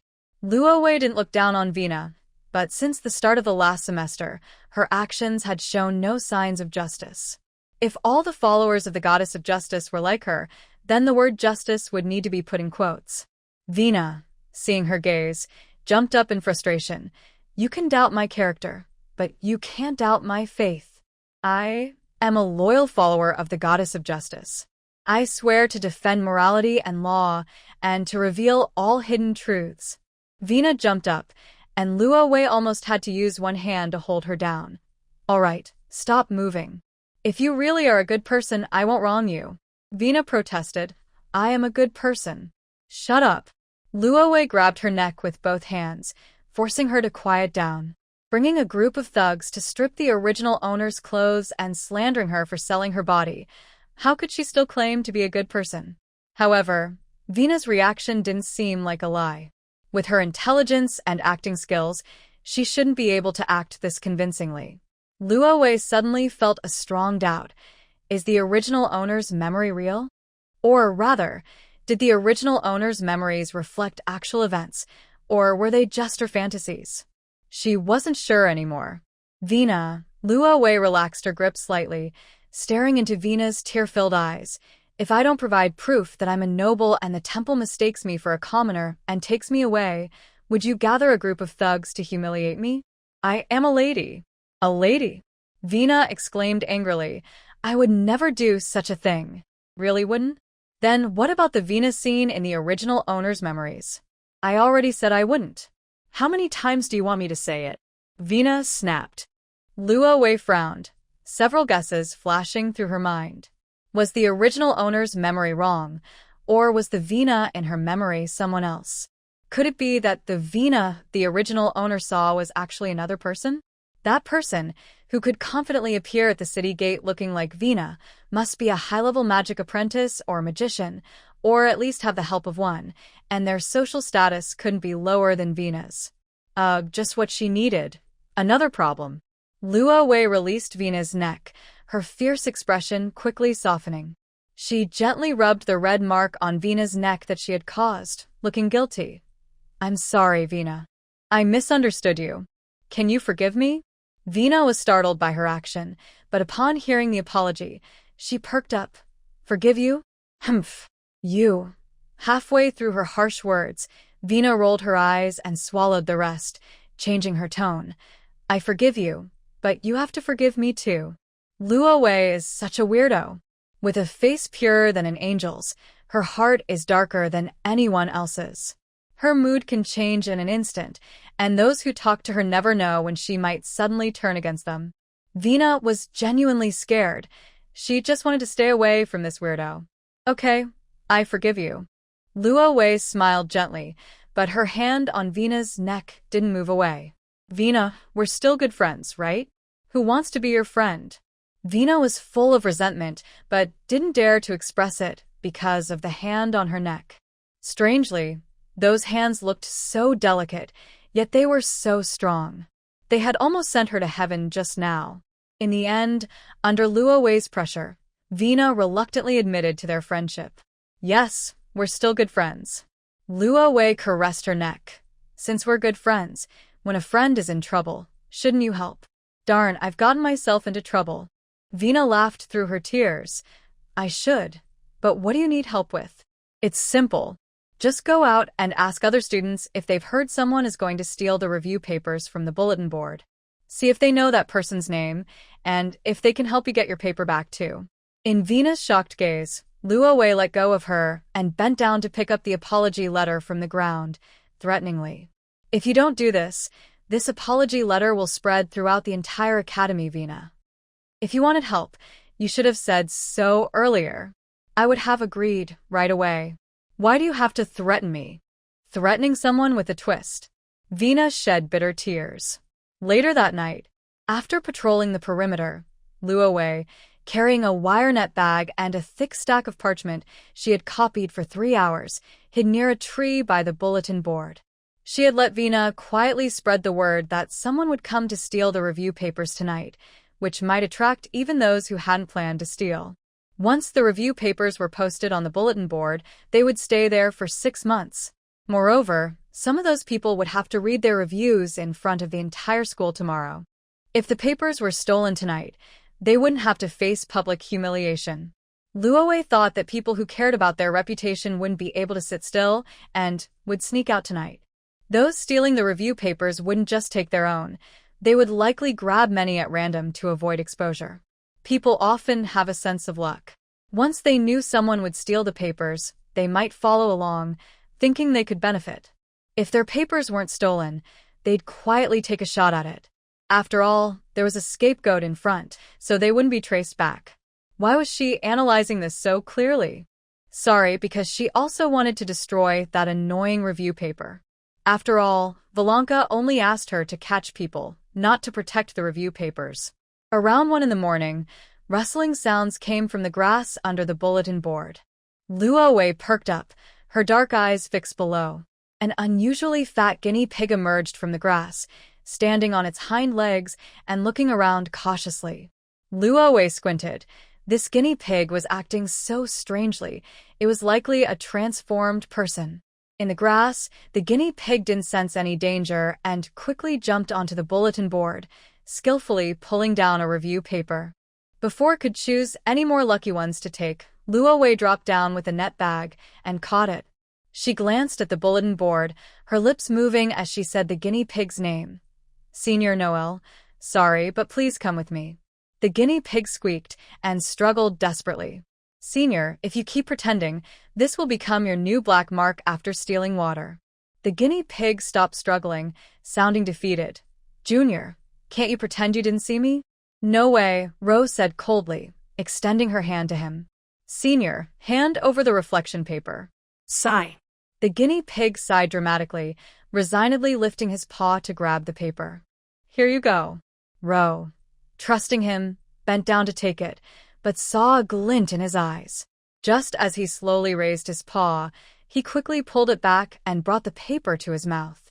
Crunch, crunch, crunch. He suddenly bent down and devoured the dried parchment like a crisp cookie. After destroying the evidence, the guinea pig elegantly turned his head and confidently extended his paws. I can't hand it over. Go ahead and catch me. Since he had already eaten the paper, he wouldn't resist if she tried to arrest him. Rose's expression was complicated. Senior, you have a great appetite. The guinea pig smiled, his whiskers twitching. You're too kind. Don't you worry about having to write another reflection if you get caught? Ro couldn't understand his reckless behavior. What's there to fear? A day is a day, Sebastian replied, unfazed. Anyway, I graduate in 5 months and I have enough credits to last until the end of the semester. Ro. She could only say, he truly was a brave senior who dared to use magic to steal water. Since that's the case, senior, I'm sorry. She flipped her net bag and scooped up the guinea pig, rushing towards the nearby church. The student council office was inside, where Professor Tobias's owl would also come to work at night. After delivering the guinea pig to the student council, Ro placed the net bag on the ground, letting him walk out. The owl perched on the desk, its eyes widening at the sight of the guinea pig on the floor. Ro quickly explained, this is Senior Sebastian Noel. He tried to destroy the reflection papers on the bulletin board, and I caught him red-handed. The owl stared hungrily at the guinea pig, repeating, this is Senior Sebastian Noel.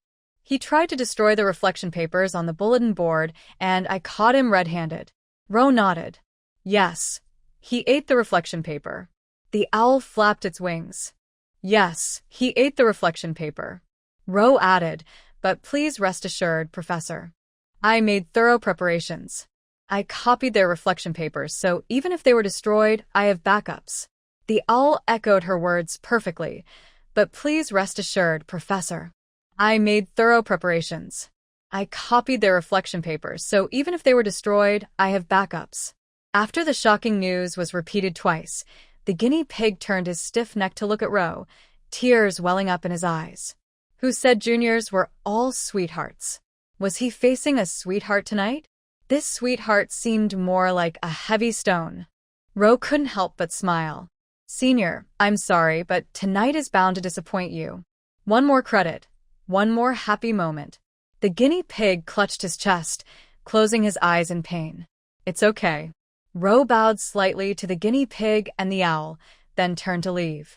At the door, She remembered something and turned back. Senior. Thank you. Sebastian was a senior magic apprentice. If he had destroyed all the reflection papers and run away, she wouldn't have caught him. Behind her, the guinea pig opened his eyes, surprised for a moment before breaking into a joyful smile. No need to thank me, Junior. After all, he had plenty of credits, and it was no problem to help a struggling junior. He thought that when he saw her. After all, Ro was the legendary person who once lost 40 credits, earning the respect of all the seasoned seniors. After leaving the student council office, Ro hurried to the bulletin board. She wondered if she had missed any credits while she was away. Fortunately, as she approached the bulletin board, she spotted a small, dark figure tearing down the parchment. At the same time, a silver light flashed from the woods behind the bulletin board, quickly heading toward the rose garden. Gladys? Ro hesitated for a second between catching her or not. Forget it, the little wolf is so cute, let her go. But the shadow under the bulletin board. Ro's face broke into a sly smile. Sorry, Theodore. Ro hoisted her long net and sprinted toward the bulletin board, throwing the net over the shadow's head, her skirt billowing as she landed. Ow! Theodore yelped, startling Ro. Shoo, it's me, be quiet. If he yelled so loud, what if the others who hadn't arrived yet heard? Ro, why are you here? Theodore exclaimed in surprise, his mouth agape behind the net. Are you here to steal the reflection papers too? Ro paused, then nodded. Yes, you guessed it. Why are you stealing reflection papers with that thing? Theodore asked, pushing against the net covering him. To hold the reflection papers, Ro said seriously. Using this won't leave fingerprints, so the dorm supervisor won't be able to trace it back to us. Fingerprints? Those are the patterns on our fingers. Everyone's are different. Oh, Theodore gave her a thumbs up. You're so smart. Ro smiled as she removed the net from his head. All right, quickly put all the reflection papers in here. I know a hidden spot where we can burn them. Yes, if we burn them, no one will find us. Theodore tossed the crumpled parchment into the net. Actually, you didn't need to come out tonight. I tore yours down too. Ro, my conscience hurts. But credits. Ro, where are we going to burn them? Theodore asked. Ro was silent for a few seconds before saying, Theodore, how about I give you 10 seconds to run? Run? Theodore didn't get it yet.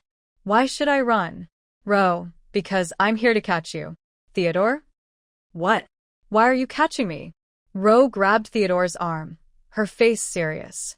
Theodore, tonight I'm in charge of guarding the bulletin board, and you are officially arrested for stealing the reflection papers. Theodore. Student Theodore, please come with me. Theodore.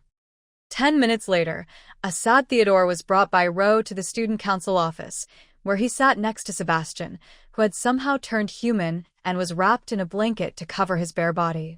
With 2 credits in hand, Ro brushed off the dust from her hands and headed back to the scene of the crime. Now that Theodore was here, how far could Hall be? After all, he also had to face the whole school for his self-reflection. But as the night wore on, it seemed everyone had either fallen asleep or something, as no one was taking action. Ro waited for several hours, unable to suppress a big yawn. Her hand holding the net was frozen, and there was not even a rustle in the air. In this cold weather, staying in one place without moving was dangerous. Reluctantly, Ro set down the net and patrolled the perimeter twice. After running around the academy twice, she was warm enough to almost sweat, and she quietly returned to the vicinity of the bulletin board. The moon was setting, and it was gradually nearing 4 in the morning. Just when Ro thought no more credits would come her way tonight, a strange sound suddenly filled the air. It's hard to describe the sound.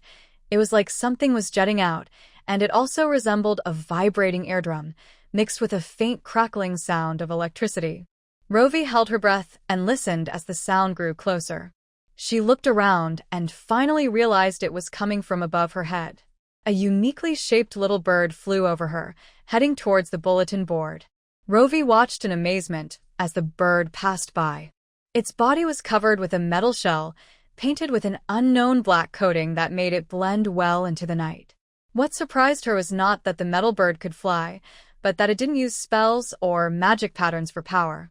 The bird showed no signs of magical energy, indicating that its creator hadn't infused it with magic. It flew solely thanks to a small windmill rotating under its wings and the flickering lightning inside its body. Who could be so skilled as to bring technology into a magic academy? Curious, Rovey crouched in the grass, watching the little bird hover in front of the bulletin board, wondering what it would do next.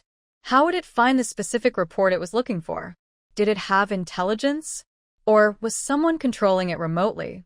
Rovey's mind was filled with questions, and before she could analyze them, she suddenly saw a flash of fire reflected in her eyes. The metal bird opened its sharp beak and extended a thin tube, shooting a stream of scorching flames at the bulletin board. Rovey. She never expected this turn of events. The person who released the bird actually intended to burn the entire bulletin board. The parchment, untreated for fire resistance, ignited instantly, quickly turning into ashes. It was too late to stop it now. Rovey calmly hid in the grass, waiting until the metal bird finished burning the wall and flew away before quietly getting up to follow it. The metal bird flew towards the girls' dormitory. From a distance, Rovey saw a slender figure on the castle roof, gazing in the bird's direction. Without needing to see the person's face clearly, Rovey already knew who it was. Hessel Calanthus, the alchemy apprentice from the intermediate department, the one who accidentally burned down a classroom. Although she recognized her and saw her standing there, Rovey couldn't approach her, as an ordinary beginner magic apprentice couldn't fly. By the time she climbed the stairs, the other person would likely have returned to her room. She could forego this credit, but she couldn't afford to lose points for failing to keep watch. Rovey estimated the height of the metal bird and its distance from her, waved her net, found her rhythm, and jumped, swinging her arm to throw the net. With a clang, the net covered the metal bird and brought it crashing to the ground. Rovey looked up at the castle roof, and as expected, the slender figure had disappeared. She picked up the metal bird. Capturing it meant capturing the person behind it, and she successfully earned another credit. Rovey didn't rush to the student council office to submit her evidence. Instead, she carried the net back to the bulletin board and cleaned up the ashes and remnants. Once it was clean, she pulled out the stack of reports she had copied from under her skirt and reattached them to the wall. The beginner students had only been in school for half a year and were unaware of the terrible consequences of having their reports posted on the bulletin board, so they were unlikely to come out and steal them. The intermediate and advanced students were different. They were more cunning. Rovey felt they would probably come out at the last moment to take a chance. Sure enough, around 5 o'clock, just before dawn, several sneaky figures appeared near the bulletin board. Here came her credits. Rovey, full of energy, held her net and stood high in the sycamore tree. As the group gathered, she jumped down with a shout, catching them off guard. "Hey, everyone! Since you're here, why not come with me? Don't run. The dean is watching from above. Escaping will only make things worse, and you'll lose all your credits." The 5 upperclassmen. Losing all credits? That was too harsh. By 6 o'clock, when Rovey left the student council office, the sky was already brightening. After a busy night, she earned 8 credits. Although it wasn't as many as she had hoped, it was still good. However, her threat to Vina to send her out to spread the word seemed unnecessary and had ruined her kind and forgiving image, which was a misstep. But she had never had a good image in front of Vina, so it wasn't a big deal for her to lose face. In fact, the biggest gain from last night wasn't the credits, but the metal bird's owner, Hessel Calanthus. If she could invent a flying bird without needing magic in such a backward field of basic physics, who knows what she could create if she had access to more advanced physics knowledge? Perhaps even an airplane. People without magical talent couldn't use magical tools, and only a few could traverse between places using teleportation circles. Only non-magical transportation tools like airplanes and ships could benefit the common people. In the future, if she wanted to send people without magical talent to the misty plains, she would have to rely on air transport. She needed to find a way to bring Hessel into her camp.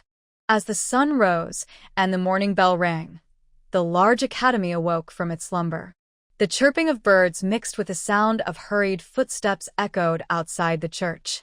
On the second day of the new semester, classes were held as usual in the morning, and a teacher-student meeting was scheduled for the afternoon. In the morning, Rovey attended the magic pattern class. After a month, Professor Mike's brown hair had turned a bit whiter. When a wizard stays at a certain level for too long, they age faster. "Good morning, children." "Good morning, Professor Mike." Professor Mike entered the classroom with a thick magic pattern book, laying it open on the desk. "All right, let's start class. Last semester, we learned the basics of magic pattern calculations and engravings. This semester, we will study enchantment. Enchantments cannot rely on external tools. You must use your magic to engrave the patterns, which requires precise control over your magical energy. So, the first step in learning enchantment is to master how to control your magic accurately. Each of you will come up to get a wooden stick. Today's task is to learn how to gather and release magic to break the stick. Once everyone is skilled, we will learn how to engrave words on wooden boards and enchant harder or softer materials." After finishing a magic pattern class, Rovey could barely keep her eyes open. The fatigue from staying up all night was hitting her now. She almost dozed off in class and was lucky not to be caught by Professor Mike. "Dear Rovey, shall we go out for a meal?" Chin caught up from behind and linked her arm with Rovey's. Rovey, too tired to open her eyes, replied, "Sorry, Chin, I'm so sleepy. I want to go back to the dorm to catch up on sleep." "What did you do last night to be so tired?" Chin asked, puzzled. Just as Rovey was about to answer, a sudden burst of excited screams erupted from the crowd ahead. "Ah! I was chosen by the Academy to participate in the magic competition." What? "You? Oh my gosh!" Jack was telling the truth. "The Academy has posted the team list." What? "The team list is out. Let's go see," Chin said, her eyes shining brightly as she pulled Rovey into the crowd. "Hurry, Rovey. Maybe our names are on it."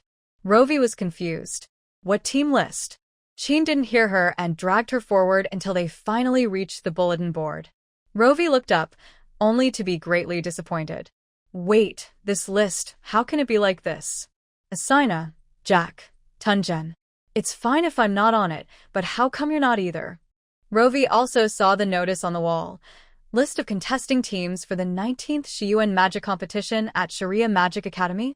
What kind of magic competition is this? It's already in its 19th edition? Yeah, didn't you know? Chin looked surprised, then slapped her forehead. "I forgot, you're not from Shiyuan." She explained the Shiyuan Magic Competition started in the first year our academy began enrolling students. Back then, there was no precedent for establishing a magic academy in Shiyuan, so after Sharia Magic Academy was founded, magic academies from various countries challenged Dean Morrison. It is said that the first competition was the most exciting, with the 10 strongest magic academies in Shiyuan sending representatives to engage in a grueling half-month battle against the professors and students of Sharia Magic Academy.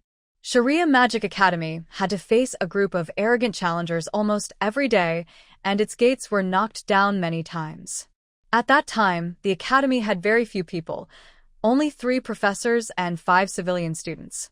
Dean Morrison personally led the team to fight back all the challenging academies. It was that battle that made Sharia Magic Academy famous. More and more people learned about Sharia Magic Academy, and many nobles brought their children to study magic there. They believed that if Dean Morrison could teach a few foolish civilians to be so skilled, he could surely teach their children even better. Nobles sent their children, who had poor magical talent and were rejected by other academies, to Sharia. Of course, those with good talent were still sent to noble academies. At this point, Chin's expression darkened. "I was sent here by my parents because my magical talent is too poor." In her family, children with good magical talent are sent to the Taslong Noble Magic Academy, like her cousin. Taslong Noble Magic Academy ranks in the top 3 in Shiyuan, and her cousin will likely come to this magic competition. Just thinking about her mocking gaze makes Chin uncomfortable. "But Chin, your magical talent isn't bad. You need to believe in yourself," Rovey comforted, patting her hand. In her eyes, Someone like Qin, who has balanced affinity for all 5 elements, is truly rare. Usually, people with such traits are geniuses. Yeah, I believe, Qin said, raising her fist for encouragement. I've only been at Sharia for half a year. Who knows what will happen in the future? Before she could finish, several students from the earliest batch of noble students, who had such poor talent that even their parents had given up on them, actually transformed into outstanding magicians here. Qin reignited her confidence in magic and returned to the topic. Hey, where were we? We were talking about how many nobles send their children here, Rovey reminded her. No, it was the previous sentence, Qin quickly recalled. I mentioned Dean Morrison, leading the students to drive away the other academies, and those academies, feeling unsatisfied, agreed to a rematch the following year. I don't know what agreement Dean Morrison reached with them, but since then, Sharia has held a magic competition every year and well-known magic academies in Shiyuan send teams to participate. In the previous 18 competitions, our academy has never fallen out of the top 3. Qin puffed out her chest proudly. However, Rovey was curious. Has Sharia Magic Academy only been established for 18 years? The chapel and castle in the academy looked so old. She thought the academy had been around for over 100 years. Considering that large buildings in the West can take hundreds of years to build, it seems normal for them to look a bit worn after completion. In the afternoon, she had to attend a faculty-student meeting. After parting ways with Qin, Rovey yawned and returned to the dormitory castle. Before she reached the stairs, she heard people upstairs discussing the competition list, and her name was mentioned in the conversation. Weren't you saying that Rovey from your class is really impressive? Why isn't she on the list? That was a long time ago. Now the strongest in our class is Asina. Really? I remember you told me last year that Rovey had great magical talent, that she released a flame in less than half a lesson. Oh, I told you later, right? Rovey is only good at fire magic. Her affinity for other elements is weak. You don't know, in the last few months of last year, we studied earth and wind spells, and she couldn't release a single skill. Hearing that last sentence, Rovey silently thought that it wasn't her magical talent that was lacking, but her magic wand had split, causing the magic power to fail. The conversation upstairs continued. So, Asina is stronger. Besides fire, her affinity for the other 4 elements is high, and she's never lost classroom or academic points. Her total score should be the highest in our junior department, right? Rovey, who had lost 40 academic points. That hurts. That should be the case. Sigh. Originally, Gladys from our class also had a high total score, but she was punished for breaking school rules. I hadn't thought of that. It's strange. Isn't the barbarian witch strong? Why wasn't she selected this time? I don't know. Don't mention Gladys. Even that deadly poison master from Professor Temple's class didn't make the list. Imagine if he were included. He wouldn't even need to fight, just throw potions to take down the opponent. I remembered something.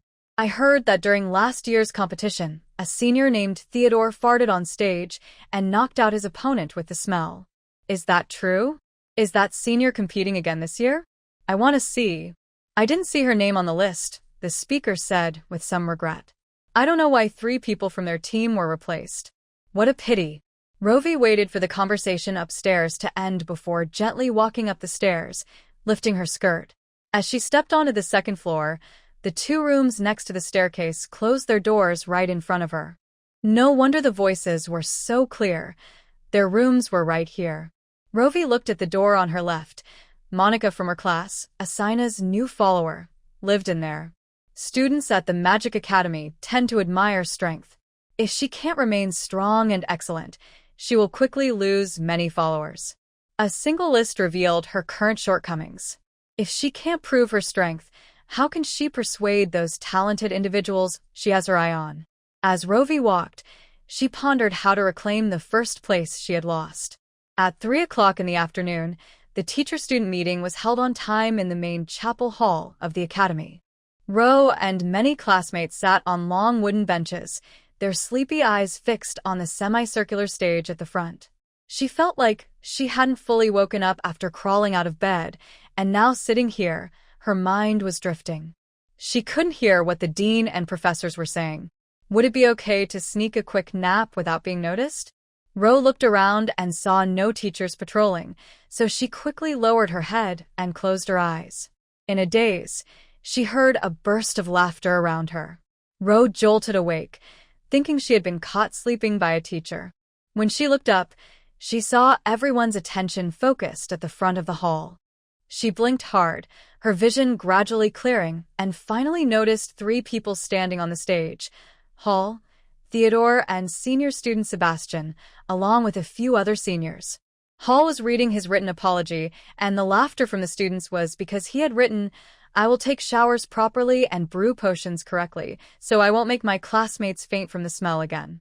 It was indeed a bit funny, and Ro couldn't help but laugh. The thought of Hall covering up his smell by rolling in the muck at the Dung Lake, only to be reported by classmates and lose points, made her giggle. The dean was kind to her, not making her apologize publicly, considering her feelings. Compared to public humiliation, Ro would rather lose 40 points. Aside from those few lines, Hall's apology was written in a standard manner, and he quickly left the stage after finishing. The others were not so lucky. They all participated in last night's theft and had 2 apologies to read, one of which was rushed out that morning. Sebastian, being the main culprit, was the first to be pushed out by the supervising teacher to read both apologies publicly. From halfway across the hall, Ro could see the dark circles under his eyes, looking like a panda.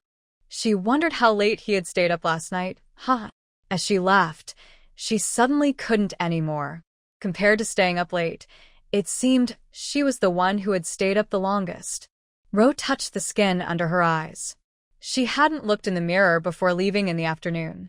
Were her dark circles worse than Sebastian's? On stage, Sebastian read the words on the parchment at lightning speed. If you weren't paying attention, you might think he had burned his mouth with hot water. With the mindset of, if I read fast enough, no one will hear my apology, Sebastian used his powerful lungs to finish both apologies in one breath. The supervising teacher shot him a glare and announced to everyone with a stern face, "Sebastian's behavior is severe. He will lose 20 points." Ro was a bit shocked. 20 points for just stealing an apology? Theodore had already lost 20 points last semester. If he lost another 20 this semester, he would only have 60 points left. Her conscience ached. She felt terrible. The students on stage finished reading their apologies one by one, and the supervising teacher added 20 points of punishment to each of them, warning students to follow the academy's rules and uphold personal morals. Now she understood. The academic points were equivalent to the moral points from her previous life. Those with poor character or who broke the rules would be penalized more heavily. After the criticism, the academy began to praise some students. Students who participated in the magic competition last May and brought honor to the academy were rewarded with 20 points each. Just as Theodore finished reading his apology and was leaving the stage, he heard his name called and ran back, grinning widely. Losing 20 points and gaining 20 points meant he effectively lost nothing. The rewards from the competition had already been distributed last year. Their team had come in second, and the academy had given each member 5 gold coins. He had eaten well for a month with that. The teacher-student meeting lasted an hour and a half before ending. Ro left the chapel with drooping eyelids and returned to her dormitory for a deep sleep. She slept until after 8 in the evening, and when she woke up, it was already dark outside. Ro took a couple of bites of bread, hurriedly put on her coat, and went out. Tonight, she didn't have to guard the bulletin board. She only needed to patrol the warning line, and she could even sneak a nap in the student council office. At 9 o'clock sharp, Ro arrived at the academy's main gate and began her patrol around the academy walls in a clockwise direction. While patrolling, she also looked for any carvings on the ground, but unfortunately, the result was the same as last night. Nothing was found. After circling around without seeing any traces of magic patterns, could the academy's magic circle be carved underground? Ro pondered. If the magic patterns were underground, how deep would she have to dig to see them? Forget it, just start digging. She hadn't brought a shovel tonight, so she had to use the trowel she had used last night to scrape the soil. Ro chose a digging spot far from the academy gate, at the base of the eastern wall, where few people came by, so she wouldn't be worried about being discovered. If she couldn't finish digging today, she could continue tomorrow. The winter soil was dry and hard. After digging for a while, Ro was out of breath. When she straightened up, she saw that the hole was only knee-deep. She wished she could ask Theodore how he managed to dig up a tree. After resting for a bit, Ro continued. She dug for most of the night, and the hole was now half her height, but it was still just dirt, with no sign of any magic patterns. Ro turned the trowel upside down and forcefully pushed it into the soil. The trowel sank over 20 centimeters deep, and pressing down further, it still went in a bit more. Was this depth not enough? Did the Academy hide the stone slab with the magic circle dozens of meters underground? Ro wiped the sweat from her forehead, standing beside the mud pit with the trowel. Magic patterns must have a medium, either a stone slab or a metal piece, something solid and not easily decayed. If it was really buried that deep, how thick was the soil the Academy had covered it with? If it was buried so deep, how did Professor Temple inspect the magic patterns? Ro suddenly realized, of course, the magic patterns couldn't be hidden underground. The Academy had to inspect the magic patterns every semester. Did they really have to dig the soil along the walls every semester? The magic patterns must be carved in easily accessible places. Could it be the walls? She looked up and carefully examined the wall surface, but the walls were made of stone bricks and mud. Any marks would be obvious. If there were any, she wouldn't have just noticed them now. Where could it be? Frowning, Ro pulled out the trowel and thought for a moment. She walked along the wall for a while and stopped at the hillside of the eastern riding arena. The Academy's terrain was higher in the east and lower in the west. Standing here, she could see the entire Academy.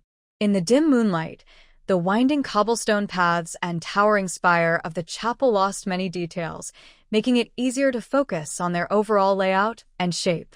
The various paths led to different directions of the Academy, and each building was a node in the routes. The square, the small chapel, the library, the dining hall, the romantic Rose Castle, the sturdy boys' dormitory.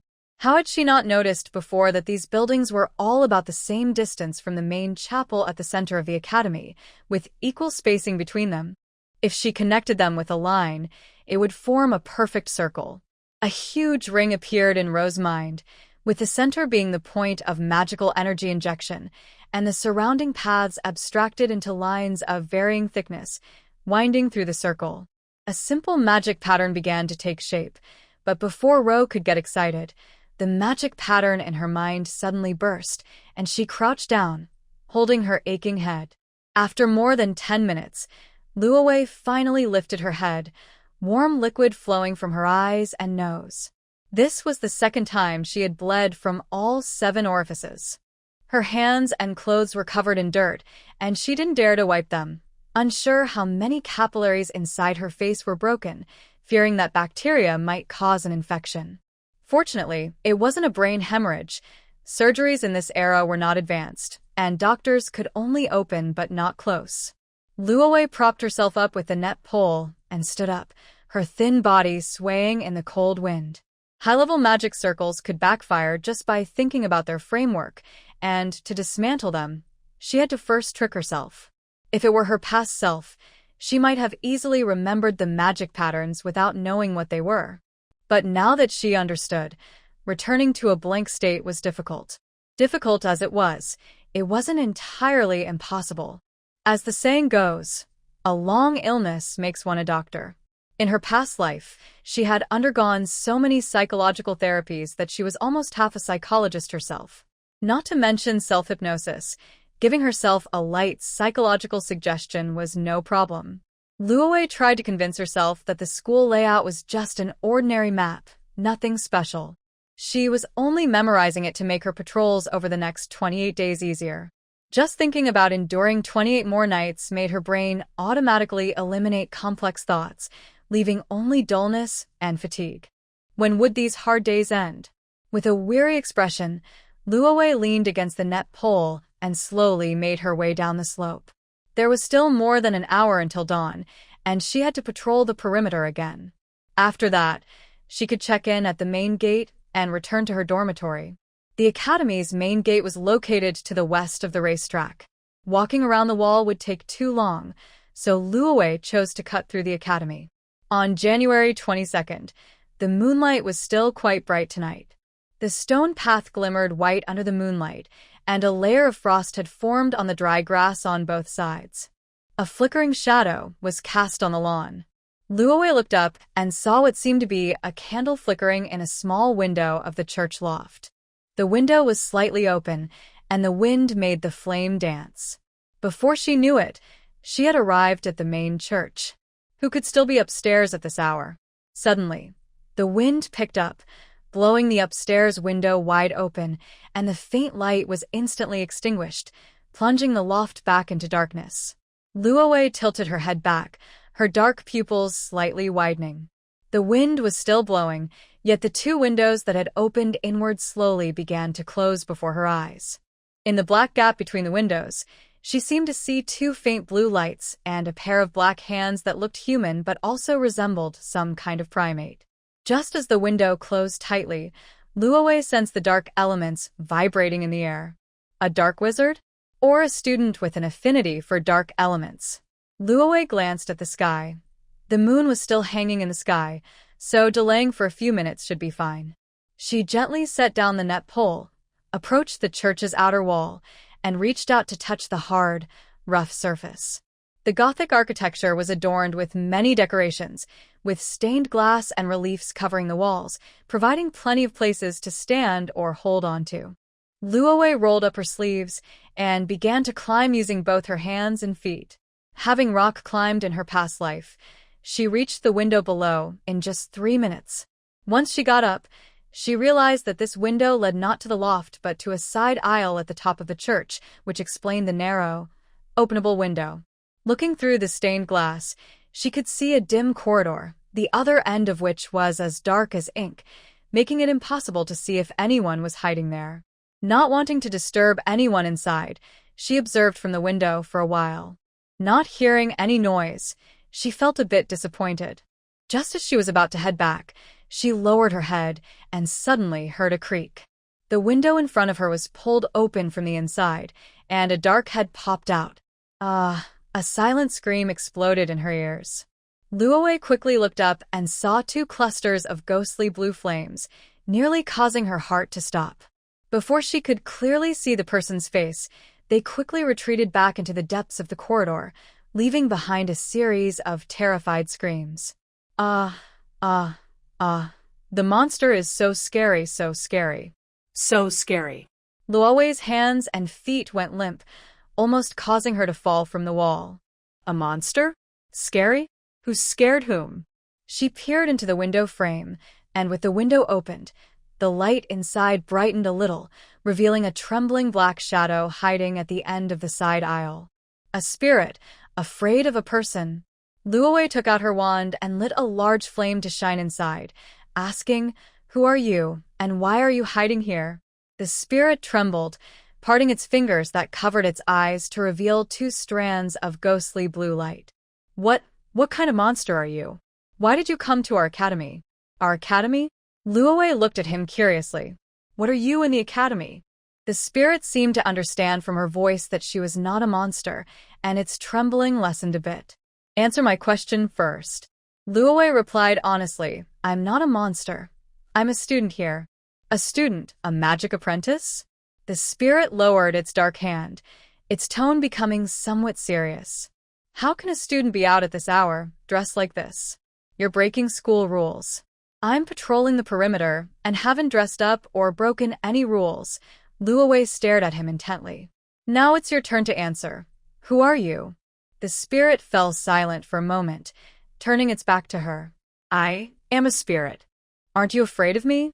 What's there to be afraid of? You were a person when you were alive, just like me.